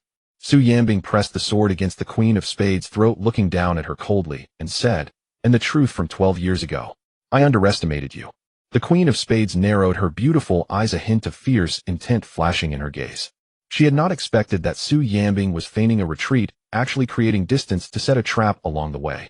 Her level of cunning completely exceeded her age. Stop wasting time, just confess.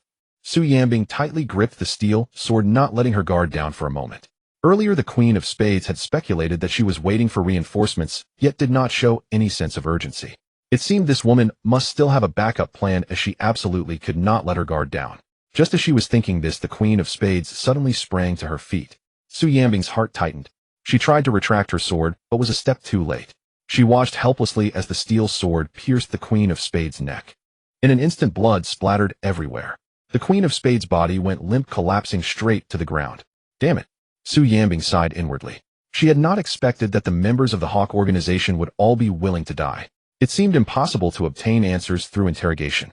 My. Suddenly, Su Yanbing sensed something was off. The Queen of Spades was clearly dead. Yet at this moment, she still could not mobilize her abilities or unleash her powers. Before she could react, an unexpected change occurred as the Queen of Spades suddenly kicked out at her abdomen. A loud bang echoed. Su Yanbing flew backward like a kite with a broken string. Bang! In the blink of an eye, another loud thud. Su Yanbing's back slammed heavily against a tree. She furrowed her brows tightly, enduring the pain as she quickly looked towards the Queen of Spades. She saw the Queen of Spades lying on the ground, her body twisting in a strange posture. From time to time, a crackling sound of bones breaking could be heard.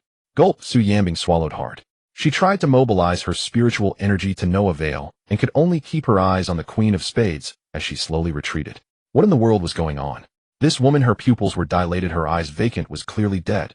How could she, and why was her ability still in effect? Everything had surpassed her understanding. Could it be that the Queen of Spades was not human? Or was there another enemy, and she was being manipulated? Just then a sinister laugh echoed from afar. Miss Chen, thank you. Or was there another enemy, and she was being manipulated? Just then a sinister laugh echoed from afar. Puppet. Su Yanbing's delicate face was grave as if it could drip water. She vigilantly scanned her surroundings, trying to confirm the direction of the sound. Yet even with her 5 senses heightened to the limit, she could not accurately trace the source. Miss Chen, I admire your courage to face this alone. However, the playtime should come to an end. The cold voice echoed again. In an instant, the controlled black spade, Hugh, suddenly leaped up and pounced towards Su Yanbing. Su Yanbing's heart tightened, and she quickly dodged to the side, barely avoiding the strike. However, the next moment, hundreds of bloodied muscle fibers shot out from the severed arm of black spade, Hugh, towards her. In the blink of an eye, the blood hand formed from the fibers gripped Su Yanbing's throat, lifting her high. Ugh! Su Yanbing's brows furrowed tightly. She tried to channel her spiritual energy, but found she could still not unleash her abilities. Relying on brute strength was equally futile.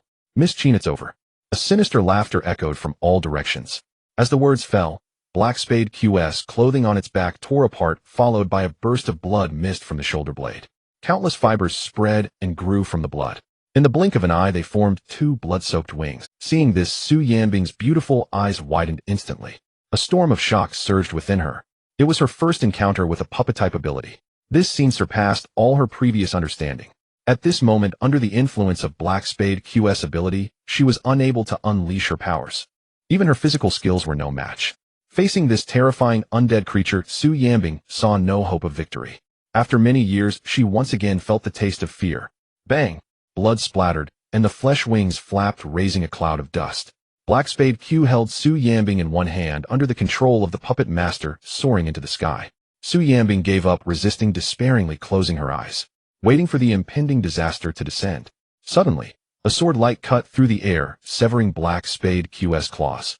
Su Yanbing suddenly felt a sensation of weightlessness. Upon opening her eyes, she found a lion-head man beneath her, wielding a long sword as he plummeted to the ground. A massive eagle was also rushing towards her. In the blink of an eye, the eagle's claws grasped Su Yanbing's clothing. The lion-head man landed steadily on the ground. At that moment, the eagle brought Su Yanbing down to the ground. Simultaneously, a sigh of relief echoed from the side. Fortunately, I made it in time. Su Yanbing hurriedly turned towards the voice, seeing Ling Shuang and the snake woman approaching. Sister Ling Shuang. Well, I just happened to pass by. Ling Shuang forced a smile and said. At this point, Su Yanbing could clearly see that Ling Shuang came to Shanghai City specifically to protect her. However, it was fortunate that Ling Shuang arrived, otherwise the consequences would have been unimaginable. Fortunately, Ling Shuang was a beast master and could largely ignore the negative effects of Black Spade QS powers. Sister Ling Shuang, there's also a puppet master nearby. Su Yanbing looked at Ling Shuang, speaking cautiously. Understood, I'll handle this here. Ling Shuang quickly scanned Su Yanbing, relieved to see that she was unharmed. Eagle sense. Lionhead, go deal with that disgusting creature in the sky. Snake woman, you're responsible for protecting Miss Su to prevent any accidents. Ling Shuang spoke again, issuing orders to her beasts. As her words fell, the eagle immediately grabbed the lionhead man's shoulder and soared into the sky. In an instant, they were before Black Spade Q. The lionhead man immediately swung his sword wildly, and in the blink of an eye, he sliced Black Spade Q into dozens of pieces. Meanwhile, the eagle sensed the presence of the puppet master, quickly locking onto the location and flying over with the lionhead man. Miss Su, don't worry, they will be able to take down the opponent soon. At this moment, Ling Shuang looked at Su Yanbing calmly. Su Yanbing gently nodded. She had great confidence in Ling Shuang's beast mastery. Miss Su. Ling Shuang opened her mouth again, but hesitated, a look of uncertainty appearing on her youthful face. Su Yanbing sighed lightly. Sister Ling Shuang, if you have something to say, just say it. Miss Su, regarding the affairs of the Owl organization, the association is currently investigating. You really don't need to take such risks. The truth will be uncovered in due time. I know. Su Yanbing raised her hand to pinch the bridge of her nose. This time, I was indeed a bit reckless. Originally, she thought she could get the truth from Black Spade Q.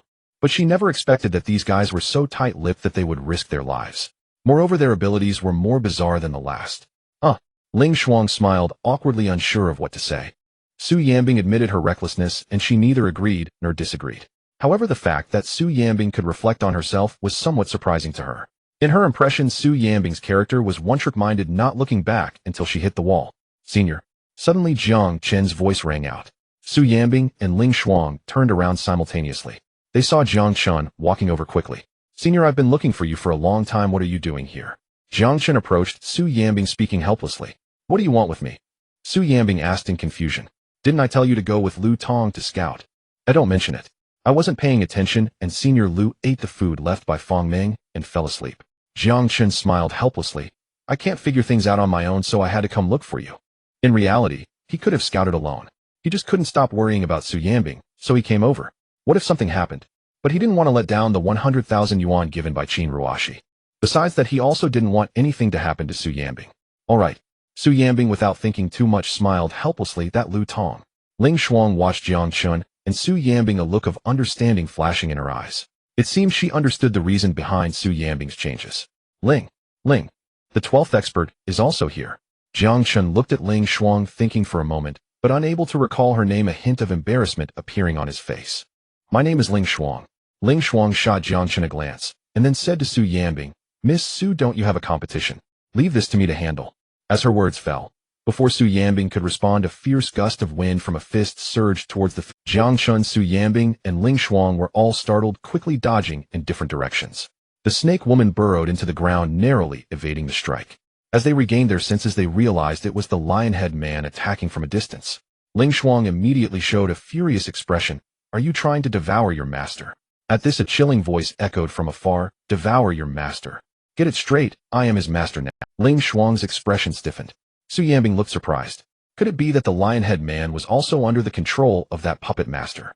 Only Jiang Chen was completely confused. He turned to Su Yanbing and asked, Senior, what is going on? The puppet master from the Owl organization. Su Yanbing's brows furrowed tightly, her thoughts in complete disarray. After Black Spade Q died, he was controlled by that guy. But right now, I can't figure out what exactly is going on.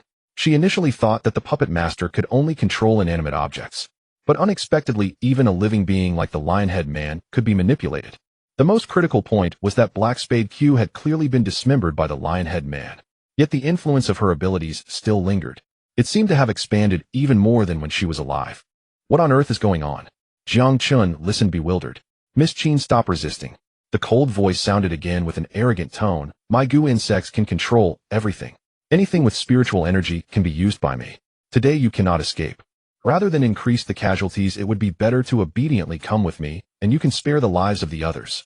Hearing this, Su Yanbing's expression became extremely grave. Ling Shuang took a deep breath, furrowing her brows tightly, and said to Su Yanbing, Miss Su, you go first, I will hold him off. No. Su Yanbing shook her head and took a step forward. She looked at the distant lion-head man and said, I will go with you if you release your control over him. Rest assured, I only want to take you away. I have no interest in this lion. From afar, the cold voice replied, As long as you come with me, this lion will be safe. Also the girl beside you, and that young man won't lose their lives for nothing. Phew. Su Yanbing let out a long sigh. Then she clenched her delicate fists and stepped forward with great... At this moment, Jiang Chen caught up, lowering his voice to ask Su Yanbing, Senior, is this part of your plan? What are you doing following me? Su Yanbing was taken aback and said in a deep voice, This matter, I will handle it myself. So that means it's not your plan? Jiang Chen asked again. What plan or not? Su Yanbing urged anxiously, You need to retreat. Oh. Jiang Chen pouted and took a few steps back. Su Yanbing continued to step forward towards the lion-head man. Miss Su. Ling Shuang gritted her teeth, wanting to say something, but hesitating. Helplessly, she could only yell loudly at the lion-head man. You come back to me right now? Do you hear me? However, the lion-head man, already under control, completely ignored Ling Shuang's commands. Jiang Chen retreated to Ling Shuang's side and asked in confusion, Ling Shuang, what's going on with that lion? Isn't it your beast? Ling Shuang was almost shouting in desperation, Can't you see? He has already been controlled. Jiang Chen looked speechless. What are you yelling about? I just got here, how would I know if you didn't say anything?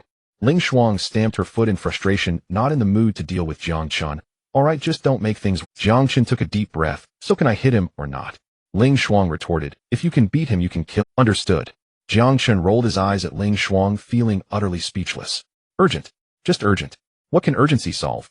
Meanwhile, Su Yanbing had already reached the front of the lion-head man. The cold voice sounded again, laughing. Miss Qin, you made the right decision.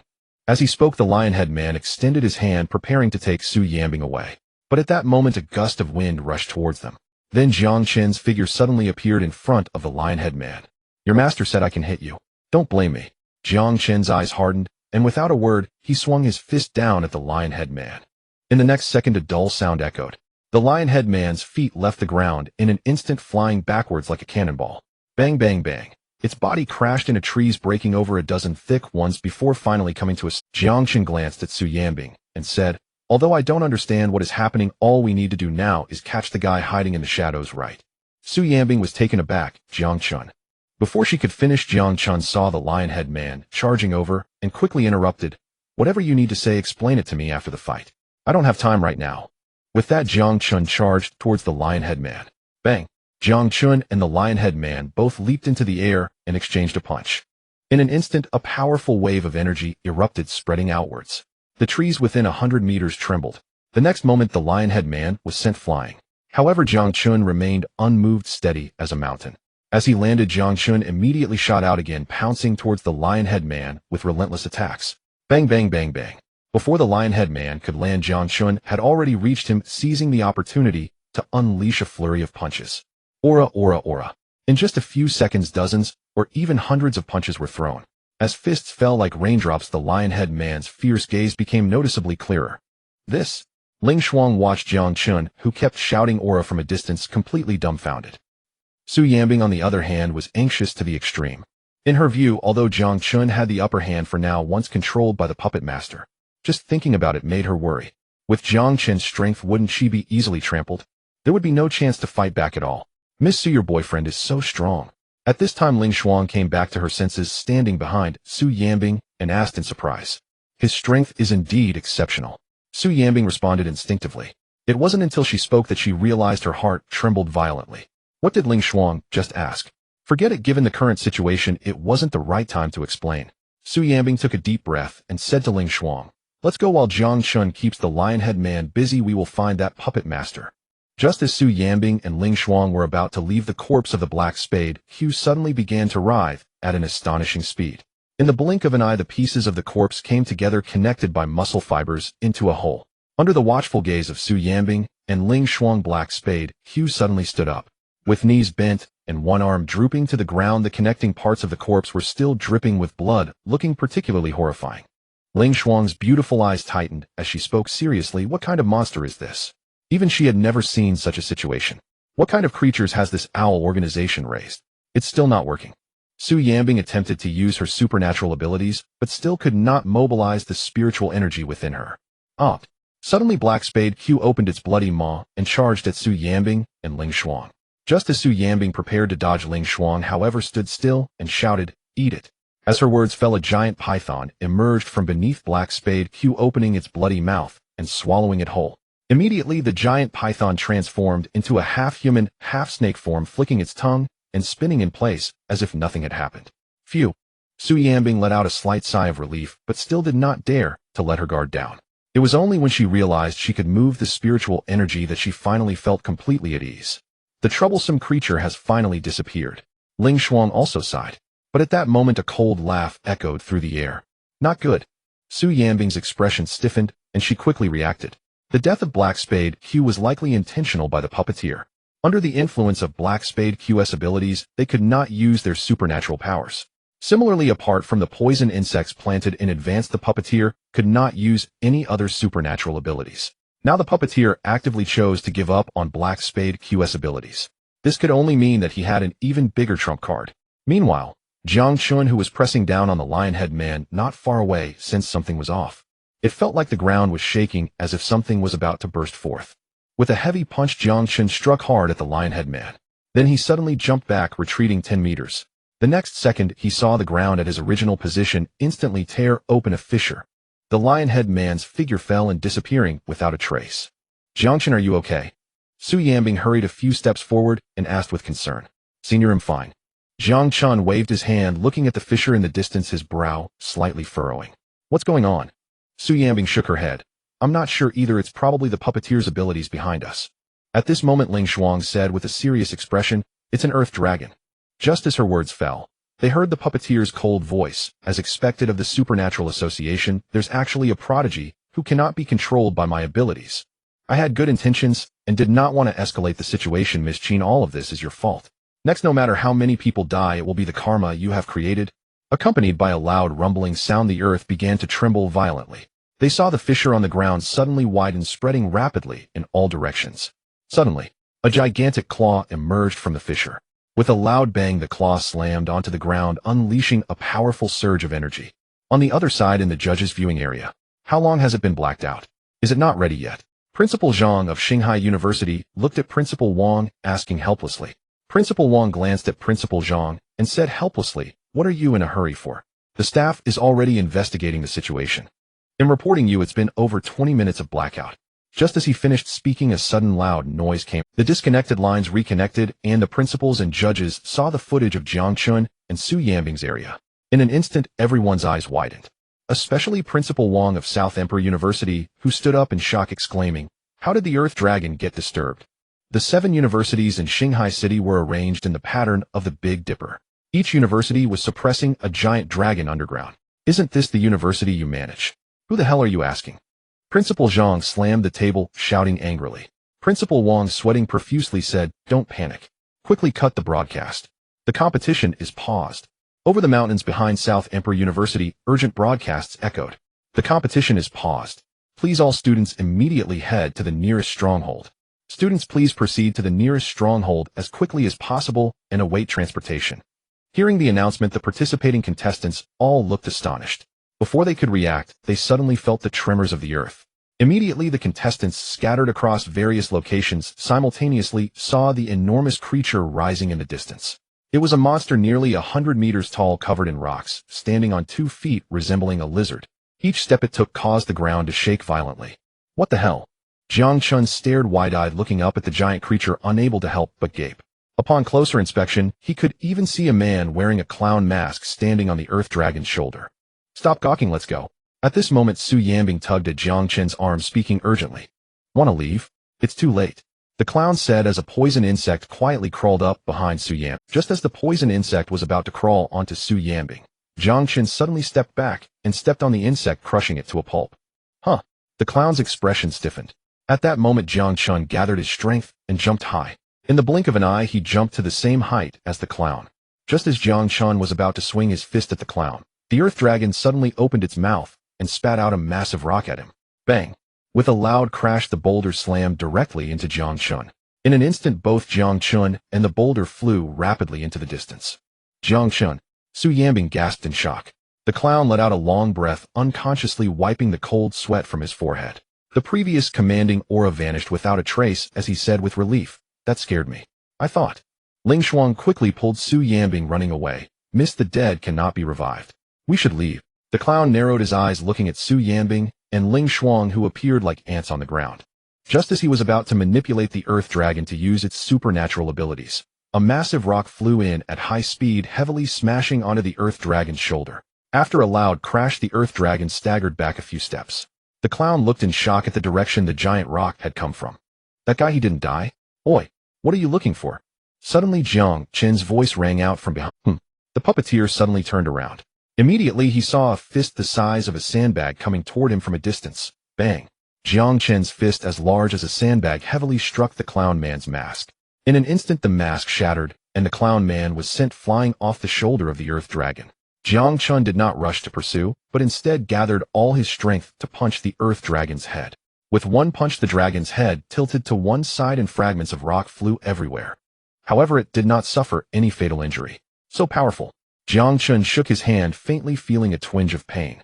Then he glanced in the direction of Su Yanbing, confirming that she was safe before he began to unleash a flurry of punches on the earth dragon's head. On the other side, Su Yanbing saw the clown man fall from the earth dragon and quickly shook off Ling Shuang's hand. Then she activated her time manipulation ability, freezing the clown man in midair. Subsequently, a barrage of ice spikes and lightning. Various skills were hurled at him, as though they were free. 5 seconds later, the clown man crashed heavily to the ground, stirring up a cloud of dust. Su Yanbing summoned a whirlwind. After dispersing the dust, she saw an aged face. Hiding in the shadows turns out to be an old man. Su Yanbing narrowed her beautiful eyes, a hint of harshness evident in her gaze. Then another wave of abilities bombarded forward. Ling Shuang stood not far from Su Yanbing, glancing up at Jiang Chen, who was hammering the earth dragon. Then she turned her gaze to Su Yanbing, who was wildly unleashing her abilities. For a moment she was somewhat at a loss. A few minutes later, the puppeteer had been bombarded to the point of no longer being recognizable. Yet Su Yanbing continued to release her abilities. Her delicate face was filled with deep anger. While releasing her abilities, she shouted loudly, as if venting, "You think you can hide in the dark? Go ahead, hide. You dare to threaten me, huh? Come on, say something. You wretched thing. You think you can threaten me? Oh, if you have the guts, threaten me again. Speak." Ling Shuang stared blankly at Su Yanbing, not daring to utter a word. So Miss Su is this kind of person. Apart from Su Yanbing's venting, she could faintly hear Jiang Chen shouting something about points, so many points, earning like crazy. With a loud bang, the earth dragon was knocked down by Jiang Chen. "Congratulations, host, you have gained 8,000 points. Hearing the system's voice echoing in his mind, Jiang Chen glanced at his bleeding fist. Although this thing was somewhat difficult to fight, the points awarded were indeed substantial. Adding the points earned during the competition, his current point balance had already reached 10,345. "Jiang Chen, are you okay?" Glancing out of the corner of her eye at Jiang Chen approaching, Su Yanbing immediately stopped her actions and hurried over. "I'm fine, it's not a big deal." Jiang Chen calmly waved his hand, and then asked Su Yanbing what happened to that old guy. "He's over there." Su Yanbing pointed back. Jiang Chen followed her gaze, but only saw a large pit on the ground. "Where is he? Did he escape?" "He's dead," Su Yanbing replied nonchalantly. Jiang Chen was taken aback, a hint of awkwardness curling the corners of his mouth. "All right. After all, you have the right to do that." Suddenly he thought of something, and his expression turned serious. "By the way, senior sister, that old man was probably from that organization called Shaoi." Before Jiang Chen could respond, Ling Shuang walked over, saying, "Yes, he's from the Shao organization. I didn't expect you to know that.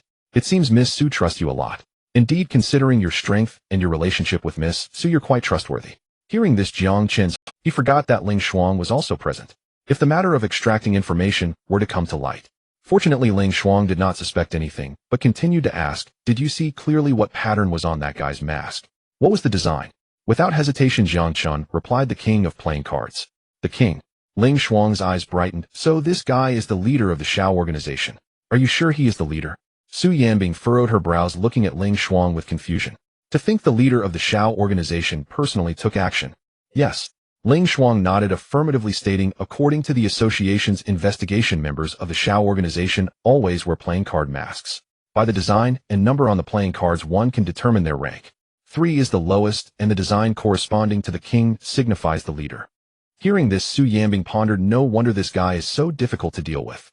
It's more of a surprise than danger." Ling Shuang breathed a sigh of relief, her gaze catching sight of the fallen earth dragon, and a look of astonishment instantly appeared on her face. She immediately looked at Jiang Chen, asking in shock, "Did you kill it?" "What else?" Jiang Chen countered, "I didn't kill anyone. The law doesn't say you can't kill ability beasts. This is bad." Ling Shuang sighed heavily. "These 7 dragons are all interconnected. If one is harmed, the others will go berserk. Your school is probably..." Jiang Chen frowned. "What do you mean?" "No need to think it must be suffering a disaster." Ling Shuang sighed again, thoughtfully saying, "But fortunately, with the recent ability competition, the school is on vacation. But the buildings probably won't be so lucky." Hearing this, Jiang Chen relaxed. "Huh, I thought there would be some bad repercussions. Isn't this all good news? Who exactly is this kid?" Ling Shuang whispered. She looked at Jiang Chen with a hint of intrigue in her eyes. It's worth noting that these 7 dragons are all class ability beasts. Even she might not be able to defeat them. "It's fine, at most we just get a few more days off," Su Yanbing said, taking Jiang Chen's hand and carefully examining it. Jiang Chen quickly said, "Senior sister, I'm fine." Su Yanbing seemed not to hear Jiang Chen's words, frowning slightly, asking, "Does it hurt?" Jiang Chen was taken aback, a strange feeling rising in his heart. "A bit, but it's not a big deal. That guy looks big, but his strength is just so-so, just a lot of noise for little impact." Sizzle. Su Yanbing tore a strip of cloth from her clothing and patiently began to bandage Jiang Chen's hand. "Weren't you just?" Su Yanbing asked tentatively as she helped Jiang Chen wrap his wounds, her brows slightly furrowed. "How did you escape?" She had just witnessed Jiang Chen being struck by a giant rock spewed from the earth dragon, sending him flying. Logically, with an attack of that caliber, even ins-level ability user would either die or be gravely injured. Yet Jiang Chen now seemed completely unharmed. It's nothing new, I just have good physical attributes, Jiang Chen. Alright. Su Yanbing responded with skepticism, thinking that perhaps Jiang Chen possessed some ability to enhance his defense. How strong would one have to be to rely solely on physical attributes? It was unimaginable. Alright, Su Yanbing quickly finished wrapping Jiang Chen's hands. Jiang Chen glanced at his hands wrapped like those of Doraemon, feeling a hint of embarrassment. They were tied so tightly that he would probably have to bite through them.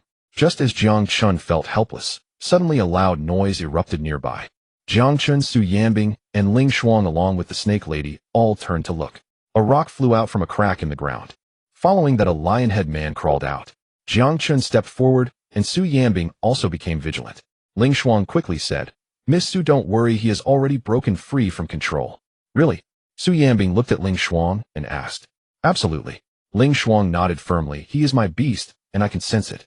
As he spoke, the lion-head man approached, his tone slightly awkward. "I apologize, Master, and I apologize, Miss Su. I went to find the mastermind with the eagle, but due to a slight misstep, I was instead." Su Yanbing waved her hand. "It's fine, it's all in the past."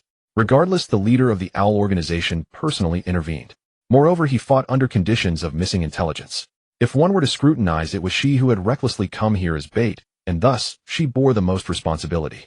Thanks to this little brother here.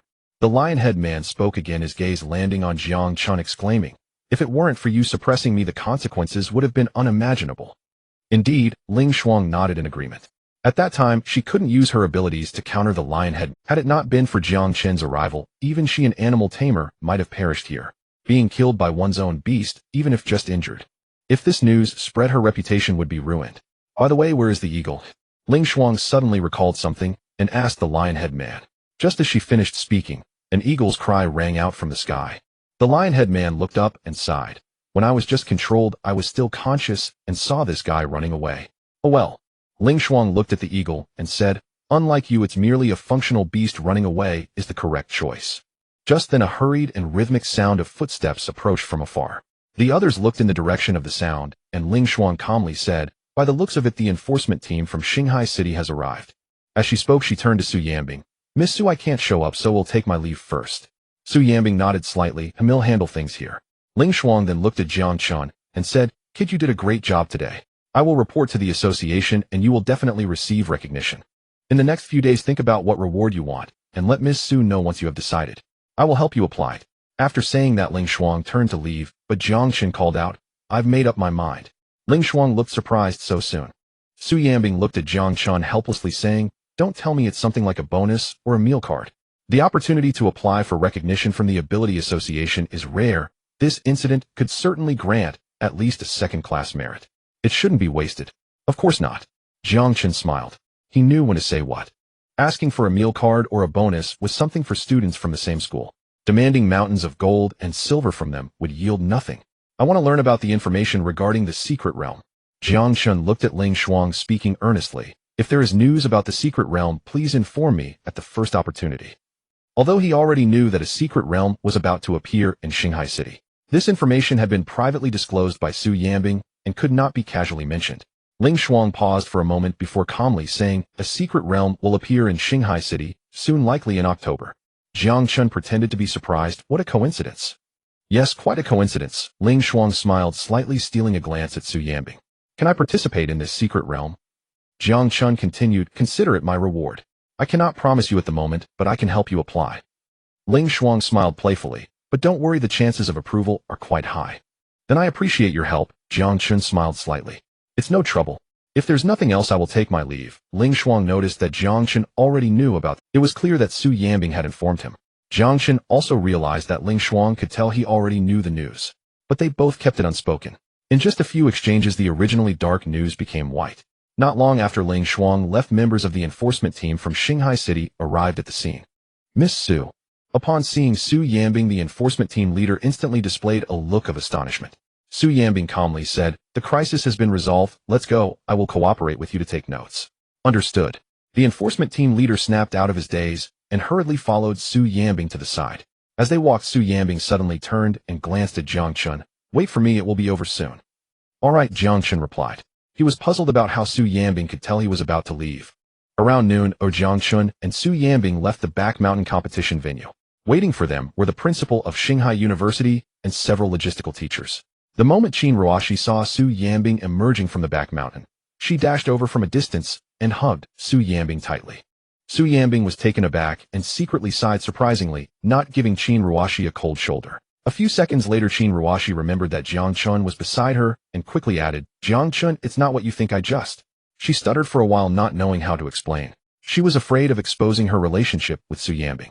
Most importantly, she was afraid of making Su Yanbing unhappy. Who would have thought that Jiang Chen seemed more nervous than Qin Ruoshi? "Teacher Qin, I have no misunderstanding. I am not a curious person. You don't need to explain anything to me." Su Yanbing furrowed her brows in confusion, asking, "Sister, what are you talking about?" Qin Ruoshi was taken aback. "Jiang Chen, do you know our relationship?" Su Yanbing suspiciously asked, "What are you talking about? Didn't you tell him?" Qin Ruoshi denied. "No, how could I tell others without your consent?" Hearing this, Su Yanbing immediately looked at Jiang Chen. "Wait a minute, how do you know?" Jiang Chen awkwardly smiled. "Senior, didn't you tell me yourself?" Su Yanbing's pretty face showed surprise. "When did I tell you that?" "I don't remember." "You might have forgotten, it's been so long, and it's normal not to recall." As Jiang Chen spoke, he caught a glimpse of others rushing over and quickly added, "Let's not talk about this for now, the principal is coming." He immediately stepped forward and said seriously, "Principal Zhang, I'm sorry to have worried you." Qin Ruoshi, watching Jiang Chen's back, tentatively asked Su Yanbing, "Is Jiang Chen familiar with Principal Zhang?" "He is quite sociable." Su Yanbing snorted lightly and quickly walked towards Jiang Chen. She could see that Jiang Chen was intentionally diverting the topic. "All right." Qin Ruoshi shrugged and quietly muttered, "I don't know if he is familiar with the principal, but you two seem quite close." "Jiang Chen, are you hurt?" Principal Zhang looked Jiang Chen up and down and immediately asked in a tense tone when he saw Jiang Chen's hands. "It's just a small injury, nothing serious," Jiang Chen replied calmly. "We should go to the hospital later. You are a talent from our school, and if you get hurt, even a little bump, it's a huge loss for the school." Principal Zhang sighed. "Don't worry, I will report to the Education Bureau about Principal Wang from Nandi and take care of this for you." Jiang Chen was utterly confused and had no idea what Principal Zhang meant. Seeing Su Yanbing come over, he still smiled and agreed. "Principal Zhang, you have the final say. The students will follow your arrangements." "Good, I will definitely support you and make Principal Wang and Nandi University pay the price they deserve." Principal Zhang spoke, his tone revealing a hint of anger. "This year is our Shanghai University's best chance, and now Nandi is causing this trouble. Isn't this nonsense?" After that, Principal Zhang engaged in a lengthy discussion with Jiang Chen. Jiang Chen didn't know what to say and could only keep responding with and ah. As they chatted, Qin Ruoshi noticed something amiss first. "Aren't we missing a student?" "Lu Tong," Su Yanbing exclaimed. She suddenly remembered that Lu Tong was still at the competition venue. Senior Lu Tong is probably still asleep in that cave now. "It's the cave in Area 15, the one on the west side," Jiang Chen said. Principal Zhang hurriedly replied, "Quick, Teacher Qin, take a few people and bring the student out." Qin Ruoshi immediately took people to get Lu Tong. Seizing this opportunity, Su Yanbing told the teachers about Feng Meng's situation. Upon hearing that Nandi University had bribed Xinghai's students, Principal Zhang was furious. "We must investigate thoroughly, definitely investigate. Enduring it for a moment only makes me angrier." Principal Zhang could no longer contain his fury and rolled up his sleeves, ready to confront Principal Wang. "I'm going to find that guy named Wang. I must give him a beating." "Principal Zhang, what are you doing here?" At that moment, the vice principal of Shanghai University rushed over, speaking in an anxious tone. Principal Zhang glanced at the vice principal and coldly replied, "Unless the school has exploded, let's put everything else on hold." The vice principal wiped the cold sweat from his forehead. "Principal Zhang, the school has exploded." Principal Zhang was stunned. "What? The school has exploded?" The incident with the Earth Dragon eventually affected Shanghai University. Moreover, several other universities were also impacted to varying degrees. The reason is that a fire dragon is sealed underground at Shanghai University. Thus, the impact was the most severe. The principal and teachers split into two groups. One group went to deal with the school's issues. The other group went to find Lu Tong. At the entrance of the back mountain, only Jiang Chen and Su Yanbing were left. Jiang Chen secretly glanced at Su Yanbing, pretending to be nonchalant, and prepared to leave. Suddenly, Su Yanbing's voice came from behind. "Jiang Chen, so you were trying to extract information from me earlier?" Jiang Chen paused, awkwardly turned around, and said, "Senior, I can't say I was extracting information. It was just a casual conversation. I really didn't expect to know so much." "All right, what's done is done." Su Yanbing pinched her brow and spoke wearily. Jiang Chen quickly assured her, "Don't worry, Senior. I am a person who keeps secrets." He knew very well that if it came to a confrontation, he might not be able to defeat Su Yanbing. This woman used her abilities as if they were free. He simply couldn't hold his ground against her. There weren't enough points to deal with it. The most crucial part was that she had a background and qualifications. He couldn't afford to fight against official power. I know you're not someone who speaks carelessly. Su Yanbing sighed lightly and looked at Jiang Chen, asking seriously, but if you have other things you're hiding from me, it's best to confess now, so I can overlook it this time. Jiang Chen was taken aback and hurriedly said, Senior Su, I swear there is only this one thing. Su Yanbing pouted, I don't believe you. Jiang Chen retorted, then you tell me what else could there be. Su Yanbing's gaze shifted. There must be something you confess I don't want to ask. Jiang Chen felt somewhat helpless. Really, that's all. Why would I lie to you? Yesterday morning I met your roommate, and he called me big. Su Yanbing's voice grew quieter until it was as faint as a mosquito's buzz, and a strange flush appeared on her pretty face. Big what? Jiang Chen frowned and asked in confusion. Nothing. If there's nothing, then there's nothing. I'm leaving. Su Yanbing stammered for a long time, but couldn't get it out. After finally leaving a sentence, she fled like the wind. So confusing. Jiang Chen watched Su Yanbing's retreating figure and muttered quietly. He thought to himself, what kind of tricks is Li Xian up to again? No, I have to ask him. That afternoon at a barbecue stall outside Shanghai University, Jiang Chen sat across from Li Xian, who was accompanied by Tang Wanyo. No wonder the live broadcast was paused, so many things happened. Li Xian remarked, while skewering the barbecue, his gaze fixed on Shanghai University in the distance. Over there flames were still visible, and the fire brigade was still rescuing. What are you laughing at? Jiang Chen asked in exasperation, looking at the corners of Li Xian's mouth that couldn't help but curl upwards. Am I laughing? No way. Li Xian turned around to look at Jiang Chen, and then smirked playfully. You were saying that to me, but what are you laughing? Jiang Chen cleared his throat. I just thought of some happy things. What a coincidence, I was also thinking of something. Li Xian raised his glass and lightly clinked it with Jiang Chen's. The two simultaneously said, perverted. By the way, did you go for a morning run yesterday? Jiang Chen suddenly thought of something and asked thoughtfully, haven't I been running every morning these past few days? Li Xian replied, what's wrong?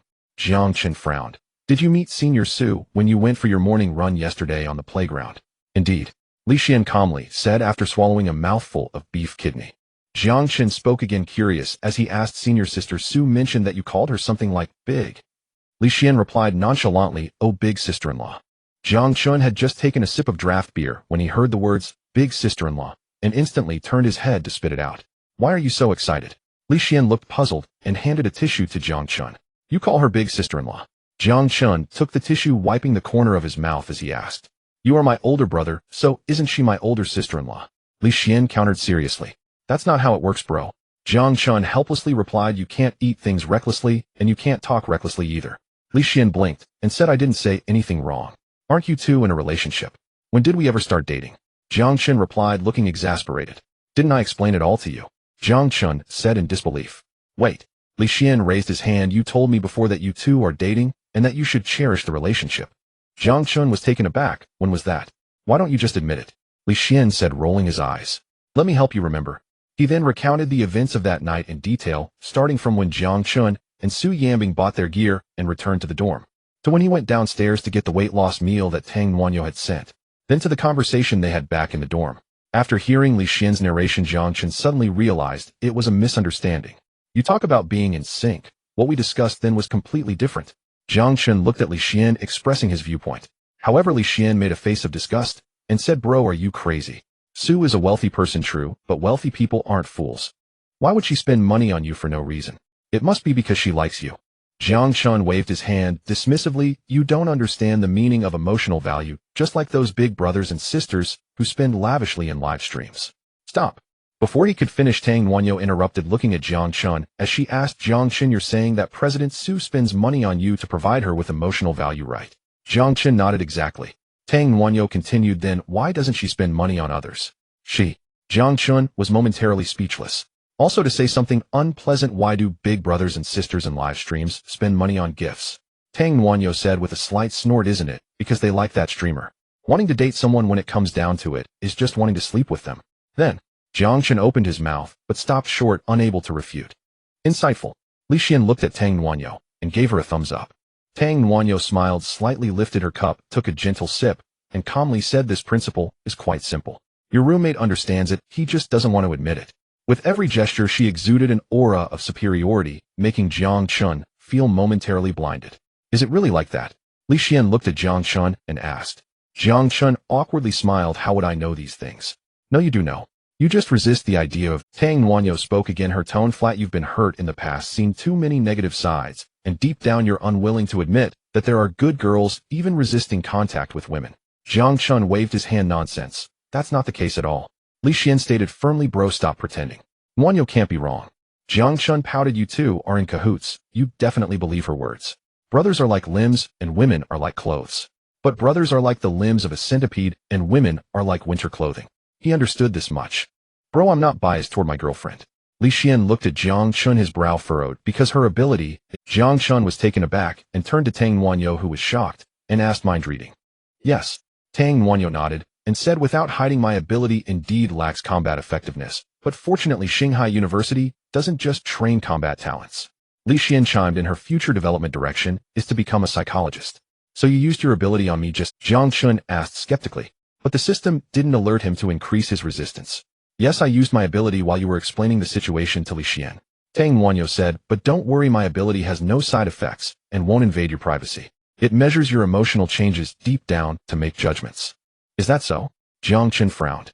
It seemed that the lack of side effects was why the system hadn't prompted any increases. Yes. Tang Nuanyo nodded slightly thoughtfully, saying, I don't know why you resist abilities so much as if they are incompatible. It must be because of that Yang Xiaoyi.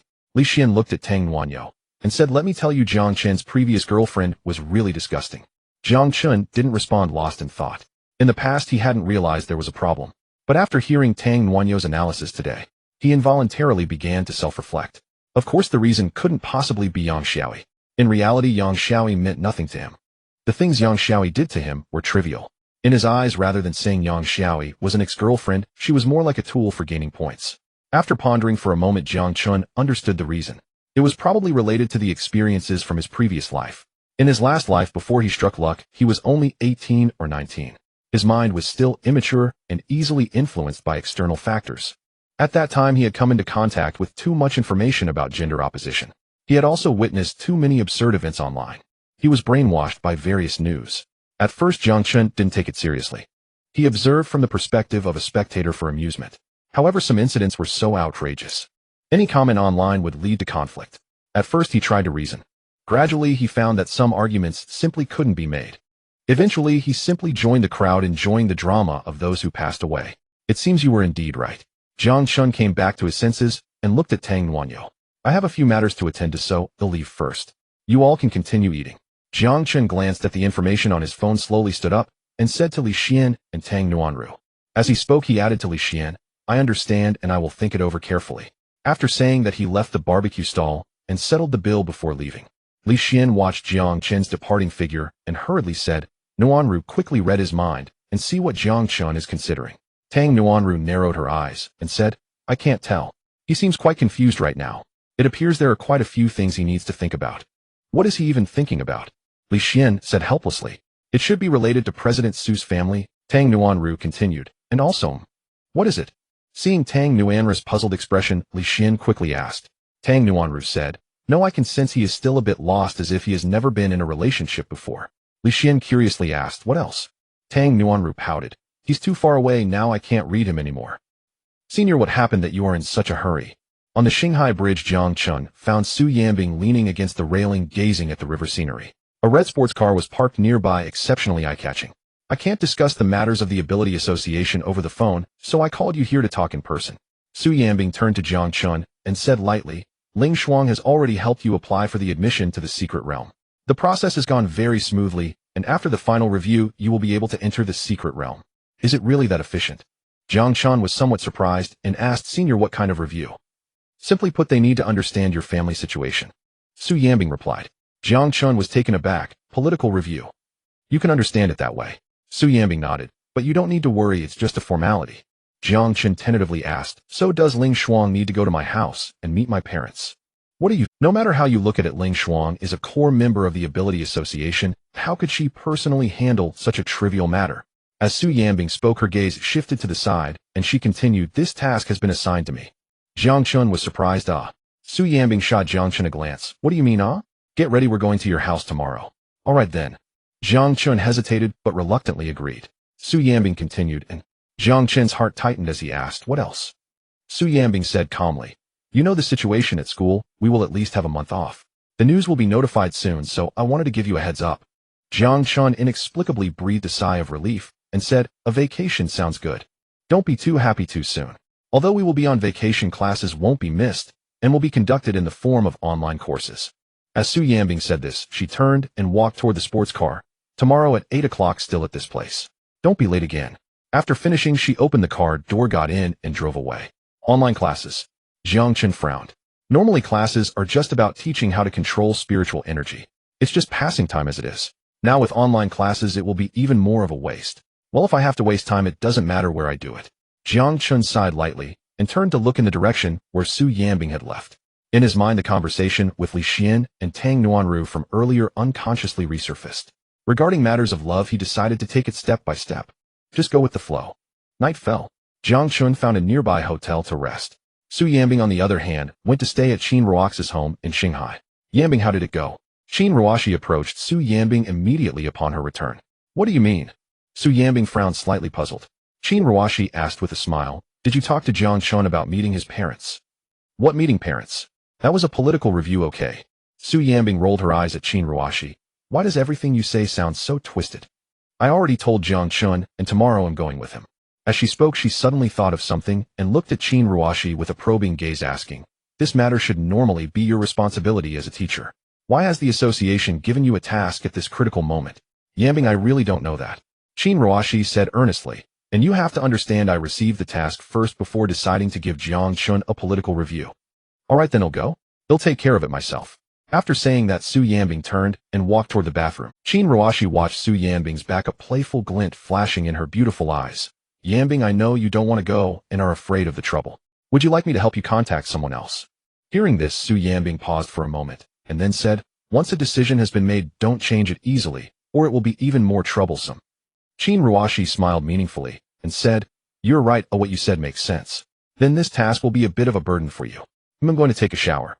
After Su Yanbing finished speaking, she walked into the bathroom and closed the door. Hypocritical. Qin Ruoxi chuckled, humming a tune as she walked toward the living room. At that moment, her phone rang and Qin Tai Ran was calling. Qin Ruoxi took out her phone to take a look and glanced at the bathroom. Then she quickly walked to the living room, picked up the remote control, and turned on the television. Finding a random program, she turned up the volume and answered the phone, smiling. Dad, everything is arranged. Yanbing will go back home with Jiang Chen tomorrow to meet the parents. On the other end of the line, Qin Tai Ran's voice was filled with helplessness. Ruoxi, isn't it a bit hasty to arrange for a meeting with the parents so early? They had only just met a few days ago, and now they were meeting the parents. It felt as if Qin Tai Ran was about to marry off a daughter. Dad, isn't this a good coincidence? It's a rare opportunity, so let's have Yanbing meet Jiang Chen's parents first. Qin Ruoxi said seriously, moreover, this isn't hasty at all. I can see that because of Jiang Chen, Yanbing has. In the past, when I spoke to her, she would either ignore me or respond coldly. But now she can chat with me, and she even blushes unintentionally. It's simply adorable. Upon hearing this, Qin Tai Ran's voice showed a hint of excitement. Really? Absolutely, a certainty. Qin Ruoxi smiled brightly and continued, so it would be better to take advantage of the moment and help Yanbing move on from her gloom as soon as possible. Let her meet Jiang Chen's parents. I believe they will definitely like her. At that time, once Yanbing feels the love and has more people she cares about, she won't feel as disillusioned as before, and life won't be so burdensome. Inside the inn, Jiang Chen sat at the head of the bed, leaning against the upright pillow. He first ordered takeout for a midnight snack. Then he sent the political review matter to the family group chat. Dad, political review. Son, what trouble have you gotten into? I hope it doesn't affect the family. Jiang Chen looked at the message from his dad, his expression instantly one of speechlessness. Can't you wish for something good for me? I received the qualification to explore the secret realm, and before going to the realm, they need to understand the family situation. Jiang Chen quickly replied to the message. With a notification sound, his dad sent a sweating soybean emoji. Then he added, if you had said it earlier, I would have booked the train ticket already. Now refunding it incurs a handling fee. Mom, son, don't listen to your dad's nonsense. He's always so disorganized. You're doing well, able to go to the secret realm. Mom gives you a thumbs up. Don't worry, son, tomorrow when the leaders come home, your dad and I will definitely host them well. On the way home, you also need to build a good relationship with the leaders, have some awareness, help the leaders with their luggage. Also, if the leader's water cup is empty, refill it promptly. The phone kept buzzing. Jiang Chen looked at the messages from his mom, coming in one after another. He revealed an expression reminiscent of an elderly person struggling with a smartphone. As an ordinary person, Mom probably didn't even know what the secret realm was. Building a good relationship with the leaders was even more absurd. However, he didn't refute her, and instead readily agreed. As an ordinary person, Mom probably didn't even know what the secret realm was. Building a good relationship with the leaders was even more absurd. However, he didn't refute her, and instead readily, Mom, it's getting late, I should go to sleep now. You and Dad should rest early too. After sending the message, Jiang Chen got out of bed to pick up the takeout. At that moment, he heard the voice of the delivery guy outside. Hello, your takeout has arrived. Coming. Suddenly, he felt that the voice sounded somewhat familiar. When he opened the door, it was indeed Fong Meng, the delivery guy. Enjoy your meal, Fong Meng said as he handed over the takeout. Just as he turned to leave, he suddenly recognized Jiang Chen's appearance. Jiang Chen. Fong Meng paused, a look of intense shock appearing in his eyes as he looked at Jiang Chen. What a coincidence, Jiang Chen said lightly. Yes, it is. Fong Meng forced a smile. While speaking, the phone hanging around Fong Meng's neck rang. You have a new takeout order. Please handle it in a timely manner. I have something to do, so I'll be going. Enjoy your meal. Fong Meng finished speaking and hurriedly ran toward the elevator. Jiang Chen watched Fong Meng's departing figure, feeling a bit nostalgic. He had talked about Fong Meng with Li Xian during lunch. According to the results of the school's investigation, Shi Daoran transferred 500 yuan to Fong Meng to bribe him to throw the match, helping Nandi University win. Moreover, Shi Daoran also promised Fong Meng that if things were to be exposed, he could transfer to Nandi University. Yet neither Shi Daoran nor Fong Meng likely expected that things could unravel so thoroughly. Fong Meng was expelled from school. He was backstabbed by Shi Daoran. Ultimately, he not only failed to transfer to Nandi University, but because of his misconduct, he was blacklisted by the Ability Association. For 5 years, he could not engage in any work related to abilities. Just received a penalty and already delivering takeout. The efficiency is quite high. But is he really in such a hurry to earn money? Could it be that his mom is really in the hospital? After muttering a few words, Jiang Chen shrugged and closed the door. Before long, he began eating the takeout. In the blink of an eye, he cast aside thoughts of Fong Meng. Before going to bed, Jiang Chen checked the system's ranking. Still ranked 103, with no changes. He glanced at the 10450 points he had accumulated. After much effort, he managed to suppress the impulse to add points. The next morning, Jiang Chen arrived at the meeting place he had agreed upon with Su Yanbing. This time he was particularly punctual. Instead, Su Yanbing was a few minutes late. Get in the car. The sports car stopped in front of Jiang Chen, and Su Yanbing rolled down the window, looking at Jiang Chen standing by the roadside. Okay. Jiang Chen reached out to pull the car door. He vaguely noticed that Su Yanbing seemed a bit different from usual. Why are you looking at me like that? Su Yanbing noticed Jiang Chen's gaze, first glanced at him, then quickly averted her eyes. Senior, did you put on makeup?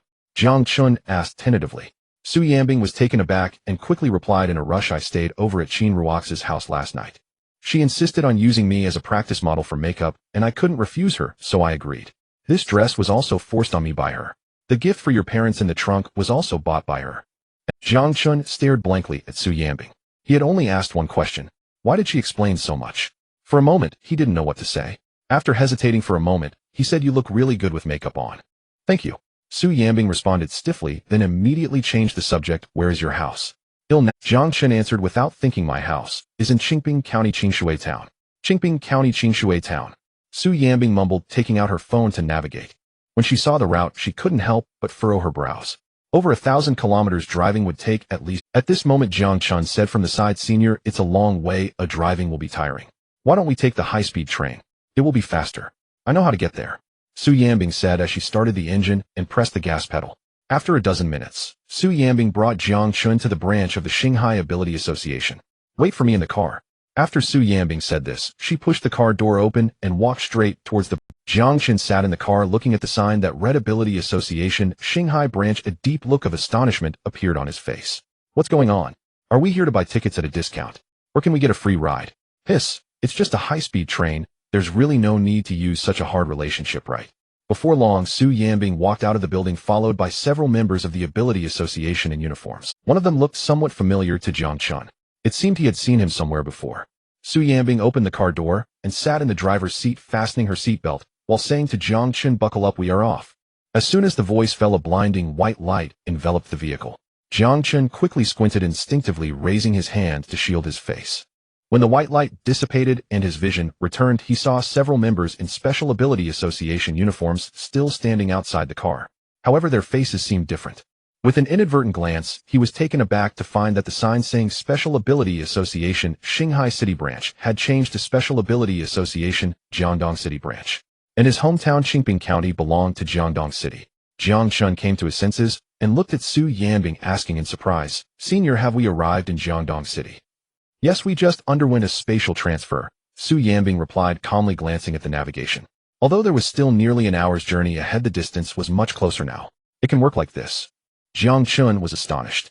The spatial ability user from Shanghai City had cast their ability, and the spatial ability user from Jiangdong City had responded. In the blink of an eye, 1,000 miles transferred. This was indeed an eye-opener. Just as Jiang Chen was in awe, a notification sound from the system rang in his mind, detected that the host is affected by spatial ability. "Congratulations, host, for unlocking a new point allocation option, spatial ability resistance. Every 1 point increases spatial ability resistance by 0.01, maximum 100. Current available points, 10,455. Does the host wish to allocate points?" Jiang Chen came back to his senses and replied in his heart. To fully allocate spatial ability resistance would require 100 points, which was a painful expense, not to mention that there were side effects after full allocation. When he came, he had teleported back with Su Yanbing. If points were allocated, he would risk being left behind when returning.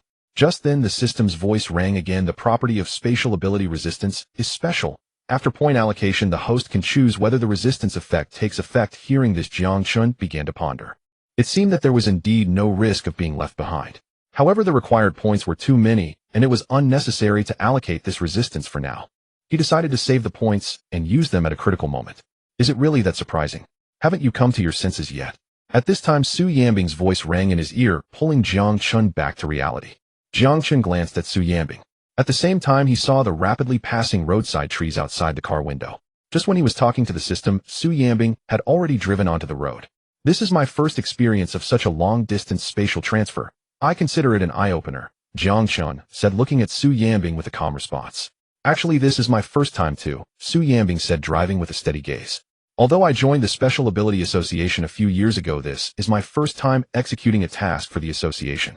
Honestly, I currently have the lowest points in the association, ranking dead last," she added with a chuckle. "After this mission, I should be able to earn a point or two, which is better than nothing." Jiang Chen curiously asked, "Does the Special Ability Association also assess KPIs?" "Of course. The more tasks you complete, the more points you earn, and the higher your rank, the more rewards you can receive each month," Su Yanbing explained. "I currently have 0 points, so I can only receive the minimum salary every month." "There's even a salary?" Jiang Chen became interested. "Senior, how much is the minimum salary?" Su Yanbing replied nonchalantly, 30,000. "That's quite a bit." Jiang Chen couldn't help but exclaim. Just for being affiliated, one could earn 30,000. Joining the Special Ability Association felt like a retirement plan at that moment. No wonder so many people were eager to join the Special Ability Association. With such treatment and benefits, who wouldn't be tempted? Su Yanbing glanced at Jiang Chen, her brows slightly furrowed. "Are you really short on money?" She had noticed from the first day they met that Jiang Chen placed great importance on money. "Senior, how could you ask such a question? Who isn't short on money?" Jiang Chen smiled and said, "Is there anyone in this world who would say they have too much money?" Hearing this, Su Yanbing couldn't help but purse her lips. She simply couldn't understand Jiang Chen's perspective. After all, she had never felt much about money since she was a child. The scenery outside the car changed from towering high-rises to low bungalows. It transitioned from fields to buildings. After more than half an hour, Jiang Chen and Su Yanbing arrived in Qingping County under Jiangdong City. Ahead, they were approaching the boundary of Qingshui Town. Su Yanbing felt inexplicably nervous. "Jiang Chen, what are your parents like?" Su Yanbing tightly gripped the steering wheel and asked Jiang Chen. "Oh, my parents are ordinary people with no special abilities," Jiang Chen replied solemnly. He thought it was part of a political review process. "They opened a small restaurant at the entrance of the neighborhood. My dad is the chef, and my mom works part-time as a cashier and waitress. My younger sister has awakened her abilities, but that girl..." Just then Su Yanbing's surprised voice suddenly interrupted. "Ah. What's wrong, senior?" Jiang Chen's words were cut off as he asked with concern. A look of astonishment appeared in Su Yanbing's beautiful eyes. "You have a younger sister?" "Yes," Jiang Chen nodded. "She is in her first year of high school this year. That girl is a special ability user, but she has been hiding it from me and hasn't told me what type of ability she possesses. By the way, senior, you could ask her during the political review. I've always been curious." Su Yanbing's brows furrowed slightly. "Why didn't you mention that you have a younger sister before?" She had only prepared gifts for Jiang Chen's parents, completely forgetting to prepare a gift for Jiang Chen's younger sister. "Well, you didn't ask me either," Jiang Chen said. "Now that you know, it's not too late, right? The political review hasn't started yet, has it?" "Well, it's not too late," Su Yanbing reluctantly agreed. But she thought to herself, how could it not be too late? It was too late. It was already too late to buy gifts now. Su Yanbing glanced at the time on her phone. It was not yet 9 o'clock. The shopping center was already open. There was still time. Jiang Chen, are there any supermarkets nearby? Su Yanbing took a deep breath and asked urgently and seriously, places like shopping centers. Senior, do you need to use the restroom? Jiang Chen pointed ahead and said, there's a public restroom just around the corner. It's very close, just a minute away. Never mind. Su Yanbing's lips curled into a helpless smile as she gripped the steering wheel with one hand and began navigating herself. Navigation started too. 6 kilometers to Xinhui Shopping Center. Keep straight at the next intersection. Hearing the voice from the navigation, Jiang Chen tentatively said, Senior, even though this is just a small town, the public restroom isn't actually dirty. Su Yanbing opened her mouth wanting to say something, but hesitating. 10 minutes later, the car stopped outside the shopping center. Su Yanbing unbuckled her seatbelt, opened the door, and said, you wait in the car, I will be back soon. After saying that, she hurriedly walked into the shopping center without waiting for Jiang Chen's response. Mama, Jiang Chen opened the family group chat and sent a voice message. Then he started scrolling through Dolang's short videos. The first video was about the holiday announcements from various universities in Shanghai. Su Yanbing arrived inside the shopping center. It was the weekend, and the mall was already bustling with people. Su Yanbing watched the crowd come and go along with the dazzling array of shops. But she was at a loss. She had never given a gift to anyone before. She had no idea what would be appropriate. What would a girl in her first year of high school like? Su Yanbing looked around, her brows slightly furrowed. A bag, lipstick, cosmetics. Too early for that. A phone, a computer. That might affect her studies. Just as Su Yanbing was in a dilemma, she caught sight of a few girls walking by on the second floor. The girls looked to be around 15 or 16 years old, the same age as Jiang Chen's sister. Su Yanbing's eyes lit up, and she hurriedly walked up the escalator. She planned to observe what the girls would buy. Then she could use that as a reference. Why hasn't the senior sister come out yet? Half an hour later, Jiang Chen, not seeing Su Yanbing, couldn't help but show a puzzled expression. Is she constipated? Jiang Chen frowned and opened Su Yanbing's chat. He typed a few words, but then deleted them one by one. Forget it, I won't ask anymore, to avoid making the senior sister feel awkward. Jiang Chen sighed lightly. He had forgotten where he had heard that before. Compared to men, women indeed tend to get constipated more easily. Even the most beautiful woman cannot escape the need to relieve herself. Let's be more understanding.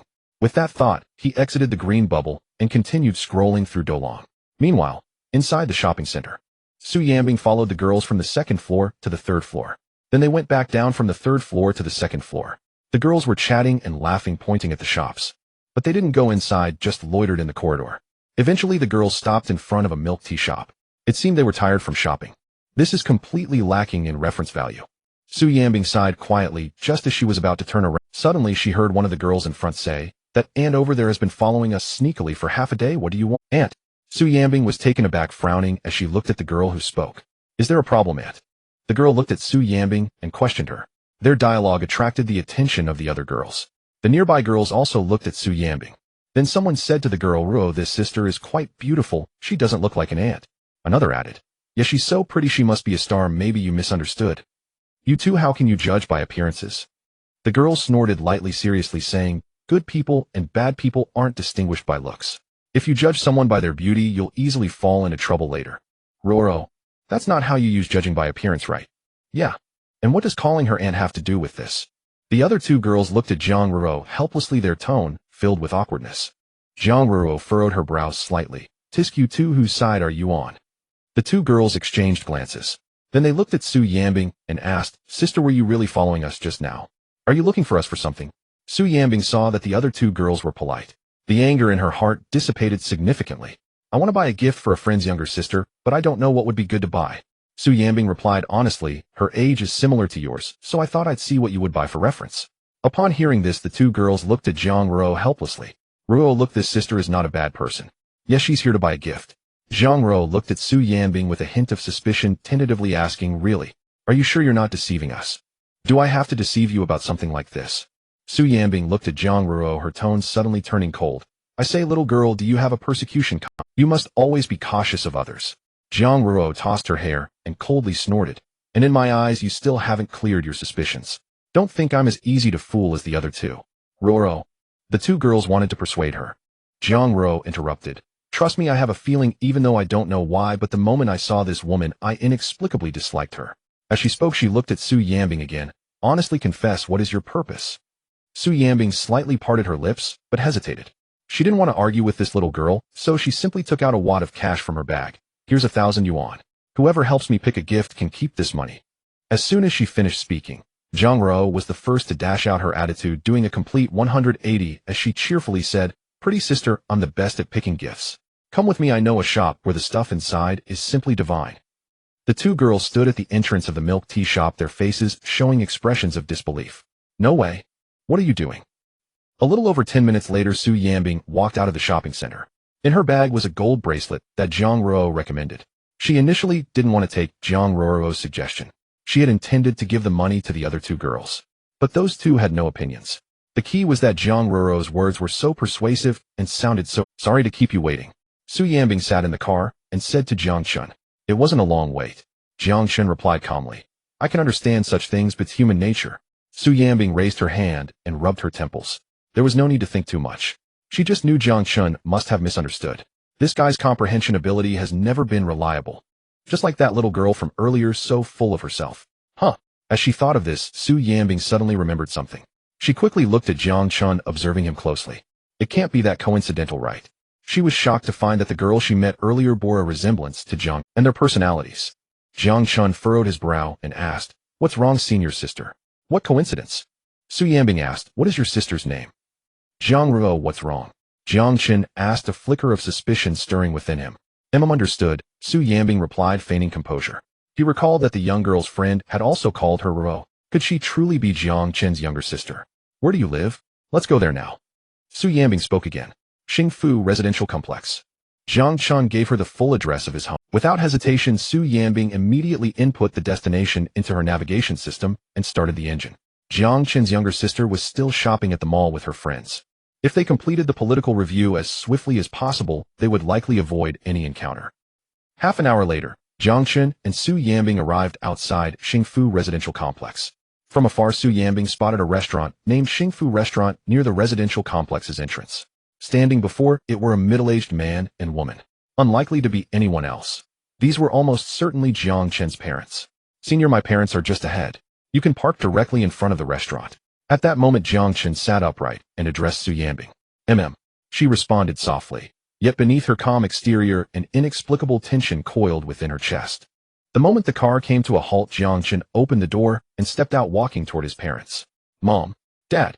Yet they seemed not to see him at all, brushing past him and hurrying straight toward the luxury sedan. "Greetings, Director." "Welcome, Director, to this inspection visit."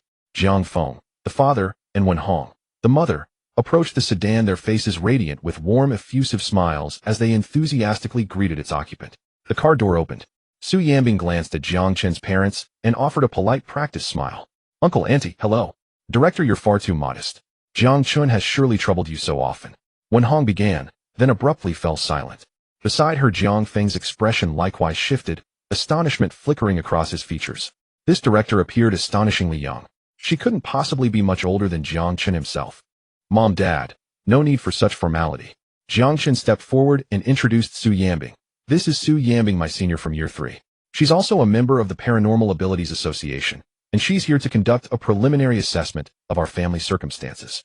Wen Hong nodded briskly, then turned to Su Yanbing with a beaming smile. "Young director, you truly are remarkably accomplished." "Mom, I already told you. Not so formal." Jiang Chen sighed, exasperated. "Son, I know exactly where the line lies." Wen Hong shot him a knowing glance. Then without delay, she withdrew a thick red envelope from her coat and pressed it firmly into Su Yanbing's hands. "Director, a small token of appreciation upon our first meeting." Jiang Chen stood nearby, utterly dumbfounded. This was knowing where the line lies. This was outright bribery. "Auntie, I truly cannot accept this."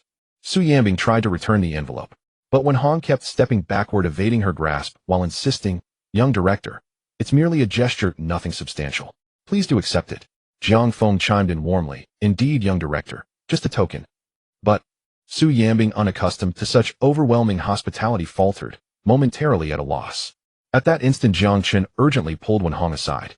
Once they'd moved a safe distance away and confirmed Su Yanbing wasn't watching, he lowered his voice sharply. "Mom, what on earth are you doing? What nonsense are you speaking, child?" Wen Hong frowned slightly. "I'm only acting in your best interest." "In my best interest?" "This approach won't work with her. You think this is some business negotiation like greasing a city inspector's palm?" Jiang Chen paused, then sighed deeply before adding earnestly, "Mom, I've told you repeatedly she's here for a political review, to assess our family background." "Bribery? Oh dear." Do you fear I'll jeopardize your eligibility for the secret realm? Wenhong looked genuinely perplexed. Secret realm? Political review. I don't understand those terms, but I do know one thing: in human relations we must never fall behind. Only by cultivating strong rapport with leadership can opportunity find you. Mom, please just listen to me. Say nothing unless she asks. No proactive gestures. Can you promise me that? Fine. Whatever you say, whatever you say. Wenhong sighed softly. Tell me what to do, and I'll follow your lead, all right? We have a deal then. Jiang Chen breathed a cautious sigh of relief. His mother might be stubborn, but she was willing to listen. Just as his tension began to ease, Jiang Chen turned and saw his father offering Su Yanbing a cigarette. Dad, what are you doing? Jiang Chen rushed back alarmed. My senior doesn't smoke. This is premium tobacco. I rarely indulge myself. Jiang Feng insisted. Premium or not, we don't smoke it. Jiang Chen was left speechless. He quickly guided Su Yanbing aside and sighed helplessly. Senior, please forgive them. They're simply overenthusiastic. Glancing at the red envelope still in her hand, his mind raced. Then he seized upon a plausible explanation. That money, it carries no ulterior motive. It's only because, well, you're my senior. As alumni we share a bond. Yes, purely as classmates. They admire you, so they offered a little pocket money, nothing more. All right. Su Yanbing ventured cautiously. So, I may keep it. Yes, keep it. Jiang Chen forced a smile. But, this stays between us. Ahem. Please don't mention it to the association. Su Yanbing nodded reassuringly. Don't worry. I won't say a word. Good. Jiang Chen relaxed, only to notice suddenly that Su Yanbing seemed even more flustered than he. Then Su Yanbing remembered something and turned to Jiang Chen. Oh, Qin Ruoshi prepared some gifts for your parents. They're in the trunk. Would you fetch them? Right. Jiang Chen nodded and strode promptly toward the sedan. Su Yanbing glanced at Jiang Chen, then pulled out her phone and opened her chat with Qin Ruoshi. Met Jiang Chen's parents. Just now, his mother gave me a red envelope. What should I do? Qin Ruoshi was reviewing university documents when her phone vibrated. Seeing Su Yanbing's message, her beautiful eyes lit up instantly. She didn't reply immediately. Instead, she captured a screenshot and sent it to Qin Tyrant. Dad, my younger sister actually consulted me about something. After sending it, she returned to Su Yanbing's chat window. When meeting your partner's family for the first time, if they offer money, it signifies approval, affection, and serious intent. Don't joke. We're neither dating nor meeting families. Su Yanbing typed swiftly. Yet even as her fingers flew across the screen, a faint involuntary smile curved her lips upward. Dad, Mom, you needn't be so formal. Jiang Chen said as he walked toward the sports car's trunk. My senior sister came with gifts for you this time. Hearing that, Jiang Feng craned his neck and asked what sort of gift. Wenhong shot him a look, elbowing him with impatience. You're in your 40s, can you show some decency? After saying that, she turned to Jiang Chen. You caused such a fuss. The leader comes and brings gifts. How embarrassing. No need to be embarrassed, Jiang Chen replied with a gentle smile. At that moment, Su Yanbing came over. Jiang Chen, why don't you take the gifts out and give them to your uncle and aunt? Senior sister, I was just about to. Jiang Chen glanced at Su Yanbing and answered calmly. Leader, why would you bring us gifts? Wenhong waved her hands frantically. No, you mustn't. That simply won't do. Jiang Feng, testing the waters, murmured, but since they've brought gifts, refusing might be awkward. Ow. Before he finished, Wenhong's hand had pinched the soft flesh at his waist. Jiang Feng hastily changed his tune. All right, I won't say another word. Refusing such gifts would indeed be improper. Leader, my husband has no filter, please forgive him. Wenhong turned to Su Yanbing and forced a smile. Auntie, I'm not really a leader, only a nominal member of the Yining Association. You calling me leader is too much to bear. Su Yanbing replied. To be frank, Jiang Chen is outstanding. I'm only here on behalf of the Yining Association to go through the formalities, so please don't be so nervous. Besides, Jiang Chen has helped me greatly. He is one of the few friends I have. This being my first time meeting you, bringing a gift is the proper thing to do. Su Yanbing looked at Wenhong with a smile. Jiang Chen listened with surprise, thinking to himself that her emotional intelligence was unexpectedly high. Well said. Wenhong nodded, slightly stunned. Yes, auntie. Su Yanbing resumed politely. You may call me Xiao Su or Yanbing. All right, Yanbing, then I won't be formal. Wenhong smiled. Perfect. It's just about mealtime. Let's eat together and talk while we dine. Very well. Su Yanbing smiled and turned toward the trunk, preparing to fetch the gifts she had brought for Jiang. When she opened the trunk and drew out a gleaming golden Buddha statue, Jiang Chen, Jiang Feng, and Wenhong stood rooted to the spot, dumbstruck. Jiang Chen, hold this for me. Su Yanbing handed the golden Buddha to Jiang Chen and turned to retrieve other items. My goodness. Jiang Chen's eyes widened as he stared at the statue. He had expected only modest tokens of courtesy. Never in his dreams had he imagined such valuable presents. Who upon a first meeting would present a jade-faced golden Buddha. There were moreover other items, ones he had never even seen before. Even from the packaging alone, their worth was plain to see. Uncle, aunt, shall we go? Su Yanbing carried out all the gifts, hands full of parcels, and looked to Wenhong, and Wenhong, recovering her composure, spoke with a tremor in her voice. Yanbing, this isn't appropriate, is it? Jiang Feng could not help but add, this is far too valuable. Uncle and aunt, it's just a small token, you must accept it. Su Yanbing replied calmly, and it didn't cost too much. Don't you two do business? That golden Buddha would bring prosperity if displayed in your shop. At those words, Wenhong's face brightened with sudden understanding. If it's for the shop, it's merely an ornament. Perhaps just copper, she thought. Jiang Feng looked at the golden Buddha in Jiang Chen's hands with lingering doubt. It did not look fake. Yanbing Annie, thanks you, Wenhong said with a smile. Soon the three of them, together with Su Yanbing, arrived at the restaurant. The place had 2 floors and was modest, yet it was impeccably clean and tidy. Hearing that Su Yanbing would come for a household review, they had closed for the day, though otherwise the dining room would have been packed at this hour. Mom, Dad, it'll take senior sister to put the things away first. As soon as they entered, Jiang Chen led Su Yanbing straight to the storage room. Inside the storage room, Su Yanbing set the parcels down and was about to leave. Senior sister, please wait a moment. Jiang Chen called after her in a lowered voice. When you go, please take the things back with you. Su Yanbing asked in puzzlement why. Jiang Chen sighed. They're far too valuable. They weren't that expensive, Su Yanbing replied calmly. That may be so for you, but for my family they are far too much. Jiang Chen said helplessly. We appreciate the sentiment, but we truly cannot accept them. You are an interesting person, Su Yanbing said with a little curl of her lip. You love money so plainly, yet when offered a gift you refuse it. Do you love money or not? Jiang Chen replied with mock seriousness. A gentleman loves wealth, but should obtain it by proper means. Moreover, favors must be reciprocal.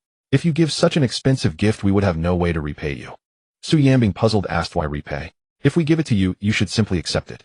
That won't do. Jiang Chen began, but before he could finish, Su Yanbing cut him off. I gave these to uncle and aunt, not to you. If they wish to refuse, it must come from them, not. Meanwhile, in the dining hall, Wenhong remarked, this young lady is lovely and so polite. How pleasant. Jiang Feng, however, wore a troubled expression and muttered, this is wrong.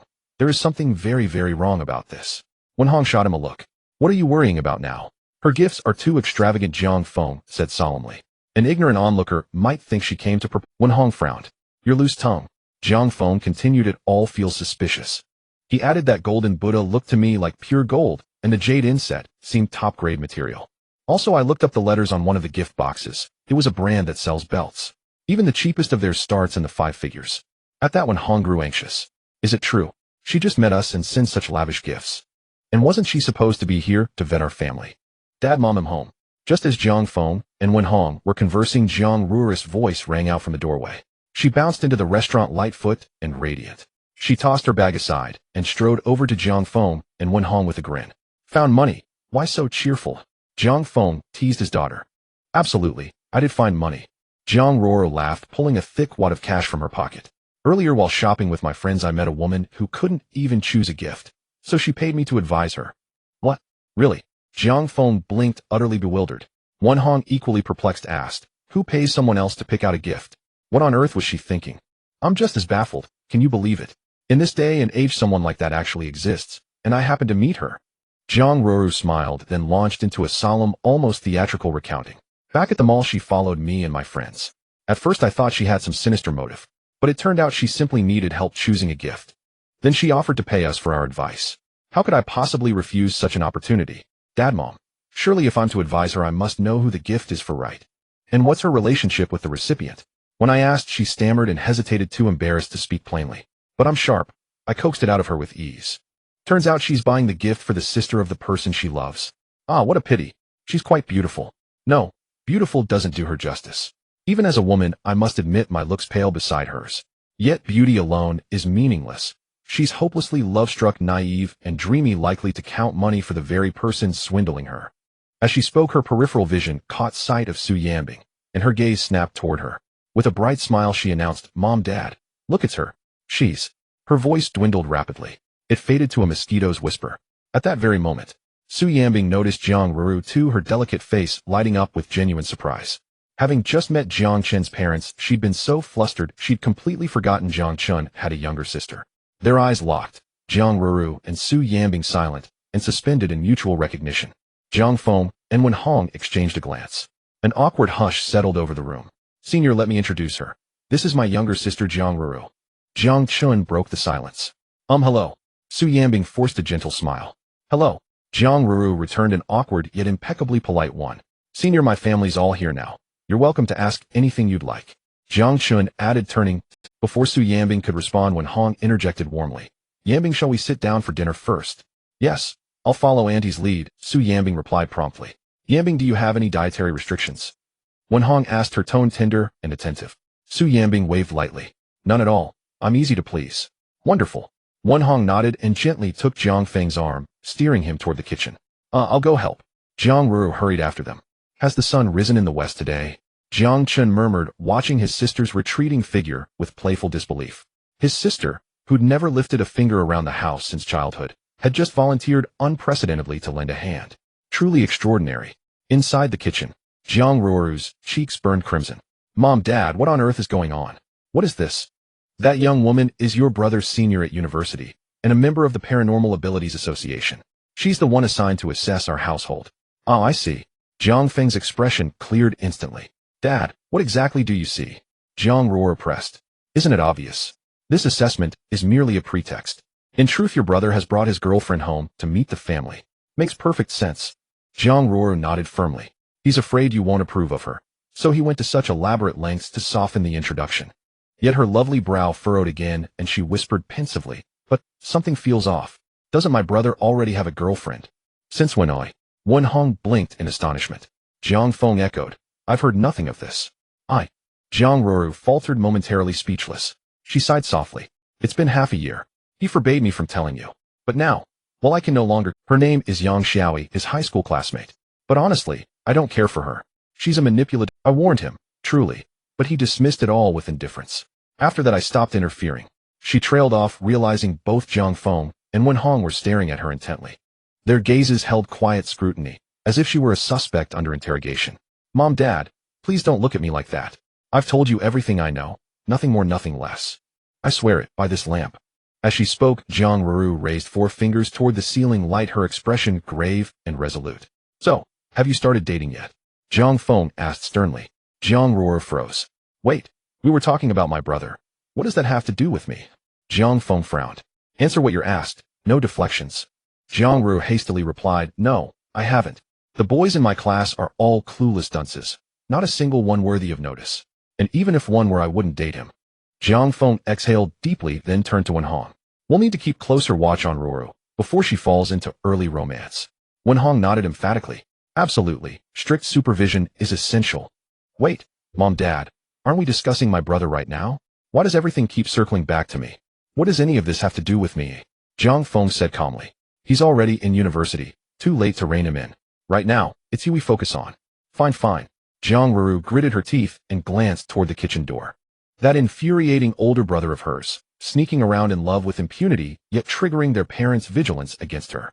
Let's set Ruru aside for now. The priority is Miss Su Yanbing. Wen Hong mused quietly. No wonder she brought such an extravagant gift, so that's why. At those words, Jiang Ruru's eyes lit up, and a mischievous smile tugged at her lips. Right. That well-meaning but hopelessly clumsy senior. Oops, I mean. Now it makes perfect sense. My future sister-in-law chose that gift for me. A gold necklace. It's no small expense. She turned eagerly to her parents. Dad, Mom, what did she bring you? Hard to say precisely. Jiang Feng sighed softly. But even that golden Buddha alone is priceless. A golden Buddha. Jiang Ruru's eyes widened in delight. In an instant she whirled, flung open the kitchen door, and dashed out, calling joyfully, Sister-in-law. My dearest sister-in-law. Inside the restaurant hall, Su Yanbing was troubled about how to face Jiang Ruru. Suddenly, she heard Jiang Ruru's voice ringing out, followed by the sight of the little girl bouncing joyfully towards her. Have you lost your mind? Jiang Chen looked at Jiang Ruru with a face full of exasperation. Go wait over there. Jiang Ruru rolled her eyes at Jiang Chen. Then she sat down beside Su Yanbing, naturally wrapping her arms around her. With a cheerful smile, she said, No wonder I felt a sense of familiarity when we first met. Su Yanbing glanced at Jiang Chen, then looked at Jiang Ruru. She parted her red lips, wanting to say something, but hesitating, completely at a loss for words. Sister-in-law, you don't need to be shy, and there's no need to feel awkward. Jiang Ruru spoke again, smiling. I wholeheartedly support your relationship, and if anyone dares oppose it, I will be furious. Jiang Chen frowned and asked Jiang Ruru, What nonsense are you talking about? Jiang Ruru sighed. Big brother, can you please be quiet? This has nothing to do with you. Not to mention. Jiang Chen showed a helpless expression. This little girl ran over and inexplicably called Su Yanbing's sister-in-law. What does she mean it has nothing to do with her?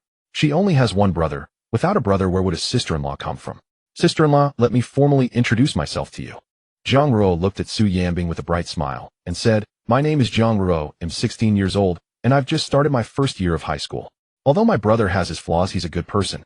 In the future, if you two have any disagreements, feel free to contact me. I'll help you teach him a lesson. I promise no matter what happens, I will unconditionally stand by your side. After saying that, Jiang Ruo took out her phone, her lips curling into a radiant smile. Let's add each other on WeChat. I'll scan your code. Su Yanbing almost instinctively took out her phone and displayed the QR code. With a ping, Jiang Ruo quickly scanned it and sent a friend request. Sister-in-law, I've added you. Please accept it. Pure-hearted Big Cockroach has sent you a friend request. Su Yanbing glanced at the message on her phone screen, her brows furrowing slightly. After a moment, she clicked to agree. Following that, she sent her name saying, Su Yanbing. Sister-in-law, your name is really beautiful. Jiang Ruo smiled sweetly and then said, from now on you will be my sister-in-law, my brother's girlfriend. I wish you both a long and happy life together with children soon. Jiang Chen furrowed his brows tightly, saying, no, Jiang Ruo, are you out of your mind? I've seen people pressure others in a marriage, but I've never seen someone try to force someone to be a sister-in-law right after meeting them. This girl is going a bit too far. Big brother, come here. Jiang Ruo slowly stood up and grabbed Jiang Chen's arm. Jiang Chen asked helplessly, what do you want? Come here, I have something to discuss with you, Jiang Ruo said in a serious tone. This is all so confusing. Jiang Chen silently sighed as he followed Jiang Ruo outside the restaurant. He looked at Jiang Ruo, arms crossed over his chest, and asked, what is it? Speak up. She likes you, did you know that? Just now in the mall. Jiang Ruo recounted everything, then asked, big brother, what do you mean? Jiang Chen was momentarily at a loss for words. No need to say more, I've noticed you have feelings too, Jiang Ruo continued. Then let me ask you, what was the deal with that Yang Xiaoyi? Upon hearing Yang Xiaoyi's name, Jiang Chen instantly displayed a look of disdain. Her. All right, no need to elaborate. I understand. Jiang Ruo interrupted urgently, continuing in rapid succession. So what are you still hesitating about? A girl as wonderful as her actively buys gifts. And she looks a bit naive. It's clear she doesn't have much experience. Why aren't you taking her down now? I mean, why aren't you pursuing her? What are you waiting for? Big brother, she's very wealthy. If she becomes my sister-in-law. As she spoke, Jiang Ruo tightly grasped Jiang Chen's arm, gritting her teeth, and saying, don't make me kneel down and beg you. Jiang Chen looked at Jiang Ruo, helplessly thinking to himself how there could be such an audacious person in this world. He felt that his own skin was already thick enough. He never expected there to be someone even more skilled. Truly, the student surpasses the teacher. Matters of the heart cannot be forced. Jiang Chen sighed after a long pause and said to Jiang Ruo, but big brother, if you could pursue a woman like Yang Xiaoyi, why can't you pursue others? Jiang Ruo frowned. Besides, this sister Su is 1,000 times better than Yang Xiaoyi. You don't know, she might have a violent tendency. Jiang Chen sneaked a glance into the restaurant and lowered his voice, saying, I may not even be her match. Hearing this, Jiang Ruo was taken aback. She quickly put on a heartfelt expression and said, big brother, that's where you're wrong. Jiang Chen asked in confusion, what's my mistake? Yes. Jiang Ruo nodded emphatically. Sister Su is powerful, isn't that a good thing? If trouble arises, she can share the burden with you. Jiang Chen furrowed his brows. Jiang Ruo noticed that Jiang Chen seemed to be wavering. Immediately, she capitalized on the moment to persuade him. Big brother, do you know how many people dream of finding a powerful ability user as a partner? And her family background must be extraordinary, right? She can provide you with resources. Once you marry her, how many years of struggle will you save? Think about it, really think about it. Jiang Chen was somewhat swayed by Jiang Ruo's words. He nodded and said thoughtfully, what you're saying does seem to have some merit. Not just some merit, what I said is the truth. Perfect score, Jiang Ruo said earnestly. The most crucial part is that she has feelings for you. As a man, how can you disappoint her feelings? Come on, you need to step up. Being timid and indecisive, what kind of man is that? If I were you, I would confess to her directly and show her your masculine side. Let her feel the strength of a man. Then in this life, she will be devoted to you and will only marry you. Jiang Chen sighed softly. All right, I will think about it. What are you thinking about? Jiang Ruo gritted her teeth in frustration and turned to shout into the restaurant. Sister Su, please come out. My brother has something to say to you. Jiang Chen was startled and quietly questioned, what are you doing? You both must get together today. Jiang Ruo's beautiful eyes widened. Even if she has a violent tendency, my brother will be the one to take the hits. I've never heard of a sister-in-law getting angry and hitting her sister-in-law. What's wrong? Su Yanbing stepped out, looking at Jiang Ruo with curiosity. Jiang Ruo instantly transformed, displaying an obedient demeanor, even carrying a hint of shyness. Sister Su, my brother said he wants to confess to you. He's too shy and insisted that I call you. I really couldn't refuse him so. Hearing this, Jiang Chen's eyes widened in surprise. Jiang Ruo winked at Jiang Chen. Brother, just say what you want to say. Jiang Chen shot Jiang Ruo a glare. Then he took a deep breath looking at Su Yanbing Senior Yu.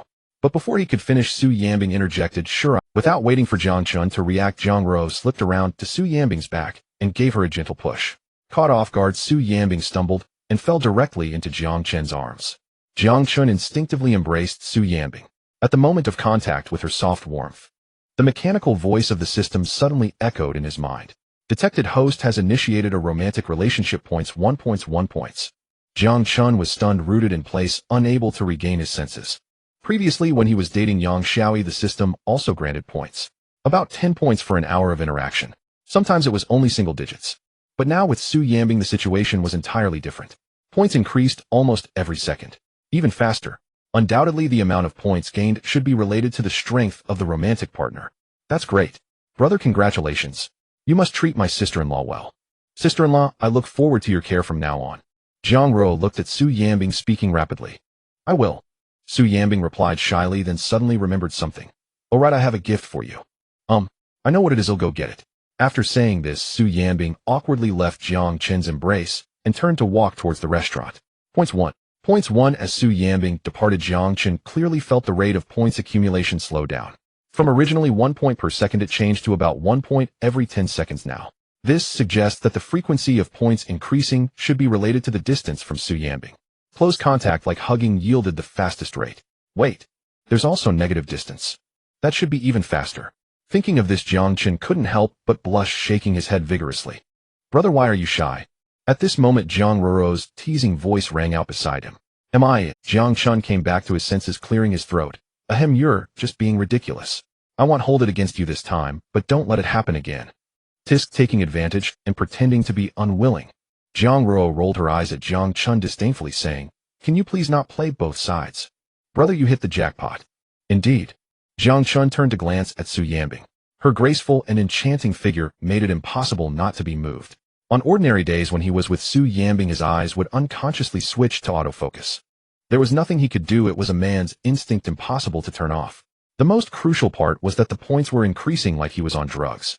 Brother, stop standing there like a fool outside. You can watch slowly inside.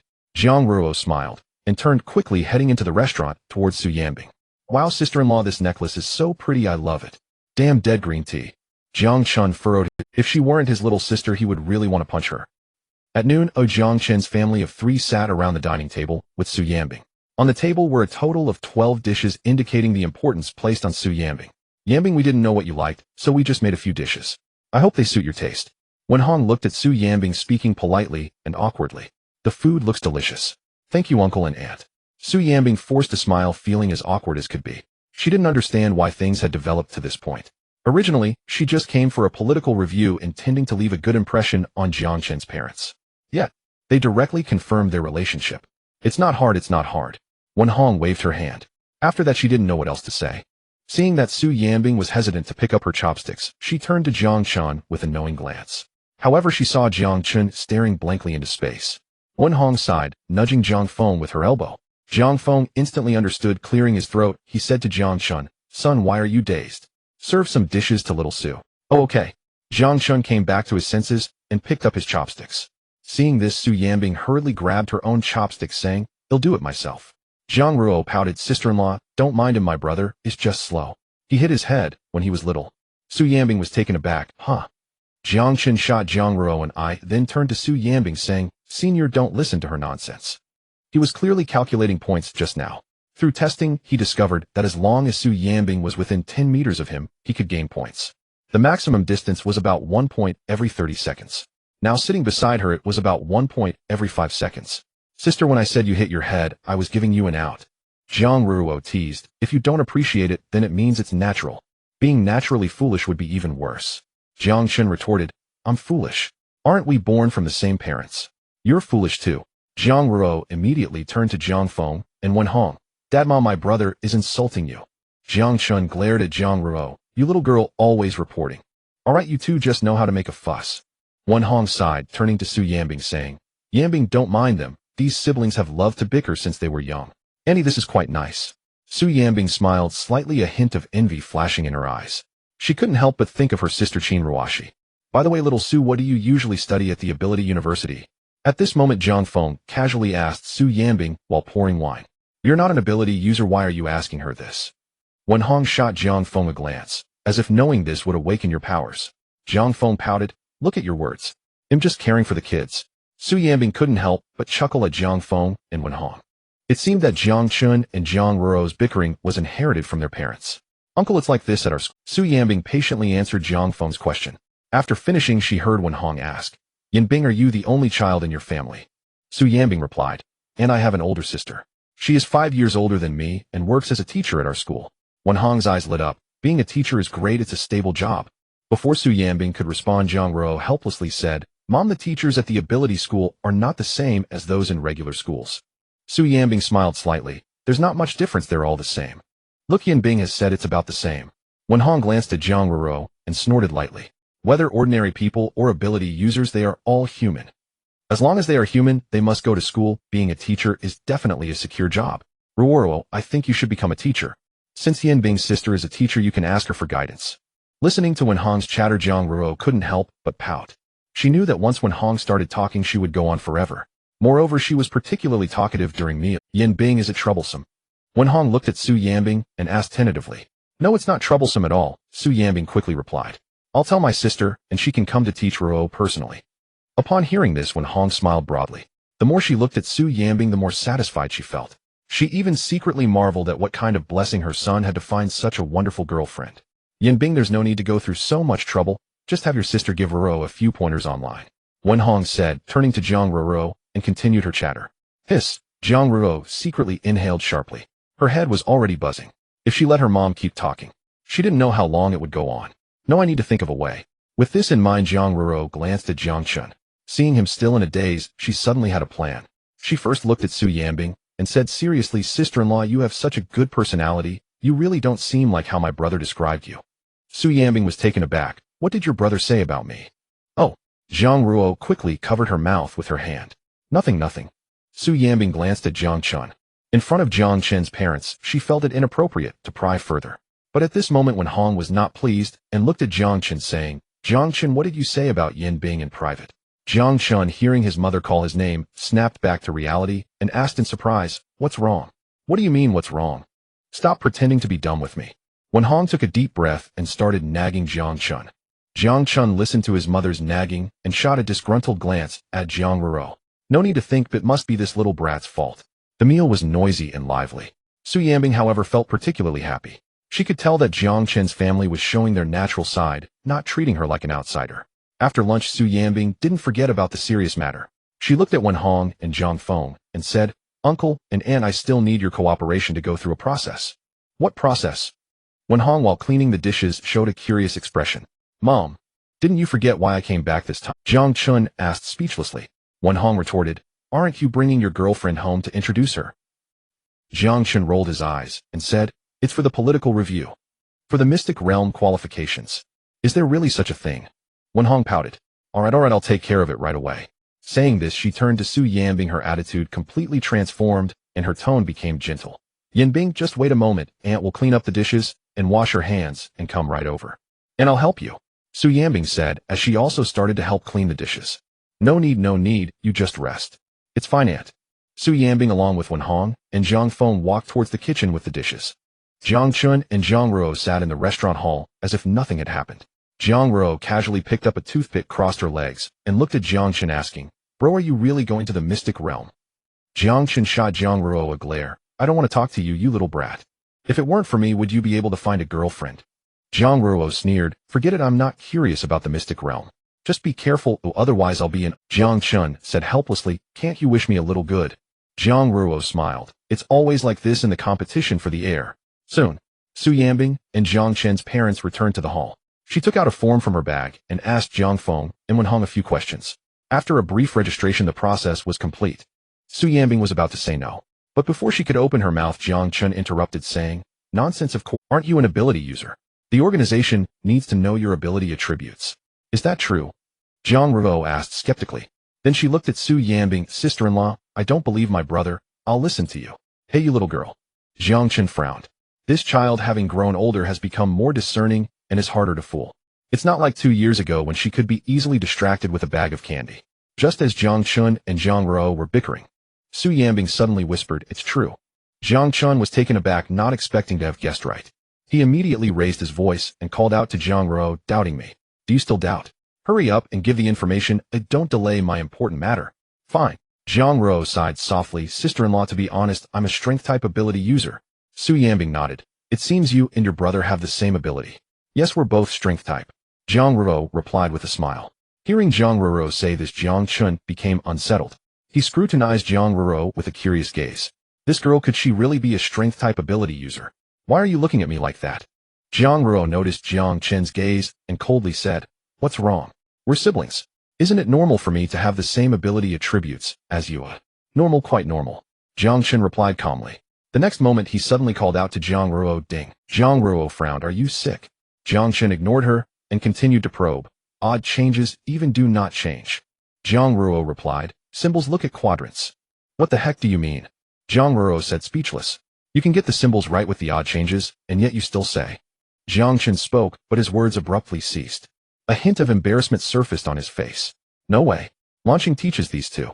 The ability school also offers academic courses. It's normal for this girl to know such things. Sister-in-law, don't mind him, my brother just likes to joke with me." At this moment Jiang Ruo turned to Su Yanbing to explain. She was afraid that Su Yanbing might dislike Jiang Chen and kick him out. Finding such a generous sister-in-law would be difficult. "No offense." Su Yanbing forced a smile. She finally understood what Yang Xiaoyi had told her before. At this time Jiang Chen was still squinting his eyes vigilantly, observing Jiang Ruo. Although the code had failed, it didn't eliminate the suspicion against this girl. "Power system. But I've been using that line for over a decade." Although the code had failed, it didn't eliminate the suspicion against this girl. "Power system. But I've been using that line." Suddenly Zhang Feng took out a cigarette, lit it, and said to Jiang Chen, "In our Qingshui town, there are still quite a few fun places to explore.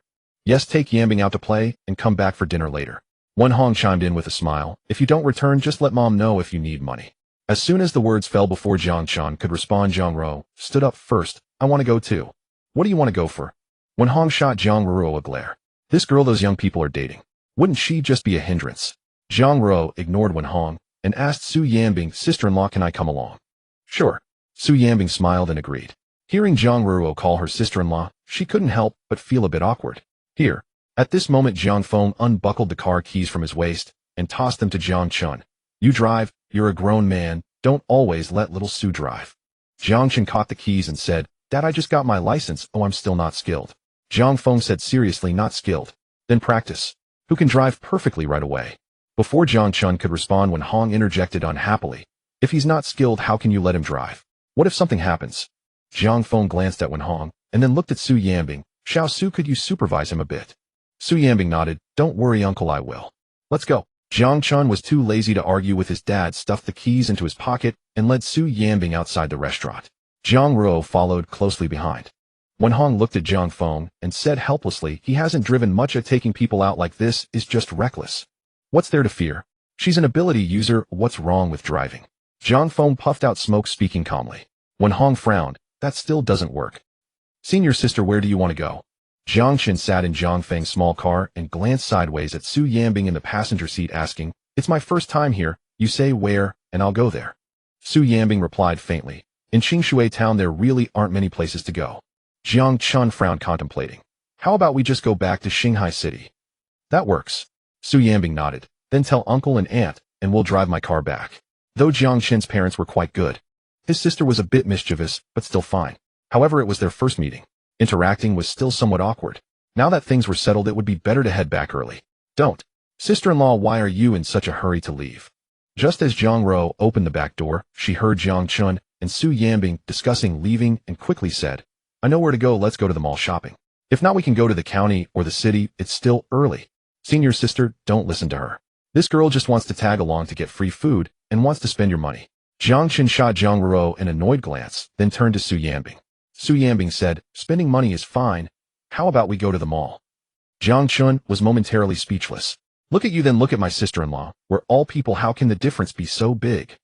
Jiang Ruo laughed uncontrollably. "Sister-in-law, don't listen to my brother's nonsense. I'm not trying to spend your money. I just want to keep you company." Jiang Ruo. Jiang Chen's tone suddenly became serious. Jiang Ruo was taken aback. "What's wrong?" Jiang Chen said, "Go check in front, the car light seems to be broken." Jiang Ruo looked doubtful. The car light is broken. Really? Why would I lie to you? Jiang Chen said, speechless. Hurry up and check. I'll take you to the mall after. All right. Jiang Ruo's eyes lit up, and she quickly opened the door and got out of the car. She hurried a few steps to the front of the car to check the situation with the lights. Just then, Jiang Chen suddenly started the engine and drove toward Jiang Ruo. I want to see if you're really a power user, Jiang Chen thought as he slammed the gas pedal. A loud bang echoed. Jiang Ruo was instantly sent flying over 10 meters. Su Yanbing sitting in the car displayed a look of disbelief. Are you crazy? She shouted at Jiang Chen. After saying that, she unbuckled her seatbelt as fast as possible, opened the door, and ran toward Jiang Ruo. Hiss! Jiang Chen gasped, realizing something was wrong. If my sister has a slight enhancement system, then a collision of this magnitude shouldn't even scratch her. But how could she be so fragile? He thought, and hurriedly got out of the car to check on Jiang Ruo's condition. What's going on? Jiang Feng and Wenhong heard the commotion and walked out of the restaurant. As soon as they stepped outside, they saw Jiang Ruo lying on the ground in the distance, Su Yanbing squatting beside her, and Jiang Chen looking flustered. Daughter! Wenhong exclaimed and quickly ran a few steps. Oh no, what happened to you? Jiang Ruo clutched her chest, looking at Wenhong with pitiful eyes. Mom, I got hit by a car. How is it that you could get hit in front of our home? Jiang Feng looked around in astonishment. Who hit her? Did the driver flee the scene? You all wait, I'm going to check the surveillance. No need, my brother did it. Jiang Ruo trembled as she raised her hand, pointing at Jiang Chen. My brother said the car light was broken and asked me to check. Then he stepped on the gas. As she spoke, Jiang Ruo spat out a mouthful of blood. After spitting, she sneakily glanced at Jiang Chen. Are you sick? You ran into your sister. Wenhong was so angry, she shook all over regardless of Su Yanbing being present, and raised her hand to hit Jiang Chen on the backside. Jiang Chen dodged while saying, Mom, calm down, my sister is an ability user, this little injury. An ability user? Are ability users made of iron? Wenhong's teeth ground in anger. Just wait until I deal with you today. Mom, don't hit my brother, he didn't mean it. At this moment, Jiang Ruo, lying on the ground, advised. However, Wenhong only hit harder. Mom, calm down. Jiang Chen dodged while trying to stir up his mother's sympathy. Wenhong, however, would not relent. Jiang Chen glanced awkwardly at Su Yanbing, but the next moment she averted her eyes. She really did not want to get involved. Jiang Chen had been counting on Su Yanbing to put in a good word, but it seemed that hope was dashed. Then an old truism came to him. No one dies from holding their bladder. A clever thought struck Jiang Chen, and he planted his feet, standing his ground. Smack! Wenhong's hand came down. At the muffled sound, Su Yanbing could not help looking over, her gaze falling on Jiang Chen's backside.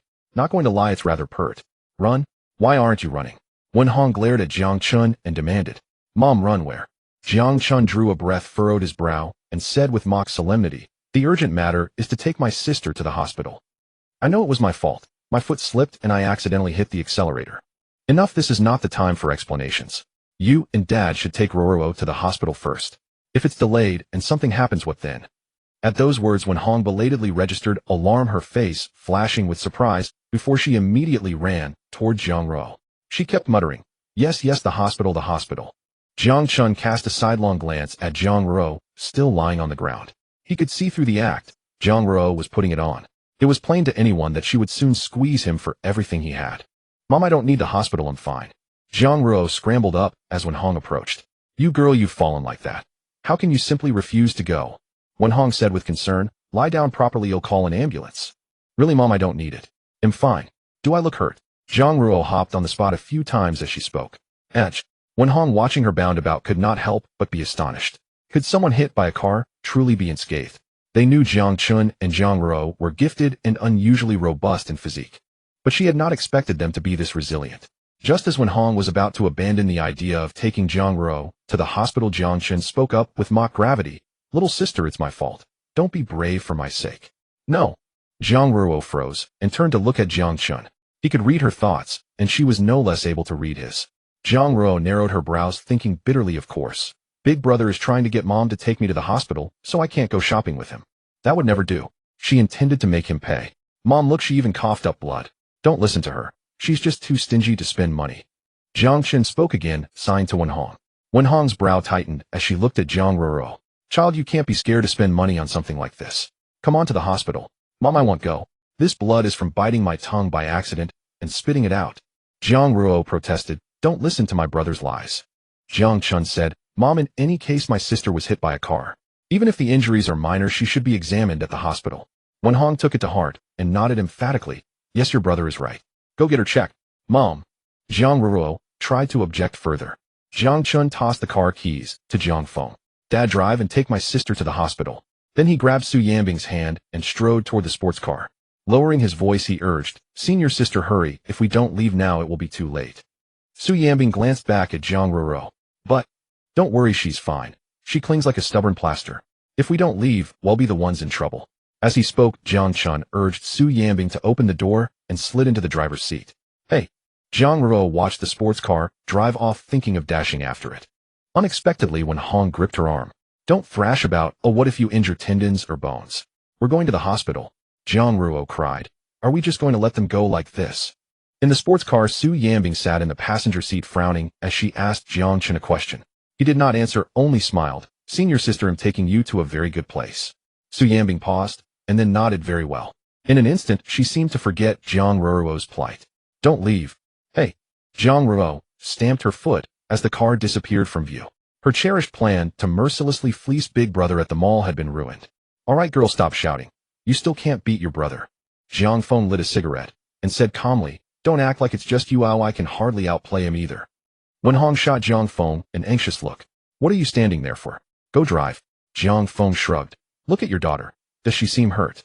You are the only innocent one in this family, no scheming at all. Wen Hong was taken aback. What do you mean? Jiang Ruo pouted and looked at her mother with false sorrow. Mom, why don't you give me 10,000 yuan and I'll go to the hospital by myself? Before Wen Hong could react, Jiang Feng interjected. You never fooled your brother, now you try to fool your mother. Dad, how could I? Jiang Ruo turned to Jiang Feng, still intent on playing the victim. Suddenly, she caught sight from the corner of her eye of a man wearing a Meihua J mask slowly approaching. The man held a coil of hemp rope in his hands and looked deeply suspicious. Hardly the sort of thing one carried for harmless reasons. Mom, Dad, go inside first. Jiang Ruo's playful expression vanished. Her face grew solemn in an instant. Wen Hong stammered, weren't we going to the Ho? Before she could finish, Jiang Feng pulled her by the arm and led her into the restaurant. Do as our daughter says. Though he did not understand why, Jiang Feng could clearly sense the shift in their daughter's presence. What is happening? Wen Hong remained baffled. Shoo. Jiang Feng quickly made a silence gesture, sent a text to Jiang Chen, and then phoned the law enforcement. Are you the bodyguard sister who accompanies Su Yanbing? Meihua J came up to Jiang Ruo and asked with a teasing tone. Jiang Ruo sneered, heh. Wearing a J mask, and yet you have no shame. You're asking for death. Meihua J exploded in fury and lunged at Jiang Ruo. Yet after only a few steps, Meihua J suddenly halted in his tracks. He looked down and saw to his surprise a thick vine had grown from the ground and wrapped around his ankle. Ability user. Meihua J narrowed his eyes, a hint of disdain creeping into his voice. Would element ability, little girl, you.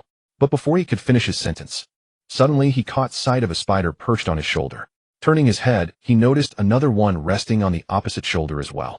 Immediately after, a chilling sensation crept along his neck. His eyes widened in shock. He didn't know when, but a snake had slithered up. Don't move. Jiang Ruo looked at Meihua J calmly and said, these little creatures are highly venomous, who just one bite will have you foaming at the mouth right here. You? Meihua J furrowed his brow, taking a step forward as he spoke. In the next moment, the poisonous spider on his shoulder suddenly lunged at his neck, biting him. In an instant, a tingling sensation spread throughout his body. Following that, his body began to convulse uncontrollably. Look at you, I told you not to move. Jiang Ruo shook her head and said, you still have 10 minutes to get to the hospital for treatment. You might still make it. However, before that, you need to clarify your identity to me. Otherwise, it'll just use a more venomous creature to bite you. With that, Jiang Ruo curled the corner of her mouth into a playful arc. Alright, start explaining. What exactly is your ability? Meihua J's previously arrogant demeanor vanished, his voice trembling slightly. Cold sweat trickled down his forehead. The organization had learned of the deaths of their leader and the Queen of Spades. They sent him to investigate the reasons behind it. He planned to start with Su Yanbing. Thus, he followed her to Qingshui town. According to the information, he learned that a powerful bodyguard named Jiang Chen was by Su Yanbing's side. Therefore, he remained inactive, not rushing to take action. After observing for a long time, he came up with a brilliant idea. That was to target Jiang Chen's family.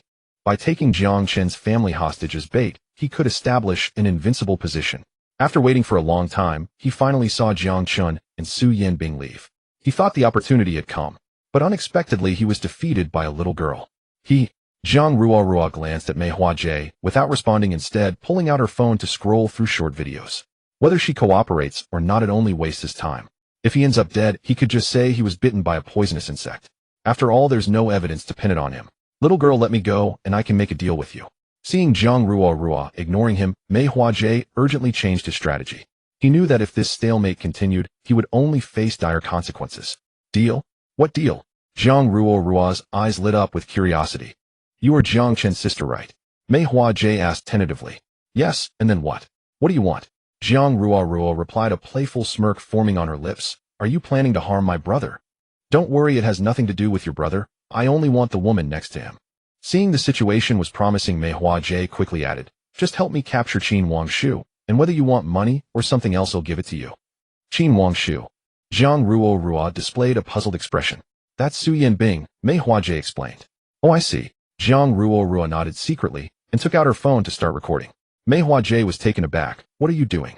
Jiang Rua calmly replied, recording to keep a record of this. Don't worry, I won't trick you, feel free to record. Mei Huajie coaxed. Think about it, you're still young. If you gain a large sum of money now, wouldn't that allow you to spend freely without having to work hard again? Even if you want a spirit energy pill, I can provide that too. That thing is a treasure among treasures, capable of enhancing an ability user's spirit energy, and is rare even in the ability association. Moreover, rest assured this matter will not be known to a third party and will not affect you in any way. Hearing this, Jiang Rua calmly asked, then what do you want me to do? Just help me capture Su Yanbing. Mei Huajie said, although I don't know what your ability is with your skills, kidnapping her shouldn't be difficult. You can do it stealthily, and then... Alright, I don't need to hear about your abilities. Jiang Rua turned off the recording function, tucked her phone into her pocket, and curiously asked, do you have a grudge against me? Or Su Yanbing? Why do you want to kidnap her? Mei Huajie replied, I cannot tell you about this. Big brother, you need to understand we are in a transaction here. Jiang Rua frowned slightly. If I don't even understand the most basic situation, how can I trust you? You can offer me money, right? That's true. Mei Huajie sighed inwardly. Alright, telling you is no harm. Su Yanbing has a special constitution, and the organization needs the spiritual energy within her. What's so special about it? Jiang Rua asked, curiously intrigued. She possesses dozens of ability attributes within her body, and the organization needs to extract. Mei Huajie hesitated, then changed his tone. In short, just know that capturing her is useful to us. Dozens of abilities? Jiang Rua was astonished. She never expected her sister-in-law to be so formidable. No wonder her brother was afraid. It might truly be impossible to defeat her. Yes, there might even be more. Mei Huajie said, I've told you everything I can now, can we discuss the terms? Jiang Rua did not respond. Out of the corner of her eye, she spotted Su Yanbing's sports car coming from a distance. She hurriedly walked to the roadside, watching as the sports car came to a stop in front of her. Rua, are you alright? As soon as the car stopped, Jiang Chen rushed out anxiously, asking. Normally they would tease and argue. But when something truly happened, he still needed to protect this girl. After all, she was his own sister. Brother, I'm fine, but whether he's fine or not is hard to say. As Jiang Rua spoke, she turned to glance at Mei Huajie, who stood frozen in place. Jiang Chen followed Jiang Rua's gaze. Upon seeing the familiar playing card mask, he instantly became alert. The Owl Organization. Su Yanbing also spotted Mei Huajie, quickly stepping out of the car and shielding Jiang Rua behind her. Ruo, I'll be careful, don't get close to her. Sister-in-law, it's fine, I've already subdued him. Jiang Rua replied calmly. Sister-in-law? Before Jiang Chen and Su Yanbing could react, Mei Huajie exclaimed in surprise. Immediately after, a hint of anger crept into his voice. You little brat, are you messing with me? As Mei Huajie finished speaking, Jiang Chen's palm swiftly swung forward. With a sharp sound, the mask shattered, and Mei Huajie's figure was sent flying several meters away, crashing heavily to the ground. Did you insult my sister too? Jiang Chen coldly said, looking at the disheveled Mei Huajie lying on the ground like a dog. Brother. Jiang Rua was taken aback and turned to look at Jiang Chen. A surge of emotion welled up within. But in the next moment, Jiang Chen continued, only I can insult her. Hearing this, Jiang Rua's expression instantly changed, and she pointed at Jiang Chen, ready to unleash her fury. But Jiang Chen interrupted her, saying, Alright, this isn't the time for arguing, we need to deal with this person first. Fine. Jiang Rua was momentarily speechless and helplessly pouted her lips. Since her brother had already spoken, she felt cornered. For now she would let it slide, but she would definitely seek revenge later. Here. Jiang Rua took out her phone, opened the album, and handed it to Jiang Chen. What is this? Jiang Chen asked in confusion as he received it. Can't you just look for yourself? Jiang Rua retorted impatiently. Alright. Jiang Chen replied as he opened the pin video. Su Yanbing also leaned over to check the content of Jiang Rua's interrogation of Mei Huajie. You're quite clever, this saves us the trouble of asking. Jiang Chen returned the phone to Jiang Ruo and turned back to look at Mei Huajie only to discover that the latter had somehow fallen asleep. At that moment, the enforcement team's vehicle approached from a distance. Su Yanbing glanced over and said to Jiang Chen, "You stay here, I'll handle the enforcement team." Since the Xiao organization wanted to target Jiang Chen's parents, they couldn't leave anyone at the restaurant. No one could guarantee whether Mei Huajie had other accomplices. Okay. Jiang Chen understood Su Yanbing's intention and nodded in agreement. He then turned to Jiang Ruo saying, "Let's go inside." Jiang Ruo pouted, I want to stay with my sister-in-law." "Suit yourself." Jiang Chen turned and walked towards the restaurant, too lazy to deal with Jiang Ruo's meddling. "Xiao Chen, what happened?" Wen Hong hurriedly approached Jiang Chen, frowning with concern. "It's nothing, just some punks looking for trouble," Jiang Chen said calmly as he looked at Wen Hong. After saying that, he looked at Jiang Feng and said, "Dad, you really shouldn't have called me back for just a small punk." Hearing this, Jiang Feng glanced at Wen Hong and smiled at Jiang Chen, saying, "You can't blame me, it's your sister's fault for insisting that you come back." Wen Hong was taken aback and pinched Jiang Feng's waist. "When did our daughter say that? You're so shameless blaming it on her." Jiang Feng wore a bitter expression. "Hey, don't pinch, it hurts." Wen Hong snorted coldly, "You deserve it for talking nonsense."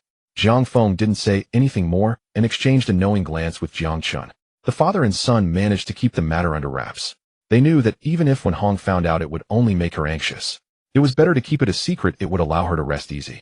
"By the way, where are Yan Bing and Ruo? Why haven't they come in?" Wen Hong suddenly thought of something and asked Jiang Chen. "Oh, Ruo went shopping with her senior sister." Jiang Chen shrugged and replied nonchalantly. "Why didn't you go?" Wen Hong asked. "I was too lazy to move." Jiang Chen smiled. "Besides, I'm not really good at shopping." "It's all your father's fault for calling you back," Wen Hong said, rolling her eyes at Jiang Feng. "For no reason you ruined our son's date with his girlfriend." Yes. Jiang Feng awkwardly laughed. Silently bearing this blame, he took on everything. "By the way, son, since you're dating Yan Bing, stop calling her." "That's not right." Wen Hong pouted and said to Jiang Chen, "It's inappropriate." "All right, you're even monitoring my love life now," Jiang Feng said speechlessly. "He's already an adult, can't he handle it?" Wen Hong glared at Jiang Feng. His mother, "What's wrong with me caring a bit?" Jiang Feng suddenly had an idea. "Oh, by the way, it seems like there's a flash sale at Dolong Mall lately." Wen Hong was taken aback. "Is that true?" Jiang Feng said, "You can just check and see for yourself." "Then I have to go take a look." Wen Hong rummaged through her pockets, remembering that her phone was still charging, and hurried towards the restaurant. Phew! Jiang Feng let out a sigh of relief, feeling unburdened. Jiang Chen smiled. "Dad, you really understand my mom." "Of course, I've been living with your mom for nearly 20 years. Jiang Feng's expression suddenly turned serious as he asked, "Son, what happened just now? What are Xiao Su and Ruo up to?" Upon hearing this, Jiang Chen fell into a dilemma. Although his dad could handle things better than his mom, this matter concerning the Xiao organization was quite serious. His dad probably wouldn't be able to accept it either. But he couldn't remain silent. After all, he would have to return to Shanghai City for school. What if the Xiao organization came to trouble his dad and mom? Relying on Ruo alone would likely be insufficient. Moreover, that girl had to go to school. She couldn't stay home all day. The best solution would be to move. "What's wrong? What exactly happened?" Jiang Feng noticed Jiang Chen hesitating to speak, and he began to worry. "Dad, I've gotten into trouble with someone." Jiang Chen frowned and said apologetically, "They want to target me, and you and mom will be in danger too." "I'm sorry, Dad, I've dragged the family into this." Jiang Feng tentatively asked, "Who did you offend?" "I told you wouldn't understand, it's related to the ability circle." Before Jiang Chen could finish, Jiang Feng interjected, "So I should avoid prying into matters related to the ability circle, right?" Jiang Chen smiled awkwardly and said, "That's pretty much the idea." "All right, you won't say so, I won't ask." Jiang Feng sighed and said, "What can I do? After all, I'm your dad." Jiang Chen didn't know why, but upon hearing this, he felt a bit uncomfortable. It felt like he was being scolded. Yet he couldn't find any reason to refute it. After all, he was his real father. "Kid, were they targeting you or Xiao Su?" Jiang Feng spoke again, looking intently at Jiang Chen. Jiang Chen was taken aback. He didn't expect his dad to be so perceptive. "All right, I got it." Jiang Feng smiled and joked, "Having two people with abilities can easily lead to trouble, but there's nothing I can do. I can't just remake you two." Knowing his child well, he understood that Jiang Chen wasn't the type to cause trouble. This kid had shown far more maturity than his peers since childhood. Not to mention causing trouble for the family. As parents, they never had to worry excessively. Moreover, after Jiang Chen started school and won prizes in competitions, he would contribute some money to help with household expenses. There was no need to overthink. It must be something related to Su Yanbing. But since his son had chosen her as his girlfriend, a father had to respect his son's decision. "They'll talk to your mom for you." Jiang Feng took a deep breath and said earnestly to Jiang Chen, "From now on, be sure to pay attention to your safety." Your dad has no abilities, so I probably can't help you much. That I know. Jiang Chen felt a strange sensation in his nose, forcing a smile, as he said to Jiang Feng, what you have done is already great. What more do we need in terms of extraordinary abilities? 1 hour later, Su Yanbing and Zhang Ruo returned to the restaurant. Throughout the journey, Zhang Ruo's expression of shock had not faded. In her gaze towards Su Yanbing there was nothing but admiration. Just now at the Enforcement Bureau she had stated that Mei Huajie was bitten by a venomous insect and fainted. However, the enforcement team wouldn't believe her at all. The most critical point was that Mei Huajie was dead and there were signs of being beaten on her face. Just when it seemed they were about to get into trouble, Su Yanbing produced her credentials from the Extraordinary Abilities Association. Then she made a phone call. After that, the enforcement team politely escorted them out. As for Mei Huajie, she was taken away for cremation right on the spot. Sister-in-law, you're amazing. Zhang Ruo chattered non-stop, continuously praising Su Yanbing on their way to the restaurant, still talking as they reached the entrance. Ruoro, don't let uncle and aunt worry. Su Yanbing lowered her voice, offering a reminder. Understood. Zhang Ruo nodded earnestly, placing her hand in front of her mouth and mimicking a zipper gesture. Su Yanbing smiled helplessly. It's not that serious. Just as the two entered the restaurant, they heard Wen Hong's cheerful voice. Why is Yanbing back so early? Ruoro, you're really something. Why didn't you take Yanbing to explore more? Hearing this, both Su Yanbing and Zhang Ruo were momentarily stunned. Before they could respond, Jiang Feng stepped in to smooth things over. If she wants to explore for as long as she likes, why do you need to meddle so much? At the same time, Jiang Chen exchanged a glance with Su Yanbing and Zhang Ruo. Hey, did you take the wrong medicine today? Why are you so talkative? Wen Hong shot Jiang Feng a glare and whispered, in front of Yanbing, I'll let you off for now. Oh, let's see how you'll deal with this later. Wife. Jiang Feng chuckled awkwardly, trying to rekindle their marital bond. But Wen Hong turned away, facing away from Jiang Feng. Ahem. Let me say a few words. At this moment, Jiang Chen cleared his throat and spoke. So Wen Hong immediately turned to Jiang Chen, her attitude doing a complete 180, becoming gentle. Brother, what's the matter? Why so serious? Zhang Ruo walked over and sat beside Jiang Chen.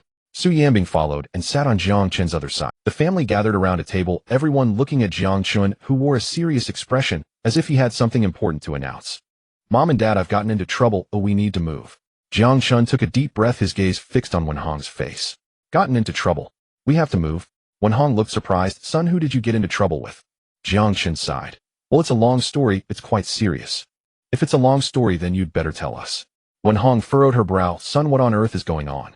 If it's really bad, we can call the police, contact the enforcement team. In this society ruled by law, extraordinary abilities can't neglect ordinary people.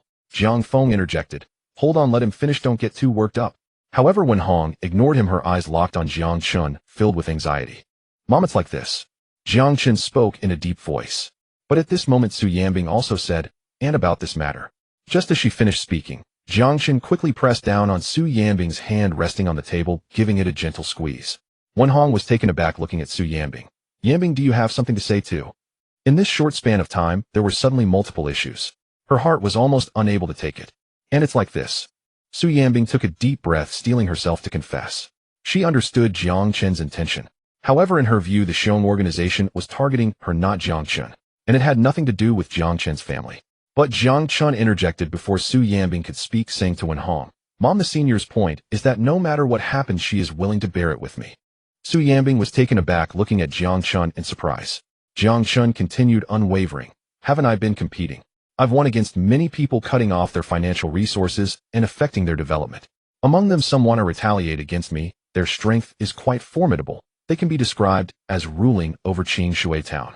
Even if we contact the enforcement team, it probably won't do any good. So we have no choice but to move. Hearing this, Wen Hong sighed. You say this matter is so serious. How can there be people so arrogant? Jiang Feng waved his hand calmly, saying, Oh, I thought it was a big deal. Moving is just moving. You, after all, we don't have any relatives or friends here. We can develop just the same in another place. You make it sound so easy, but what about the restaurant? Wen Hong looked at Jiang Feng helplessly. It's not easy to get the business up and running. If we just move then. Mom. Suddenly Jiang Chen slammed his hand on the table. Wen Hong was startled, looking at Jiang Chen in disbelief. Mom, you're right, we won't move. Jiang Chen stood up abruptly, passionately declaring, I've made up my mind. At worst, I'll fight that person Heaton. What's there to be afraid of? How dare they bully my family? If it comes down to it, it'll be a life and death struggle, cutting off future troubles once and for all. You little brat, what kind of talk is that? You can't act impulsively. Wen Hong hurriedly advised, moving is just moving, it's nothing serious. Fine, then let's move. Sigh. Jiang Chen sighed. and slowly sat back down. Wife, come here. At this moment, Jiang Feng stood up and patted Wenhong's shoulder. What are you doing? Wenhong was anxious, giving Jiang Feng a glare. Just come with me, Jiang Feng said, then turned to Jiang Chen. I need to discuss something with your mom. You all wait here. Discuss what?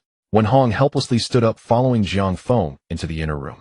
Watching Jiang Feng and Wenhong leave, Su Yanbing turned to Jiang Chen, asking with a difficult tone, why? What's there to question?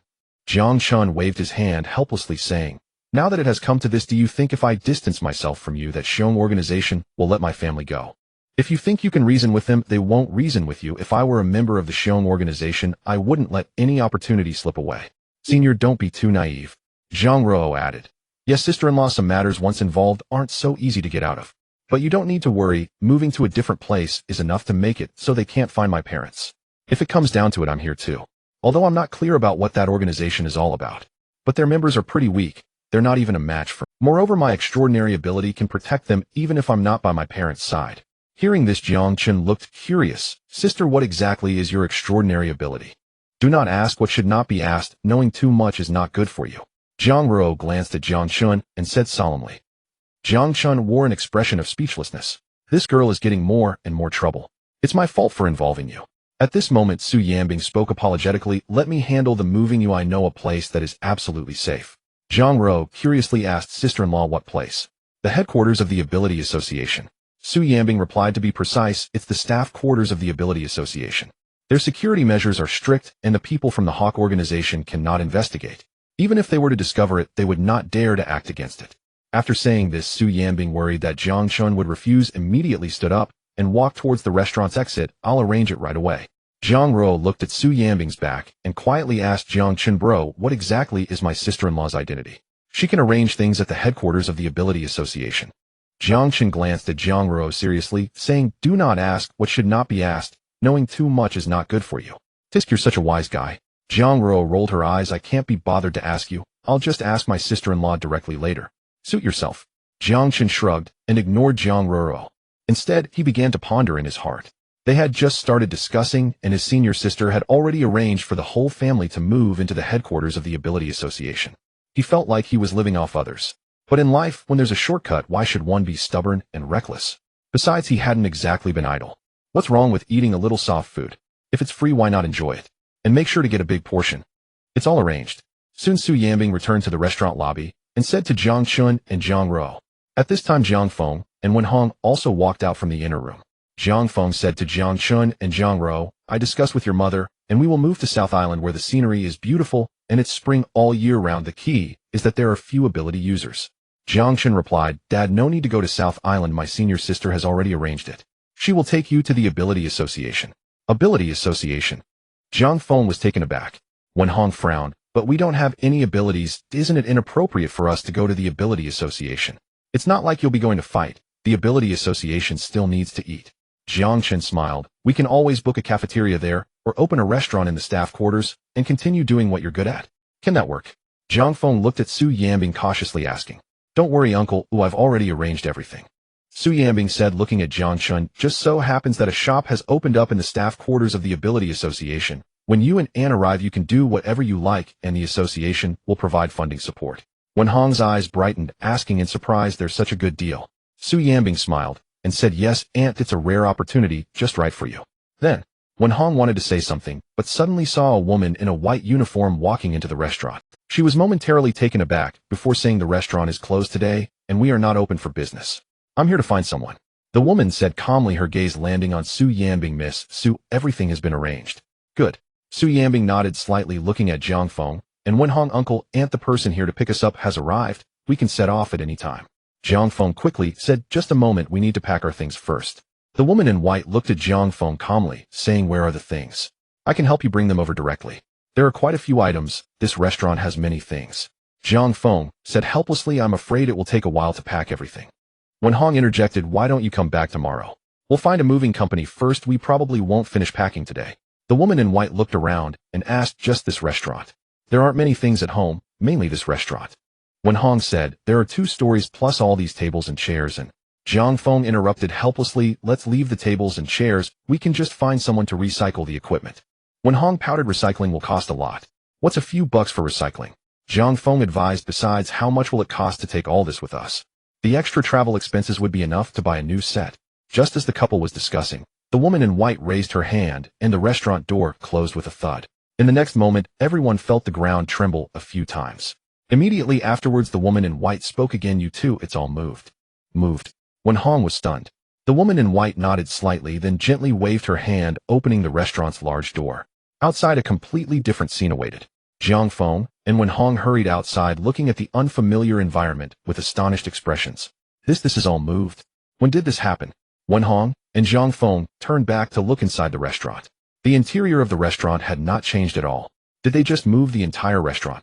Uncle, Aunt, let me introduce you. This is my colleague Bai Ji, an ability user from the Ability Association, specializing in spatial abilities. At this moment, Su Yambing smiled and spoke to Jiang Feng and Wenhong.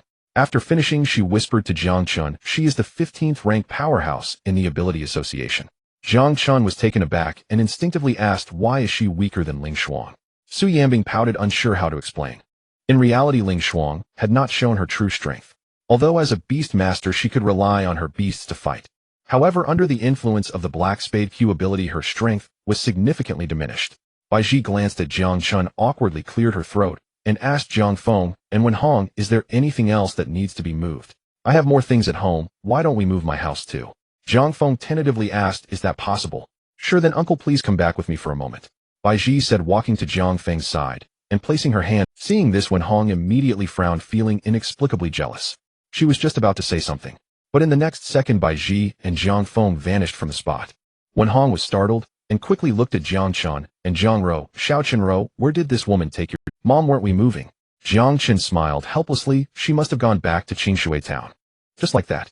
Wenhong was shocked. This ability is just too convenient. If she were to start a moving company, she could easily make a fortune in a day. Half an hour passed. Bai Ji moved Jiang Chen's home to an empty house in the family compound of the Ability Association headquarters. The restaurant was relocated to a two-story shop that Su Yambing had prepared. Both the house and the shop were larger than Jiang Chen's original home, with some space left vacant. They even moved the walls over. Will the original building not collapse? Inside the restaurant, Wenhong looked at the familiar exterior walls. Even the cracked patterns of the paint were identical to the original, causing her to worry. Don't worry, these walls are a spatial copy. The original walls remain unchanged.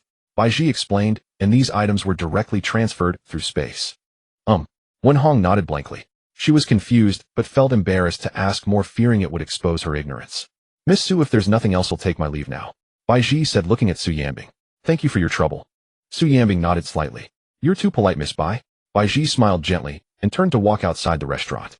At this moment, Jiang Feng looked at Su Yambing and curiously asked, little Su, where is this?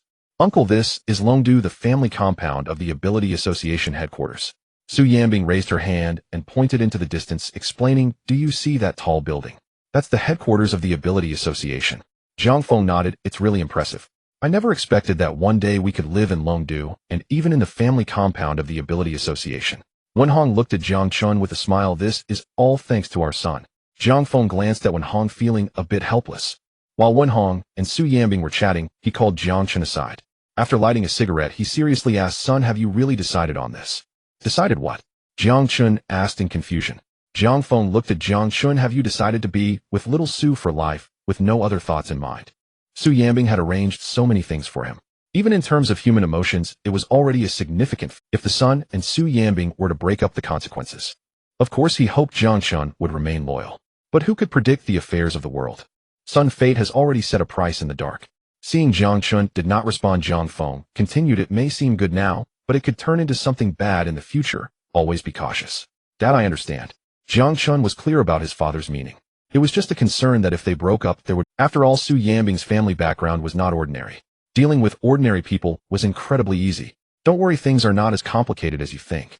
Jiang Chen smiled and looked towards Su Yambing, saying to Jiang Feng, if it comes down to it, I've saved her several times. Though I don't want to take credit, if it weren't for me, senior sister would probably be in grave danger by now. Consider the current treatment as something earned by your son. Enjoy it without guilt. As he spoke, he turned back to Jiang Feng and said, Dad, you should have more confidence in me. Your son is more than enough to match anyone. You little brat, you really have thick skin. I wonder who you take after. Jiang Feng chuckled lightly, but since you say so, I feel relieved. Yambing, what do your parents do? On the other side, Wenhong was chatting with Su Yambing and Jiang Ro when she suddenly asked curiously. Annie, my father, is also a member of the Ability Association. After a moment of thought, Su Yanbing decided to tell the truth. He is the president of the Ability Association. Wenhong nodded in a half-understanding manner. The president, how impressive. Jiang Ruo's eyes widened. Sister-in-law, are you the daughter of the president of the Ability Association? Yes. Su Yanbing replied calmly. Ruo, you don't need to be so surprised. It's really not a big deal. Jiang Ruo envied. Sister-in-law, you're too humble. If my dad were the president of the Ability Association, I would be floating in the sky. Su Yanbing couldn't help but chuckle, turning to Wenhong. Annie, my dad originally wanted to meet you and uncle, but he had to go on a business trip at the last minute. That's fine, there will be plenty of opportunities in the future. Su Yanbing nodded slightly. He said he would visit you and uncle separately when he returns. Okay. Wenhong responded, feeling a bit uneasy for some reason, though she didn't know what position the president of the Ability Association held. But one thing was certain, he was an official, probably a significant one. If her son could really be with Yanbing in the future, how much betrothal gift would they need to prepare? It seemed that she would have to work hard to save up more money for her son. In the evening, the family gathered for dinner again. After dinner, Jiang Chen and Su Yanbing prepared to head back to Shanghai. Before leaving, Wenhong pulled Jiang Chen aside for more instructions. She told him to treat Su Yanbing well. She also informed Su Yanbing that if Jiang Chen did anything wrong, she should find her immediately, and she would stand up for Su Yanbing. After repeated goodbyes, Jiang Chen and Su Yanbing got into the car. Just as they were about to leave, Wenhong hurried over to the sports car. Annie, do you have any more instructions? Su Yanbing asked politely as she rolled down the window. Yanbing, take this. Keep it. Wenhong pulled out a delicate wooden box from her pocket and handed it to Su. Jiang Ruo, seeing this from behind, immediately said, seriously, Mom, isn't this our family's heirloom? Hearing this, Su Yanbing was surprised at first, then quickly waved her hand. Auntie, no, this is too precious. Wenhong glared at Jiang Ruo with disdain. Don't listen to Ruo's nonsense. It's just a necklace. How could it be? Before Su Yanbing could respond, Jiang Ruo added, Mom, this was passed down by Grandma for you to give to your daughter-in-law. How could it not be an heirloom?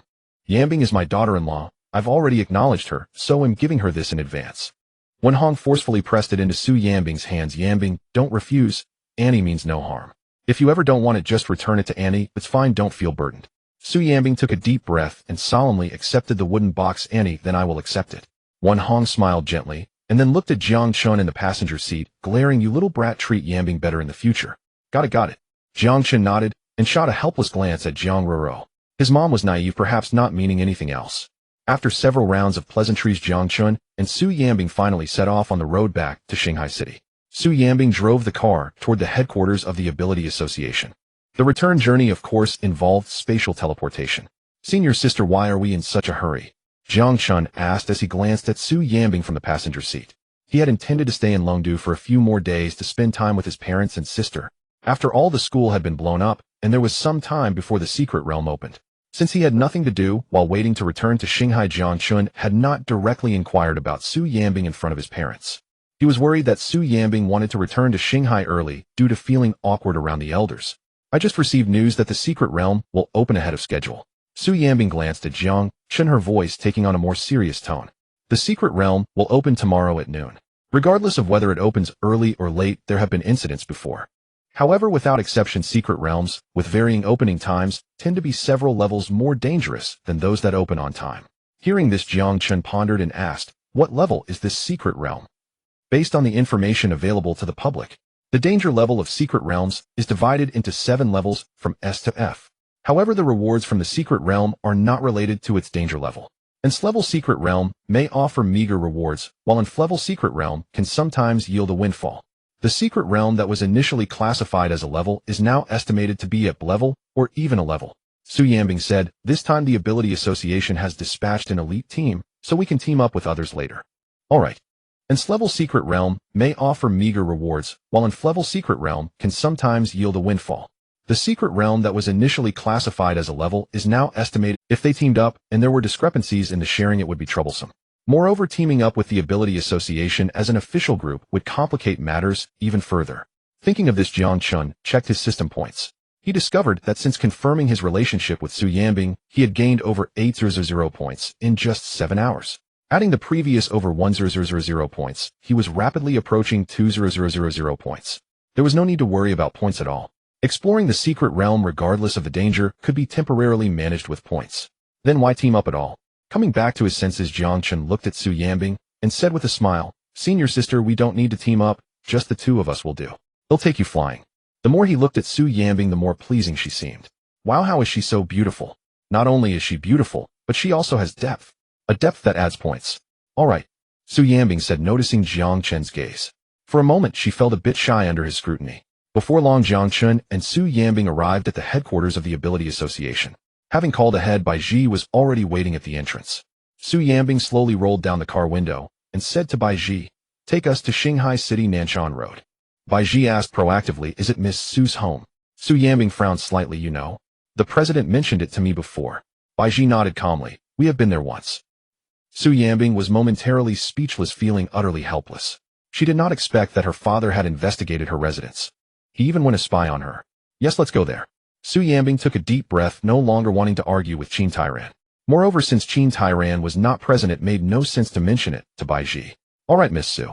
Bai Ji nodded and immediately activated her ability to sense. As the window rose, a flash of white light enveloped the sports car. When the white light dissipated, the sports car had instantaneously shifted from Longdu to Shanghai City. "Let's go," Su Yanbing said, opening the door to get out. Jiang Chen followed suit, finding himself in an underground parking garage. The space-type ability is indeed convenient, Jiang Chen couldn't help but exclaim. "Don't be envious, actually I have a space-type ability too." Su Yanbing walked with Jiang Chen toward the elevator, speaking calmly as they walked. Jiang Chen was taken aback. "Senior sister, you also have a space-type ability." "That's right, to be honest, my abilities encompass all systems, but they require extensive learning." Su Yanbing nodded. "For the space-type ability I can use it, but I haven't found the time to learn advanced techniques yet." After saying this, she quickly averted her gaze, adding, "I'm only telling you this, don't share it with anyone else." Jiang Chen smiled slightly. "Senior sister, you know me, I'm always tight-lipped." "That's good," Su Yanbing nodded. Jiang Chen quietly followed Su Yanbing, gazing at her lovely silhouette while his mind raced with questions. All system abilities. How many types could there be? If there are many, I might not have enough points. Soon the two arrived above ground. When Jiang Chen saw the bright moon hanging in the sky, he asked Su Yanbing, "Senior sister, are there any hotels or inns nearby?" "Huh." Su Yanbing furrowed her brow. "Why not just stay at home?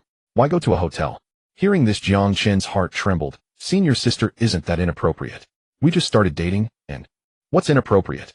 Just follow me." Su Yanbing shot Jiang Chen a glance. "I haven't said anything, so why are you worried? Besides, Annie has already given me your family heirloom." "All right, since you've said that, I won't be polite." Jiang Chen said, swallowing hard, his gaze unconsciously entering targeting mode. "Wow, Su Yanbing, whether in looks, figure, or skin, everything is top tier. Since the lady has made the first move as a man, how could I hold back? The most crucial point is that Blue Star, there is no risk of being accused of assault." Su Yanbing led Jiang Chen to a standalone villa. First, she unlocked the door with her fingerprint, and then slowly pushed the door open. "Come in." Su Yanbing stepped inside first, casually hanging her bag on the coat rack by the entrance, changing into slippers. "You can wear my slippers, but they might be a bit small." "If..." Gulp. Jiang Chen unconsciously looked at Su Yanbing's small feet and said almost without thinking, "They are a bit small. I wonder what they feel like. Oh no, have I awakened some special preference?" Lost in thought, Jiang Chen's cheeks involuntarily flushed. "Mom, tonight I'm going to become an adult." "Forget it, I'll just have the delivery guy bring a pair of slippers." Su Yanbing heard Jiang Chen's voice and looked down. Only then did she realize that Jiang Chen's feet were much larger than hers. Clearly her slippers wouldn't fit him. "You go inside first, they'll be there in a moment." "All right." Su Yanbing led Jiang Chen into the living room. She gestured for Jiang Chen to take a seat and took out her phone to order takeout. She ordered a pair of slippers for Jiang Chen along with some toiletries and new bed linens. "Okay, I've ordered it. The delivery will be here soon, you can grab it while I take a shower," Su Yanbing said, slowly getting up and walking toward the bathroom. Jiang Chen gazed at Su Yanbing's graceful figure, feeling a stirring in his heart. He never imagined that the seemingly cold senior sister Su Yanbing would be so proactive. It was only the first day of their relationship, and already. Could it be that she had other boyfriends before? Thinking of this, Jiang Chen felt an inexplicable pang of jealousy. Su Yanbing was already in her third year of university, 2 or 3 years older than him. Even if she had dated before, it seemed normal. "Forget it, I won't think about it." Jiang Chen sighed, feeling increasingly restless. He simply took out his phone and messaged Li Xian, "Fill in the blank www." Calmly, Xian replied almost instantly, "What do you mean?" Jiang Chen replied, "Acting Li Xian, I don't understand what you're talking about." Jiang Chen sent back in exasperation, "Are you pretending to be clueless with me? A captain who can take off in the dormitory doesn't know the website." Li Xian buddied him into fantasy. Jiang Chen 6, he put down his phone and sighed in resignation. Having lived 2 lives, yet he had no experience. He had initially thought to learn a bit, so he wouldn't look foolish later. But when it mattered, his brother didn't come through. Ding dong. At that moment, the doorbell rang. So soon. Jiang Chen was taken aback and quickly got up from the sofa to grab the delivery. "Hello, here is your delivery." Upon opening the door, he was surprised to find that the delivery person was Fong Ming. What a strange twist of fate. Senior Fong. Jiang Chen took the delivery, his expression one of surprise. Jiang. Fong Ming smiled, awkwardly ready to respond. Suddenly a voice came from inside the house. The delivery is here, you can take it. In the next moment, Fong Ming's expression changed to one of astonishment. He took a deep breath, suppressing his shock, and said, Junior Jiang, goodbye, I have another order to deliver. Without waiting for Jiang Chen's response, he turned and left in a rush. No wonder it came so quickly, it was delivered by Senior Fong. Jiang Chen shrugged, closed the door, and walked toward the living room with the delivery. What a big package, what did I buy? Jiang Chen opened the bag and took a glance. Bed linens. As soon as he opened it, he was taken aback by the sight of bed sheets. He didn't expect that Su Yanbing had bought new bedding. What does this mean? Could it be? His cheeks flushed with a hint of red as he pondered. Although he lacked experience, he understood why a first blood was called a first blood. It seems Su Yanbing had no prior experience either. Thinking of this, Jiang Chen's mood brightened. As expected of a senior, she's so thoughtful that she even prepared clean bed sheets. Jiang Chen sighed with emotion and called out toward the bathroom. Senior, I have the delivery. Soon Su Yanbing's voice came from the bathroom. Okay, just spread it out, it's getting late, so rest up. By the way, there's another bathroom upstairs, if you want to shower you can use that one. Hearing this, Jiang Chen's cheeks turned even redder. It seemed the senior was already quite impatient. Got it, senior. Jiang Chen replied, and took the towels and toiletries from the delivery as he headed upstairs. After Su Yanbing finished her shower, she went straight to the master bedroom. After a simple skincare routine, she lay down on the bed. Today was really tiring, I ran around to several. Su Yanbing murmured, unable to suppress a yawn, her lips curling up. She never expected that she would end up in a relationship with Jiang Chen so haphazardly. Just as Su Yanbing closed her eyes preparing to sleep, her phone buzzed a few times. She picked it up and saw that it was a voice message from Qin Ruoshi. She clicked to listen. Sister, I heard you and Jiang Chen went public with your relationship. That's the way to go, be bolder, you're not that young anymore. Hearing the familiar voice, Su Yanbing's cheeks flushed, and she quickly pressed the voice message button, replying, I admit I did have a little bit of an idea before. Just a little bit. Actually, I didn't think about dating that much. But I couldn't resist. Jiang Chen's little sister insisted on matchmaking us. So I could only reluctantly agree. After finishing her message, Su Yanbing pressed send. In no time, Qin Ruoshi replied, do you understand? It's getting late. You should rest early. Remember to come to the secret realm tomorrow. Got it. After replying, Su Yanbing placed her phone on the bedside table and turned off the light. She didn't expect Qin Ruoshi would also go to the secret realm. Seriously, why is she joining in on the fun? As she pondered, a wave of drowsiness gradually washed over her. Just as she was about to fall asleep, she suddenly heard footsteps. Su Yanbing instinctively opened her beautiful eyes. Then she realized that today, she wasn't home alone. Jiang Chen was also there. While they were already boyfriend and girlfriend, what was wrong with spending the night together? Why was she still worried about it? If Jiang Chen is young, the little brother is just inexperienced. With this in mind, her lips couldn't help but curl up. But the next second, she heard the sound of the door opening. My. Su Yanbing was taken aback, feeling inexplicably nervous. Could it be? From the sound of footsteps, it seemed like Jiang Chen's. Why did he come into my room? Jiang. Ugh.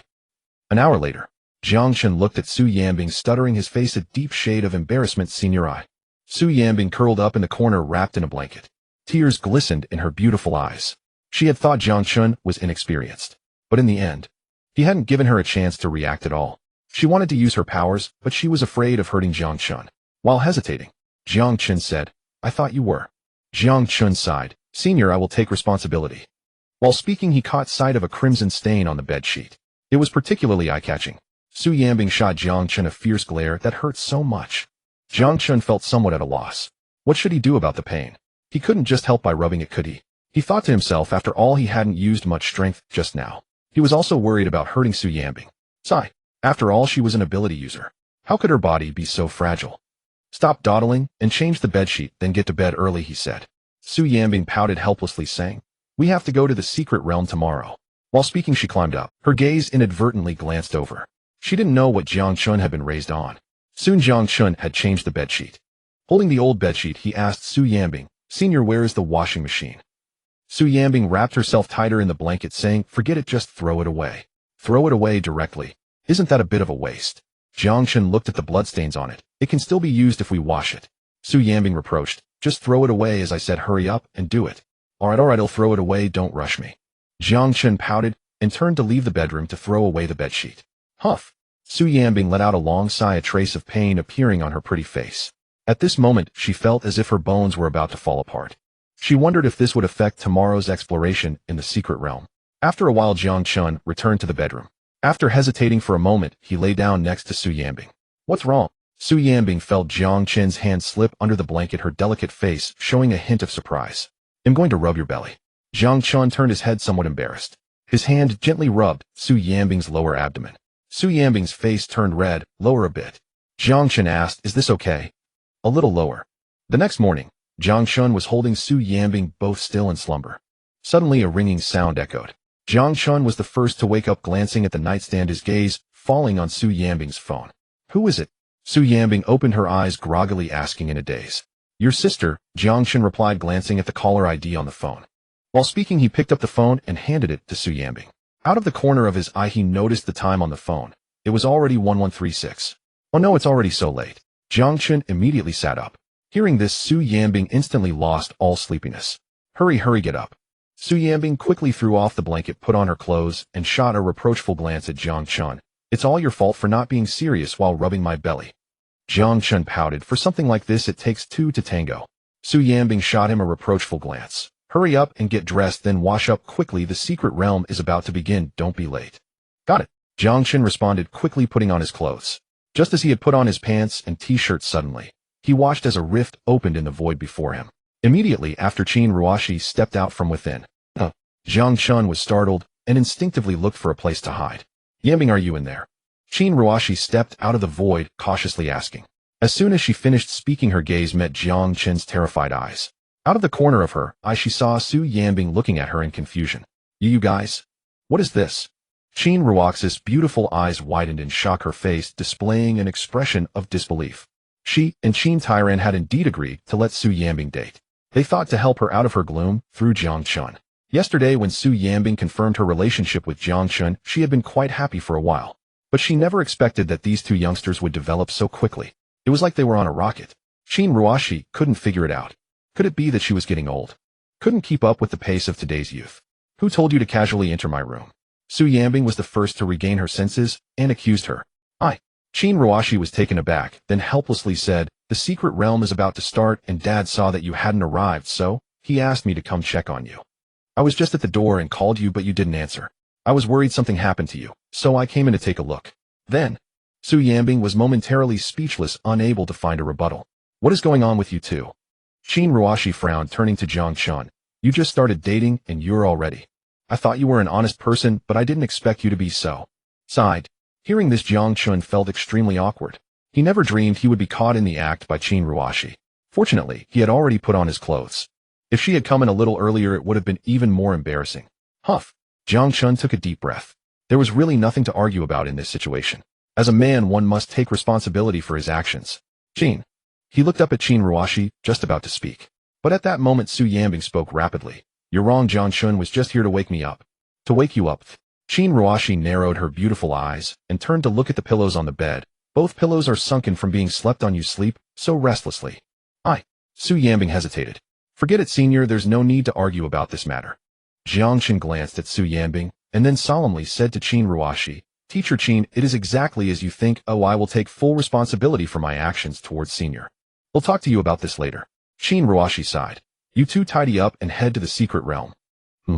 Su Yanbing weakly replied, stepping forward and pushing Jiang Chen towards the door. Let's go. Okay. Jiang Chen didn't dare to say anything more and walked out of the bedroom with Su Yanbing. You two. Qin Ruoxi watched their backs and let out a long sigh. Suddenly, she heard Su Yanbing's voice coming from outside. Don't tell Dad, or he'll never talk to you again. Got it. Qin Ruoxi helplessly replied, shaking her head gently. The once listless little cabbage finally regained her vitality and was willing to communicate with her family. However, she immediately turned around and was pushed away. What kind of situation was this? Soon Jiang Chen and Su Yanbing finished washing up. Qin Ruoxi used her spatial abilities to take them to the secret realm. The portal to the void opened.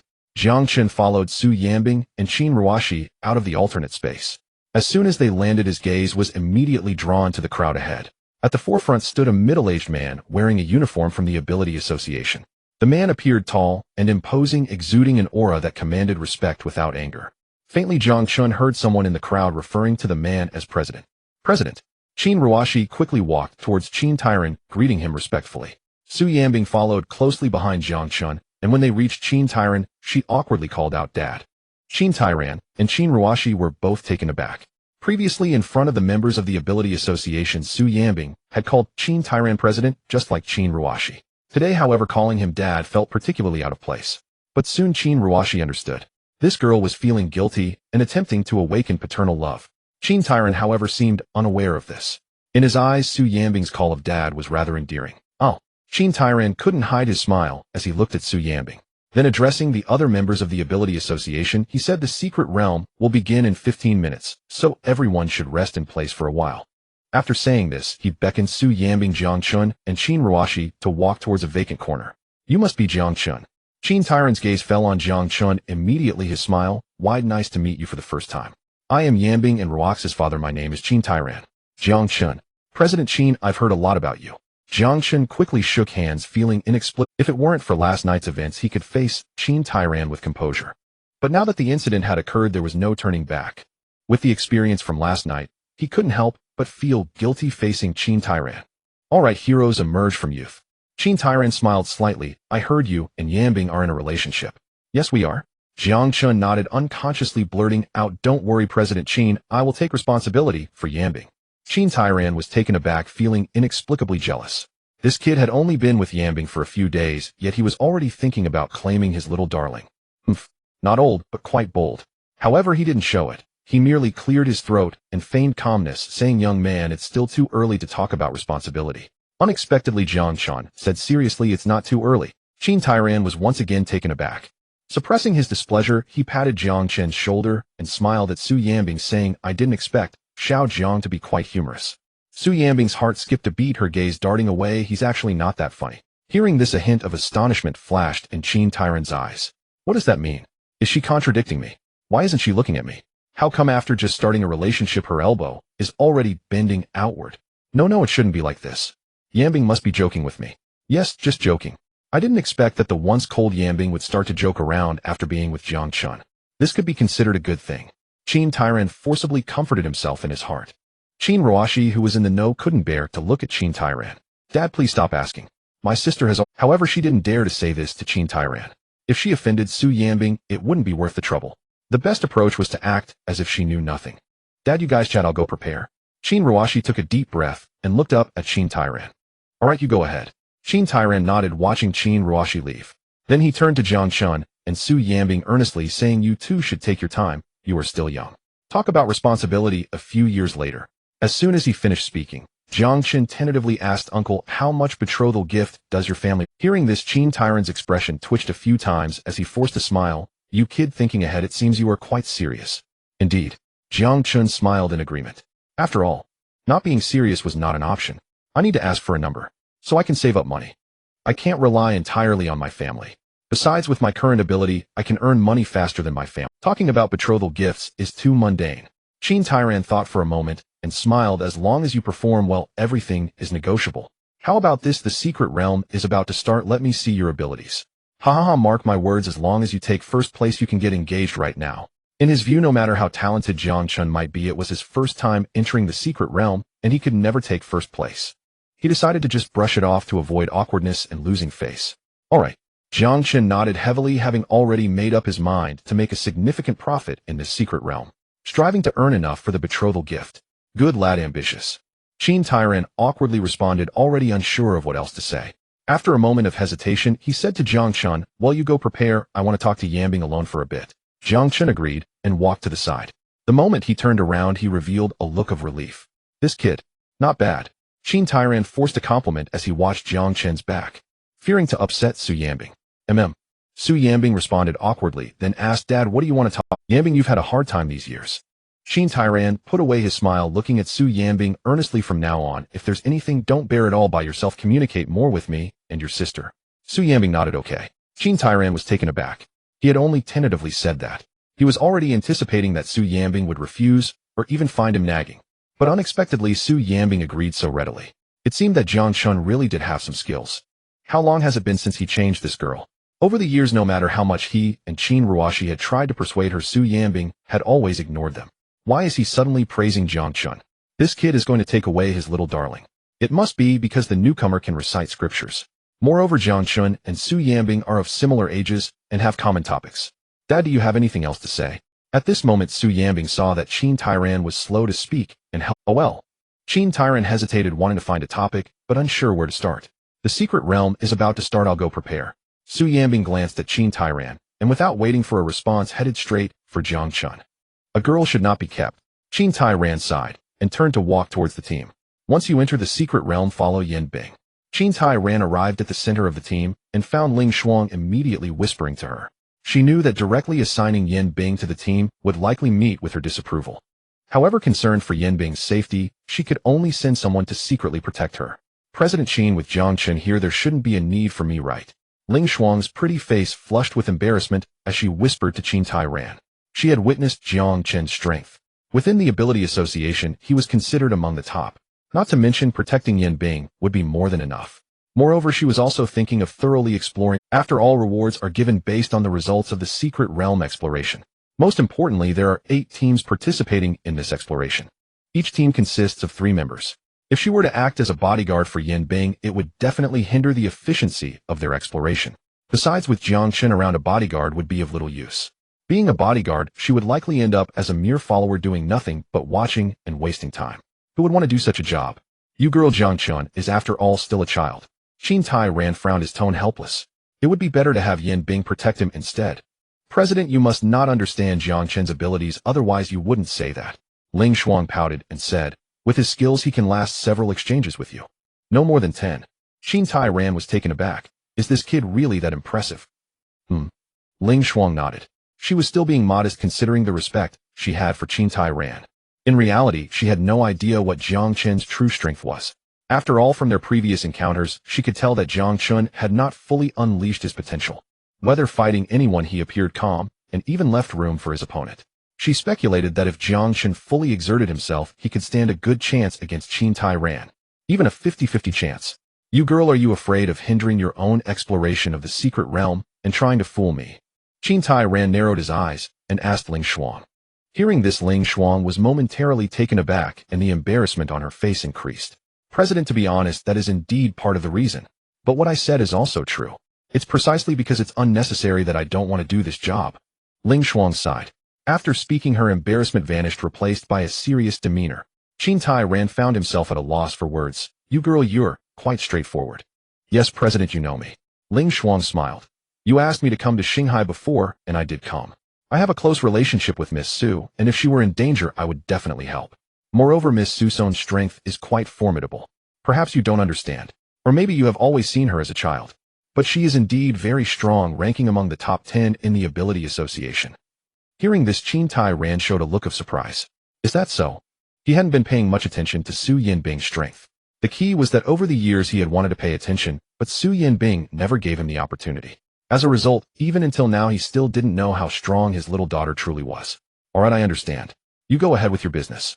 Qin Tairan nodded at Ling Shuang, then quietly walked away. Before leaving, he told everyone, once it opens you can enter on your own and follow the vice president's arrangements. I have some urgent matters on my side. Understood. Everyone replied in unison. Qin Tairan quickly disappeared from their sight. Yanbing, what is uncle doing? Jiang Chen gazed in the direction Qin Tairan had left, pondering as he asked Su Yanbing. Never mind him. Su Yanbing pouted, then concernedly asked Jiang Chen, the secret realm is about to begin, are you prepared? What else needs to be prepared? Jiang Chen smiled. It's just a matter of going in. Once it opens we rush in first. If we encounter monsters we kill them, if we find treasures we take them. Su Yanbing furrowed her brows. But don't go too fast, I might not keep up with you. That can be arranged. Jiang Chen nodded, already having a plan in mind. In just a short while the deep voice of the vice president of the Ability Association resounded. There are 30 seconds until the secret realm opens. Please be prepared. Sister, it's about to start. Jiang Chen said as he took Su Yanbing's hand and began to approach the secret realm. Soon they arrived at the marked area. Exploring the secret realm is also considered a competition for the Ability Association. Therefore, to ensure fairness, a starting line has been set. 5, 4, 3. As the countdown reached the final 5 seconds, the void before them began to tear, revealing a massive crack. Within the crack, a mysterious, colorful light radiated outward, looking particularly dazzling. Jiang Chen had no time to admire it. He bent down and princess carried Su Yanbing. My. Su Yanbing was taken aback, not yet able to react. The countdown reached the last second. At the moment the secret realm began, Jiang Chen leaped in while holding Su Yanbing. What just went in? Jiang Chen and the 3 members of the team besides Su Yanbing were all taken aback. Don't just stand there, the secret realm is open, hurry and get in. After entering the secret realm, Jiang Chen sped ahead, glancing around quickly. He soon spotted an ancient bronze treasure chest ahead, and his eyes brightened as he dashed over. Su Yanbing saw this and quickly reminded him, "Be careful, there should be monsters in front of the treasure chest." Just as she finished speaking, several wolf-like ability beasts leaped out from the surrounding forest and pounced towards Jiang Chen. Su Yanbing hurriedly prepared to unleash her abilities. But before she could react, Jiang Chen had already reached the treasure chest. He quickly changed his posture, holding Su Yanbing with one arm and letting her sit in his embrace. With his other hand, he picked up the treasure chest and continued running forward. "Sister, open the chest," Jiang Chen said, while running, lifting the treasure chest in front of Su Yanbing. At the same time, he looked around, searching for the next opportunity. "Oh, okay." Su Yanbing snapped back to reality from her astonishment, opened the treasure chest, and found a blue crystal inside. This is a spirit energy stone, a material for spirit energy potions that can enhance an ability user's chi. "Hold on to it for now, I see another treasure chest." Jiang Chen sped through the landscape, with Su Yanbing by his side. Wherever they went, it was as if a swarm of locusts had passed through, with treasure chests being collected without exception. The members of the Ability Association trailing behind were left dumbfounded. They were well trained with their formation intact. Upon arriving at each location, they first sent out scouts to investigate. Then they would lure monsters and focus fire to defeat them. Each step was executed with exquisite precision, their coordination seamless. Ultimately, they found an empty treasure chest. Isn't this right? Where did the contents of the treasure chest go? This secret realm has issues, a report immediately. Meanwhile, Jiang Chen and Su Yanbing continued their frenzied plundering. "Be careful, we are about to enter the middle level of the secret realm." Su Yanbing hugged Jiang Chen's neck and reminded him the middle level is far more dangerous than the outskirts. "Understood." Jiang Chen nodded as he saw a faint purple barrier ahead. Just as he hesitated, he heard Su Yanbing say, "Let's teleport through." Without another word, Jiang Chen took Su Yanbing through the barrier. In an instant, the scenery changed. On one side of the wall was a lush green forest. Inside the barrier, however, it transformed into an endless expanse of desert. Su Yanbing released her embrace, jumped down from Jiang Chen, and calmly stated, "This is the middle level of the secret realm. Lucky for us, we encountered a desert." "What do you mean?" Jiang Chen asked curiously. "The secret realm is divided into 3 levels, outer, middle, and inner." Su Yanbing explained the environment, and each level is random. If you're unlucky, you could encounter a volcanic or extremely cold environment, significantly increasing the difficulty of exploration. "I see." Jiang Chen nodded, looking at the endless desert and feeling a hint of helplessness. "There are no treasure chests here either." "There are," Su Yanbing replied. "The treasure chests in the desert are buried under the sand and require the use of perception abilities to explore. Perception is a basic skill every ability user must possess. If you concentrate, you'll be able to sense the existence of the treasure chests." Jiang Chen was momentarily speechless. He stood there staring at the sand in disbelief. Where could he sense from? He didn't have any abilities at all. "So have you sensed anything?" Su Yanbing asked with concern. Jiang Chen replied earnestly, "I'm not good at sensing, why don't you handle it?" Su Yanbing was taken aback. "With your strength, you actually can't sense." "Everyone has their specialty," Jiang Chen said seriously. "We each have our roles. You handle sensing, and I'll take care of fighting monsters." "All right then." Su Yanbing nodded, thinking that the sensing ability of a strength user would indeed be slightly weaker. But she didn't expect Jiang Chen, being so powerful, to have weak sensing abilities as well. "Over there." Soon Su Yanbing sensed the location of the first treasure chest and immediately led Jiang Chen forward. The two climbed a sand slope and discovered the treasure chest buried beneath the sand. Just as Su Yanbing was about to sense the next treasure chest, she caught a glimpse of a figure in a black robe standing not far away with their back turned to them. "That person isn't a member of the Ability Association, right?" Jiang Chen also noticed the figure and asked warily. Members of the Ability Association all wear uniforms. Su Yanbing frowned slightly and said he isn't wearing a uniform, so he definitely isn't a member of the Ability Association. But only the Ability Association knows about the secret realm's information. Moreover, we're moving quite fast. It shouldn't be possible for anyone to arrive at the middle level before us. Hearing this, Jiang Chen immediately shielded Su Yanbing behind him. He might be a member of the Raven organization waiting to ambush us. Just as he spoke, the figure slowly turned around, revealing a completely white mask on their face. "Just as I thought." Jiang Chen's eyes narrowed. Yet he felt something was off. Members of the Raven organization wore masks that had playing card designs. But the person in front of him was wearing a pure white mask. "Be careful, I sense hostility from him toward you," Su Yanbing said with concern to Jiang Chen. As soon as the words left her mouth, the man in the white mask and black robe charged toward Jiang Chen. Seeing this, Su Yanbing immediately unleashed her abilities against him. In an instant, dozens of spikes erupted from the sand. At the same time, ice abilities attempted to bind the man in place. However, he dodged, effortlessly evading all the attacks. With a flicker, he vanished without a trace. Let's go. Suddenly, Su Yanbing took Jiang Chen's hand and said calmly. The tension on her face dissipated, replaced by a look of exasperation. Go.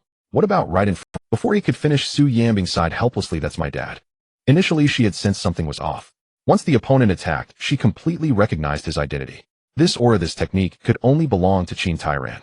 Though Qin Tairan was dressed in a black robe and wearing a mask concealing himself thoroughly, he still couldn't escape her discerning eyes as his daughter. Uncle. Upon hearing Su Yanbing's words, Jiang Chen was utterly perplexed. Why is he here, and why does he have hostility toward me? Who knows what he's thinking? Just ignore him. Su Yanbing shook her head, pulling Jiang Chen aside. We don't have time to deal with him. It's crucial to explore the secret realm. All right. Jiang Chen glanced around and saw Qin Tairan still moving swiftly. His movements seemed as if he vanished in place to others. But Jiang Chen could accurately capture Qin Tairan's actions. To be honest, Uncle is quite nimble. Jiang Chen said awkwardly, following Su Yanbing away from the sand slope toward another. Let him play by himself here.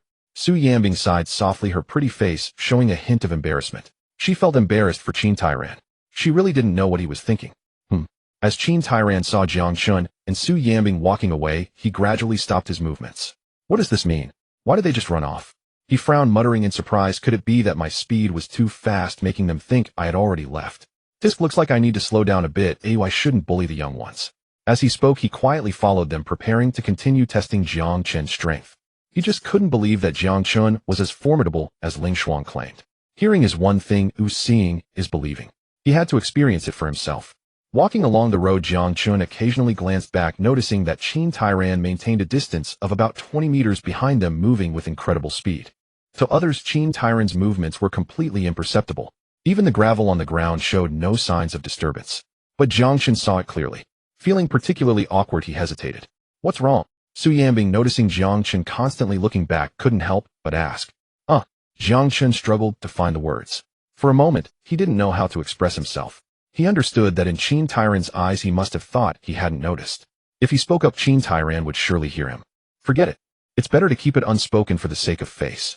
It's nothing. Jiang Chen shook his head and forced a smile. All right.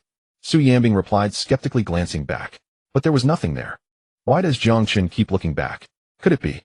Su Yanbing furrowed her brows slightly, turning to Jiang Chen and pursing her lips, making sounds of agreement. Jiang Chen was taken aback, surprised that he could understand what Su Yanbing was saying. He nodded in response, also making sounds of agreement. Su Yanbing understood his meaning, and a hint of helplessness appeared on her pretty face. Who knows what he's losing his mind over? It's so embarrassing. Jiang Chen forced a smile. Maybe Uncle is just concerned about you, wanting to protect you secretly. Su Yanbing rolled her eyes. Let him be.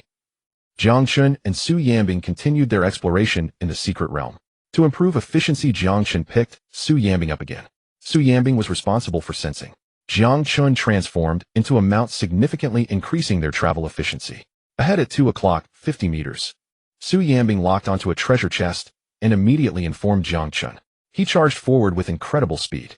Just as they were about to reach the location, Su Yanbing unleashed her wind-based powers, flattening the sand slope. Then she used her earth-based powers to dig the treasure chest out of the sand, making it easier for Jiang Chen to retrieve it.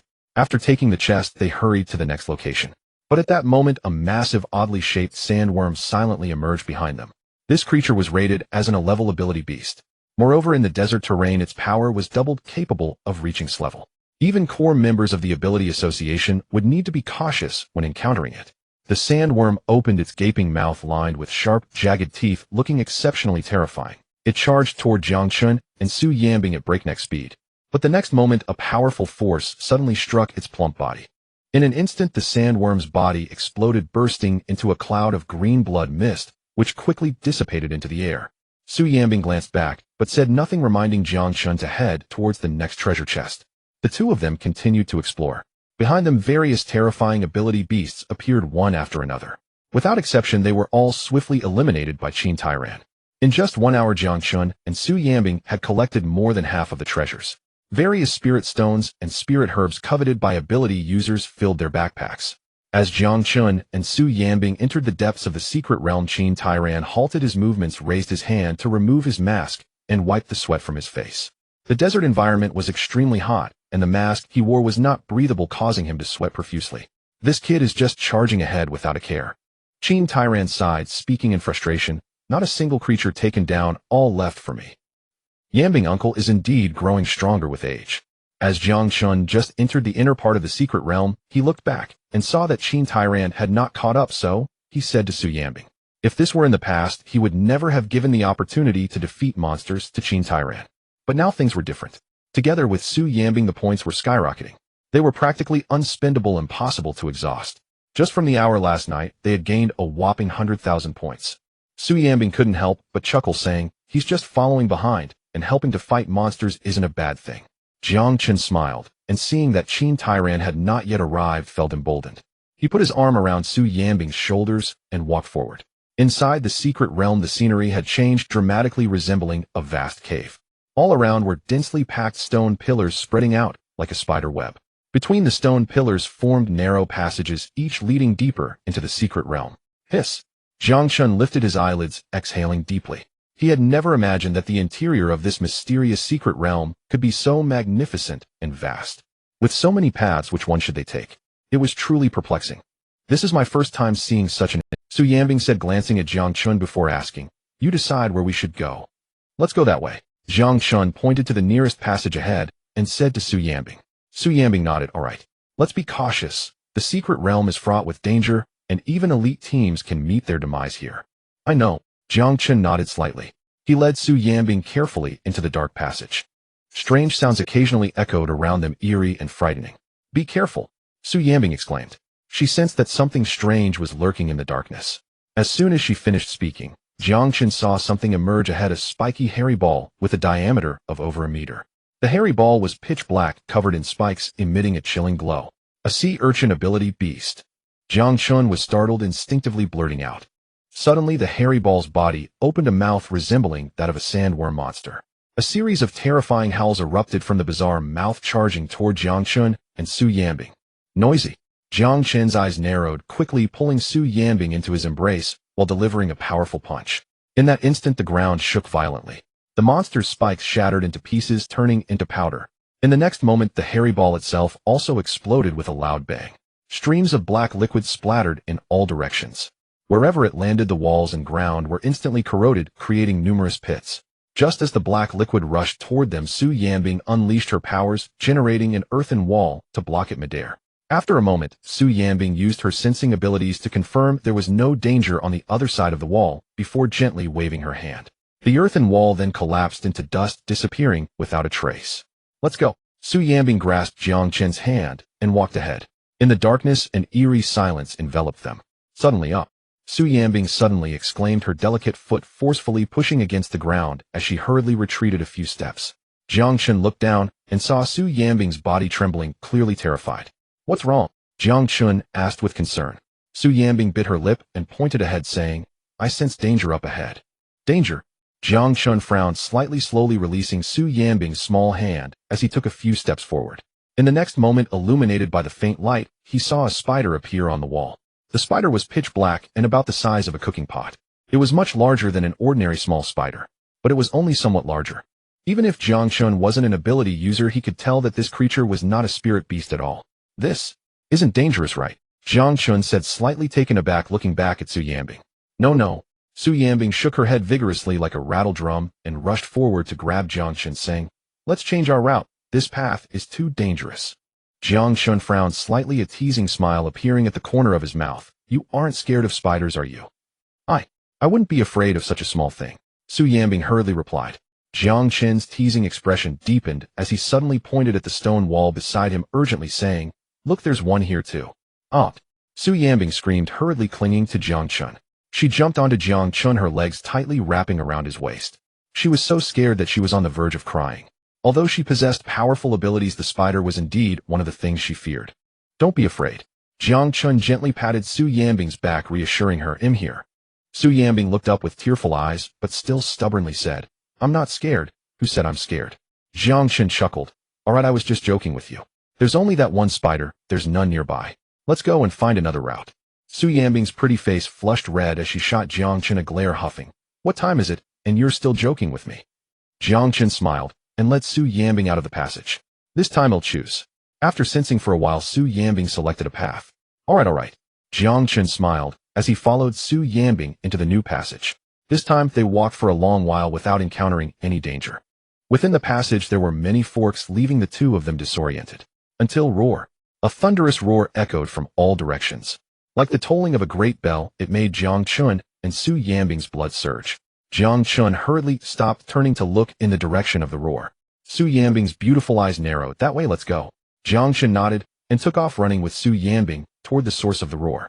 Before long, they turned a corner, and before them lay an enormous cavern. The interior of the cavern was vast, resembling an undiscovered underground world. Inside the cavern, low growls could still be faintly heard. Roar. The earth-shattering sound echoed again. This time Jiang Chen clearly heard where the sound came from.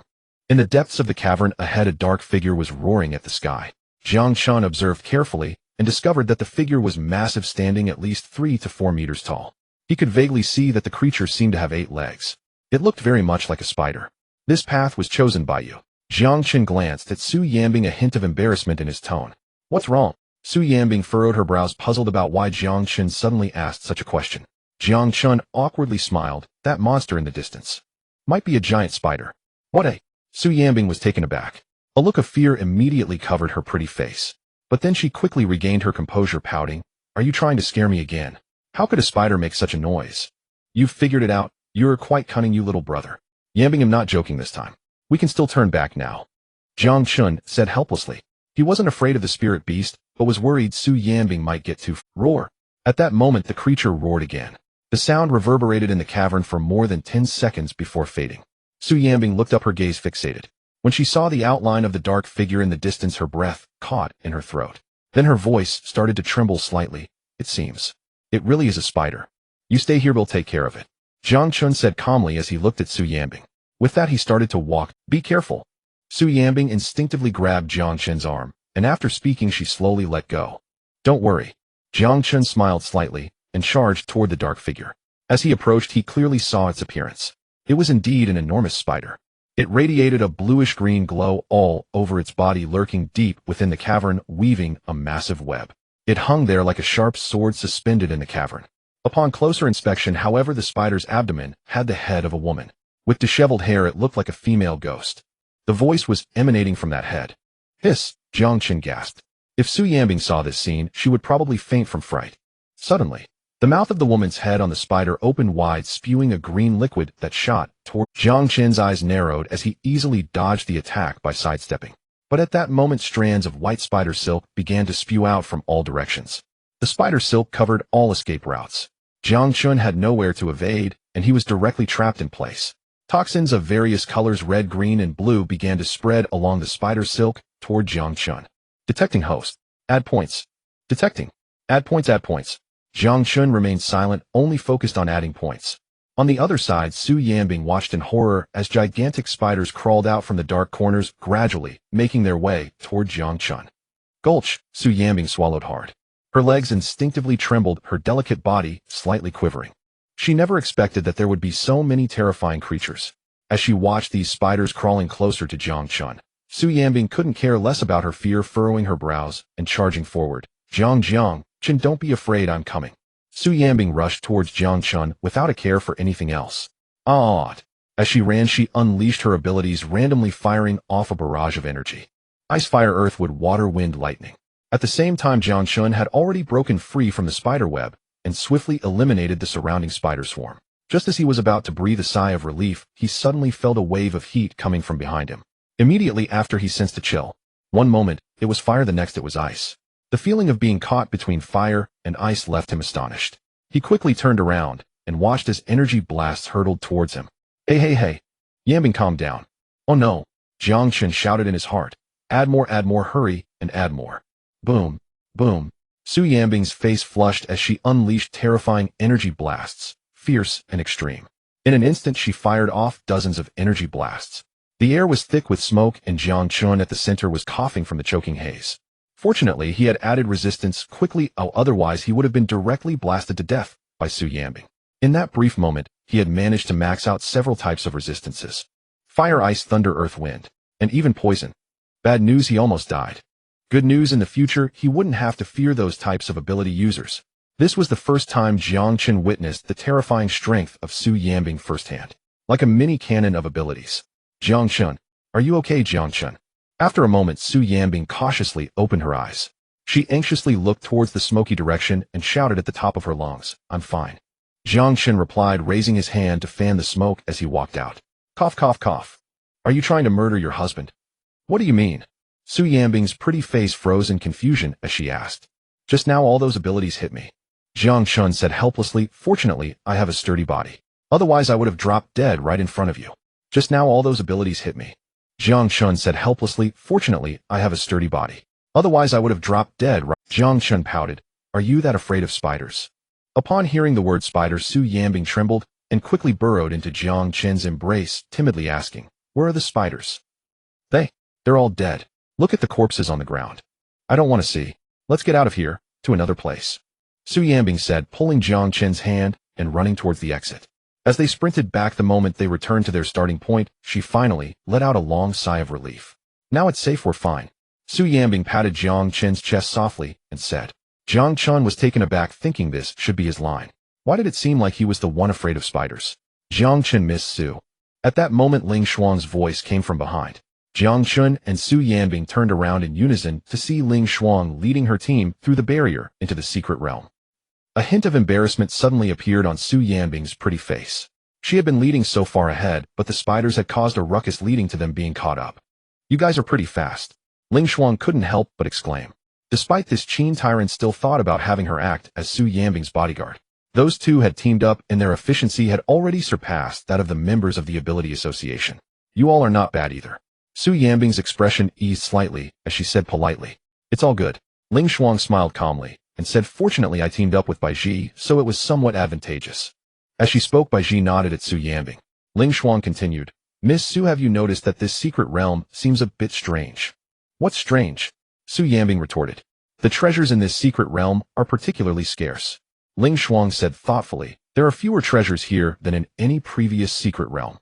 While the number of treasures in a secret realm doesn't necessarily correlate with its rating, the scarcity of treasures here is rather unusual. Is it really scarce? It seems like there's plenty here. If this is considered scarce, then what about other secret realms? Jiang Chen frowned and said from the side. Su Yanbing glanced at Jiang Chen, then turned to Ling Shuang and said, Sister Ling Shuang. Actually, the quantity of treasures in this secret realm is quite good. You might think it's scarce because... As she spoke, Su Yanbing took off the backpack Jiang Chen was carrying and unzipped it to show Ling Shuang.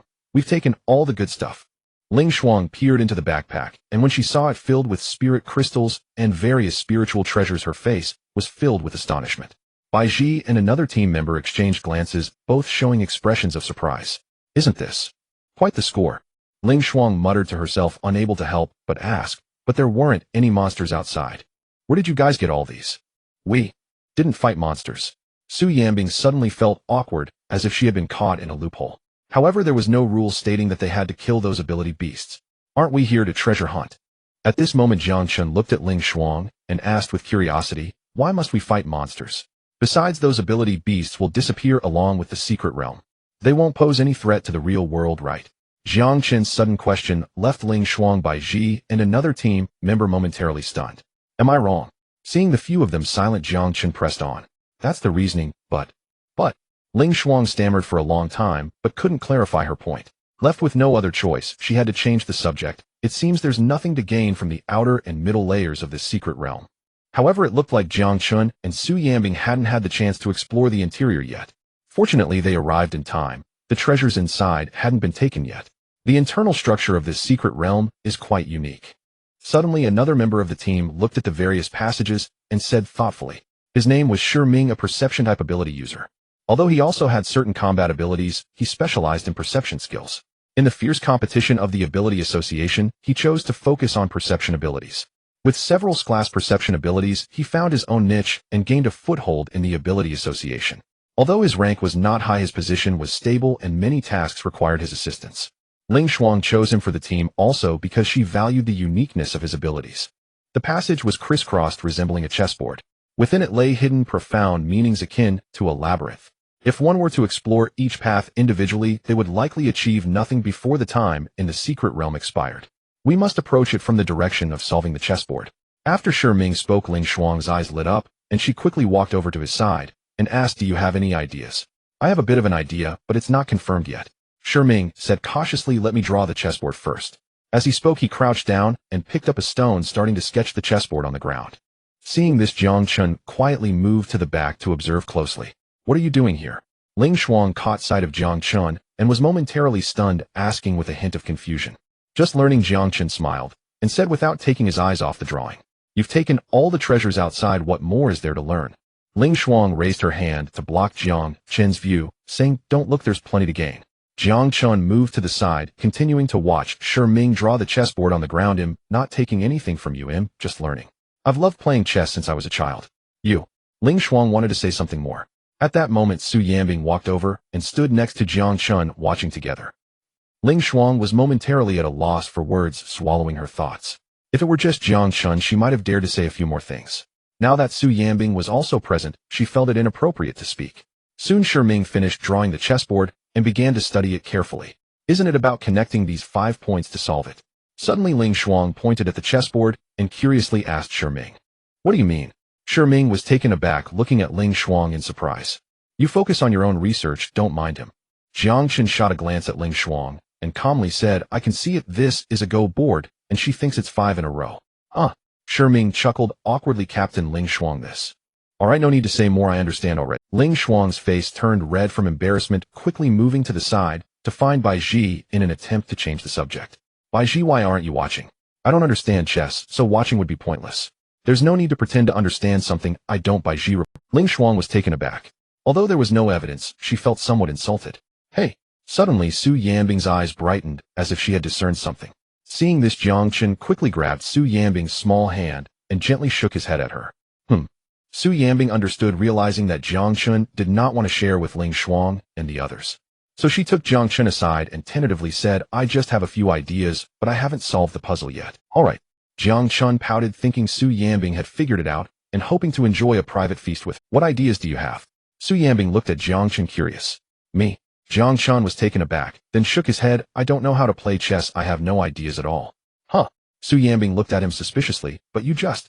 "Even if I don't know how to play chess, I wouldn't mistake a go board for 5 in a row. This kind of mistake is too basic," Jiang Chen said with a smile. Suddenly Ling Shuang yelled at Jiang Chen, "Hey, stop whispering behind our backs. Don't lead Miss Su astray."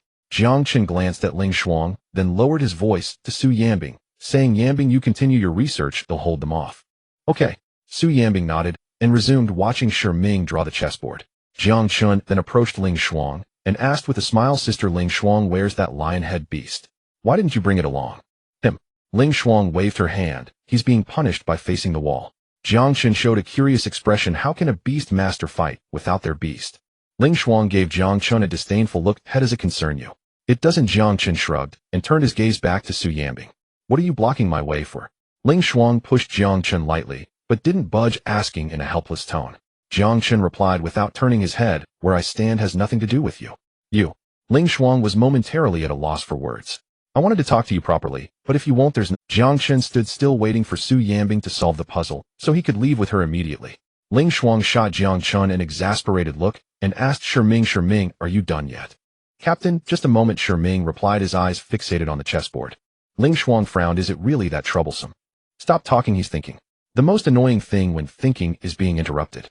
Jiang Chen said helplessly, "Forget it, I won't discuss this with you, will focus on my own." Ling Shuang snorted coldly. "At least you're smart enough to know your place." Jiang Chen shook his head. "When it comes to matters requiring thought, why argue with someone lacking intelligence? It's pointless." As time trickled by, half an hour later, Shi Ming still hadn't solved the puzzle. Jiang Chen shook his head. "When it comes to matters requiring thought, why argue with someone lacking intelligence? It's pointless." As time trickled by, half an hour, Ling Shuang stepped into the portal and instantly appeared in front of Jiang Chen. Jiang Chen was taken aback, having completely forgotten that there was a space-type ability user in Ling Shuang's team. "Are you even capable? It's been so long, and you still haven't solved it?" Ling Shuang questioned. Shi Ming exasperated. "Isn't it just a chessboard? How can it be that complicated?" "Captain Ling, I'm almost there, just a bit more." Shi Ming replied, awkwardly, his brain racing as he thought of how to solve the endgame. Ling Shuang wanted to say something more, but hesitated and finally let out a long sigh. You are already the strongest perceptive ability user in the association. If you can't solve it, then no one can in this secret realm. Solving the chessboard has nothing to do with being a perceptive ability user. Jiang Chen chuckled, as if perceptive abilities could increase intelligence. You. Ling Shuang's cheeks flushed red, realizing she couldn't argue with Jiang Chen. She helplessly looked at Su Yanbing. Miss Su, don't you think your boyfriend talks too much? You should manage him. Su Yanbing glanced at Ling Shuang and replied seriously, Sister Ling Shuang, but what Jiang Chen said doesn't seem to be wrong. Ling Shuang was momentarily speechless. Then she began to pace back and forth. Ling Shuang, why don't you step outside for some fresh air? Wait until the puzzle is solved before coming back in. Baizhi looked at Ling Shuang and said helplessly, this woman seems to have some sort of hyperactivity, making people feel dizzy. Ling Shuang shot Baizhi a glare and said unhappily, why do you care? Baizhi shrugged, spreading her hands. I can't control it, I was just trying to remind you out of goodwill. Oomph. Ling Shuang huffed and was about to say something more. At that moment Shi Ming helplessly spoke up, Captain Ling's sister, why let's not fight among ourselves. We still have to compete with Jiang Chen for the treasure. Who would have thought that their team would quarrel first? The most critical part was that their argument was affecting his thoughts. I'm just giving Shi Ming face too lazy to say much to you. Ling Shuang snorted lightly and stopped paying attention to Baizhi. Baizhi also turned her back, not bothering to look at Ling Shuang. Women are really troublesome. Jiang Chen couldn't help but shake his head and sighed softly. He then turned his gaze towards Su Yanbing. At this moment, Su Yanbing's temper seemed to be quite good. Time passed by slowly. Jiang Chen occasionally glanced towards the entrance. If this continued, it was likely that before the chess situation was resolved, others would arrive.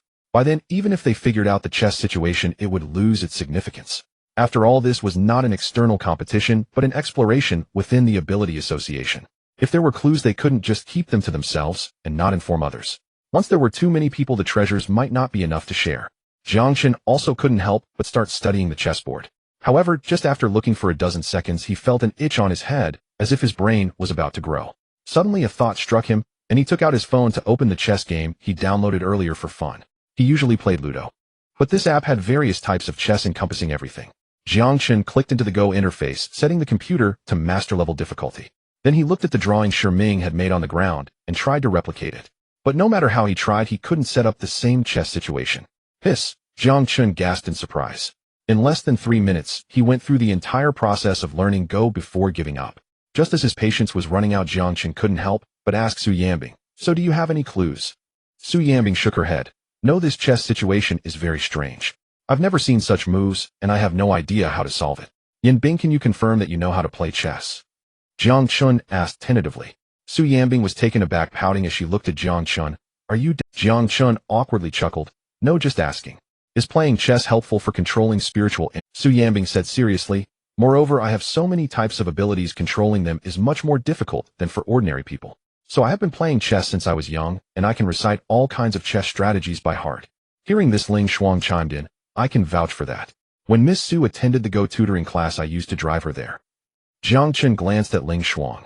There she goes again. This woman just can't sit still for even a moment. I have no clues either. The direction I was thinking seems to be wrong. This thing feels unsolvable. At that time, Shi Ming sighed. Unsolvable. Jiang Chen pondered deeply. Suddenly a saying flashed through his mind. After eliminating all impossible options, whatever remains, no matter how improbable, must be the truth. Then how about trying Gamoku? Coming back to his senses, Jiang Chen suggested tentatively. Gamoku. Ling Shuang was taken aback, then smiled and said, Jiang Chen, are you silly? This is a Go board. What does Gamoku have to do with it? While speaking, she felt particularly pleased, a proud expression appearing on her beautiful face. Finally, she had turned the tables, and she couldn't be happier. Tisk. Jiang Chen shot a glance at Ling Shuang, secretly clicking his tongue. When he first met her, he thought this lowly-like sister was quite aloof. But after spending some time together, he found she was a bit of a goof. Indeed, when people first get to know each other, they tend to put on airs. Gamoku is fine. At this moment, Su Yanbing looked at Jiang Chen with excitement and said, Jiang Chen, you are so smart. Huh? Ling Shuang was stunned, looking at Su Yanbing in disbelief. Miss Su, are you saying Gamoku really works? It really works. Su Yanbing nodded. I hadn't thought about it in that direction before, but thanks to Jiang Chen's reminder, this chess situation is indeed solvable using Gamoku's strategy. Shi Ming added. Exactly, we just happen to have 5 people. According to Gamoku's rules, if we each go to 5 different corridors, the chess situation can be cracked. Miss Su, your boyfriend's mind is indeed impressive. Baizhi also looked at Su Yanbing and praised Jiang Chen. No. Ling Shuang asked, confused, isn't this a Go board? How can Gamoku solve it? Aren't Gamoku and Go boards the same? Bai Ji shot a glance at Ling Shuang, then said to Ming, let's get started quickly. You tell me which corridor to go to, and I'll go to that one. Okay. Ming nodded. Jiang Chen also spoke, saying to Su Yanbing, Yanbing, let's follow this young man's arrangement. Su Yanbing slightly nodded. Ming was a bit flattered. Since everyone trusts me so much, then I will make the arrangements. At this moment, Ling Shuang, who was left out, felt extremely embarrassed. The Gamoku solution was suggested by me at the start. I should be credited, right? Bai Ji couldn't help but chuckle. Yes, you can take credit for it.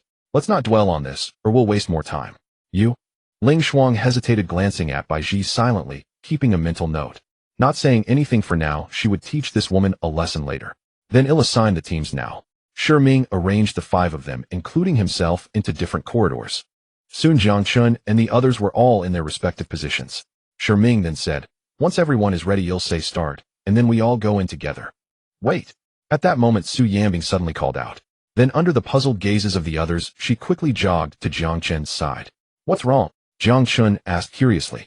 Su Yanbing glanced at Ling Shuang and the others, then lowered her voice and said to Jiang Chen, I'm a bit scared. Jiang Chen was taken aback, scared of spiders. Shoo. Su Yanbing hurriedly made a gesture for silence, then awkwardly nodded. Don't speak so loudly, it's kind of embarrassing. Jiang Chen chuckled and reassured her, don't worry, there won't be any spiders. With so many paths, only one has spiders, and the others don't. Really? Su Yanbing's eyes lit up. How do you know? Jiang Chen was taken aback, then replied seriously, I used my abilities to sense it, and I've confirmed it. That's good. Su Yanbing exhaled in relief, her expression softening with palpable ease. She then turned and returned to her seat. Jiang Chen arched a brow. Unexpectedly, Su Yanbing had actually believed his offhand remark. He could only hope the corridor she entered held no spiders. Otherwise, he'd face reckoning later. Ready. Let's begin. Ming promptly announced it aloud, and the 5 of them stepped into their respective corridors. Su Yanbing entered hesitantly, her face taut with overwhelming tension. Yet her anxiety proved utterly unwarranted. The moment they all crossed the threshold, simultaneously the world around them dissolved and reformed. All corridors vanished. The cavernous chamber transformed into an endless, pristine expanse of pure white. What is this? Su Yanbing glanced around.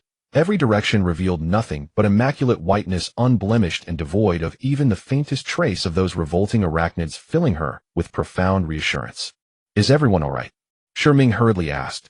We're fine. Seems we've shifted to another setting, Bai Ji murmured, frowning as she surveyed the surroundings. Indeed, the setting has changed. Ling Shuang nodded, gazing at the boundless white void with quiet perplexity. Could this be the true interior of the secret realm? If so, others likely cannot enter at all. That's not the issue.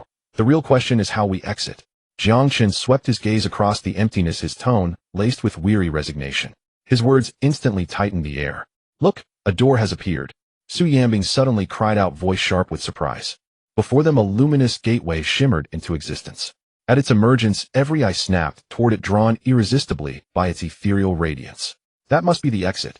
Ling Shuang suggested, stepping forward. Let's go investigate immediately, or perhaps it's the entrance. Bai Ji countered coolly. Whatever it is, we move forward. Ling Shuang shot Bai Ji a fleeting glance and strode ahead without hesitation. One by one, the group passed through the radiant portal. Yanbing, inside here.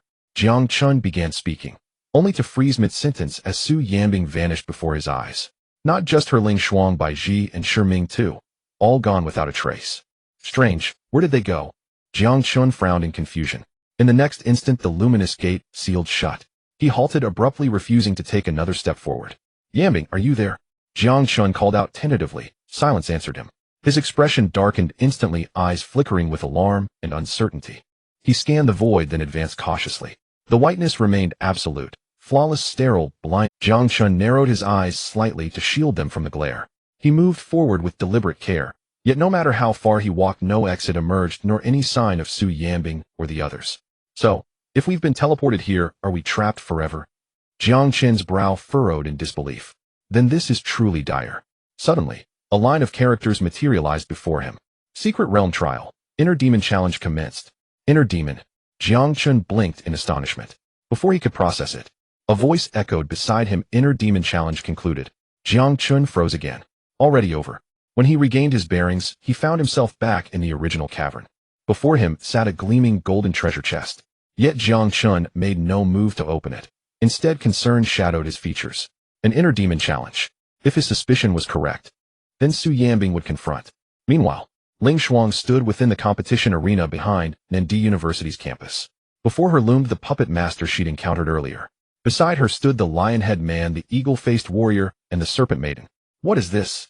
Ling Shuang's brows knotted tightly. Then a line of text shimmered into view. Inner demon challenge commenced. In that instant she grasped the truth. Truly unsettling. This trial is designed to unsettle me to my core. She drew a slow, steadying breath and whispered softly. Ever since returning from Shanghai to Longdu, the puppet master had haunted her thoughts. The image of the lion-head man enslaved her own spirit beasts turned against her. She even suffered nightmares. It had become her inner demon. And master, I.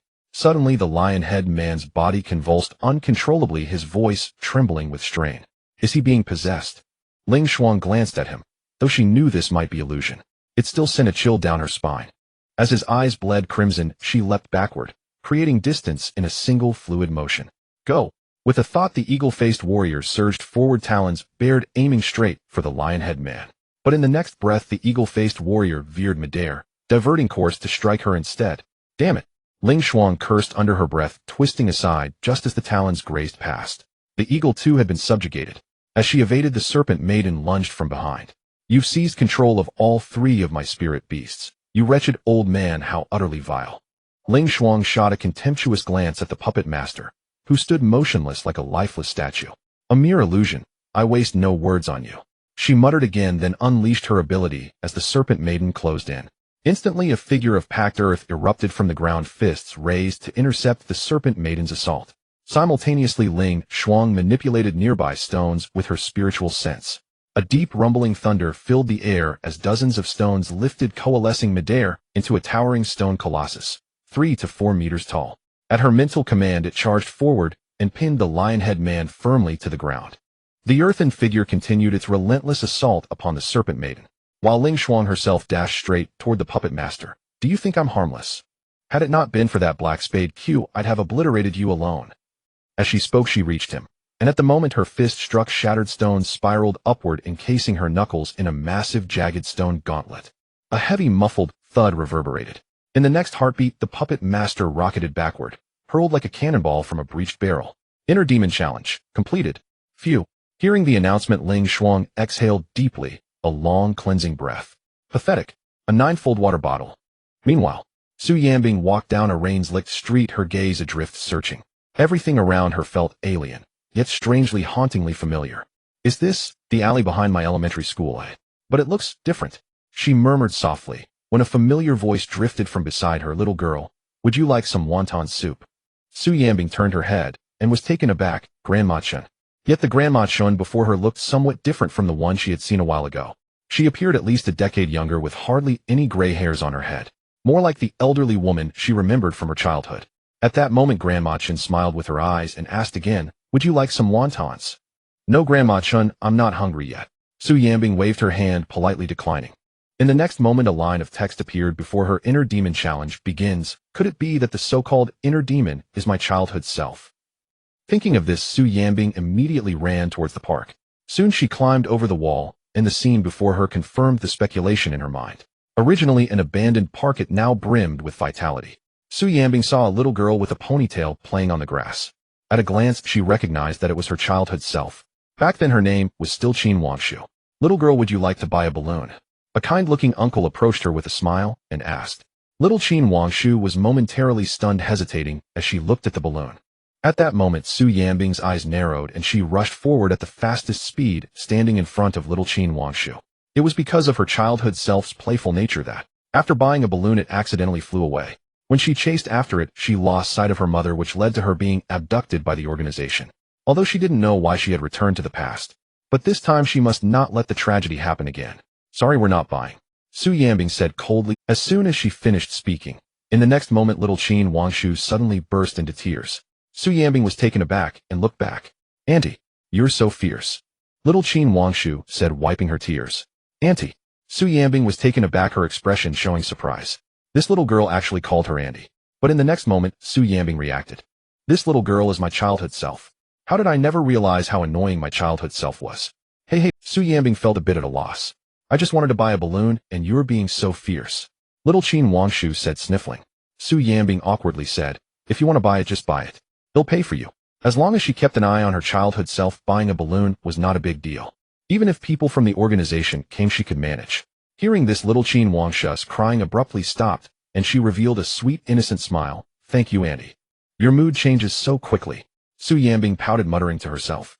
Though she felt displeased, she still guarded little Qin Wangshu closely. She took out money and bought a balloon. Here you go. Su Yanbing handed the balloon to little Qin Wangshu, but little Qin Wangshu did not reach out to take it. Auntie, why are you so nice to me? Little Qin Wangshu tilted her head, asking in confusion. I like children, is that okay? Su Yanbing twitched her mouth and asked speechlessly, do you think I am? Auntie is quite pretty, but my mom said I can't take things from strangers. Little Qin Wangshu tilted her head, thinking seriously, but if Auntie is my friend, then I can take this balloon. After saying that, she stared at the balloon in Su Yanbing's hand with anticipation, waiting for her reply. Okay, I'm your friend. Su Yanbing sighed. Now it's fine, here's your balloon. Qin Wangshu happily took the balloon, her face beaming with a radiant smile. Auntie, thank you. Now we can be friends. Su Yanbing was momentarily stunned, revealing a helpless expression. Auntie, this is my toy. Let's play together. Qin Wangshu slowly sat down, pointing at the Barbie doll on the ground, and said to Su Yanbing, you must hold on to the balloon, don't accidentally let it go. Su Yanbing reminded, and also sat down. Qin Wangshu casually replied, holding the Barbie doll in her hands, playing with great joy. Seeing this, Su Yanbing felt a slight relief in her heart. It seemed she wouldn't be abducted by the organization again. By the way, Auntie, I still don't know your name. Su Yanbing. Auntie. Don't call me Auntie, call me Sister instead. Sister. Okay then, Sister. I don't know either. I don't know. It's a complicated situation.